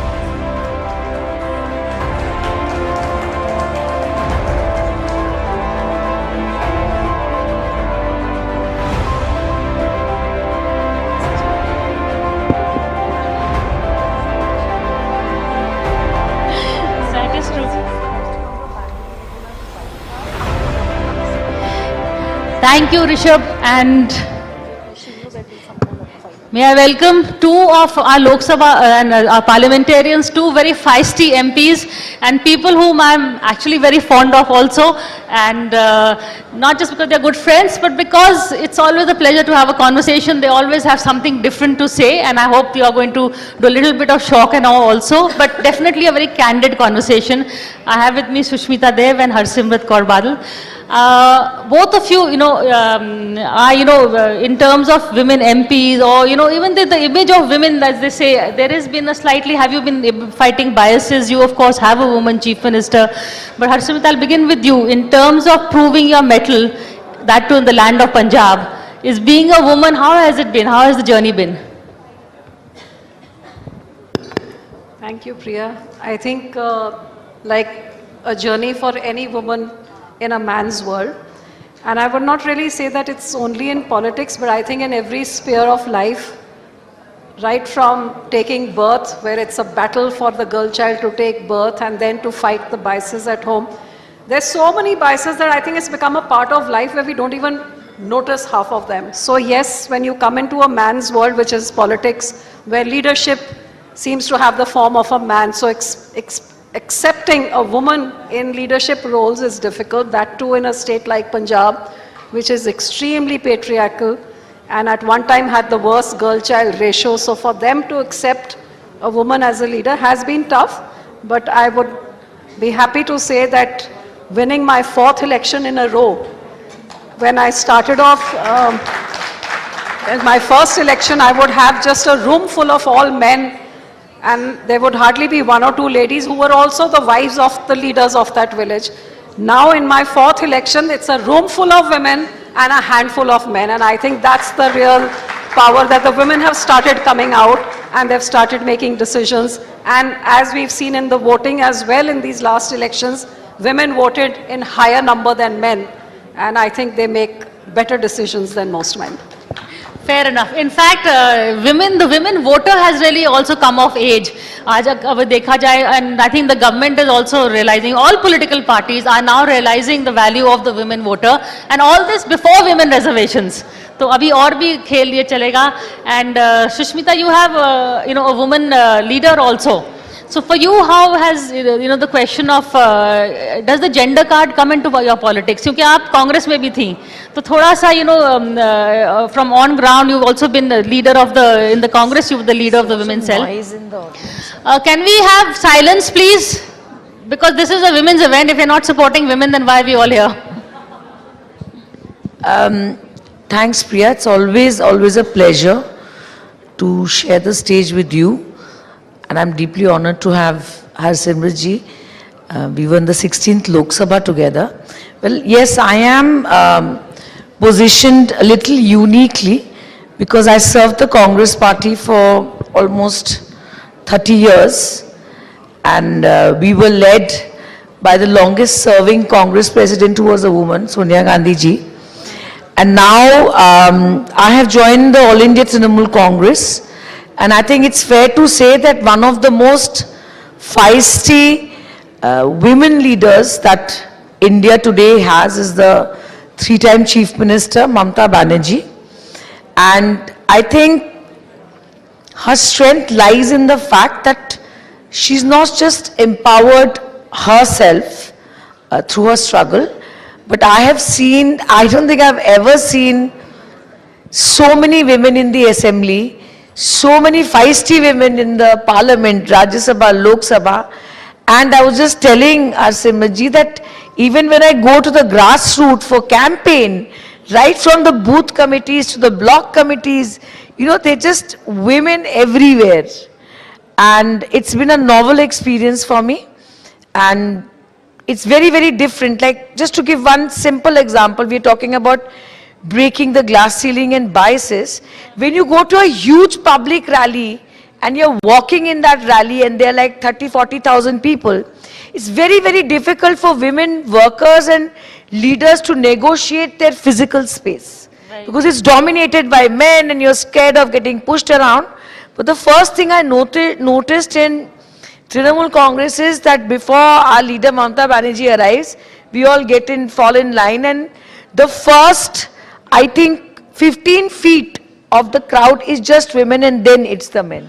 So I think that came as a learning experience for me. But having said that, Congress has, of course, given the country its first woman Prime Minister and first Speaker in the Lok Sabha, and President and Chief Minister of UP was, the first Chief Minister was also a woman who came from the Congress. They are also progressive in many ways, but I think if someone's walked the talk the most and the most aggressively, I have to say it's Mamata Banerjee. Fair enough. In fact, with Mamata Banerjee, the word feisty really comes to mind in that sense also. But we have two very feisty ladies here also. Harsimrat, you also started, aapne Nanni Chhaan karke, you have started an NGO also to help women. Do you see that women's issues ज़्यादा decide करती हैं vote? Men are also now raising more and more, as we said, the Prime Minister himself and other people are now looking to the woman voter कि वो decide करती हैं vote कहाँ जाएगा घर का. Absolutely, बिल्कुल सही है. It's a fact that political parties are paying a lot more attention to the women voter now, I think, because they've been a neglected lot for so long that they've probably saturated the men voter, and now they've realized that this is a low-hanging fruit and the one to focus on. And I'm glad finally the day is here, because it's high time. We make up half the vote share, but look at our representation in parliament. It's not even 14% as yet, which is way less than the world average of, I think, other parliaments is something like 27%, and South Africa and all these kind of places have way more representation than ours, and I think that's actually shameful for one of the largest democracies in the world. So yes, the focus needs to be there, and it's, I hope, getting its space. I know the women reservation bill is only for 33%. It's taken us 75 years to even get a 33% bill passed with nobody knowing when it's going to come into force. There's no expiry date written that this bill is going to expire unless it comes into force. So that's the unfortunate part. But yes, I would say that while parties focus on it, I think people like Sushmita and myself and the few of us who fight dozens of men to get there. I'm sure you already know, Priya, that out of the 8,000 all candidates that were there for Lok Sabha, there was less than 10% women who had been given tickets because they're not seen as leadership roles. And people like us, we fight dozens of men to reach where we do reach. So I think the onus and the responsibility on us to make sure that we clear the path for others to follow and make it easier. It's always a challenge, but very rewarding when it does happen. When I happened to get this position and I went around in the villages and I actually realized that women have all the qualities. Maybe they're even more competent and talented than their male counterparts. What's missing is the opportunity. And the opportunity starts with her being self-reliant, which is why I started Nanni Chha, which was a movement to empower women. And I opened up these stitching centers all across the villages of my constituency and gave them a 6-month course on stitching because they did not have transport to go out of the village. The parents would not let them go anywhere else. So I opened up a stitching center, and once they learned it, I gave them a stitching machine. And I'm happy to say that I have empowered in this journey of about 15 years, more than 13,000 girls who were not allowed out of the house, but now are standing on their feet and looking after and contributing towards their families' resources and not looked at as a burden anymore. And some of them, when I ask them that, okay, what have you done with your salary? They'll tell me, I bought my first set of gold earrings. I put the first AC in my house. I bought myself a washing machine. And when I ask them, that has attitude in your family changed towards you?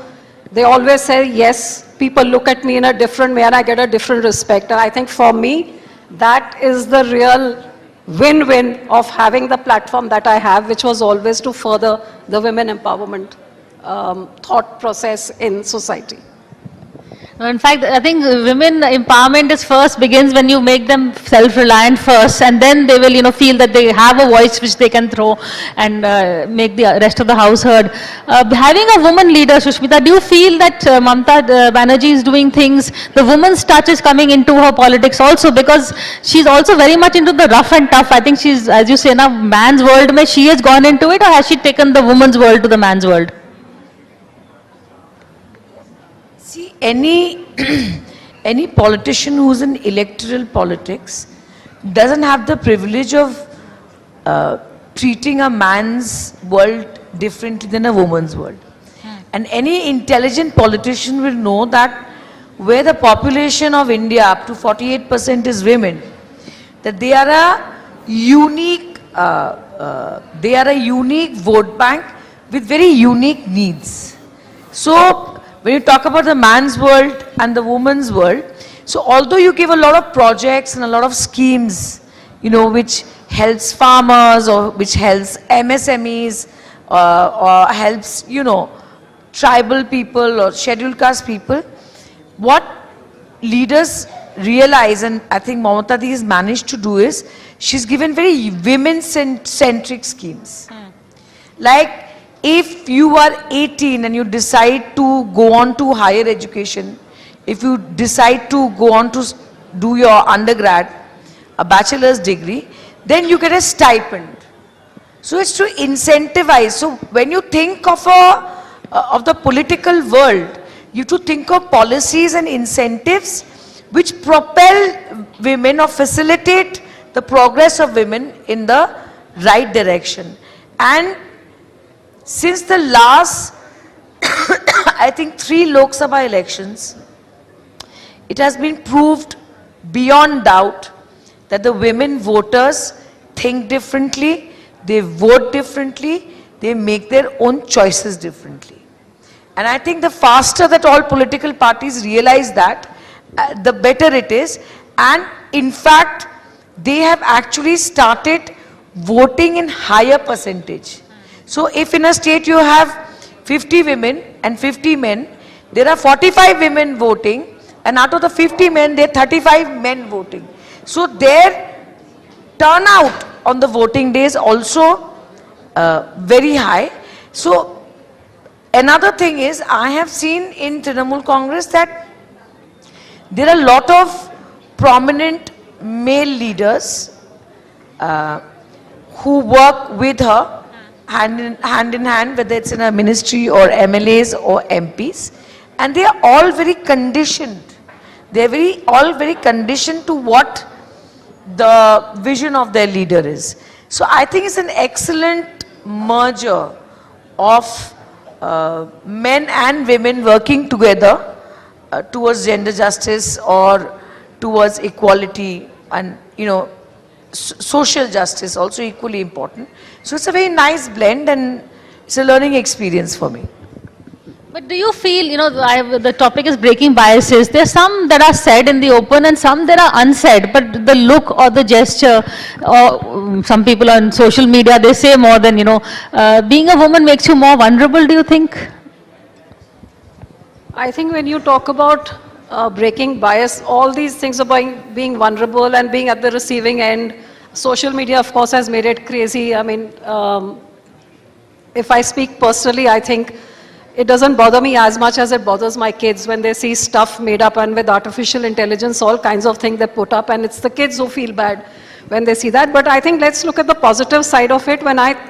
We were just talking about biases, breaking biases, and I was just thinking to myself that in the recent past, what I have seen is in the farmer agitation, where I saw the women folk getting onto the tractors and looking after the fields when the husbands were sitting here on the borders of Delhi. For me, that was a great break of the bias, and I think, please give those women a hand. The old dadis and the young women who came out and looked after those fields, when was it ever done? They were always only limited to the housework. They did the housework, they looked after the kids, and they looked after the fields. So for me, that was a great positive. And I think one of the outcomes of that was when recently in the village next to our village, there's this not a young farmer, but one of our farming middle-aged people who had 3 daughters. He didn't have a son. And after the farmer agitation, it's so wonderful to see that after the daughters passed out of school, he's handed over the tractor to her, and shoulder to shoulder, she plows the field with him. She goes, harvests the crop, she does the earning, she's keeping the bookkeeping, the bank work, everything. And he's handed over his farming now to his kids and their daughters, so which is something which was never heard of in my generation, or even till about 5 years back it wasn't. But more and more women are coming into it. And like another thing which I forgot to mention was this Nanni Cha movement of mine. One of the things I focused on, there's, you've all heard of this festival called Lori, where you celebrate the birth of a son. And with Nanni Cha, I said that, in our religion, in the Sikh religion especially, where Guru Nanak Dev Ji said, "So kyu manda ke jit jame rajan," how can you call her bad who gives birth to kings and, these people? She's not bad, she's equal. And he's the first person who really preached about equality. So when I went and told people that you celebrate Lori of your son, but are you following your religion? You go to the Gurdwara and take a matha, but if the girl is born, there's a great dismay at home. And I'm happy to say that celebrating the Lori of a girl child has become such a norm in Punjab that it's often with band, baja that they bring the girl child home. I call these breaking biases, not the way that, okay, how someone treating me or how am I getting treated at workplace, that's fine. But if our society starts taking these baby steps, for me, that's actually breaking the bias. Very well said, very well put. But Sushmita, your experience on social media and also even from amongst male MPs, I've seen comments like, I think there was, when the camera was focusing on, I think Supriya was there, Supriya Sule and others, ke, ye to sari shopping kar rahe, ke gossip kar rahe honge. That kind of comments, maybe in jest, men gossip more, men take more selfies, they are more bothered about the pashmina shawls and their watches. But why do women get the bad name? They're always on the phone, that's true. See, no one can deny the fact that there are biases. Okay, so biases can be related to gender, biases can be related to where you come from, which state you come from. So biases have always been there, but I think the only way to work your way out or through these biases is to do exactly what you want to do. And frankly, I'm telling you, Priya, it cannot happen without the backing of your family. Unless your mother, your father, your siblings back you, it's not possible. Like for instance, in my family, the women outnumber my father because we are 4 sisters. So there's no question of, who's the son and who's the daughter. So as such, I've never faced any bias, growing up at home. But the fact is that biases do exist. And like our Simrat said, men do enough, improper things sitting inside the parliament and sitting inside the assembly. And I'll give you one example. When I was the Mahila Congress president, there was Bharat Bandh and they barricaded me from all sides. So I could not get out. So I didn't know what to do because there was like a stampede. So I caught this guy and I said, sit down and let me climb on your shoulder and you help me jump the barricade. So when he carried me on his shoulder to help me jump, oh my God, that picture went viral. I remember that. And this is a non-partisan thing, but you can imagine which party trolled me the most. So I waited for 12 hours and then I posted pictures of the Olympic champions, the wrestlers, the girls who climbed on the shoulder of their coaches after they won the medal. And then they backed off. So I did it as an instinct in that situation to escape the, the backlash of the police, but it went in a very different direction. But I think women of India, there are 2 Indias, like we always say. I was listening to ma'am before we came on stage. There's so many, there are plethora of examples where we've broken the glass ceiling and fought against biases and come through. And yet, there are crores of women who are still struggling to come out, Before I let you all go, Arsham, a little bit of your story. You were a convent girl, Delhi girl, who got married in this very political family, and the next thing is that you are also in the thick of politics. How did that go for you? So, Priya, I came from a very orthodox Sikh family where I wanted to become an IFS officer and, work abroad. But my father didn't even let me study because he says, no, let her just have a vocational training and something in her hand that God forbid tomorrow her marriage doesn't work out. She should at least be able to stand on her feet and support her kids. So that was the extent of how orthodox he was. And when I got married into this political family, I thought, my God, from the back of beyond, where a born and bred Delhiite girl going to village Badal, where has my father sent me? So I thought, this is the end, this is doomsday, end of my life. But I'd like to tell the audience here that my father was educated abroad, very well educated, lived in Delhi, and my father-in-law was from the village, started off as a sarpanch to become a chief minister 5 times, and he passed away 2 years ago at the age of 97, so literally like a century old. But I must give it to him. He never let me feel the difference between Sukhbir and myself, that I am a woman and he's a man. Whichever door was open for Sukhbir, equally open for me. And the amount he did for the girl child and for the women, he was, whether he started old age pension, whether he started the Atta Dal scheme or free education for girls or free cycles, all this happened way before any other government was doing it. And it was all to empower the women. So maybe he was from a village and upbringing was another century ago, but his thinking was so forward that my foreign educated father, he beat him hollow. So actually he gave me the wings which my own father never really gave me an opportunity. And besides just saying one thing to me, I mean, he never stopped me for anything. He told me was, beta thoda cut gal karya karo, speak little less, because he thought I was too outspoken. But I thought that was good advice, but I never listened to it, so unfortunately. And we are glad you didn't. But Sushmita, your story, were you always, politics was always, something you wanted to do, or was it something that just happened? I started politics in DU.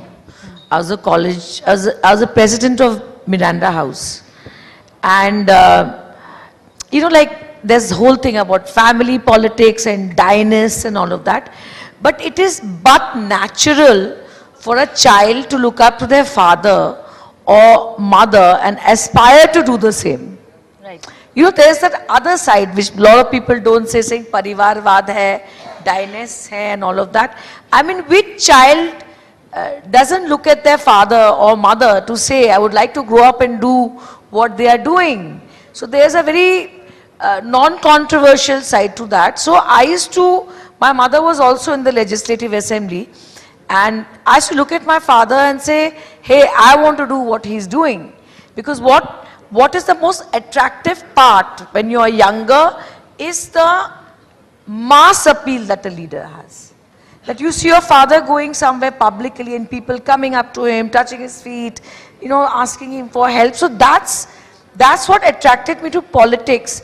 But as I grew up, I realized that it is also about serving the people.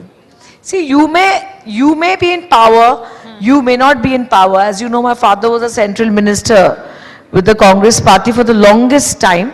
But if you don't serve people, you can hold any position, the most powerful position. It definitely can't be a long-term thing.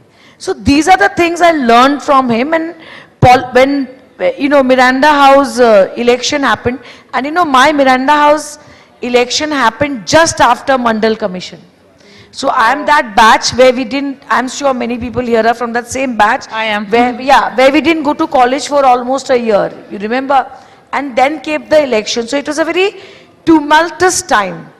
So I won Miranda House, but I lost the university president election to one guy called Avdesh from BJP, ABVP.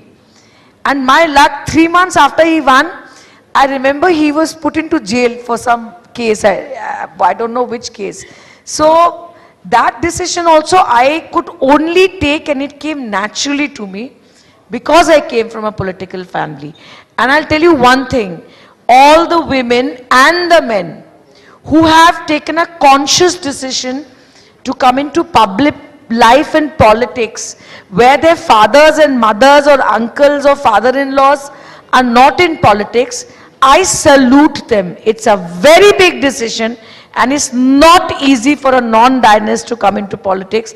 And let me put on record, and I admire each one of them across the party line when I meet them in parliament or in my state. So I envy them for that courage. No, but I want to add something here, Priya, that, you know, destiny plays with two people from two different families. I came from a family where my great-grandfather, when Punjab was united right from Afghanistan down till Delhi border, there were 3 ministers, and my great-grandfather happened to be one of them. And then my grandfather was in the first, second, third Lok Sabha with Jawaharlal Nehru. And my father put a conscious stop to it because he said that, you know, politics leaves you no time for family, so that's it, we stop here.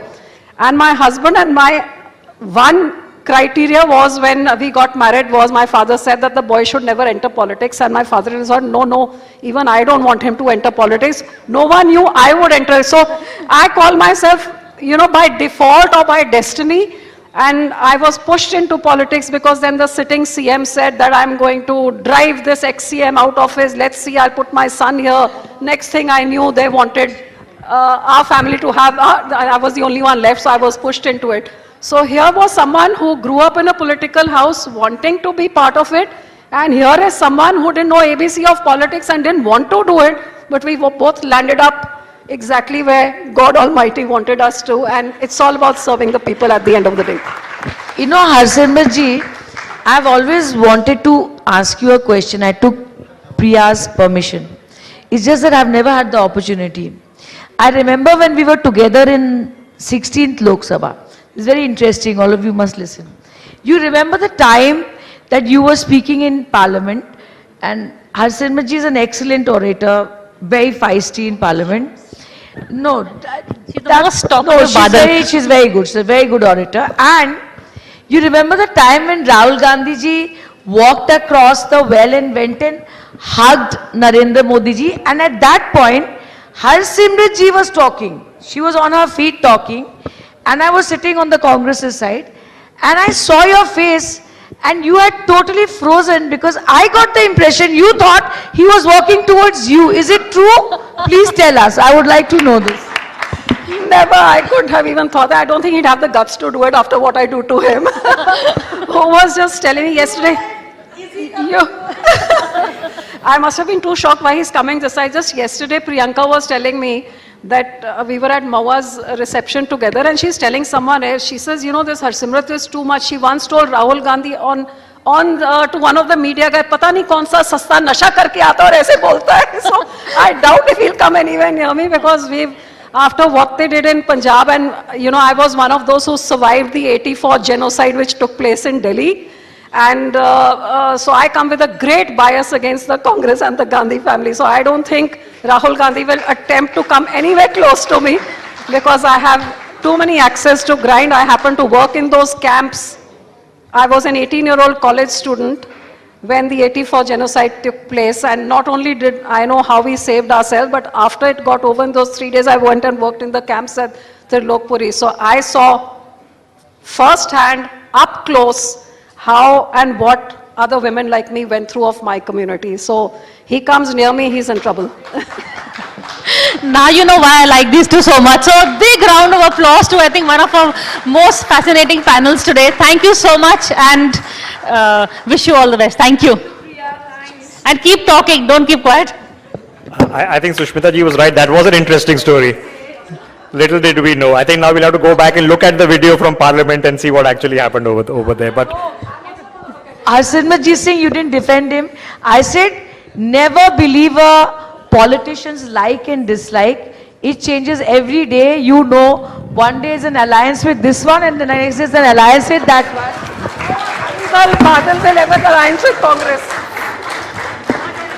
well, politics does make for interesting stories. I'll leave it at that. Thank you, Harsimrat Kaur Badal, as well as Sushmita Dev, for joining us. Of course, Parliament is in session, so it's been a busy day for them, and they've taken our time to come down for this. It's really, really appreciated.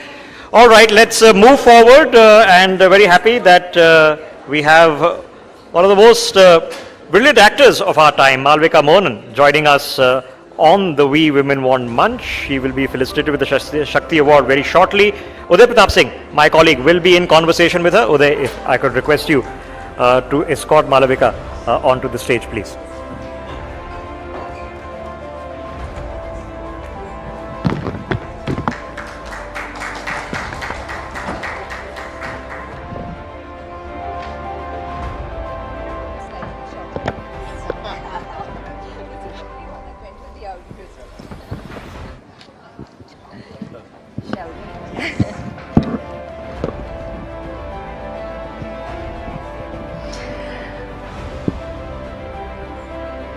Hello and welcome, Uday Pratap Singh. You're joining us on this special session as part of our We Women Want Conclave 2025 and Shakti Awards live from New Delhi.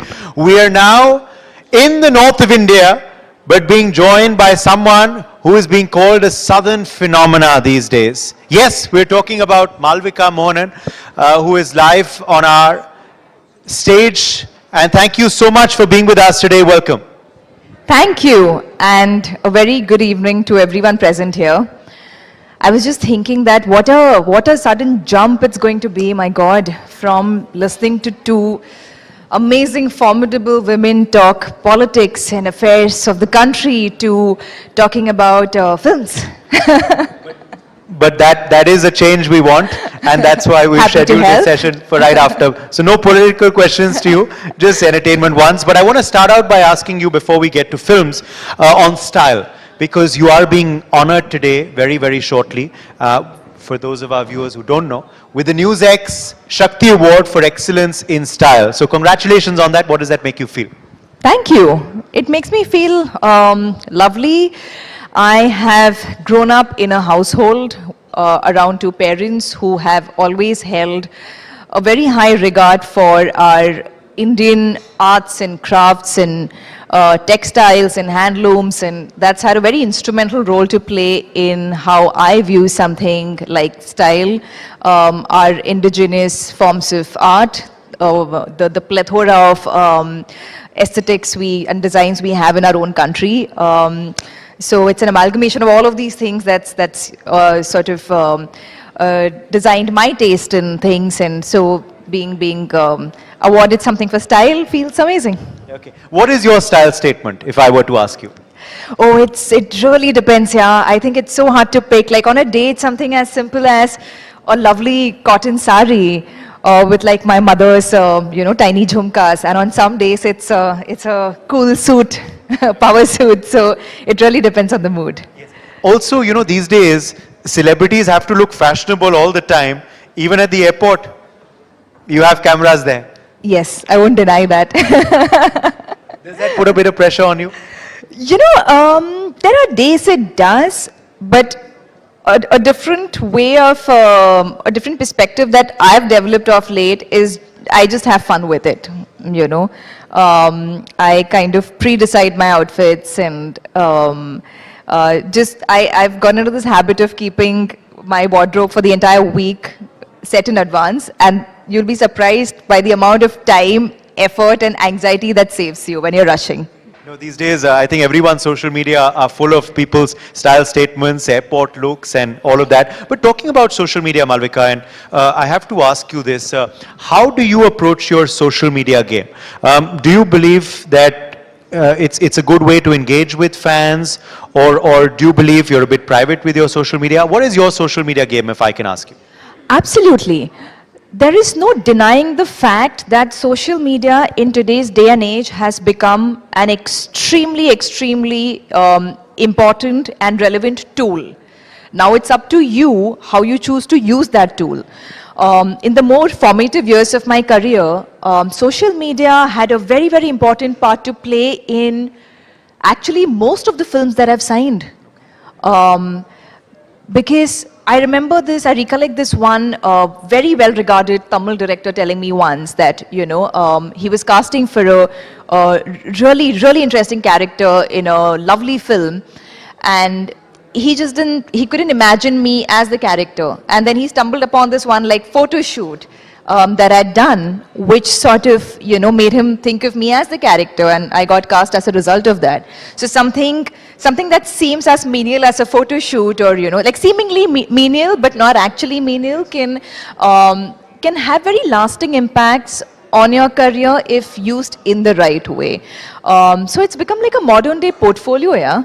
Like be it actors, be it, it's opened up a whole new avenue of business, influencers, have burst as a result of social media. And actors don't go around with portfolios anymore. Back in the day, as a singer, as an aspiring dancer, as an aspiring performer of any sort, you had to build a portfolio, and you had to like just go the rounds showing that to people, that hey, here, this is me, this is what I look like, this is how I sound, this is what I can do. But you don't have to do that anymore, yeah? You can just upload a video of yourself on Instagram. You can show people sides of your personality, your skill sets. And I think there's, it's people who use social media smartly. I think that's... but then the flip side, Malvika, is also there. These days, social media is open to trolling. Oh my God, the amount of anxiety it gives me. And you have to have a thick skin for that as well. You do. And that's something that I think every single, it's yin and yang, right? Everything in life has its good aspects, bad aspects. It's all about how much you control it and how smartly you control it instead of letting it control you. And that goes for anything, be it food, be it alcohol, be it, people sometimes. But yes, the flip sides are massive. You look anywhere around you, you see people on a phone just like doom scrolling. It's literally doom scrolling. You're not even looking at anything. I have come across people who cannot go to sleep without doom scrolling and watching reels. Yeah. They have to watch reels for like 45 minutes or an hour to fall asleep. That is so messed up. It's so unnatural. But how do you deal with trolls? Do you ignore them? Do you respond to them, or do you block them?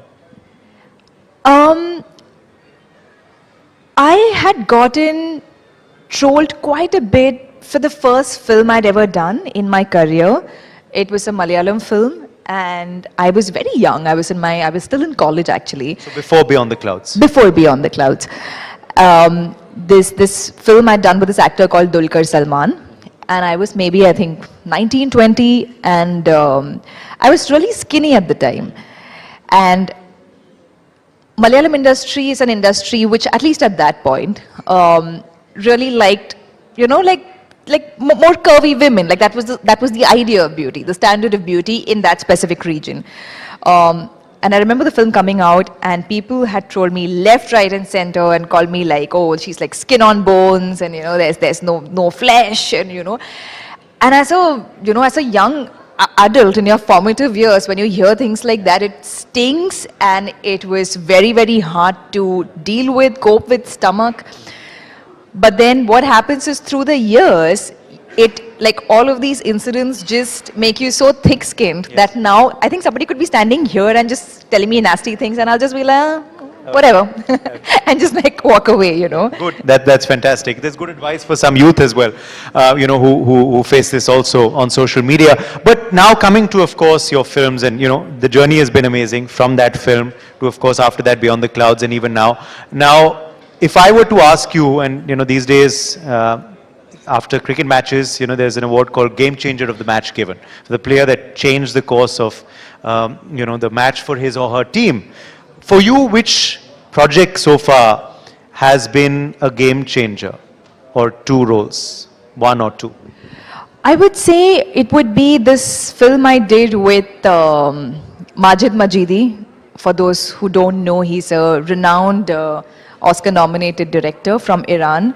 It was a film called Beyond the Clouds. It wasn't a commercial, you know, film, so a lot of you might have not seen it. I loved it. I remember seeing it at the preview with you and Ishan. It was fantastic. Oh, thank you so much. Yeah, with Ishan Khattar, who was my co-actor in the film. And that changed everything for me. A lot of directors across India, Tamil industry, Telugu, Hindi, everywhere watched it, and that got me cast in a lot of films after that. So that was definitely my game changer film. Moment. Okay. And you know, you're also, of course, now straddling different languages. Is that something that's happened, or is that a conscious decision that you're taking? I've realized with something like acting, you think you're making conscious decisions, but what you're actually doing is you're choosing from the opportunities that are coming your way, which happens with, you know, almost any art form. And I think I've been lucky in the sense that even though I'm a Bombay girl, having grown up in a Malayali family, I speak the language. I'm more attuned to the southern culture, if I may bracket the whole of South, you know, categorize it as a whole. So being a sense of familiarity, a sense of like having one feet there in some way has helped me do a lot more films across the languages. And I also feel like it's a great time to be an actor, yeah. It's, there's good work happening everywhere. And there are fantastic directors, fantastic actors, amazing films happening everywhere. So you just want to do whatever you can, you know, in all languages, and not let language be a barrier, because it isn't anymore. If it's a good film, it's gonna, you know, people pan-India are going to watch it. True. And that's a trend now, pan-India films. Do you believe that's a good thing, where we are seeing the best of all worlds collide? One example, of course, is a film called War 2, which is coming out later this year, where you have a top star from the north, Hrithik Roshan, and a top star from the south, NTR Jr. together. Yeah, you know, so like something that had a very crucial role to play in films reaching a pan-Indian audience is information technology, right? Like, because we have access to social media, there's so much more of there's a medium for word of mouth. Let me put it that way, because there's always been word of mouth, but there's a medium for that. You can come home and tweet and say, hey, I watched this Malayalam film and I thought it was absolutely brilliant, and a friend of yours who's sitting somewhere in Gujarat or somewhere in Delhi will go and check it out, and that's how the film gets that reach in real time. Whereas back in the day, before the advent of social media, it was more of, you know, like you have to procure a DVD, or the word of mouth was also slow. You know, when you're meeting your friend after like a month or two, you'll be like, oh, you know, last year ye picture aayi thi, or maine dekhi thi. But now everything is real time, it's chop chop. So the game has changed. The speed at which information is reaching people has changed, as a result of which the consumer patterns have changed. Having said that, I don't think anyone can make a, quote unquote, make a pan-India film. What you can do is you can try and make a good film. You can try and distribute it, you know, in a manner where it's reaching multiple languages, multiple grassroots levels, and then you can hope that the film clicks and it becomes a pan-India film. So while I see a lot of films coming to me and saying, "Hum pan-India picture bana rahe," I'm like, I'm sorry, like, I mean it in the nicest way possible, but you can't make a pan-India film. You can make a film and then hope it gets pan-India reach if we make a good film. That's about it.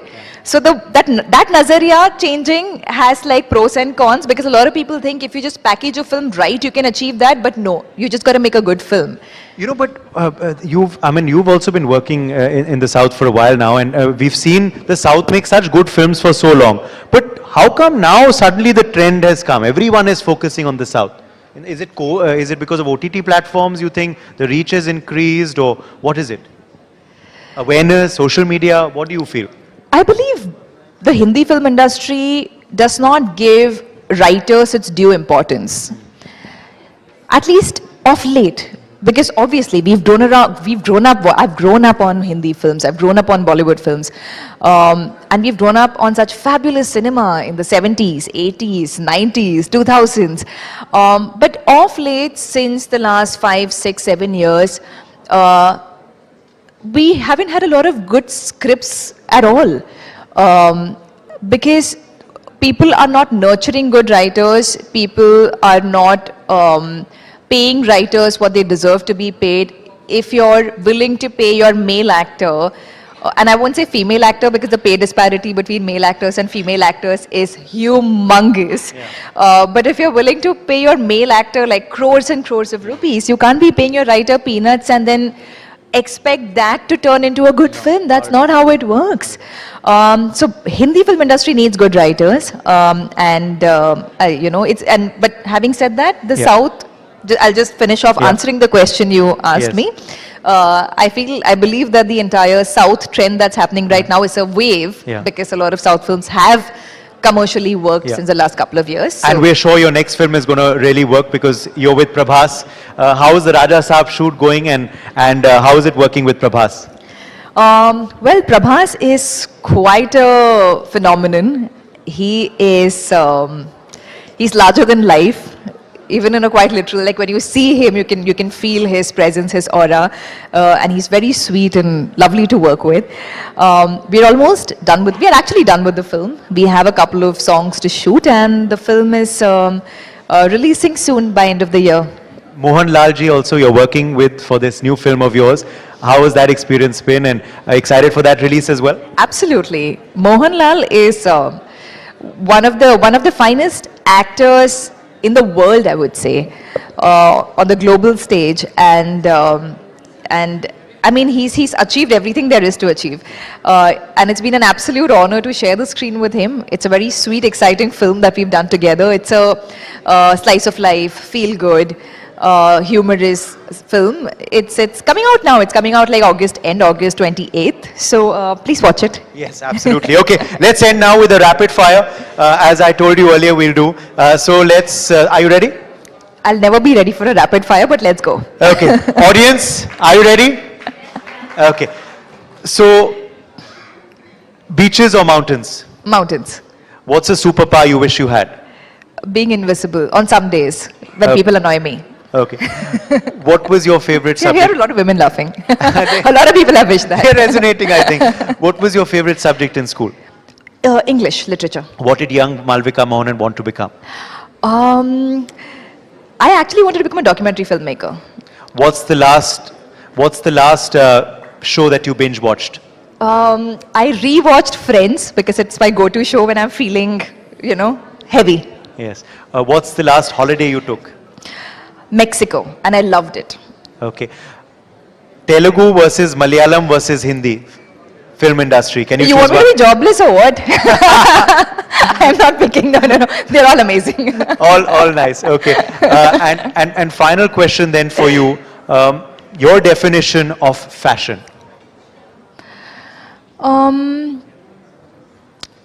It's going to sound very simple, but it's something I truly stand by. Go with something that reflects who you are and your personality and not blindly follow trends. Okay. And that's certainly something you're doing, which is why you're being honored today for excellence in style. Thank you so much, Malvika Mohan, once again, for joining us at our We Women Want Conclave and Shakti Awards. Thank you very much. Thank you. Lovely being here. Malvika, thank you. Uday, thank you very much. Uday, please stay on stage because we get a chance after a quick photograph to move on. As I mentioned, it's going to be a heck of an evening.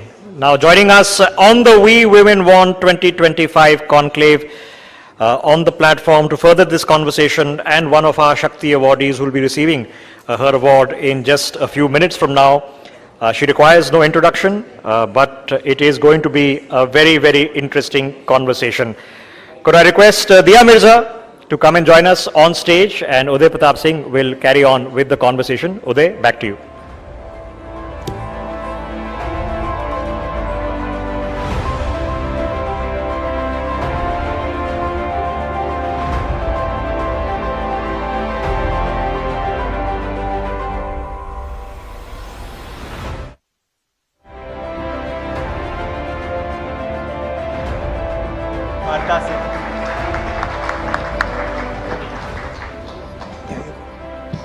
Thank you. Okay.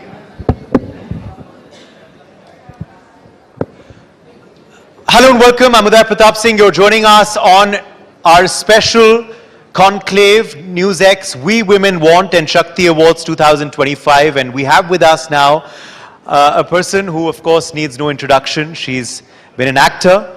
She's also, of course, a champion for many causes, including, of course, gender rights, human rights, and more importantly, the environment. She's also an acclaimed producer. We're going to be talking about a lot in our next session with Diya Mirza. Welcome. Thank you so much for being with us today. Thank you. Thank you so much, Uday. It's my pleasure. I've already seen some women I am so deeply inspired with, and I love and admire, and it's an august room to be in the midst of. Thank you. It's become more august with your presence, of course. Let me begin by asking you, of course, about your first reaction. You're going to be honored very, very shortly with the NewsX Shakti Award for Excellence in Environmental Impact. Your first comment to that. I'm grateful. I think, being acknowledged for something that you've been consistently persevering to achieve is just incentive to continue to do what you're doing. And I'm just really, really happy that more and more people within my fraternity are using their platform and voice to speak up for animal rights, conservation, and environmental protection. I think that in some ways, perhaps some of my actions and my perseverance may have inspired them. And I hope we can continue to kind of mobilize such efforts, because it will take people from all walks of life to protect the health of the planet so that we may survive and so that our children may experience a healthy life. Yes, absolutely. And you're doing that, of course, in a very powerful and impactful manner. But I also have to ask you, since it's a Shakti Award, where does Diya Mirza derive her inner Shakti from? I think every woman has it, which is why it's called Shakti. But it takes for, inspiring and powerful women in your life for you to discover your innate Shakti. And I think in my case, just seeing my mother rise above the challenges, the curveballs, and the vicissitudes that she had to experience, and to do it with grace and strength and dignity. And I've never heard my mother speak ill of anybody. And she's always, conveyed so much love and grace and strength to every person that she's interacted with. And I think that is where I get my Shakti from, because she's been my biggest inspiration and teacher.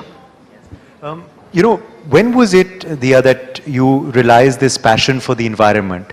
Was it a moment? Was it an incident? What was it? I think passion is born from experience and learning. I was taught to love nature from a very young age. Of course, our connection with nature is innate, but as urban kids, we can forget that connection. So it's integral to the growing up years where we, learn to engage with nature and thereby discover our love for it. So I grew up loving nature, and it was in my early 20s when I was out in the field, in a forest actually, watching a tigress on the hunt in Pench, Madhya Pradesh, and interacting with the forest guards and discovering how many hundreds of miles they walk, sometimes bare feet, with something as basic as just a chhadi, a lathi. With such meager means and such invisible support, and the kind of challenges that they confront on a daily basis. Of course, the immediate threat of the wild, being out in the forest, then of course the threat of the calamities that one can experience in the wild. But that aside, the mafias, the miners, the extraordinary pressures that one experiences because of other various people trying to get to the resources that they are protecting, and of course poachers. And to my mind, this was the work that the army was doing, the air force is doing, the navy is doing. They're of course protecting our land. But the forest guards or the rangers, or what we call the Van Rakshaks, what they are protecting is what ensures that we have water to drink, we have food to eat, we have breathable air. And the fact that there was just not enough attention being given to the dire situation that these people were in, and of course the fact that we were losing so much forest cover to development and urbanization, and we were also losing forest cover to fragmentation. Yes. It was something very basic, and I'd like to share this with everyone here or there. India has the second largest population in the world. Has it become the largest now? It has. So when I started out, it was the second largest population. Now, of course, it is the largest population in the world that lives on a very tiny geographical landmass on the planet. And so the pressure on our resources for the means that we require to survive and sustain life is extraordinary. And only 2.5% of our geographical land is left as dense forest. And this 2.5% is what is securing our water, our air, our soil, regulating our climate. And it felt like such a scary thing, because I was like, there are just so many of us who need all of this, and we just don't have enough people doing more to protect what we need to. But have you seen, through your journey and through, of course, your, your passion for the cause and also the work that you've done for the cause, a change overall in India when I started towards in the environment, towards climate change, towards these issues? I think there were remarkable people working in silos in the early 2000s, which is when I started becoming a part of the movement to protect environment and planetary health. Today, I think we have far more people understanding the connection between environmental health and human health. Do we have as much participation as is required to truly conserve and preserve what is left? And of course, re-stabilize the health of our natural world? No. And that's the harsh reality. We have some powerful campaigns launched by the governments. One of them is Mission Life, which is, I think, a very accessible tool to really bring about behavioral change. I don't know if enough people are accessing these, opportunities and really making good of them. But yes, there is a significant improvement or shift because we have collectively experienced such an intensity, frequency of climate and environmental degradation. I mean, we all understand what air pollution is doing to our health. We are all witnessing what the frequency of flash floods and drought is doing and the intensity with which it is arriving. We all recognize now how intense the heat waves are, what the heat island effect is in our cities. So these are not distant realities or distant images of a melting iceberg in a far-off place. These are things that we are seeing here and now. And I think that is making many more people recognize that it is then, therefore, the here and now that will matter and count. And we all need to collectively do much more to change the here and now. I can see the United Nations representative also here. And of course, the UN had appointed you as well. And now, of course, Bhumi also from the industry is working for the environmental cause. But as far as your representing the country is concerned, we all remember when you did at Miss Asia Pacific. And of course, you won that as well. Just take us through that moment and how big a change that was for your life and, career ahead. It was a paradigm shift to there. I was a simple Hyderabadi girl who had dreams to be financially independent. Growing up, that's all I wanted to do. I wanted to be financially independent. And I started working very young. I started working at 16 and a half. And when I won the Miss India with Lara and Priyanka, and each of us set off for our international pageants, we were told and we believed that we were winners. But when Lara and Priyanka both won that year and it was time for my contest, I remember speaking with Pradeep Guha, who is the, the person in charge. And I said, I'm not going to win. They're not going to give it to me. And he said, don't forget that if they don't give it to you, it's their loss, not yours. So I think it's a very powerful thing that I always remember, and I look back with a lot of gratitude, because sometimes when you're on your own in a foreign country, so far away from family and friends and home, and you are striving to establish your identity, it is often just a simple thing that somebody may say to you out of just simple kindness that can really change everything for you. So I walked onto that world stage believing I was a winner because somebody said that they believed I was. And it turned out, we all know, as they say, the rest is history. Now these days, in sports events, and particularly in cricket, there's a award given at the end of every match. It's called the Game Changer of the Match Award. For you, when you look back at your career right now, and of course there are many more, I'm sure, game-changing roles which are coming up, but which for you has been that game-changing role or film, or one or two? I think my answer might surprise you, but I feel actors are most often only as good as their life experience. I think what you can reflect and give to a part comes from your lived experience. What are you capable of feeling, and at what level?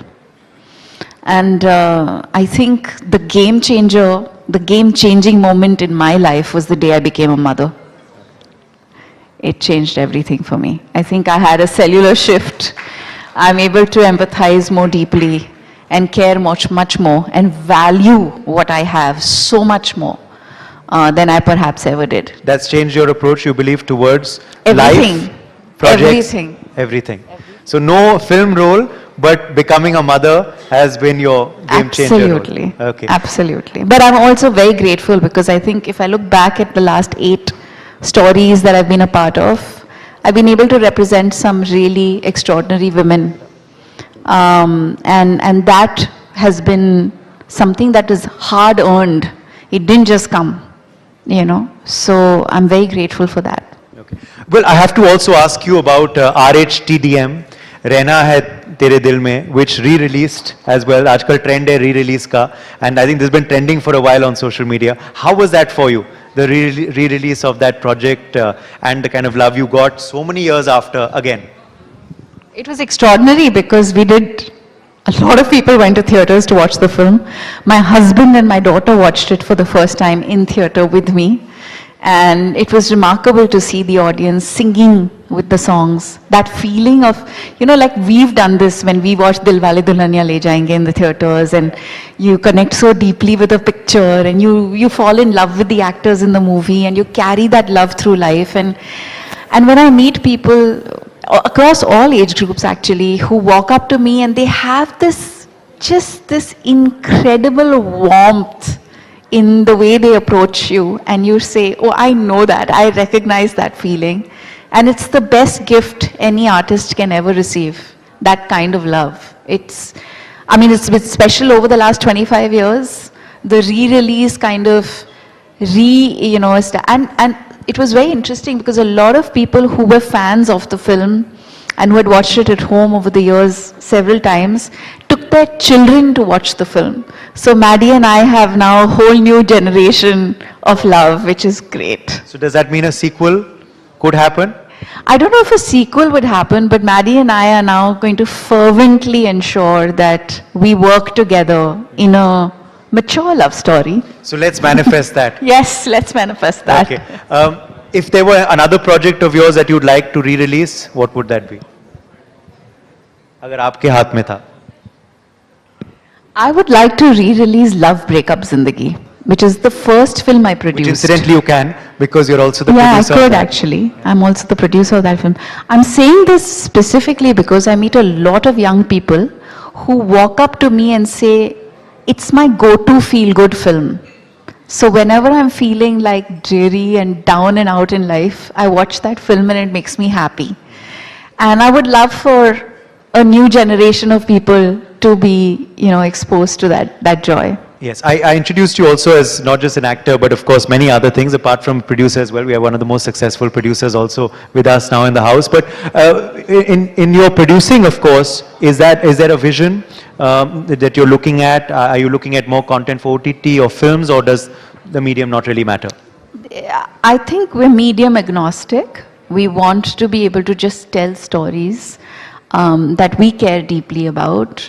And we've, started off, we're making short films. And interestingly, a lot of the work that we're doing is women-led. So it's not by design, it's just happening organically. So it's interesting. That's a good thing to say at such an august gathering. Women have to stand up for each other and support each other. Yeah. Finally, before we end with the rapid fire, have you seen that happen though in the industry, that over the years this change has happened for women? I belong to a group which is a force of nature. We are 9 really powerful, strong, extraordinary women. Each of us kind of look up to each other and are inspired by one another, and it's really nice to have that intergenerational respect and love and support. I think Shabana ji is coming here today, so she's a part of the gang, and she's the youngest person in our group. It's amazing. Like, I'll give you a very interesting incident. So one day we're all at lunch, we're 8-9 of us. So she says, we should do a film, we should do something together. Let's do a play together, let's do a film together.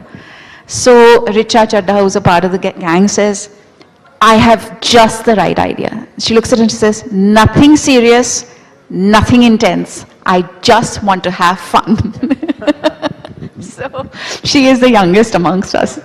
That's something else that you can manifest now. Yes. But you did do a project, of course, like Dhak Dhak as well, where again you had a lot of fun.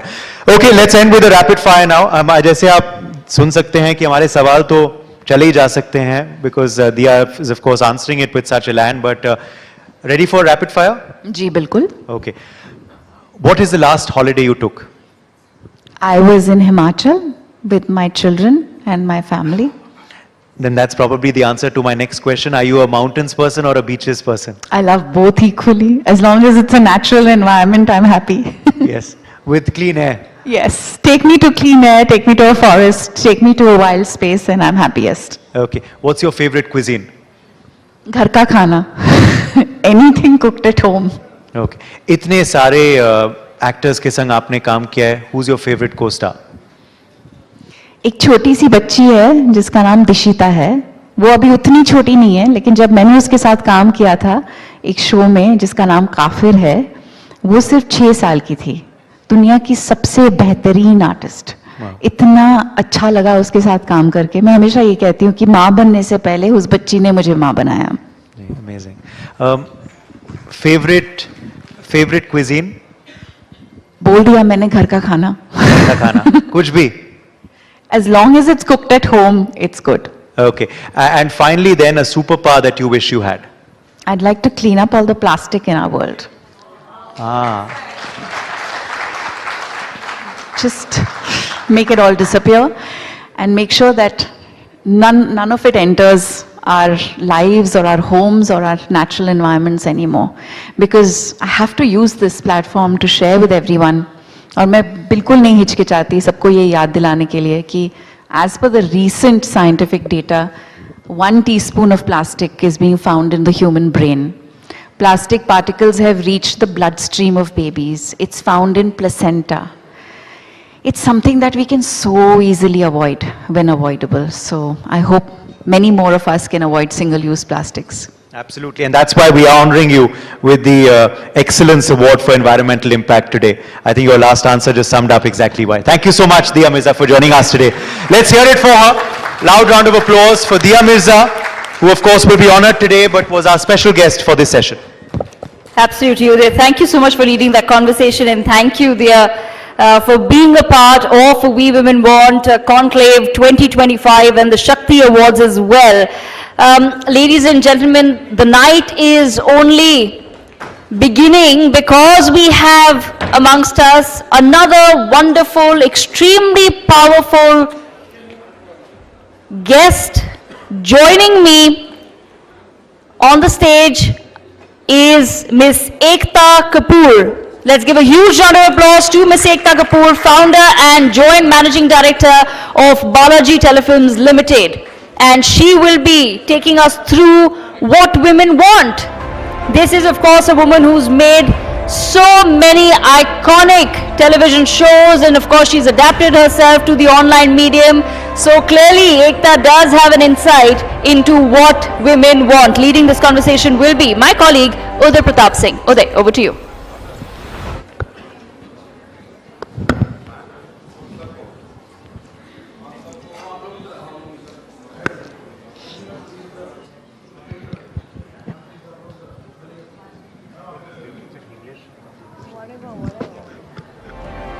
Welcome back.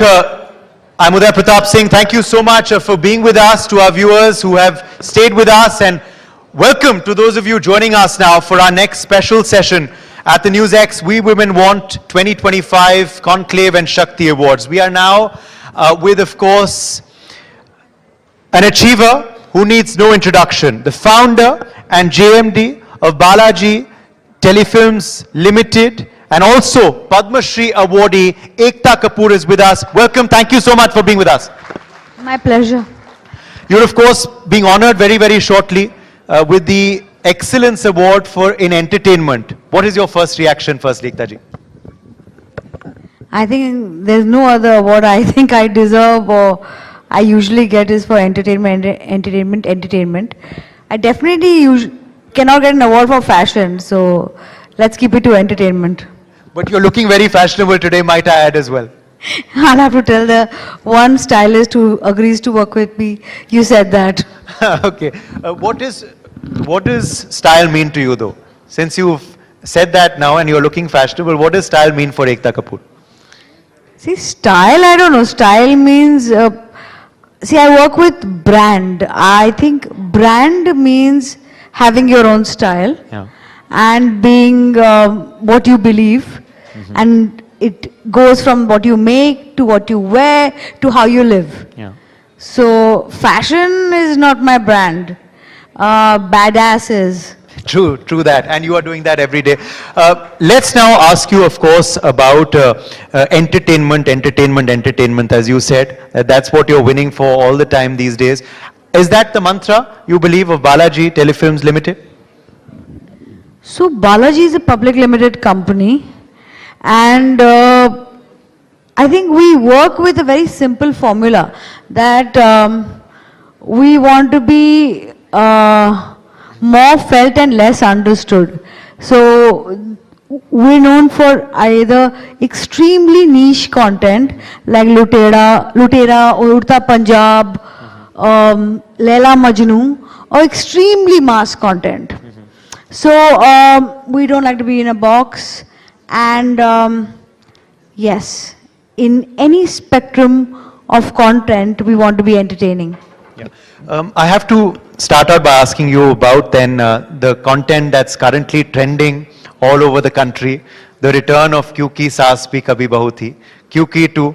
I'm sure this is all you're getting asked for every day at the airport, everywhere. Pehle it was Kab aa rahi hai Kyunki 2? Now it's, you know, tell us about Kyunki 2.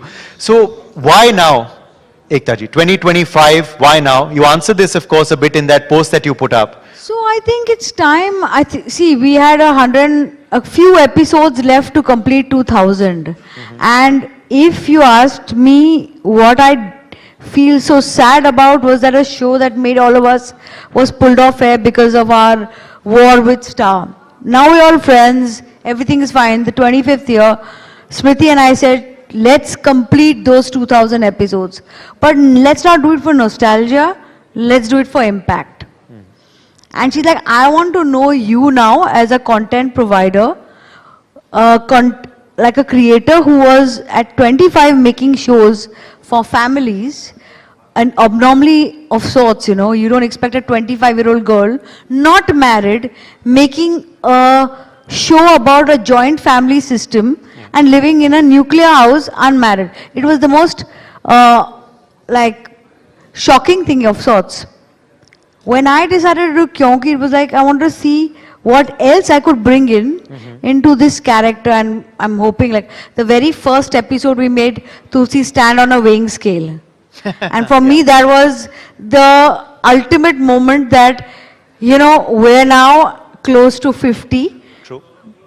Perimenopausal, yes, we say that word loudly now. Having hormones to deal with, kids to deal with, multitasking, and the sword hanging over our heads, our hormones, and they don't support us, you know, it's true, they don't support us. So she is no longer fighting that battle, and she's losing it, and she's dealing with that, and it's a thing, Yeah. Do you believe, absolutely, this is, you know, this is what, of course, impact is. And do you believe that films and television, the creative industry, can actually make a real impact in society? I definitely believe that films, television can make an impact, but I don't make content only for impact, because then it's like telling the woke to see woke content. Yeah. The very, what should I say, enlightened see enlightened content. Unfortunately, those in the masses, they need to see what they don't know. So it has to be done in an entertaining way. So impact with entertainment is my mantra. Yes. Also, you know, as far as these issues are concerned, do you believe it was a very path-breaking show even at that time? Let's not forget at that time many of these topics were not discussed in homes. Now we have social media and everything. So was it ahead of its time at that time, you feel? Looking back Absolutely not. See, finally, I remember I met this gentleman I've said this before. This young writer, he came to me and he said, my dad hated you for 20 years of our life. He only said, I hate this woman, Ekta Kapoor. I said, that's a lot of hate for someone he doesn't know.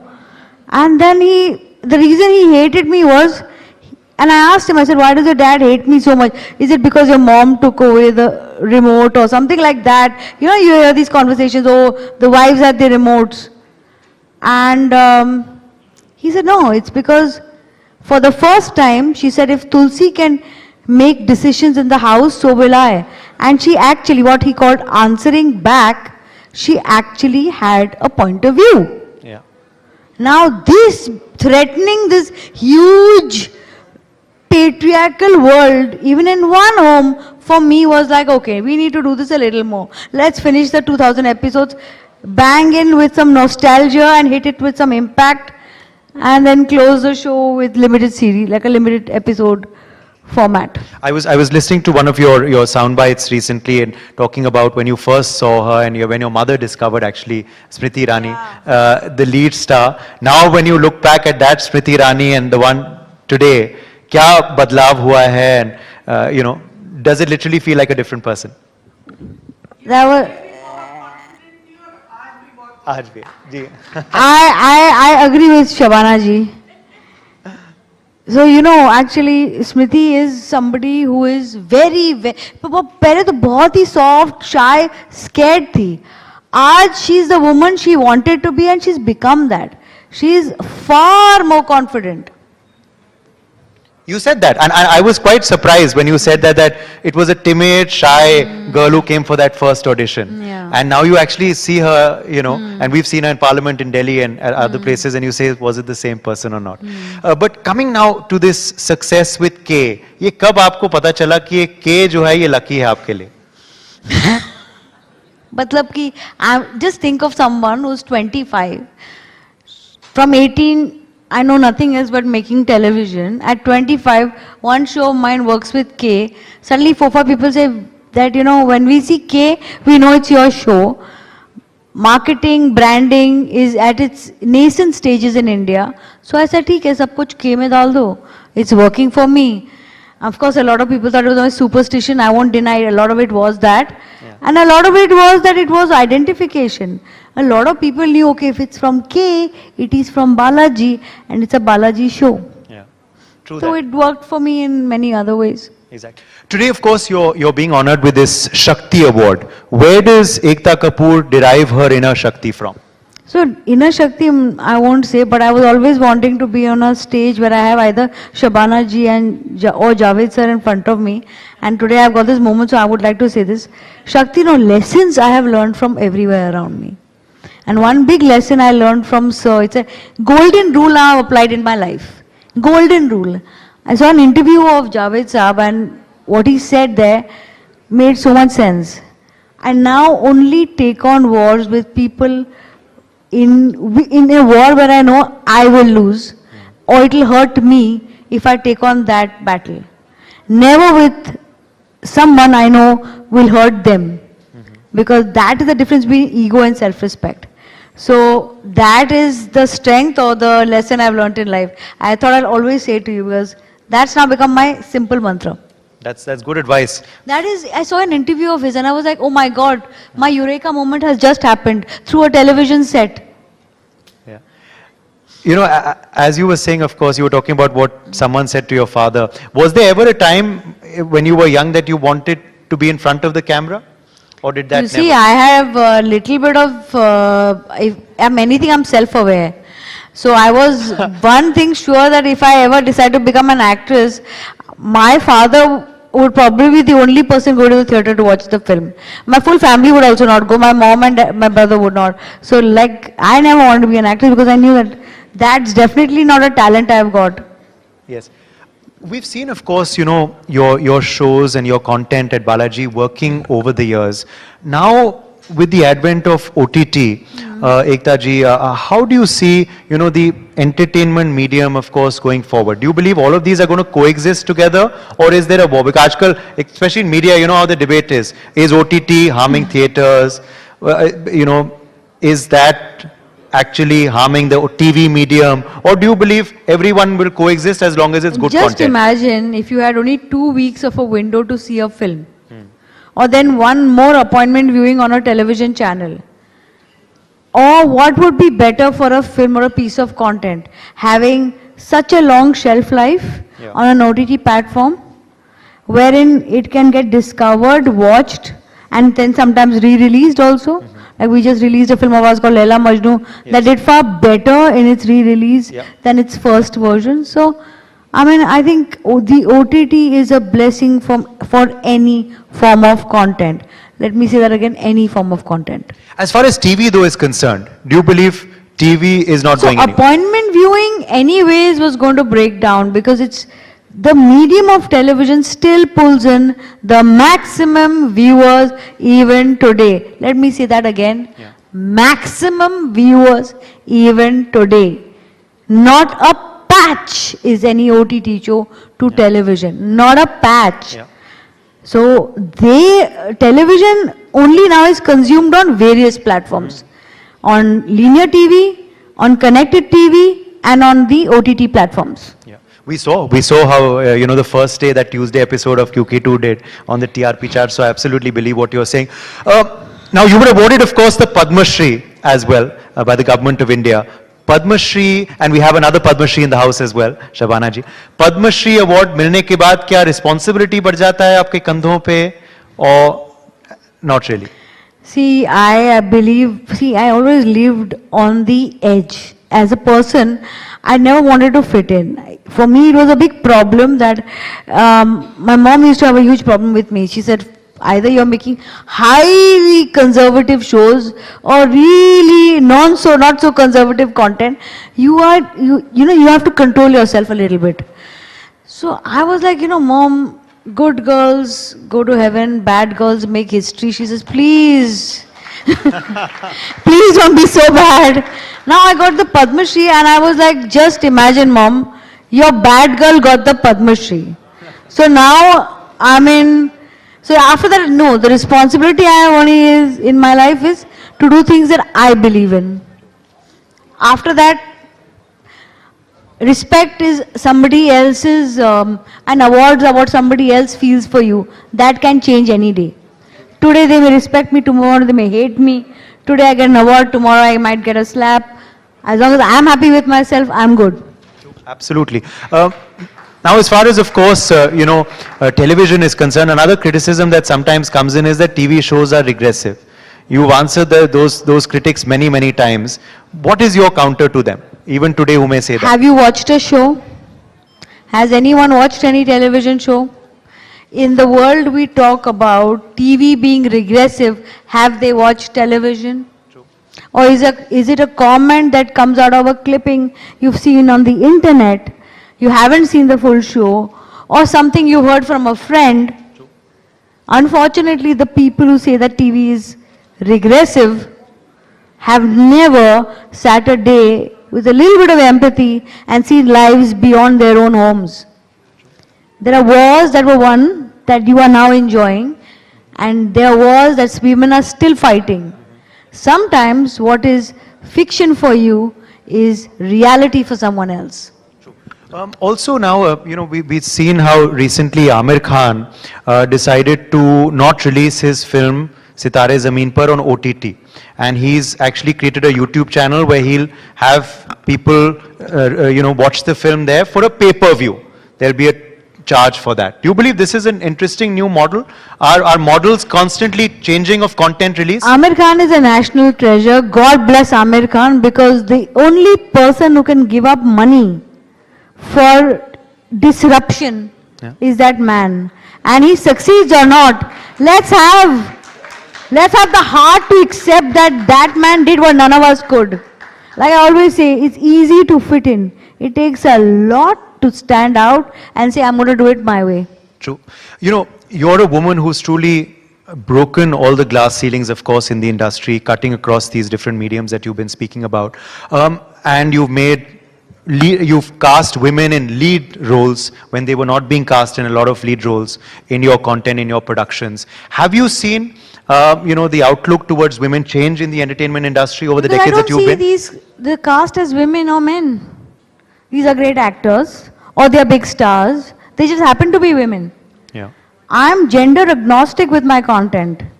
Crew worked because there were 3 great actors. It's not a consolation prize. We broke not only the glass ceiling, even the box office numbers. True. Because there were 3 legit stars. To say that they are women and they will not get people into theatres is a disservice. And I don't think you can actually say anything. You just have to go and do it. And they did it. I have never just worked with women or given women lead roles. I've been honored to work with some great actors, and they've been in lead parts. and some great stars, commercially viable stars, and they all happen to be women. Sure, absolutely. There's a lot more content, of course, I'm sure, still coming out of your stable in the days, months and years ahead. But what is a legacy that you'd like to be remembered by? The Ekta Kapoor legacy. Man, I don't know about legacy.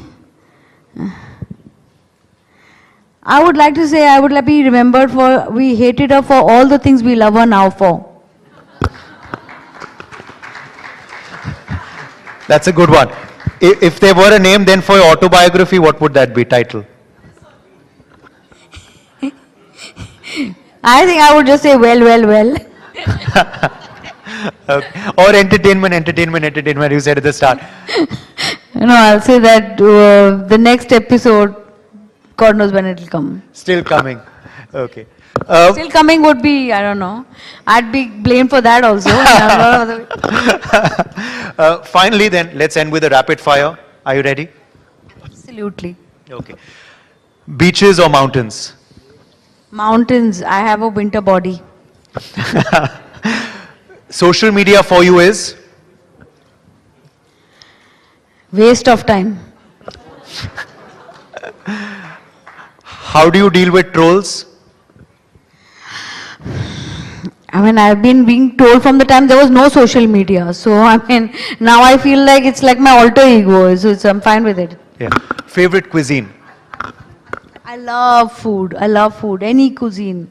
Ghar ka khana, bahar ka khana, kahin ka khana. Okay. What's the last holiday you took?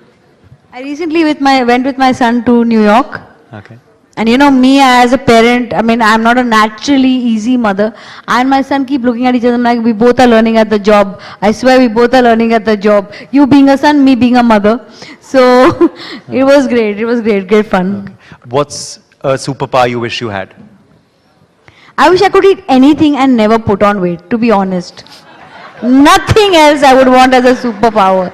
I really wish I could be one of those people who I don't know why, I have such a good metabolism. I eat anything, I just don't put on weight. Hamare genetics mein kya problem tha? I don't know. That's a lie. I don't know what, how do I hear this all the time? I mean, where there's no genetics, there's Munjaro, but both are not for me. But who cares about it? You put Tulsi on the weighing scale now, sab bhul jayenge. That was actually my alter ego going on the weighing scale and saying machine kharab hai. Okay, and finally then, for you, once again, as far as this award is concerned, Excellence in Entertainment, your last message to all your fans who are watching you today. You can see how packed the audience room is, Ekta ji, for you. What would you like to tell them? Trust me, I'm really a bad example, so don't follow my footsteps. Look there, there's Shabana ji there, follow her footsteps. How magnanimous of you. From one Padma Shri to the other. Thank you so much, Ekta Kapoor, for joining us. Founder and JMD, Balaji Televisions Limited, and Padma Shri awardee, of course, will be honored later tonight at the ceremony as well.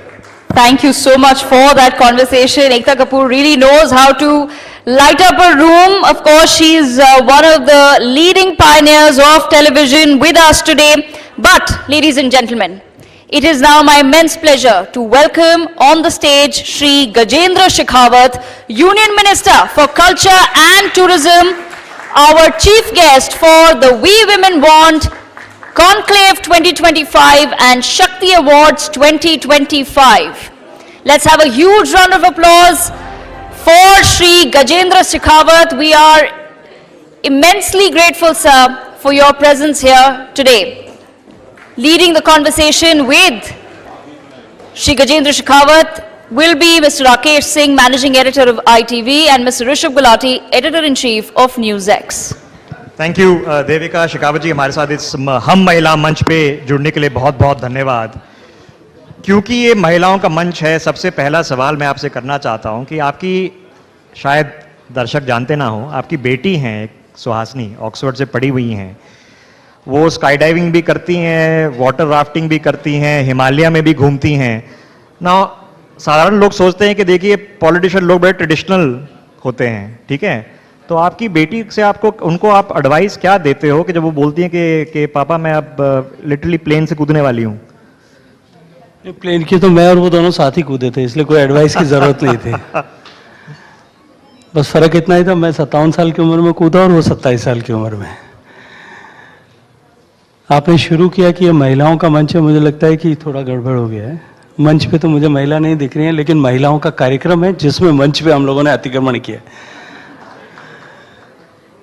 मेरी बेटी शुरू से she was into sports, पहले भारत के लिए खेलती थी, trifle shooting करती थी और बाद में अब वो एडवेंचर स्पोर्ट्स में है।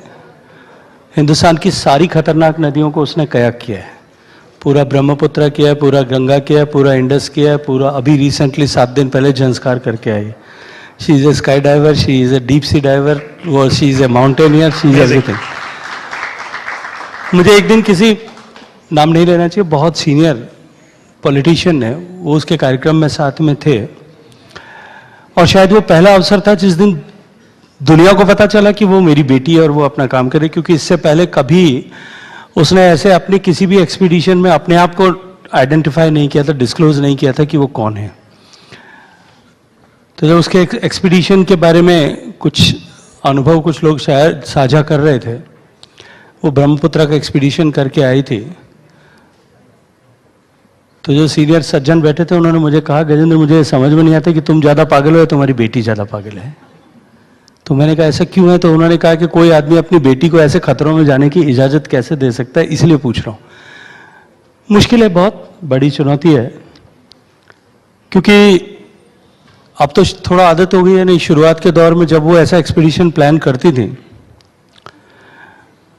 तो जब वो प्लान करती थी तब से लेकर के मेरी आफत आती थी।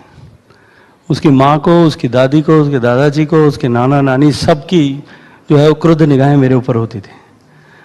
और जब वो वहाँ होती थी तब जान तो सांसद में होती थी, लेकिन जब वो एक्सपीडिशन करके वापस आती थी तो उसका हुलिया जितना बदल जाता था, सनबर्न्स हो जाते थे, स्किन जल जाती थी, तो वो जब तक ठीक नहीं होती थी तब तक भी मुझे झेलना होता था, और वो खत्म होता था तब तक दूसरा एक्सपीडिशन की तैयारी शुरू होती। तो मेरी लाइफ जो है उसके साथ में ऐसे हमेशा ही सांसद में फंसी रही है। लेकिन I am a proud father कि उसने बहुत सारे जो है अचीवमेंट्स किए हैं, उसने पूरी दुनिया में अपना कम से कम अपना नाम रोशन किया है, और कहीं ना कहीं जो है किताबों में उसका नाम दर्ज हुआ है, विश्व के रिकॉर्ड्स में उसका नाम दर्ज हुआ है, तो निश्चित रूप से प्रसन्नता है। Proud father. राकेश शेखावत साहब, आप कल्चर और टूरिज्म मिनिस्ट्री होल्ड करते हैं।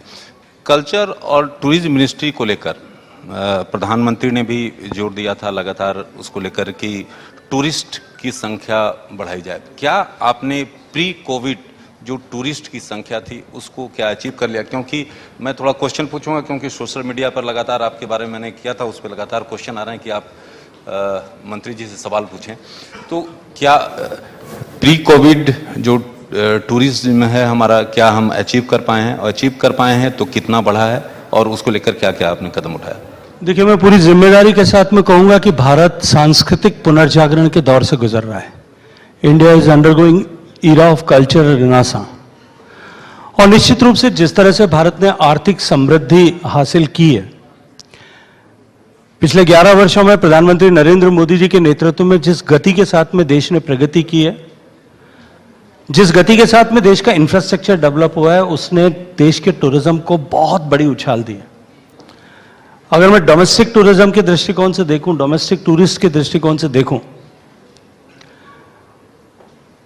तो 2004 से लेकर के 14 तक का वो जो 10 साल का कालखंड था, उसमें जितने कुल टूरिस्ट देश में मोबाइल जो है एक जगह से दूसरी जगह जाते थे, पर्यटक रजिस्टर होते थे, वो संख्या लगभग 3 गुना हो गई है। पिछले 1 साल में अगर डोमेस्टिक टूरिज्म के आउटपुट को के आंकड़ों को देखें, वो लगभग 250 करोड़ लोग होते हैं। मतलब देश की आबादी से दुगना जो है लोगों ने मूवमेंट किया है। अगर इंटरनेशनल इनबाउंड टूरिस्ट जो विदेशी पर्यटक भारत में आते हैं, जो भारत के लिए एक बहुत बड़ी विदेशी मुद्रा कमाने का, विदेशी मुद्रा अर्जित करने का एक स्रोत है, 2019 के साल को टूरिज्म ग्लोबली बेंचमार्क ईयर मानता है। उसके बाद में क्योंकि 2020 और 21 में जिस तरह से कोविड की चुनौती आई और उसके कारण से पूरी दुनिया का टूरिज्म इंडस्ट्री देश के दुनिया के दूसरे जीवन से जुड़े हुए क्षेत्रों में जिस तरह का प्रभाव हुआ, उसमें सबसे ज़्यादा प्रभावित होने वाली इंडस्ट्री थी। लगभग सब कुछ एकदम कोलैप्स हो गया था।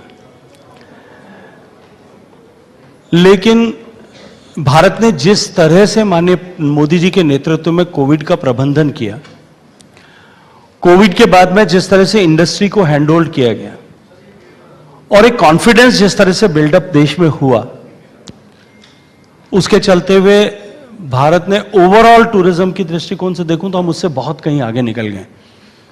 अगर केवल विदेशी यात्रियों के दृष्टिकोण से देखूं तो हमने एशिया पैसिफिक में सबसे ज्यादा रिकवरी करने वाले बड़े टूरिस्ट डेस्टिनेशंस में, बहुत छोटे देश जिन्होंने अभी नई नई शुरुआत की, जिनका बेस बहुत छोटा होगा, उसके बारे में नहीं कहता।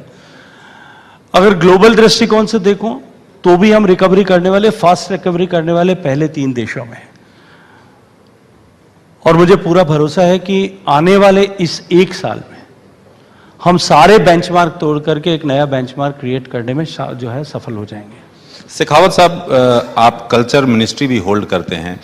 प्रधानमंत्री लगातार जो है कल्चर एक्सचेंज की बात करते हैं।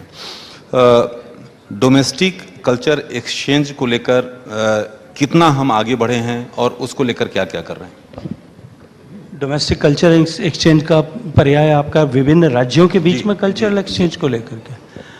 देखिए, भारत में ये भारत की संस्कृति का हिस्सा है, भारत के डीएनए का हिस्सा है, भारत की आत्मा का हिस्सा है कि देश के विभिन्न लोग, विभिन्न बोली भाषाओं से जुड़े हुए लोग, विभिन्न क्षेत्रों के लोग देश भर में पर्यटन करते हैं। अगर दुनिया भर में अगर कहीं किसी देश में सबसे पहले पर्यटन, चाहे वो तीर्थाटन के लिए होगा, स्पिरिचुअल टूरिज्म होगा, वो सबसे पुराने रिकॉर्ड्स अगर कहीं मिलेंगे तो वो भारत में मिलेंगे। और वो एक देश की सांस्कृतिक आदान प्रदान देश के विभिन्न क्षेत्रों में बोली भाषा वाले लोगों के बीच में उसका एक बहुत बड़ा माध्यम था। पिछले कुछ वर्षों से माननीय प्रधानमंत्री जी ने एक इनिशिएटिव लिया। वाराणसी में एक कार्यक्रम होता है, काशी तमिल संगमम, आप लोगों के संज्ञान में आया होगा। अगर काशी में देखा जाए तो तमिल ओरिजिन के लोगों और तमिल भाषी लोगों की बहुत बड़ी आबादी वहां रहती है। अब काशी और तमिल के बीच में, तमिलनाडु के बीच में ये सांस्कृतिक समन्वय जो है वो सैकड़ों साल पुराना है। ठीक इसी तरह से सौराष्ट्र और तमिल के बीच में इस तरह का संगम है। ठीक इसी तरह से दक्षिण भारत का, देश के पूर्वी भारत में अप टू बद्रीनाथ जाकर के आप देखेंगे वहां उनका एक समन्वय है। इस समन्वय को पुनः स्थापित करने के साथ साथ में देश का संस्कृति मंत्रालय विभिन्न कार्यक्रमों के माध्यम से देश में इस तरह का सांस्कृतिक साम्य पैदा हो और एक दूसरे की संस्कृति को जानने का अधिकतम अवसर मिले, इसके लिए काम करता है। टूरिज्म मिनिस्ट्री भी इसके लिए देखो अपना देश जो कार्यक्रम हमने चालू किया था माननीय प्रधानमंत्री जी के मार्गदर्शन में कि हम विद्यार्थियों को, स्कूल स्टूडेंट्स को इसके लिए प्रेरित करें। और आज तकनीकी के इस युग में और दूसरी तरफ जब भारत ने इस गति के साथ में इंफ्रास्ट्रक्चर डेवलप किया है, तब निश्चित रूप से हमारा जो है ये कल्चरल एक्सचेंज की स्पीड बहुत तेज गति के साथ में बढ़ी है। दूसरी तरफ जब से टूरिज्म मॉन्यूमेंटल टूरिज्म से शिफ्ट होकर के एक्सपीरियंशियल टूरिज्म की तरफ जा रहा है,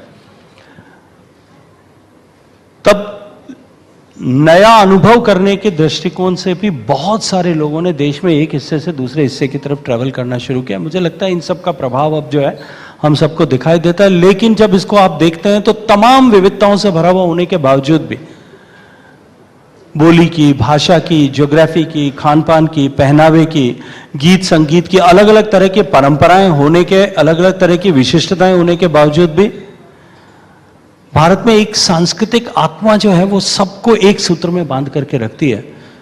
वो हमारी जो सांस्कृतिक आत्मा है वो भारत को भारत बनाती है। शेखावत जी, मुझे पता है समय कम है, बट ये सवाल तो करना पड़ेगा ही। अभी हर जगह चर्चा हो रही है कि रोज डोनाल्ड ट्रंप कोई ट्वीट लिख देते हैं, कोई स्टैंड ले लेते हैं, कोई टैरिफ लगा देते हैं। ये डोनाल्ड ट्रंप को संभाला कैसे जाए, क्या करें हम? कभी कभी चर्चाओं का आनंद लेते रहना चाहिए। मुझे लगता है कि जिन चर्चाओं से प्रत्यक्ष कुछ प्रभाव नहीं पड़ रहा उस पर बहुत ज्यादा चिंतन करने की आवश्यकता नहीं है। माननीय प्रधानमंत्री जी ने एक वाक्य एक दिन कहा था, मैं मानता हूं कि वो इस परिप्रेक्ष्य में सबसे ज्यादा सटीक भी है और भारत के दृष्टिकोण से सबसे महत्वपूर्ण भी है। वो यह है कि अंततः हमको अपने उत्पादन की लागत को कम कर उसकी गुणवत्ता की श्रेष्ठता बढ़ाने की चिंता करना, उस पर काम करना पड़ेगा।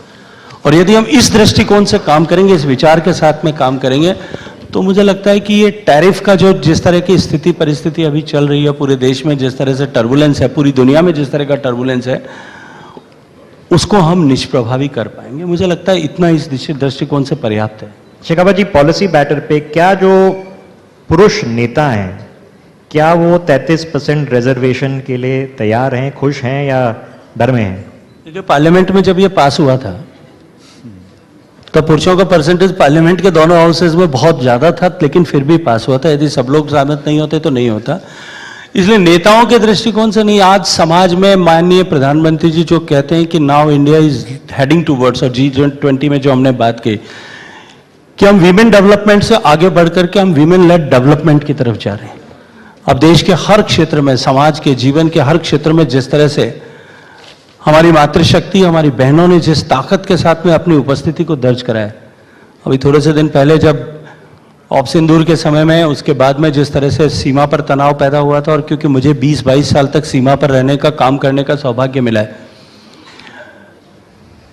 मैं बॉर्डर पर था। जैसे मैं जोधपुर जैसलमेर का प्रतिनिधित्व करता हूं, तो वैसे भी स्वाभाविक रूप से मेरी जिम्मेदारी थी, और मेरा पुराना कर्म क्षेत्र होने के नाते मैं वेस्टर्न बॉर्डर पर था। मुझे एक और कुछ काफ़ी साल बाद में मैं बॉर्डर के पोस्ट पर एकाएक पहुंचा था। उस पोस्ट पर जब मैं गया तो मुझे देख के इतनी प्रसन्नता हुई कि उस पूरी बीओपी और उसके आसपास की दोनों बीओपीज को कंप्लीटली सेफगार्ड करने की जिम्मेदारी हमारी बहनों के कंधे पे थी। और मुझे लगता है कि जब देश में बेटियां, देश की बहनें जब इतनी सशक्त हो रही हैं और हर क्षेत्र में अपनी सशक्त उपस्थिति दर्ज करा रही हैं, तब मुझे लगता है ये प्रश्न बेमानी हो जाता है कि इसको नेता स्वीकार करेंगे कि नहीं स्वीकार करेंगे। हम सब समाज से गवर्न होते हैं। जब समाज में बेटियां इस ताकत के साथ में खड़ी हैं तो हम सब लोग उसके साथ में खड़े हैं। भारत की सीनियर मोस्ट महिला आर्मी अफसर हमारे साथ सामने ही बैठी हुई, हमने उनका अभी सेशन खत्म करा है, और हम सब लोग गर्व के साथ में उनको जो है सलाम कर दें, इनकी सेवाओं को, इनकी कंट्रीब्यूशन को सलाम कर दें। शेखावत जी, लिस्ट तो बड़ी लंबी है, मुझे पता है आपकी मीटिंग है और समय कम है, तो एक रैपिड फायर से खत्म करते हैं। आपका देखा अभी एकता जी के साथ में कितना संकट था, मेरे साथ में भी होने वाला है। आप उनसे बेहतर जवाब देने पड़ेंगे। आपका मैं थोड़ा सवाल आसान करता हूँ, फेवरेट गाना क्या है आपका जो गुनगुनाते हैं आप? मुझे थोड़ा क्लासिकल संगीत पसंद है, इसलिए मैं थोड़ा क्लासिकल के गाने ज़्यादा सुनता हूँ, और सॉफ्ट म्यूजिक में थोड़ा कम काम पड़ता, हाथ तंग है, इसलिए मैं कुछ बता नहीं पाऊंगा आपको। खाने में क्या पसंद है आपको? शुद्ध रूप से देशी राजस्थानी खाना। कौन सी फेवरेट फिल्म है आपकी? बहुत फिल्में मैंने नहीं देखी हैं। मैं स्कूल में पढ़ता था तो तब भी ऐसा अवसर मुझे कम मिलता था, बाद में स्पोर्ट्स के कारण से कम मिला। बहुत ज़्यादा फिल्मों के साथ में जुड़ाव नहीं है। पिछले 10-15 साल में देखूं तो 15-20 साल में उरी फिल्म जो सबने देखी थी इसलिए मैंने देखी, कश्मीर फाइल्स जो सबने देखी थी इसलिए मैंने देखी। बचपन में मुझे जो पहली फिल्म देखी हुई याद है वो शोले देखी हुई, जब मैं स्कूल में शायद चौथी क्लास में पढ़ता था, तब स्कूल वालों ने ले जा करके दिखाई थी। वो आज भी दिमाग में छपी हुई। क्या आप पर्यटन के मंत्री हैं, कौन सी 5 जगहें हैं जिनको हर भारतवासी को एक बारी देखना जाना चाहिए एक बारी? देखिए, मुझे लगता है कि मैं भारत सरकार का पर्यटन मंत्री होने के नाते अगर किसी 5 जगह की बात करूंगा तो मेरे प्रोफेशन के साथ में, मेरे दायित्व के साथ में न्याय नहीं करूंगा। अगली बारी 5 हर भारत की हर जगह, सुदूर जंगल में बसे हुए पूर्वोत्तर भारत के जो है एक आदिवासी के घर में, जहां आदिवासी संस्कृति को समझने के लिए एक होम स्टे में लोग जाकर के रुकते हैं, वो भी उतना ही महत्वपूर्ण है जितना मुंबई का गेटवे है। गजेंद्र शेखावत जी, आप स्ट्रेस को कैसे संभालते हैं? टेंशन, स्ट्रेस को कैसे संभालते हैं आप? स्ट्रेस को कैसे संभालते हैं? मुझे स्ट्रेस होता नहीं है, इसलिए मुझे चिंता नहीं है, और ईमानदारी से स्वीकार कर रहा हूँ, मुझे स्ट्रेस होता नहीं है, बिकॉज आई डोंट कैरी। मुझे ऑफिस से जब घर जाता हूँ, मुझे आज तक कभी याद नहीं आया कि मुझे ऑफिस याद आया होगा। जोधपुर से कॉन्स्टेंसी से यहाँ आता हूँ तो कॉन्स्टेंसी याद नहीं रखता। मैं जिस जगह पे रहता हूँ, जिस क्षण में काम कर रहा हूँ, तो उसी जगह पे जीता हूँ, इसलिए स्ट्रेस नहीं होता। As always, Shekhawat ji, thank you so much. आप हमारे साथ इस मंच पे जुड़े। I'll toss it to Uday and Devika for the Shakti Awards distribution. Thank you so much. We'll just request you to stay with us, Union Minister for Tourism and Culture, Gajendra Shekhawat ji, and request Srimati Shakti Irani Sharma ji, patron the Shakti Awards, and Honorable MLA from Haryana to also join us on stage for the awards. Also, Dr. Aishwarya Pandit Sharma, Chairperson, the Sunday Guardian Foundation. Could we please quickly have you on stage? And let's And of swiftly course, move on to the we winners. begin the first set of awards. May I request Lieutenant General Sadhna Saxena Nair to join us on stage as she receives the Shakti Awards 2025. What an honor it is to be in your presence, ma'am. Also with us, Ambassador Bhashmati Mukherjee, could we please have you on stage? Ambassador Bhashmati Mukherjee being honored with the NewsX Shakti Award for Excellence in Public Service. Many, many congratulations to you. With us today is also Ms. Purnima Devi Burman.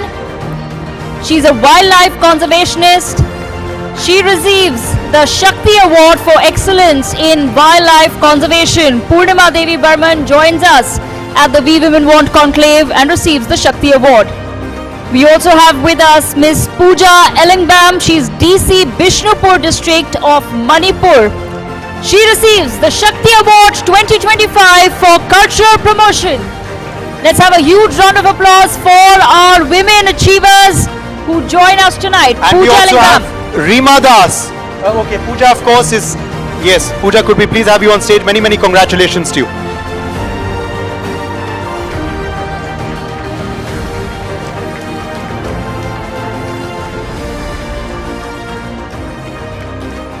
And also with us, Reema Das, Excellence in Filmmaking. Reema Das, filmmaker, national awardee. Could we please have you on stage as well, Reema Das? Reema Das, could we please have you on stage, ma'am? Many, many congratulations. National award winner and filmmaker. Excellence in Filmmaking, Reema Das.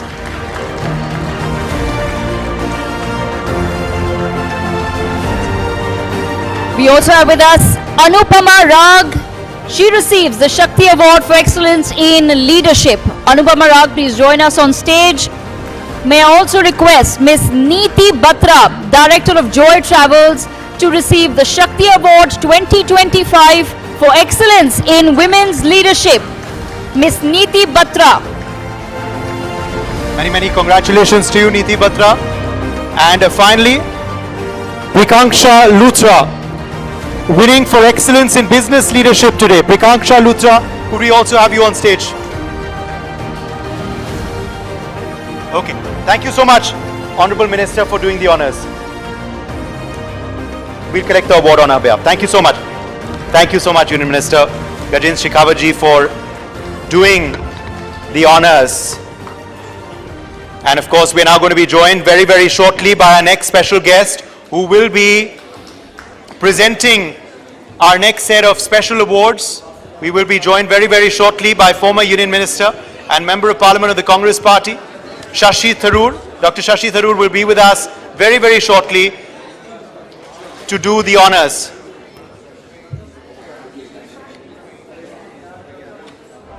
Well, it's been a whirlwind of a day. But good news for us, it's not over yet. We're waiting now for some more power-packed conversations. Ladies and gentlemen, we already have with us at the conclave Dr. Shashi Tharoor. He'll be making his way shortly to the seminar hall. Absolutely, Dr. Tharoor is with us. He's going to be in this hall shortly to do the honors. We have some very, very power-packed sessions still lined up for you after that, and of course also some special winners who we're just awarding. Dr. Shashi Tharoor will be with us very, very shortly to do the honors for our next set of awards. Okay, he's there with us. Let's welcome with a loud round of applause former Union Minister and Member of Parliament Dr. Shashi Tharoor. Thank you so much for being with us today.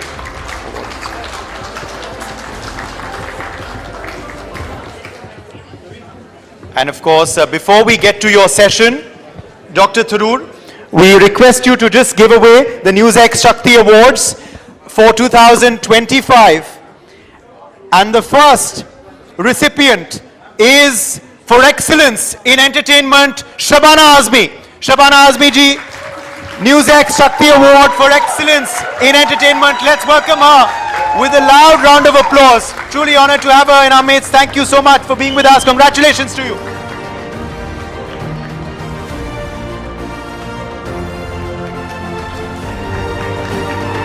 Many, many congratulations. Shabana Azmi winning the NewsX Shakti Award for Excellence in Entertainment.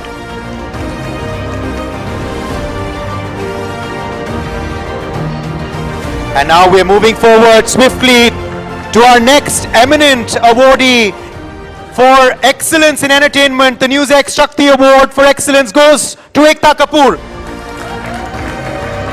Let's have a loud round of applause for our next special awardee, who of course is winning today for Excellence in Entertainment, Ekta Kapoor.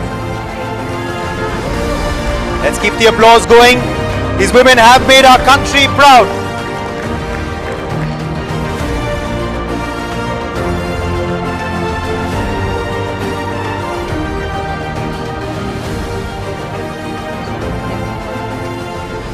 And now, the NewsX Shakti Award for Excellence in Environmental Impact goes to Dia Mirza. Dia Mirza, could we have you on stage? Many, many congratulations to you. Creating a lot of impact, of course, with her work. Dia Mirza being honored today with the NewsX Shakti Award for Excellence in Environmental Impact.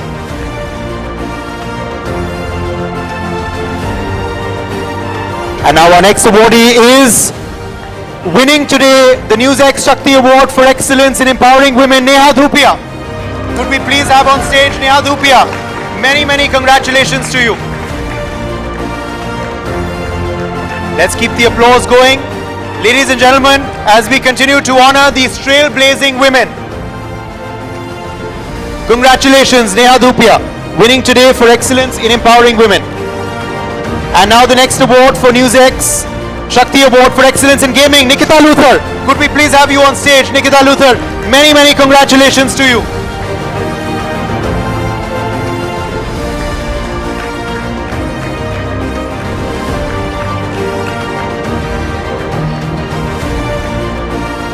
Let's keep the applause going for Nikita Luthar.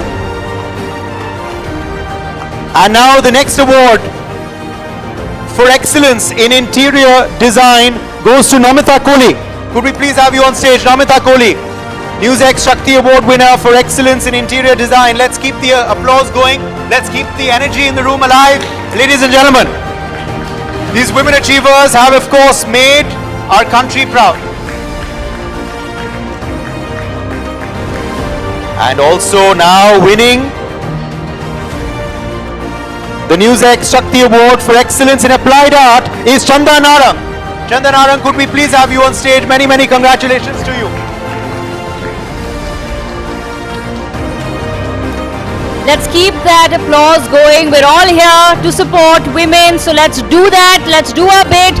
Let me call up on stage Miss Devyani Jaipuria for her contribution in education and healthcare leadership, recipient of the Shakti Award 2025, Miss Devyani Jaipuria. Okay, moving on to Dr. Ankita Menon. Dr. Ankita Menon is winning today the NewsX Excellence Award for Water Stewardship and Sustainability, the Shakti Award, going to Dr. Ankita Menon. Dr. Ankita Menon, could we have you on stage, please? Many, many congratulations to you. There's Dr. Menon. Let's welcome her. And we also have with us Miss Payal Garg. She is receiving the Shakti Award for Excellence in Business Entrepreneurship. May I have Miss Payal Garg with us on stage. Last but not least is Ishika Sharma. Ishika Sharma, may we please have you on stage to receive the Shakti Awards 2025 for Excellence in Brand Building and PR. Ishika Sharma. Ishika Sharma, could we please have you on stage? Yes, congratulations.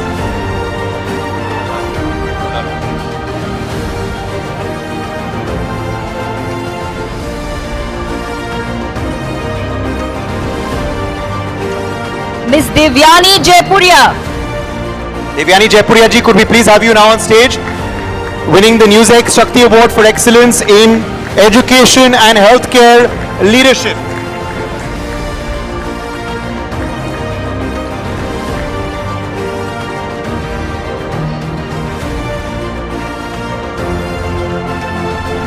Thank you so much. Dr. Tharoor, and now it's time for that very, very interesting session that we were waiting for.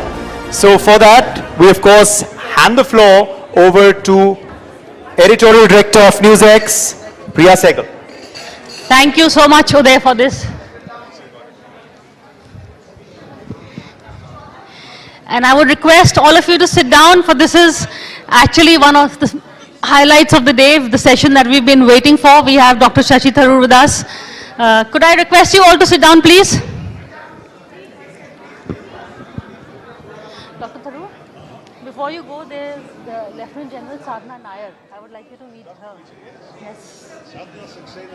Sadhana Saxena. Yeah, there she is.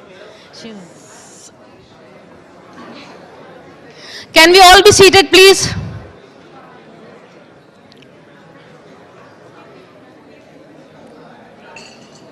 Look, I thought men were the unruly lot.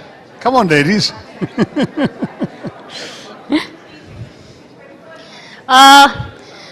Guys, we are not going to start the session until there's silence. So can we have the floor clear, please?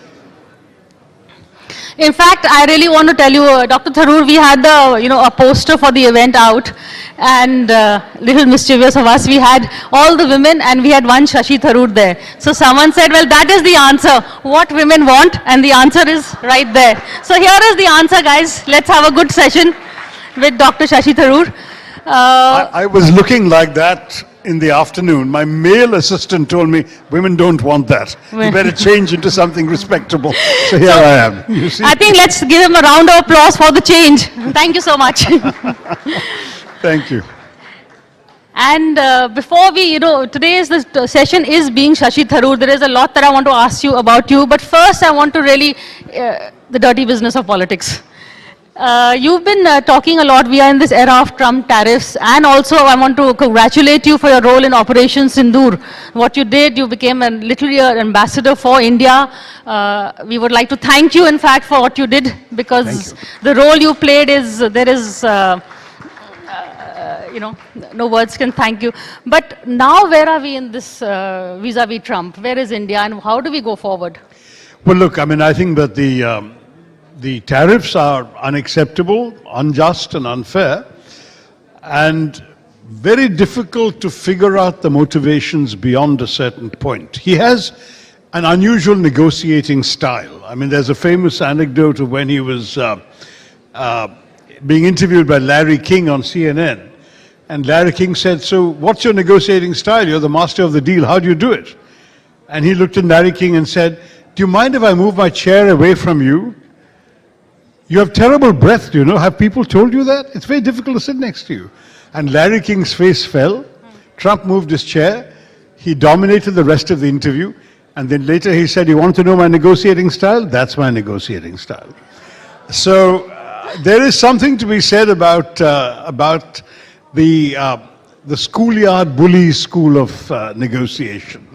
I mean, I made a comment the other day, which I stand by, which is that when Mr. Trump declares the Indian economy dead and I don't care if it goes down and so on, I think it's really the equivalent of the big school bully telling the smaller kid, your mother is ugly.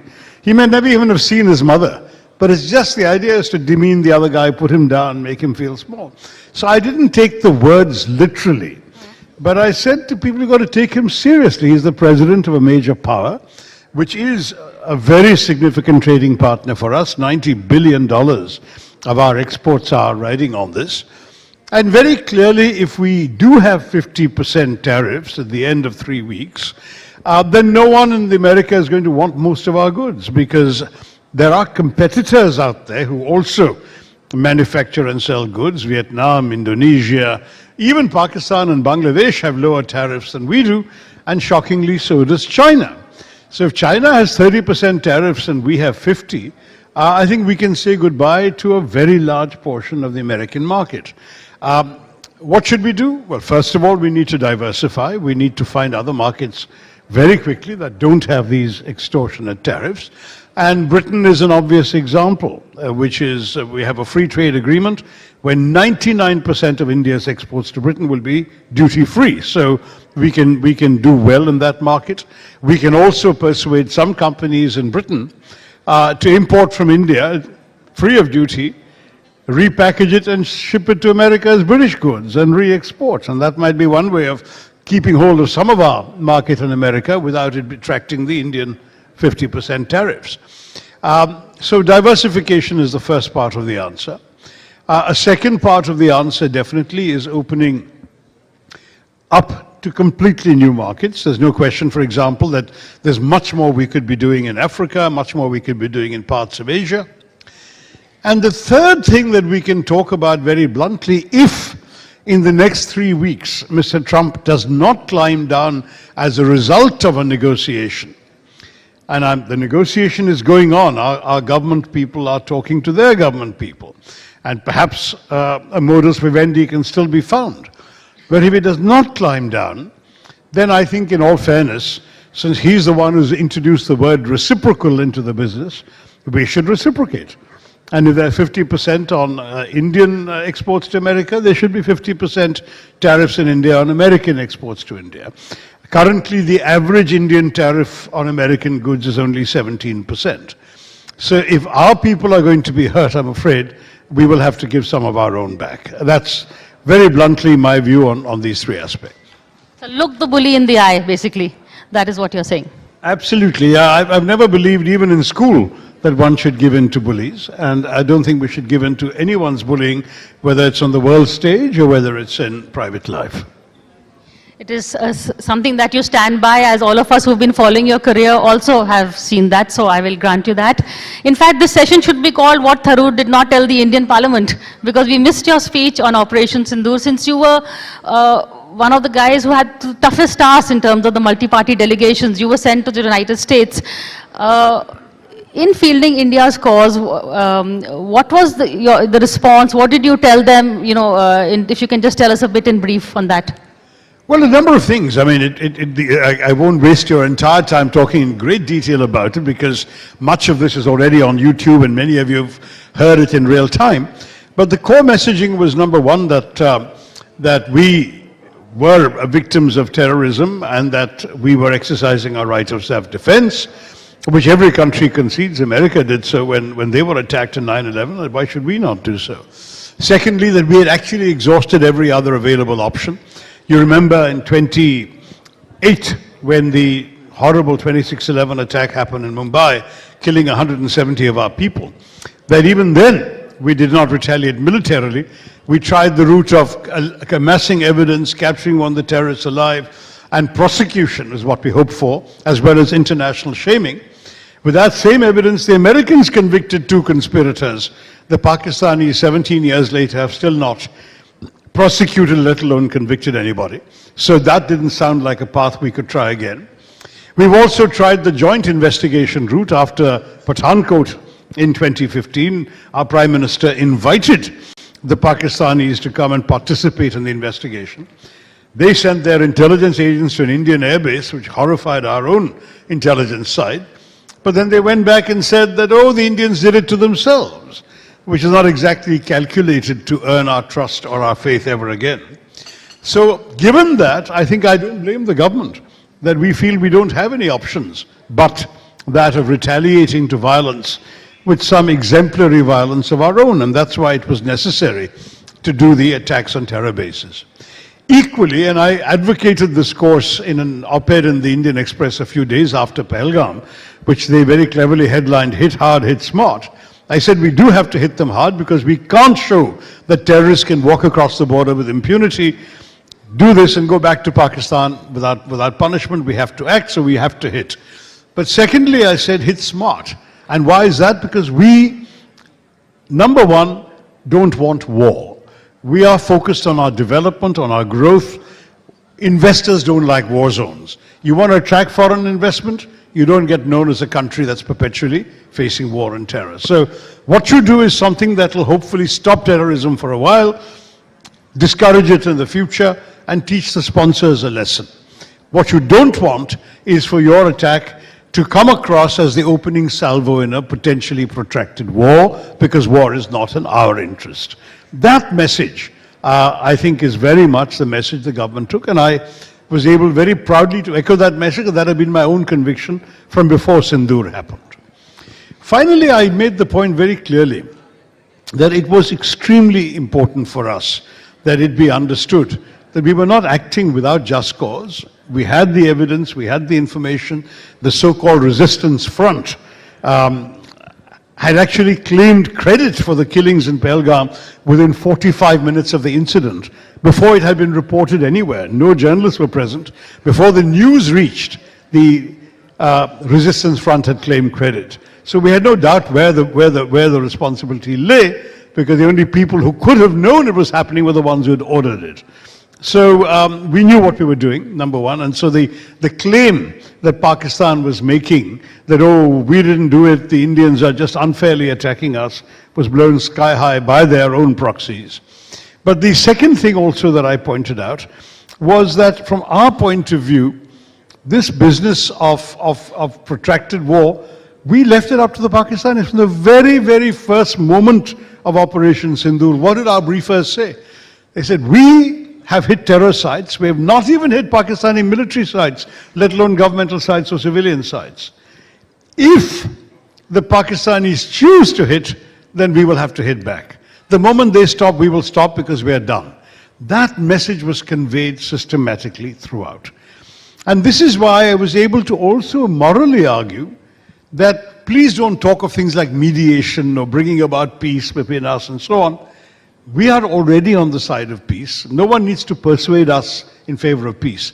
If anyone needs to be persuaded, it's the other people who send us terrorists to stop doing that. And as when you talk about mediation, you are implying equivalence. You are implying equivalence between the two parties you want to bring together to peace. I said, but there is no equivalence between terrorists and the innocent holiday makers they killed. There is no equivalence between a state that harbors, incubates, trains, supplies arms, and dispatches terrorists, and a country that is exercising its right of self-defense against terrorists.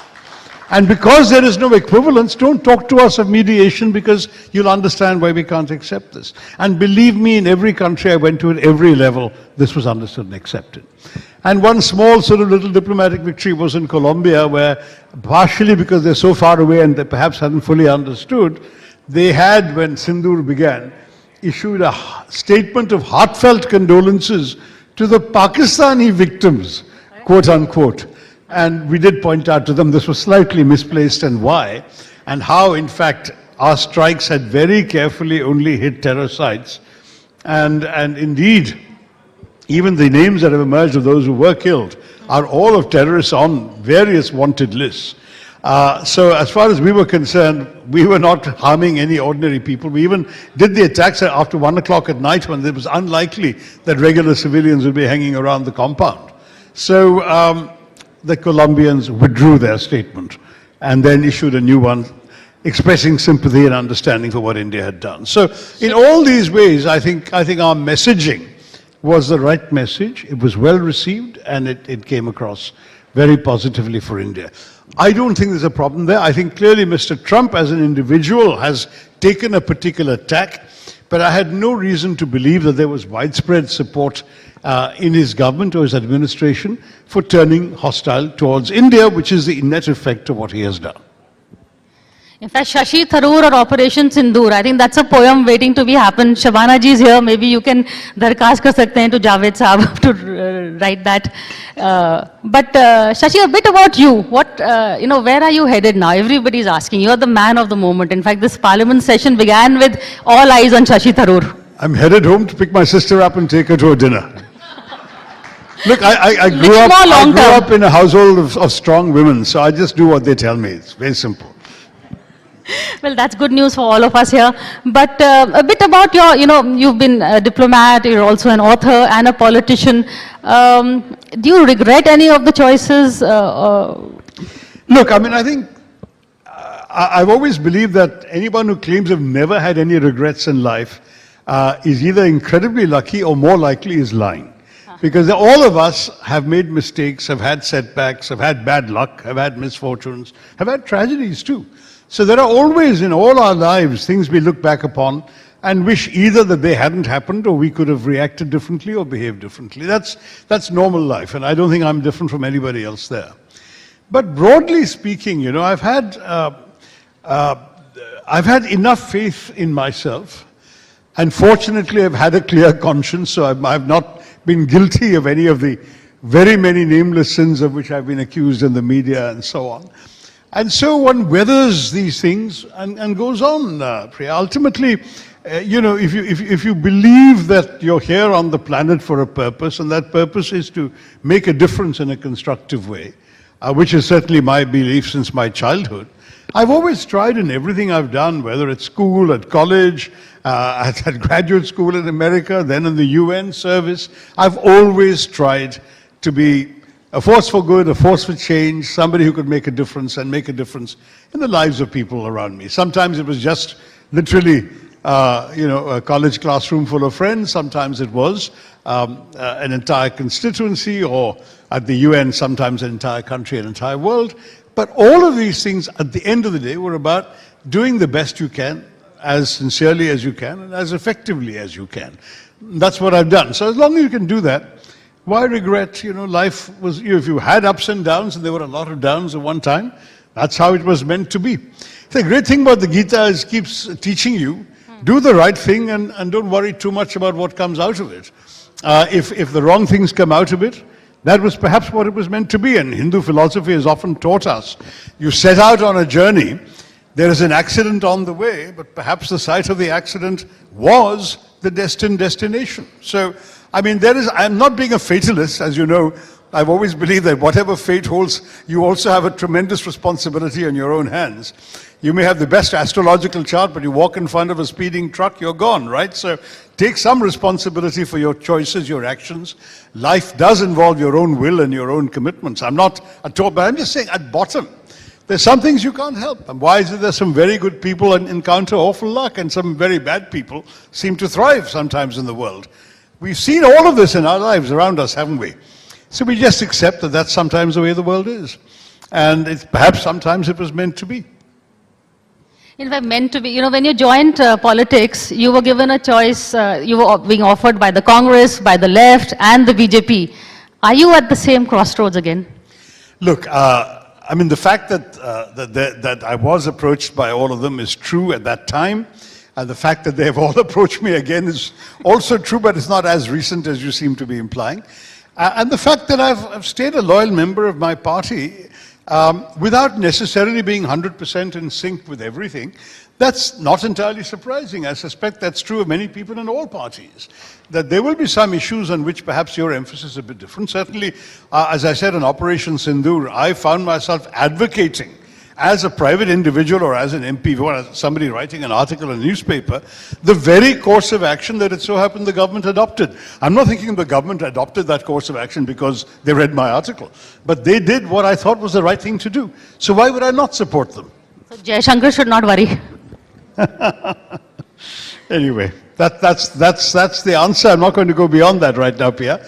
But we can talk about other things. Okay, while we are talking about other things, you know, when we talk about your regrets, you know, I'm a Congress reporter I've been covering the Congress since the 90s. I've been following your trajectory also. Do you think the fact that you contested the elections against Kharge, was that a turning point vis-a-vis your relations within the Congress? If it was in some people's minds, it wasn't in mine. First of all, I thought that in a democracy and in a democratic party, it would be the right thing to do, to give voice to a certain set of feelings that perhaps were not being adequately heard at that time in the leadership. And, you know, at the end of the day, I lost. So the party got the leadership it voted for, and to my mind, that's something we all have to accept and move on. So I have been, I'm proud to say I was, within minutes of the announcement of the results, I was at Mr. Kharge's home and raising his hand in a photograph that has appeared widely around the country, and that I have continued to support the party on most issues. I mean, I think there's always a tendency to exaggerate one or two areas of disagreement, but the fact is that if others feel somehow differently about me because I made that contest, I'll simply ask them to consider that in many ways, the Congress has been able to point to the fact of that election as confirming that we are the only party in the country for a very long time that's even had a contested election for the top post. That's something we can be reasonably proud of as a party, I'd like to think. Before I let you go, I want just a quick round of, some Shashi Tharoor trivia. Everybody asks you for the word of the day, but I want to ask you for the word of the day in Hindi. The word of it? The word of the day. To give us the word of the day, but give us a Hindi word. A Hindi word? Padho. Padho. Because when I'm asked in English, that's always what I say. Read is my word of the day, because honestly, I'm really alarmed about the decline in reading. And I don't think this is reading. I mean, yes, it's a form of reading. I don't deny that you're looking at words and you have to be literate to understand your WhatsApp messages.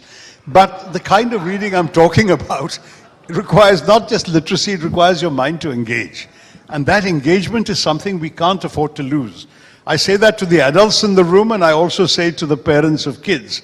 I think if you can get people to do what's called complex reading.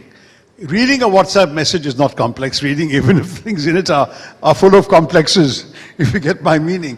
I think the truth is that you need to read a lengthy text, understand it, react to it, engage with it intellectually, to grow up as a human being. It's just essential. It's actually a foundational skill for all of us. Many adults say, I have no time to read books anymore, but they've at least read books throughout the period of school and college and have learned growing up. Today, kids are seeing books only as for homework, classwork and homework, and even then, it's a chapter, it's never the whole book, right? So I remember a young friend of mine, and she said her son is not interested in reading. I said, what is he interested in? She said, football. So I said, get him books on football. Make him read what interests him, because that reading, that process of reading, is actually valuable in and of itself, whatever the subject matter may be. So that's the thought I'd leave you all with. And honestly, अगर हिंदी में कहना है तो पढ़ लीजिए please. आपको याद है ना बेटी पढ़ाओ बेटी बचाओ. तो उसी लॉजिक पे मैं कहूँगा पढ़ लीजिए और पढ़ने जरा सिखाइए आपके बच्चों को.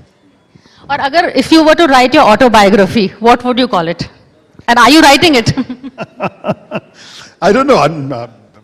No, I'm not writing it. As absolutely, I was approached 3 times. Can I write it? And I kept, perhaps presumptuously, saying that I think I still have a little more life to live. Then I started winning Lifetime Achievement Awards, and now I thought, my God, they really think I'm finished. I'm not sure what I should do now. No, we are not putting you on the shelf just yet. I don't know. I mean, in many ways, I mischievously once said, if I write one, it should be called The Man Who Nearly. Because my life seems to be full of all these nearlies, you know. The man who nearly became UN Secretary General, the man who nearly did this and that, the man who sort of nearly set a record in Thiruvananthapuram constituency, the man who who did become the most successful loser in Congress party electoral history, that I can say, because when I lost that vote, I had managed to win more votes than any of the other candidates for president in the preceding 138 years. So there's something there. But I mean, yeah, the man who nearly doesn't seem good enough. No, we'll find something better by the time I'm done. Okay, last question. We have a whole lot of Bollywood presence here, but I won't make you choose sides. But who is, the favorite film you watch, favorite actor, actress? When I ask Sachin Pilot that question, he goes straight to Vaiza Rahman ka zamana. He says, I don't want to get caught. My God, he really had to make sure that they were dead as well, so there'd be no question of any competition. No, that Sachin is you can take a risk. No, I mean, I too would be wiser to, because these are, first of all, wonderful talents we have right here in this room. It would be invidious either not to choose any of them or to choose any one of them. So let me just say, we have some terrific talent in our country, in all the woods, in Bollywood, in Mollywood, in Tollywood, and the whole lot of them. There's a lot of wonderful, wonderful talent.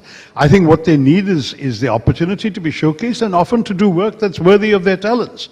In some ways, it's very often true that we are recognizing people because of their commercial success rather than their achievement as performers, as thespians, as committed actors. And sometimes you see people later in life in the most unlikely roles bringing out qualities that they didn't have a chance to depict when they were just shown for their beauty or their ability to dance or whatever else. So I would say that let's keep finding worthy work, worthy of the talents, of the wonderful talents we have in the industry. Okay, I have one last question for the audience. If there was one word to describe Shashi Tharoor, what would that word be? How do we describe the man of words? Sorry? Mind throb of the nation, I like that. Okay. Sorry, what was that? Mind what? Mind throb of the nation. Well, I'll accept it. Thank you very much. Best person in Congress. There's a new word there. That comes with a timestamp, perhaps. Thank you. There's a word of the day right there, mind throb for you. We've heard of heart throbs, but there you are, mind throb. Thank you so much, Dr. Thakur. And Dr. Thakur, just quickly requesting you for the final set of the NewsX Shakti Awards for today. I want to quickly proceed to that quick ceremony now and honoring today the NewsX Shakti Award for Excellence in Style. Could we have the next awardee, Malvika Mohan, on stage, please? Well-known actor Malvika Mohan winning today the NewsX Shakti Award for Excellence in Style. Many, many congratulations to you. Let's keep the round of applause going.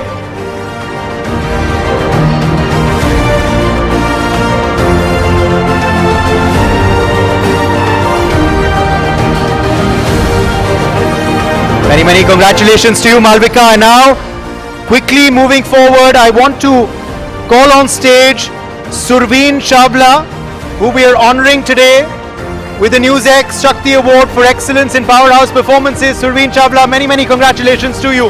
Thank you for being with us today. Surveen Chavla, congratulations to you for winning this award.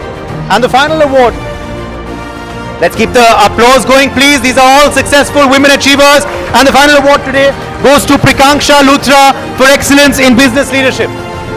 Prikanksha Luthra, could we have you on stage? Many congrats to you.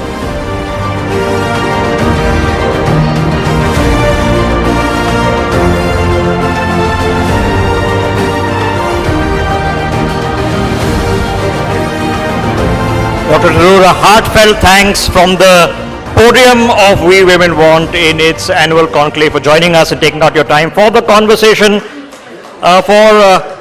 On behalf of the enraptured audience, not only sitting here in this auditorium, but also watching across on our network, Dr. Shashi Tharoor at his finest. Dr. Tharoor, once again, thank you very much for your time and really, really appreciate you taking out the time and having this conversation with us. We'll just take a moment.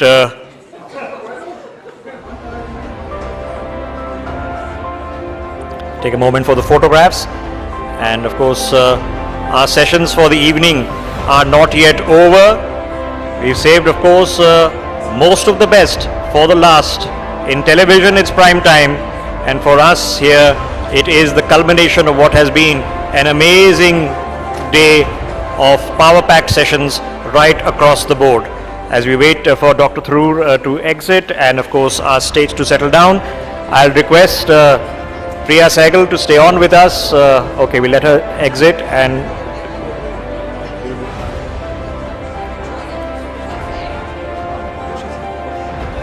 all right. Could I request Priya ma'am, could you join us back on stage please? And Uday Pratap Singh will stay on stage with us. Let's take the moment, and it's my proud privilege, a person who needs no introduction whatsoever. Shabana Azmi is with us, a recipient of the 2025 Shakti Award, recipient of more awards than we can count, probably a record holder in national awards, and she is going to be in conversation with Priya and Uday. Could I request Priya, Uday, could I request you to escort her please on stage?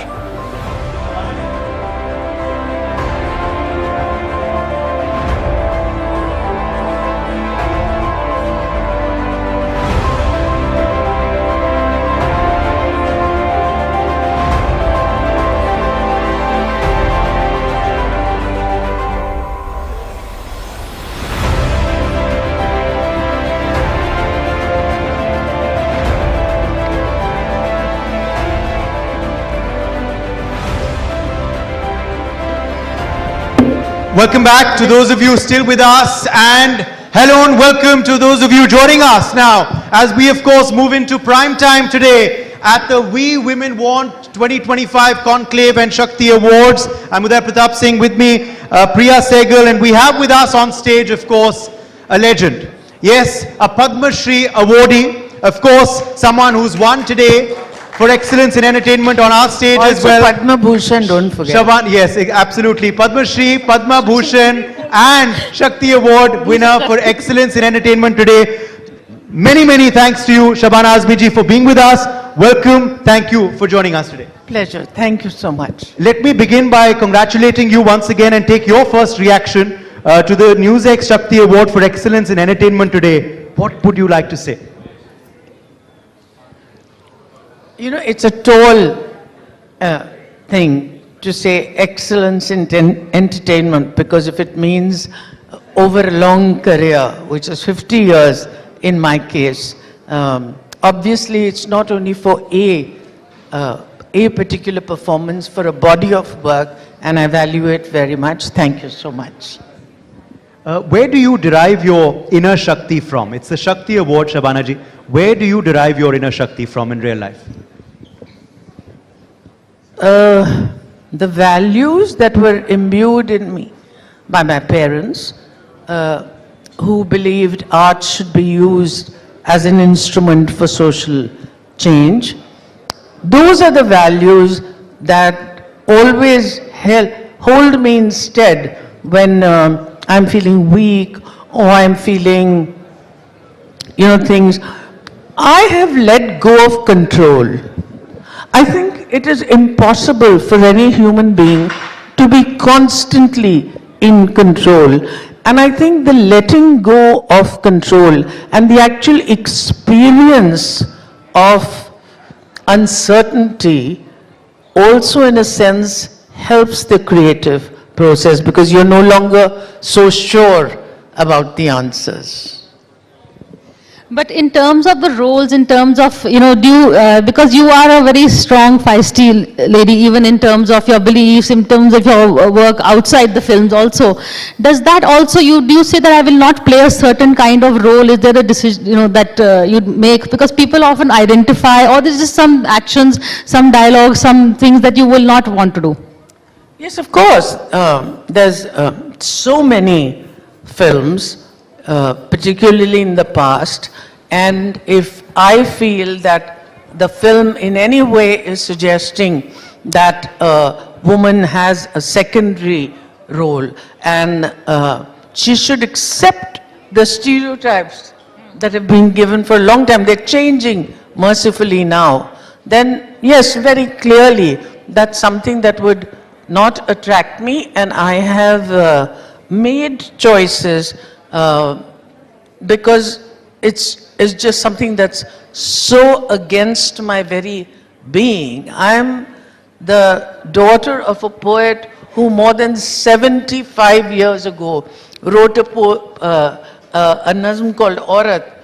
Then he says, "Qadr ab tak teri taarikh ne jaani hi nahi, tujh mein shole bhi hain, bas ashfishani hi nahi, tu haqiqat pe hai, दिलचस्प कहानी भी नहीं, तेरी हस्ती भी है एक चीज, जवानी ही नहीं, अपनी तारीख का उन्मान बदलना है तुझे, उठ मेरी जान, मेरे साथ ही चलना है तुझे." So that's the least that I can do. तालियां हो जाए. Is to honor that legacy. Can I ask one question?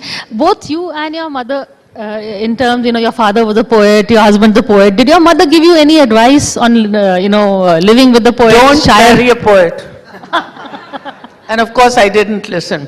So they have a beautiful way with words and they'll win you over and woo you at any time, won't allow you to get angry because they'll use some khoobsurat sher. I fell headlong into it and I'm very happy. Is there any shade that he's dedicated to you? Any of the poems, that lyrics that we know so well? Any then that have been dedicated to you at home? The thing is, it's a question that is asked of me all the time. People keep saying, कि इतने romantic गाने लिखते हैं. He must be such a romantic person in life.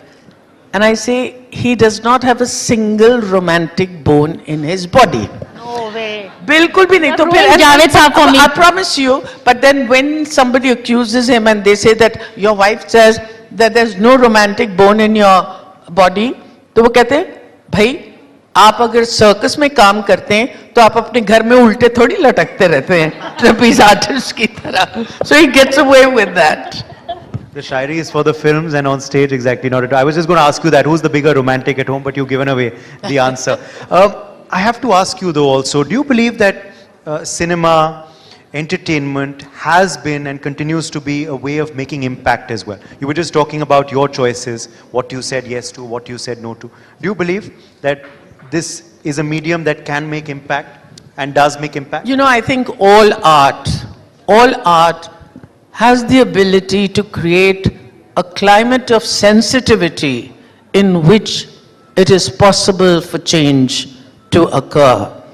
To say directly कि ये आपने देखी गांधी जी की फिल्म और कल से आप बिल्कुल गांधी जी की तरह बिहेव करने लगेंगे, वो सच्चाई नहीं है, मगर आपकी मिट्टी गीली हो जाती है, और जब आपकी मिट्टी गीली हो जाती है तो अंकुर तो फूटेगा ही.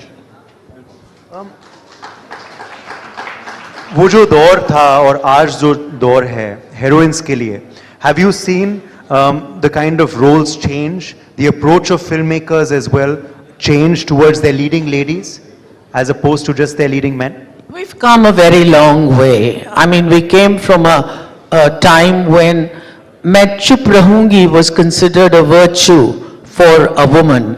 And then we went through a spate where we hadn't quite decided who this woman should be. So she just became, first we had Rambos and she became Rambolina. You know, so she was just doing the same thing. None of the complexity of what it was to be a woman ever got reflected. It was left to the parallel cinema to start exploring the woman in all her contradictions and not painting her as either Madonna or whore. That time, I think, has passed. I mean, there are still things that go back to it. But I think what has happened is we also have very young, very feisty, very educated girls who are no longer interested in only hanging around the man and playing his appendage. So that change, for me, I have always believed that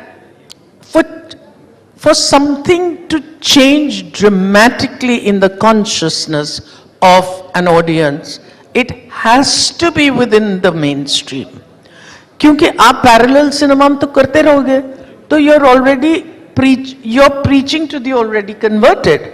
तो अगर Rocky और रानी की प्रेम कहानी में अगर आप देखते हैं आलिया भट्ट का जो रोल है, and what a person she is in her right, and all within the template of the mainstream cinema. So you have the songs, you have the dances, you entertain, you do everything, but you also carry a very strong social message. I think that's the way films can truly make an impact. Nothing which is preachy, nothing that you shout from the rooftops is going to create that. You have to be moved. And if you want to do propaganda, तो फिर आप pamphlets लगा दीजिए ना, आप जाके मोर्चे निकालिए. आप फिल्म क्यों बना रहे हैं? फिल्म तो एक मीडियम है, and unless you can justify the medium in which your message is being coached, how can you claim yourself to be a filmmaker? I'm very proud of that answer. तो आप लोग थोड़ी ताली बजा सकते थे वैसे इस पे. I know, थोड़ी नहीं बहुत सारी तालियां. नहीं, मुझे सचमुच सच्चाई से भी बोला और उसमें मुझे लगता है कि बात. That's an impactful answer, but a very honest answer as well. In fact, Uday is the OTT generation, लेकिन I am, you know, I have Arif and Masoom is my generation, which places me. Aaj, if you were to make a movie like that, would you be the silent suffering wife? Would you beg your husband to stay back? If you were to remake Earth, for instance, today? I don't think Earth is about a wife who begs her husband to stay back. She has gone through the whole transition and then comes to an end, which is absolutely iconic because she refuses the partnership of another man who's also a very nice person, because she discovers herself and she says that I'm going to take and charter my own territory forward, and decides to pick up this girl, her maid's daughter. And it is such an iconic film because of that. Because now 35 years later, so many people come to me and say, that film really transformed their lives. So I don't see, you can't pull out scenes and say, कि अच्छा ये scene क्या? वो scene किसकी तरफ जा रहा है? वो scene अगर dependence से independence की तरफ जा रहा है, तो it's a journey. If you are right from the beginning, you're strong until the end, you're strong, then where is the character? That is the clap. That is the common thing worth a huge clap for. But a lot of please, बहुत सारी तालियां. I can imagine आप लोग बहुत थक गए होंगे, so this will be a short thing now. Don't worry. I know Shabana ji already told me keep it short, but unfortunately I will not keep it short. I just have a few more questions. When we have a legend in the house, we can't. It's too tempting. Just speaking about Rocky or Rani, because you cited that film right now, is it true that when the part came to you, you were a bit wary of Jamini and Karan Johar's treatment of Jamini, but you trusted his vision, and then the rest is there for all to see? I have to give the credit not only to Karan, but also to Manish Malhotra, who, apart from being such a leading designer, is also a friend of ours and has been working continuously with me in an NGO that I run called Mijwa Welfare Society. So in that sense, we are also partners. But I had imagined her as the quintessential Bengali Bhadralok with the bindi and silk sarees, tasar ki sarees and a jura and all that. And he said, that's done to death. Please let's not have her go that way. And of course, Karan didn't agree with that, agreed with Manish. And so we went along. And we had strange experiences because in the beginning, I'm a Bengali woman and I am cooking fish in a kitchen in a silk sari with my long hair open. मैंने कहा पूरे बाल जो है वो मछली के सालन में चले जाएंगे. ये नहीं होता है कभी. तो he said, Karan Johar की फिल्म में इसमें होता है. So I said, all right, then let me surrender to him. And because I surrendered, I think the film was appreciated. I got a lot of appreciation for the film. In fact, working with Nasiruddin Shah, some of my favorite films that you have made have been with him. Is there another film? We've heard that Masoom is being made again. Is that correct? And well, the film is called Masoom Second Generation by Shekhar Kapoor. It's got Nasiruddin Shah, myself, Manoj Vajpayee, and Shekhar Kapoor's daughter, Kaveri Kapoor. It's not a direct, an extension of Masoom. It's not about Jugal Hansraj growing up and having an extramarital affair. Okay, that's not what you should expect from it. But the emotion that it created and the family and the way it responded to. So it's that also juxtaposed on what actually is family, what is identity, and how is the city that is changing affecting us without even realizing. Very interesting. Look forward to that one. Yeah, that's an exclusive you've given us. So watch this space for more. All right, well, we have run out of time, but let's end with a rapid fire. Are you ready for one, ma'am? Okay. Shabana Azmi ji's favorite cuisine? Bhel puri and samosa. How often do you have them though? There was a time when I was having it every single day at 5 o'clock because that's the time the best samosa in Juhu where I live used to be made, and then now I have held back on it. But in my dreams, it's not kebab, it's not biryani, it is that samosa. And I'll tell you something very nice. The first time I met Nelson Mandela, the Nelson Mandela, and we were sitting at the dining table, and he said, "Can you pass me the samosa?" I said, "You also like samosa?" Yay! So I said, both of us said, "Dono ko samosa bahut pasand hai." Samosa, the soft part. Samosa is the top thing. Yes. Yeah. Are you a beaches person or a mountains person? Mountain, definitely. what's the last holiday you took? I'm going on a holiday 2 days later to Iceland with my girlfriends, none of who are younger than 65. Oh, wow.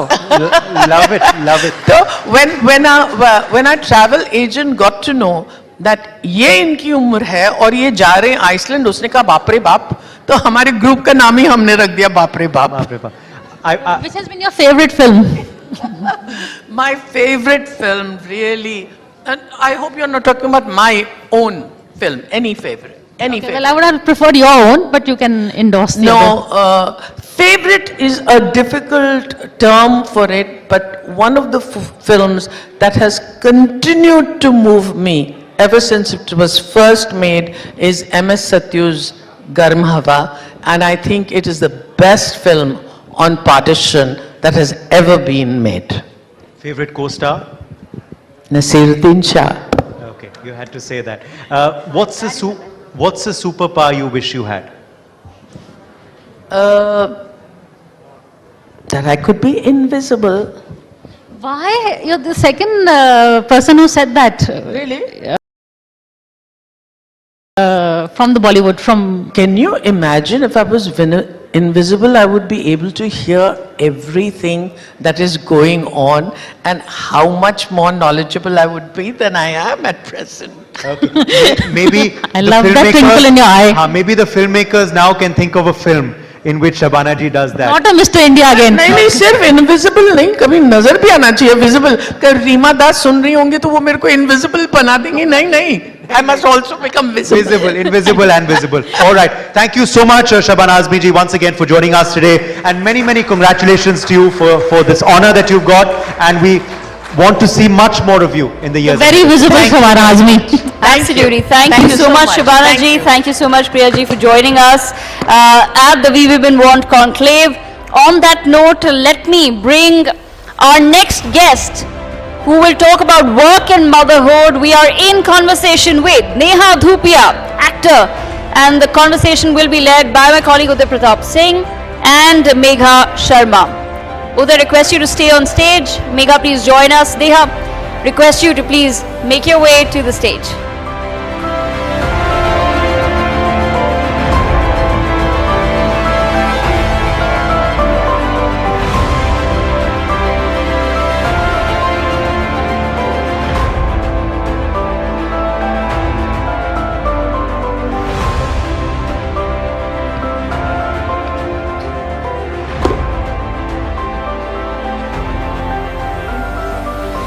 Welcome back to those of you still with us live, and hello to those of you joining us now at the NewsX We Women Want Conclave 2025 and Shakti Awards. We are live with a very unfiltered, as she calls herself as well, eminent actor and mother. Yes, I'm talking, of course, about Neha Dhupia. Welcome, thank you very much for being with us today. Thank you so much. Big shoes to fill. There was Mr. Shashi Tharoor, then there was Shabana Azmi, and then now you put me on stage. So no pressure there whatsoever. No pressure at all. We have my colleague Megha with us. I'm feeling none, and I'm leaving right now, but it's fine.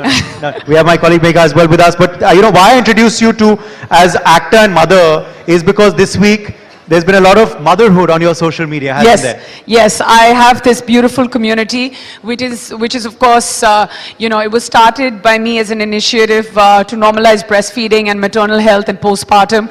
And we started it when my daughter was about 9 months old, and I thought there was a very important need for that. And right now we're all celebrating across the world, World Breastfeeding Week. We've had support from mums across the board. One, of course, who's sitting here, Surveen Chawla, who's also contributed to change through conversation, and we've seen a lot change. The last conversation we had was with Radhika Apte. She made some very valid points, and it really makes me happy when different mums across the board actually come forward, narrate their stories, because all our stories are so different, but each one of us can actually relate to each other, because, you know, at some point we feel this has happened to us. And that is that little thing that we all need to sit and discuss at many different points, because that's where the change starts. Right, absolutely. Now, I do want to understand, you know, the trajectory from winning a beauty pageant, then being this brilliant actress in the Bollywood industry, and now you're taking on such beautiful roles. You have these amazing candid talk shows. I love watching them, and also about taking these causes that are close to your heart, working for the women, talking about motherhood. How has your journey been, and how do you see yourself transitioning over all these decades? Well, firstly, I mean, I'm just taking punts. I have very limited offers that are made to me, and I try and make the most of it. So I'm just, I'm just trying to make the best of what I have. And the part that you said that I'm working for women, I honestly am not. I feel like the women are working for themselves, and, they can figure it all out. But at some point when we have a little bit of free time, we're out there supporting each other and being a voice sometimes for ourselves and sometimes for, things that we believe in. And I really think that, one needs to start coming forward, voicing it, making that change, because कई बार हमको ऐसे लगता है कि हमारे बोलने से क्या फर्क पड़ेगा, या ये हम क्या कोई ज़रूरी नहीं है ये एक ट्वीट करने से या एक इंस्टाग्राम लाइव करने से, या पर किसी ना किसी को कहीं ना कहीं वो फर्क पड़ रहा है, बिकॉज हर एक इंसान की आवाज़ उठाने से you can spark a revolution. I know I'm stating cliches here, but it's true, you really can. Apart from this, when I have a little bit of free time, which is never, because, we have a 3-year-old and a 6-year-old, I have no free time and very little mental capacity. Even right now, 99% of my brain is thinking about my children, 1% is here. But I think 1% is enough for us, or not, at least for us. But do tell us, not being sexist, I'm just kidding. No. I'm not going to take, but empowering women today, you've got this award. It's a NewsX Excellence Award, and you won many awards as an actor, of course, but an award for empowering women. How does that make you feel? What is your first reaction? I just feel that I've done very little, and I just feel that, a tag like that ends up putting a lot of pressure on me to keep doing more. But yes, there's a huge part of me that feels very encouraged. मुझे कहीं ना कहीं ऐसे लगता है, कहीं ना कहीं अपनी आवाज़ जो है ठीक जगह ठीक कानों पे पड़ रही है, उस आवाज़ से फर्क पड़ रहा है, शायद पड़ रहा है, नहीं पड़ रहा है, पड़ सकता है. You still want to keep doing that, and I feel like after a point it gets very tiring. Not the empowering part, but just like living up to the role. And then there are times that I also look up to women and I'm like, okay, I get empowered by them. So like, I could be looking at you and saying that you're doing such a great job today, and I want to, do the things that you do, or Shabana ji, or, all the other amazing people who are here in the audience today. So I feel like we can do it for each other and bounce off each other. But yeah, this is a big tag you've given me. No, it really is. And it is the Shakti Award, so I have to ask you, where do you derive your Shakti from? My mom, she's here. She's here. My mom and dad are here. Thank you very much for hosting this in New Delhi so that they could come. Otherwise, if this event was in Mumbai, they wouldn't be able to witness this. But I get all my, Shakti from my mother. Today is their 49th wedding anniversary. We're going to be going and celebrating that. Congratulations to the two people because of whom, of course, Neha got the upbringing and values that have made her. And does that make you feel proud, getting this award in front of them? Absolutely. Every time I call my mom and I'm like, ye nahi ho raha hai, wo nahi ho raha hai, professional setbacks, personally, if I feel that, okay, today I'm feeling overwhelmed as a mother, there's a lot going on, I can't, she's just like, koi na, jaan hai, jahan hai, sab theek ho jayega. So, you just feel like it's going to happen. And then I just feel like, and then there are times where I feel that I mean, it just decompresses me because I feel she has so much strength. And there are times that I'm anxious, and each one of us needs someone like that in our lives. Now my dad is feeling bad, so quickly ask me a question about my dad because I love him very much. आज महिलाओं का दिन है, आज महिलाओं का दिन है. रोज महिलाओं का दिन है, रोज. Yes, exactly. Okay, I do have a question, and I would want to know, two gorgeous children, and of course it's a full-time job. I'm going to do it on stage. Yeah. And it's a full-time job, and how has it changed your life? In so many ways. Like I feel like I make the right choices because of my children. Before I had children, I was, I actually feel so settled because I was feeling so, when you're younger, you feel so unsettled. You're like, इसने भी बुला लिया, यहाँ पे भी चले जाओ, ये offer मिल गया, वो भी काम कर लो, ये भी कर लो. But I think having children professionally you make the right choices, because even when I get a script or when I get the opportunity to go somewhere, travel, represent, I'm always like, you know, is this opportunity good enough for me to leave these two beautiful beings and go and do this? And sometimes I'm like, no, it's not. And you know, the questions that I had in my mind earlier, should I not? I can literally, they're 3 and 6, and they don't even need to answer them, but looking at them, I get those answers from them. I've learned how to exercise balance in my life, exercise patience, because, you know, if you have toddlers, you know that you have to exercise patience everywhere. Not sweat the small stuff, because, you know, in the larger scheme of things, as long as they're fine, everything is okay, they're healthy and happy, you know, as a you know, professional, you'll be able to handle everything else.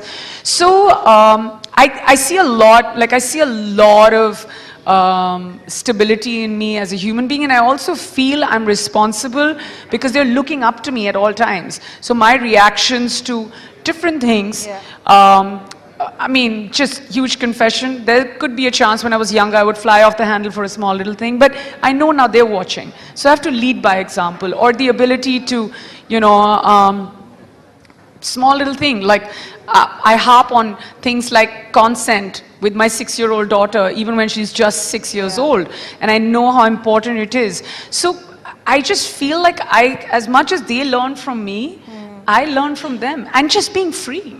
Like I've never been around, you know, toddlers and babies, and they're so free and relaxed, and yeah, I mean, sometimes they mess things up, but and they're also not sorry about it, but yeah, I want to have that quality as well. You've also been, you know, open about conversations on breastfeeding as well. Yes. Now, these are issues which we don't very often see women celebrities speak about. These are issues we don't, or used to actually, when you started speaking on it.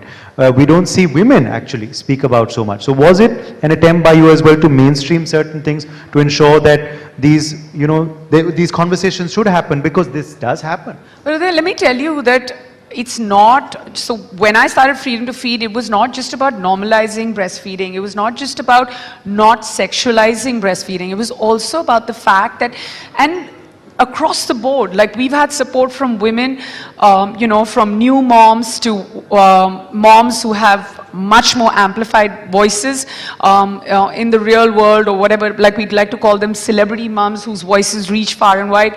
But they've spoken about everything from maternal health to work hours to change in mindset when you go back to work after becoming a mom, to the kind of you know, to postpartum depression.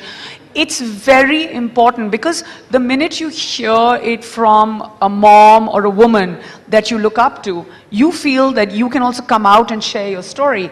And they, like for instance, and I mean, it broke my heart when it happened on the live, and we were doing a live with Bipasha, and she spoke about how her daughter had a condition where she had a hole in her heart when she was born, and she spoke about it. And after that live finished, we had so many moms from across the world who reached out to us, who said, can you connect us to Bipasha? Can you connect us to the doctors? You know, you're also building a network. Making an impact. And helping people out. Or like, you know, Kajal Agarwal was going to the US, and she was just like, how do I make sure that I continue to feed my child? And when I got that DM at like 3 in the morning on our community page, I knew she really needed help, because, and I was just like, just carry an ice pack. And sometimes it's so simple, but it's great. I just really think that if you can go out and make a change through something as simple as having a real conversation, like the way you guys do, I mean, that's the beginning of a lot. Right, okay, on that note, Neha, let's start with a rapid fire. I hope you're ready. Warring. And you know, let's start it off with, what is the one thing that you do when you are in a bad mood or when you are having a bad day? I scroll through pictures of my children. Yeah, okay. Yeah. I do random, and it's 56,000 yeah, that's images. cathartic. 56,000 images, guys. I am not lying. Yeah. And if they're using my phone to click more pictures of us, it's gone through the roof. Yeah. Okay. Yeah. And who is the one person that you would call if you have to get the gossip from the industry or from your circle? Is this going to make headlines? Are we on a news channel? You tell us. Live.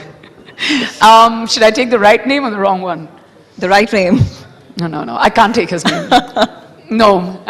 Okay. We can guess. Okay, you can guess. It is exactly who you're thinking of. Okay.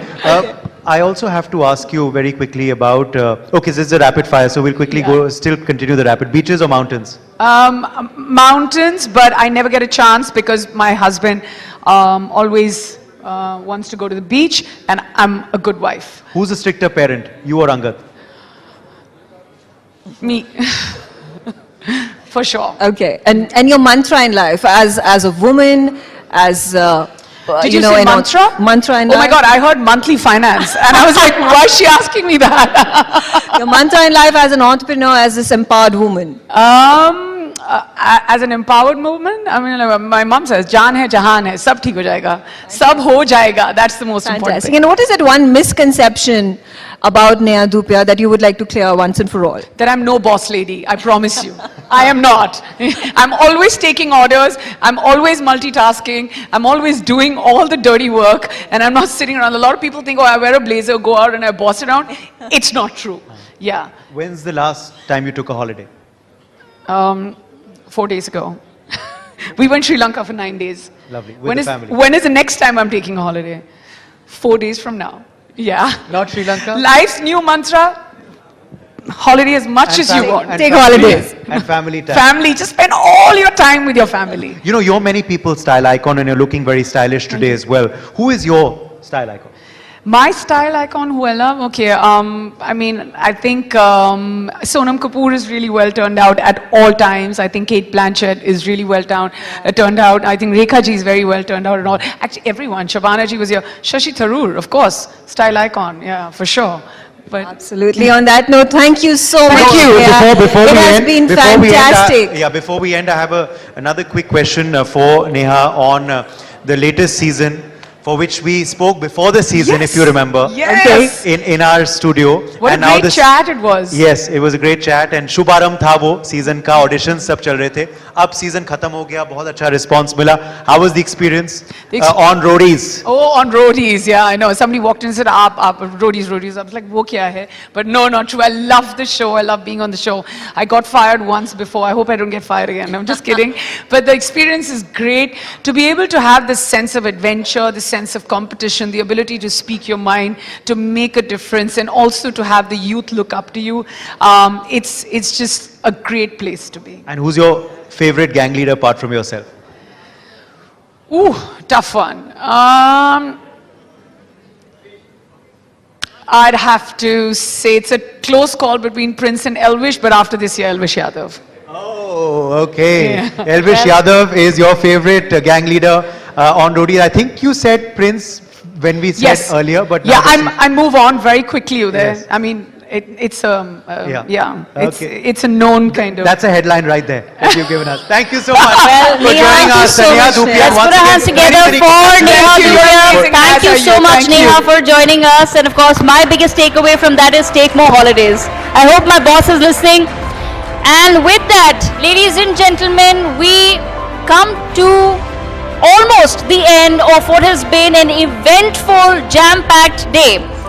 I take this moment to now invite upon stage Miss Surveen Chawla, an actor who's joining us on why hard work wins and her mantra to success. Let's put our hands together for Surveen Chawla. Leading this conversation is my colleague Uday Pratap Singh and Mr. Vineet Malhotra. Uday, request your presence back on stage. Surveen, thank you so much for joining us at We Women Want. Uday and Vineet, over to you.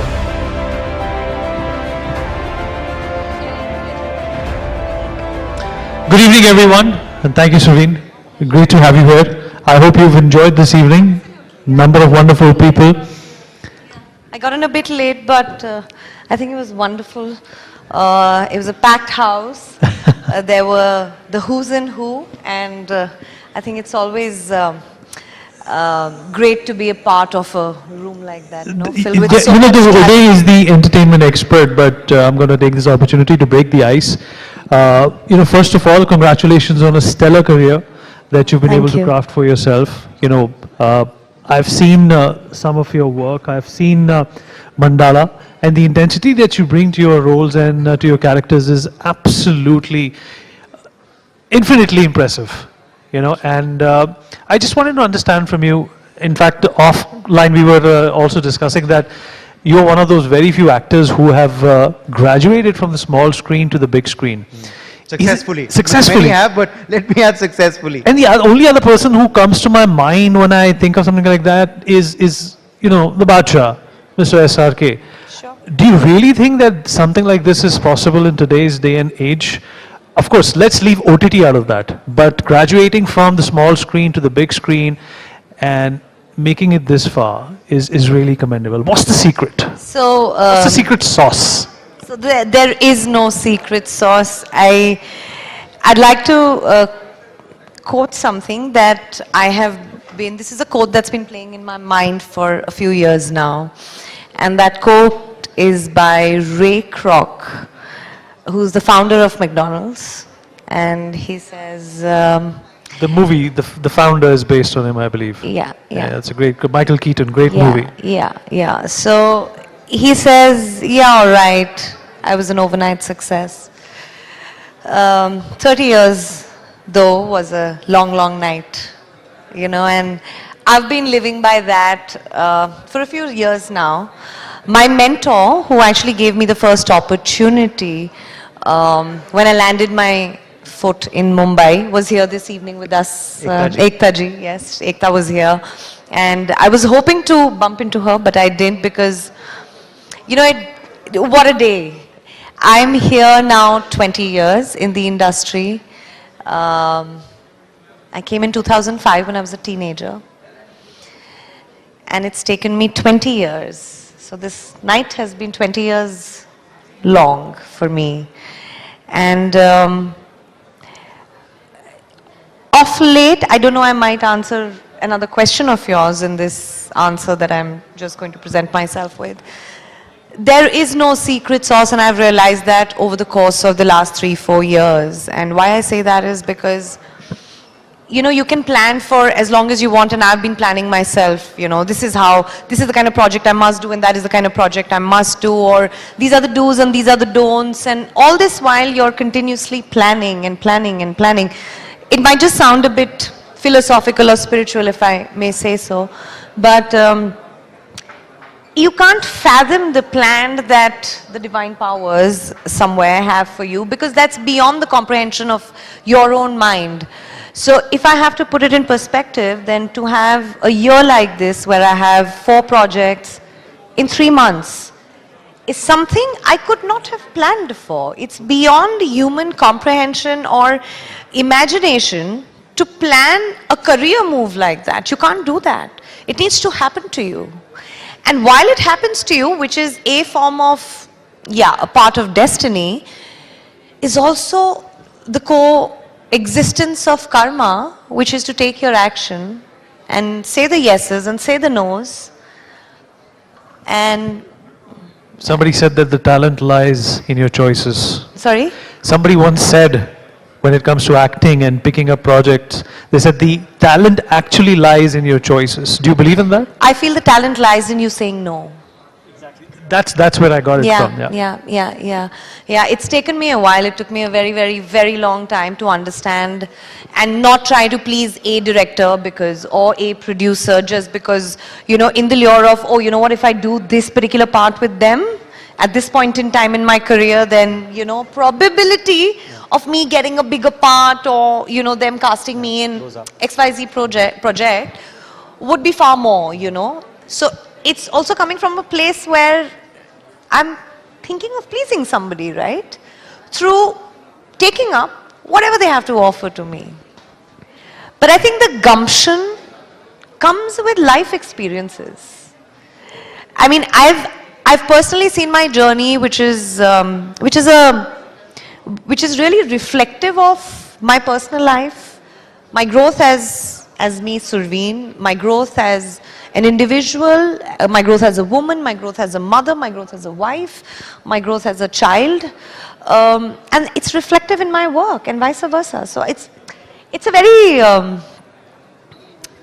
like it's a celestial sort of an experience for me. And just yesterday, in fact, I was talking to a friend of mine and I was just talking about this year and, you know, oh my God, the arrival and that, you know, that term that is generally used. Oh, you know, so how do you feel like you've arrived? I said, it just seems so shallow to me. That term seems today so shallow to me. And all that I feel is a lot of gratitude and a far bigger and stronger drive to go further from here. No, absolutely. You know? This is a very pensive Surveen Chawla that we have today on our stage. But this really is the year of Surveen, and I'm going to get to that in just a second. Of course, Vineet has already referred to Mandala. There's a lot more as well. I think one of your new Amazon Prime show, First Look, has also just come out. Yeah. But first, I have to ask you very quickly about, of course, you just cited that, and that's quite a big deal as well. Your first mentor gave you a first break. Ekta Kapoorji has also been honored on this very stage. That Surveen Chawla today has also won an award for excellence in power-packed performances. Your first reaction? I'm just truly honored, and like I said, you know, these last 3-4 months have been surreal for me.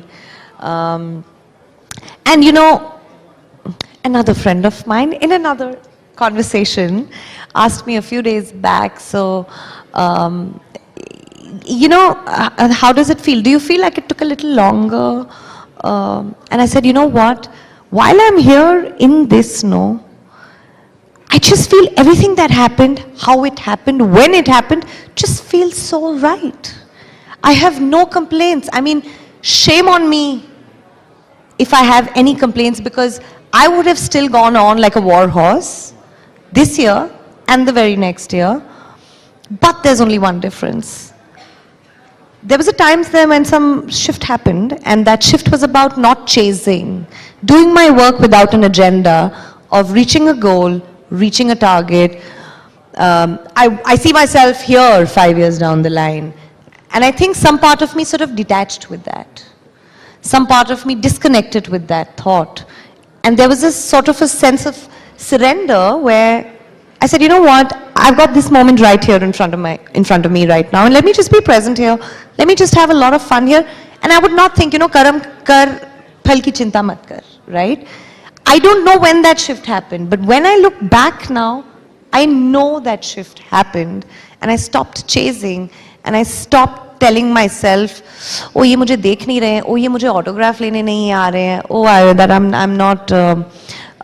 not there yet. All of that noise just kind of muted itself, you know. And I've experienced that. But I couldn't put my finger onto it till about this May 29th and all of, because you tend to dive deep into self-analysis and you introspect. There's so much to take in, there's so much to soak in. And I think that experience has been extremely humbling for me. You know, I know actors can't often dictate release dates, but what do you make of, you know, these back-to-back projects coming for you in this year? Ki kahin ye 2025, you know, I don't know how much you believe in astrology and numerology, kahin 2025 hi likha tha, because you have, you know, Rana Naidu 2, you have, of course, Criminal Justice, the latest season, you have the Mandala Murders, you have now this new Amazon Prime project. Have they announced? Yeah, that's it. Yeah, that's it. That's the last one. Exactly. Or for this stint. For now, yeah, that's that.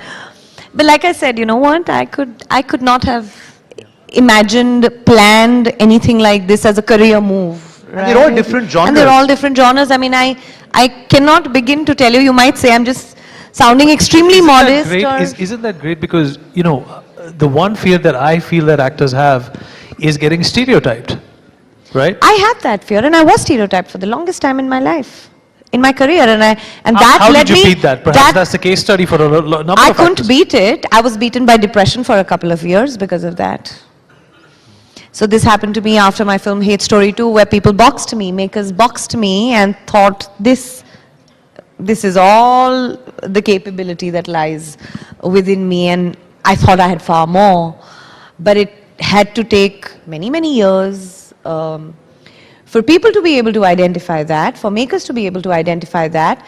And I think we're nobodies unless we are presented with opportunities where either there are makers, there are directors, there are producers who kind of vest in so much faith in you, without having seen you doing that particular genre of work that they've sort of offering you.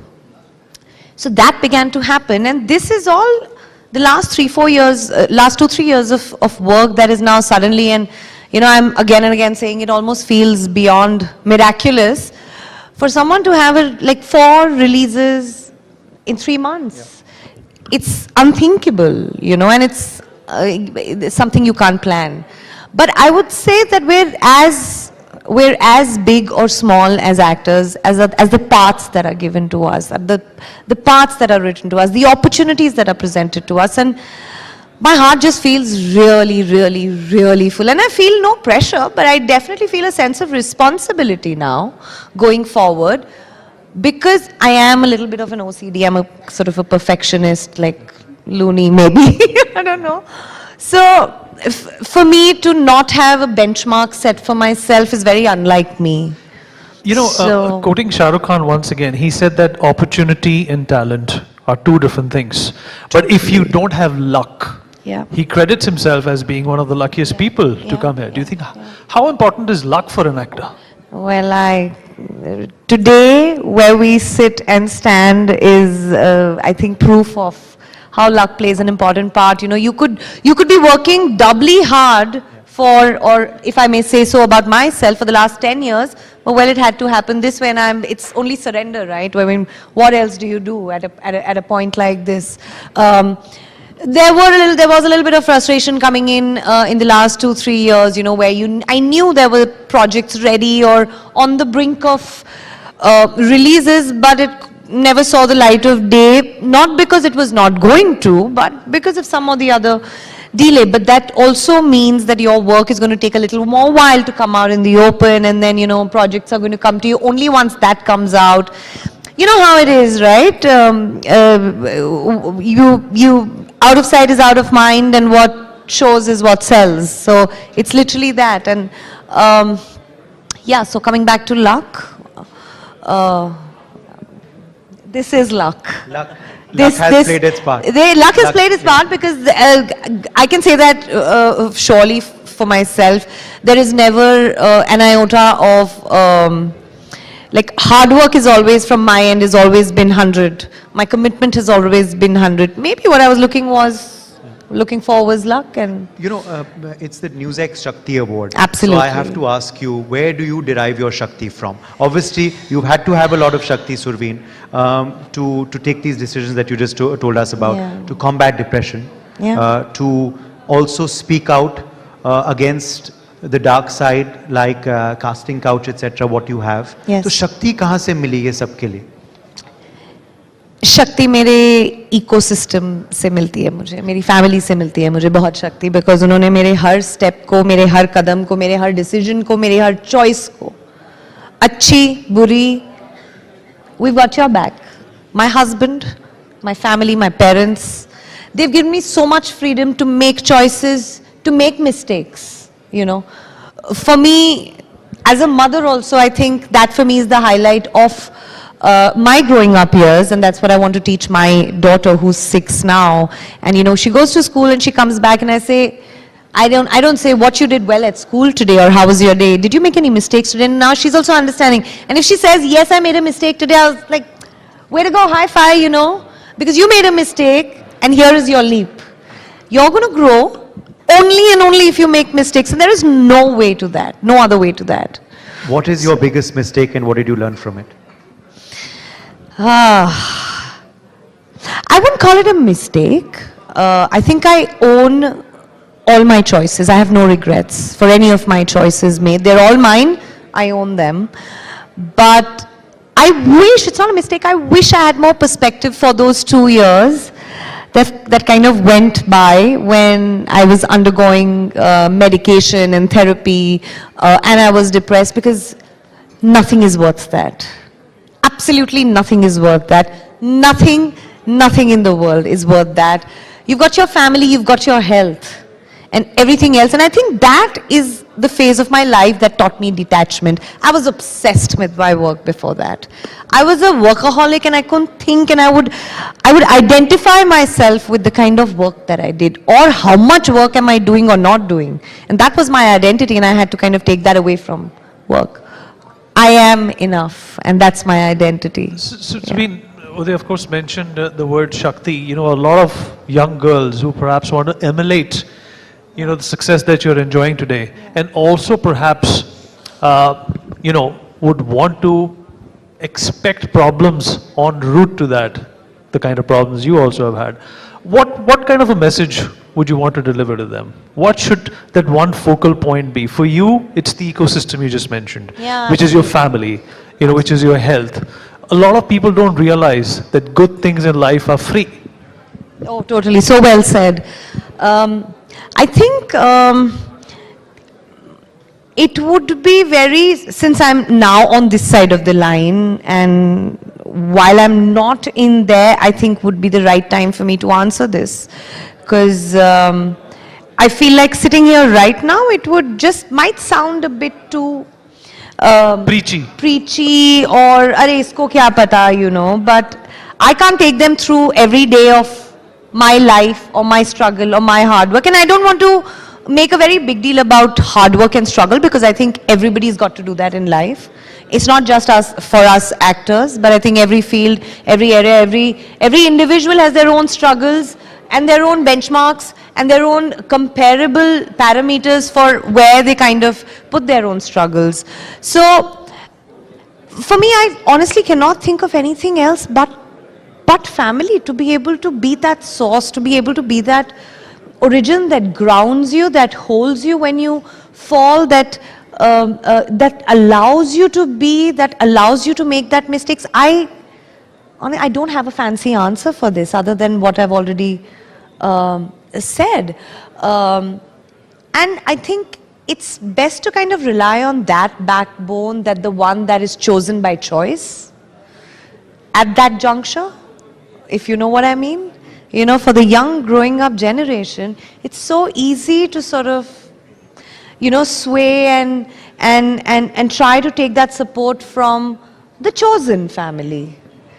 But I feel there is something about that which is so unconditional, and I think they require that, you know, it's that पेड़ का जो एक वो, what do you call it? डाली नहीं, पेड़ की छाया जो होती है ना, वो आपकी फैमिली से मिलती है आपको, वो और कहीं से नहीं मिलती है.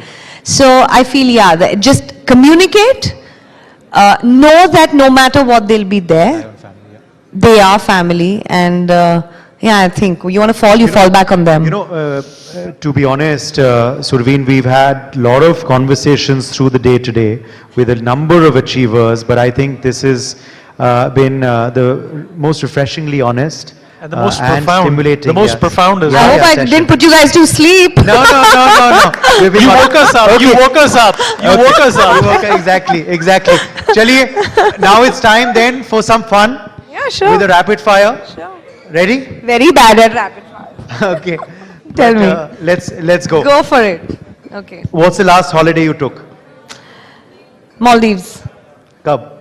On my 10th wedding anniversary, just 28th of July, a few days back. Okay. Yeah. What's your guilty pleasure when it comes to eating? Something that you shouldn't? That I shouldn't. Bengan bharta. That you can. I was hoping you'd say chocolates. No. No. I'm okay with all that. I should not be eating bengan bharta because it sometimes kind of gives me like a tummy ache. But I can like have my 6, 7 chapatis is what I have with one round of bengan bharta. Wow. That's your idea of a cheat meal. Okay. The panju in me, no? Beaches, so favorite cuisine? Bengan ka bharta. Bengan ka bharta. No, favorite cuisine, you want to ask me Chinese. Okay. I have a spot. I have this cloud kitchen of street Chinese in Mumbai. Wow. Okay. That's my favorite. I think my friends say you must be having a steak there, I think. Okay. We're going to ask you there to take us there next time. For sure. Next time when you're in Mumbai. Favorite actor, Bollywood and Hollywood? Oh boy, that's a, you know, Shabana ji said, no, you can't have favorites. It's very like, Bollywood, yeah. I mean, I can say the few that I really, I mean, Mr. Bachchan is Mr. Bachchan. There's Dilip Saab. I mean, the list can go on from that era to now. But yeah, I would say Mr. Bachchan and Dilip Saab, yeah, they top the list. And Hollywood is, I love Matthew McConaughey. I love him. And then, of course, Robert Downey.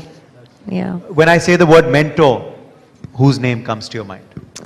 Ekta Kapoor. My first, right? Yeah. You never forget your firsts. What's the superpower you wish you had? Currently, the superpower that I'd like to have is, if I wish I had this sort of an eject button and eject away all the hate and the trolling and the cancel culture that social media is bringing into the world, and I so condemn that. I really do. I just wish I could turn everybody into these kind-hearted individuals that kind of empower people rather than throw them and put them down. So OTT, TV or films, your favorite medium? all. I'd go for wherever there's a great script. All right, we have run out of time, but a big round of applause, please. We've had an amazing conversation with And you're looking very stylish today. I have to ask you, what is your style statement? What is my personal style statement? I mean, I'm one chappal, bhangi, shorts and t-shirt kind of girl, man. I love my comfort. Okay. Thank you so much, Surveen Chawla. Let's hear it for her. It's truly the year of Surveen Chawla, as we were saying. Back-to-back successful projects and rave reviews. Let's keep that going. Thank you very much. I will try my best, I promise. Many, many congratulations. Thank you, Surveen. Thank you, Uday and Vineet, for hosting this session, which of course was the last session of the Shakti Awards 2025 in the We Women Want Conclave.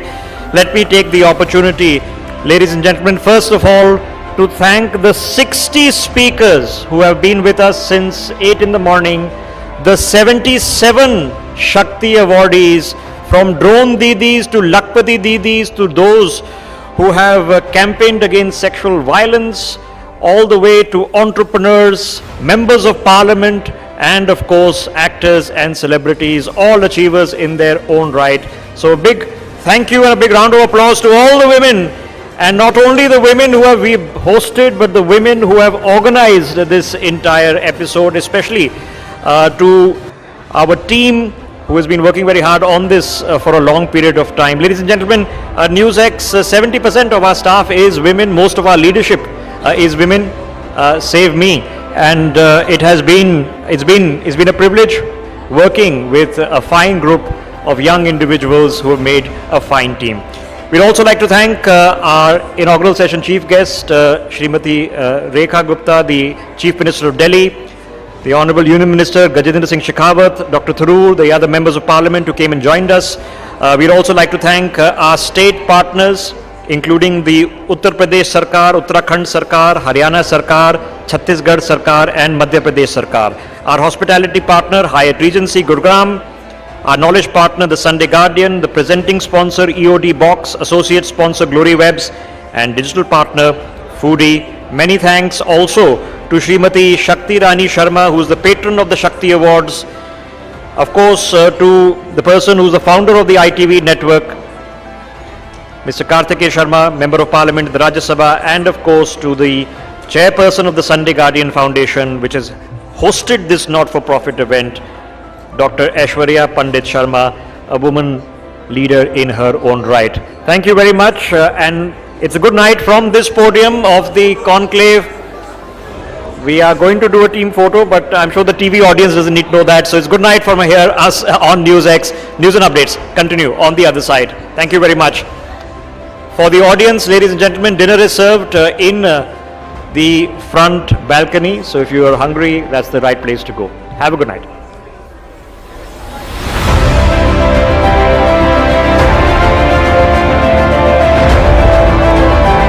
Could I get the team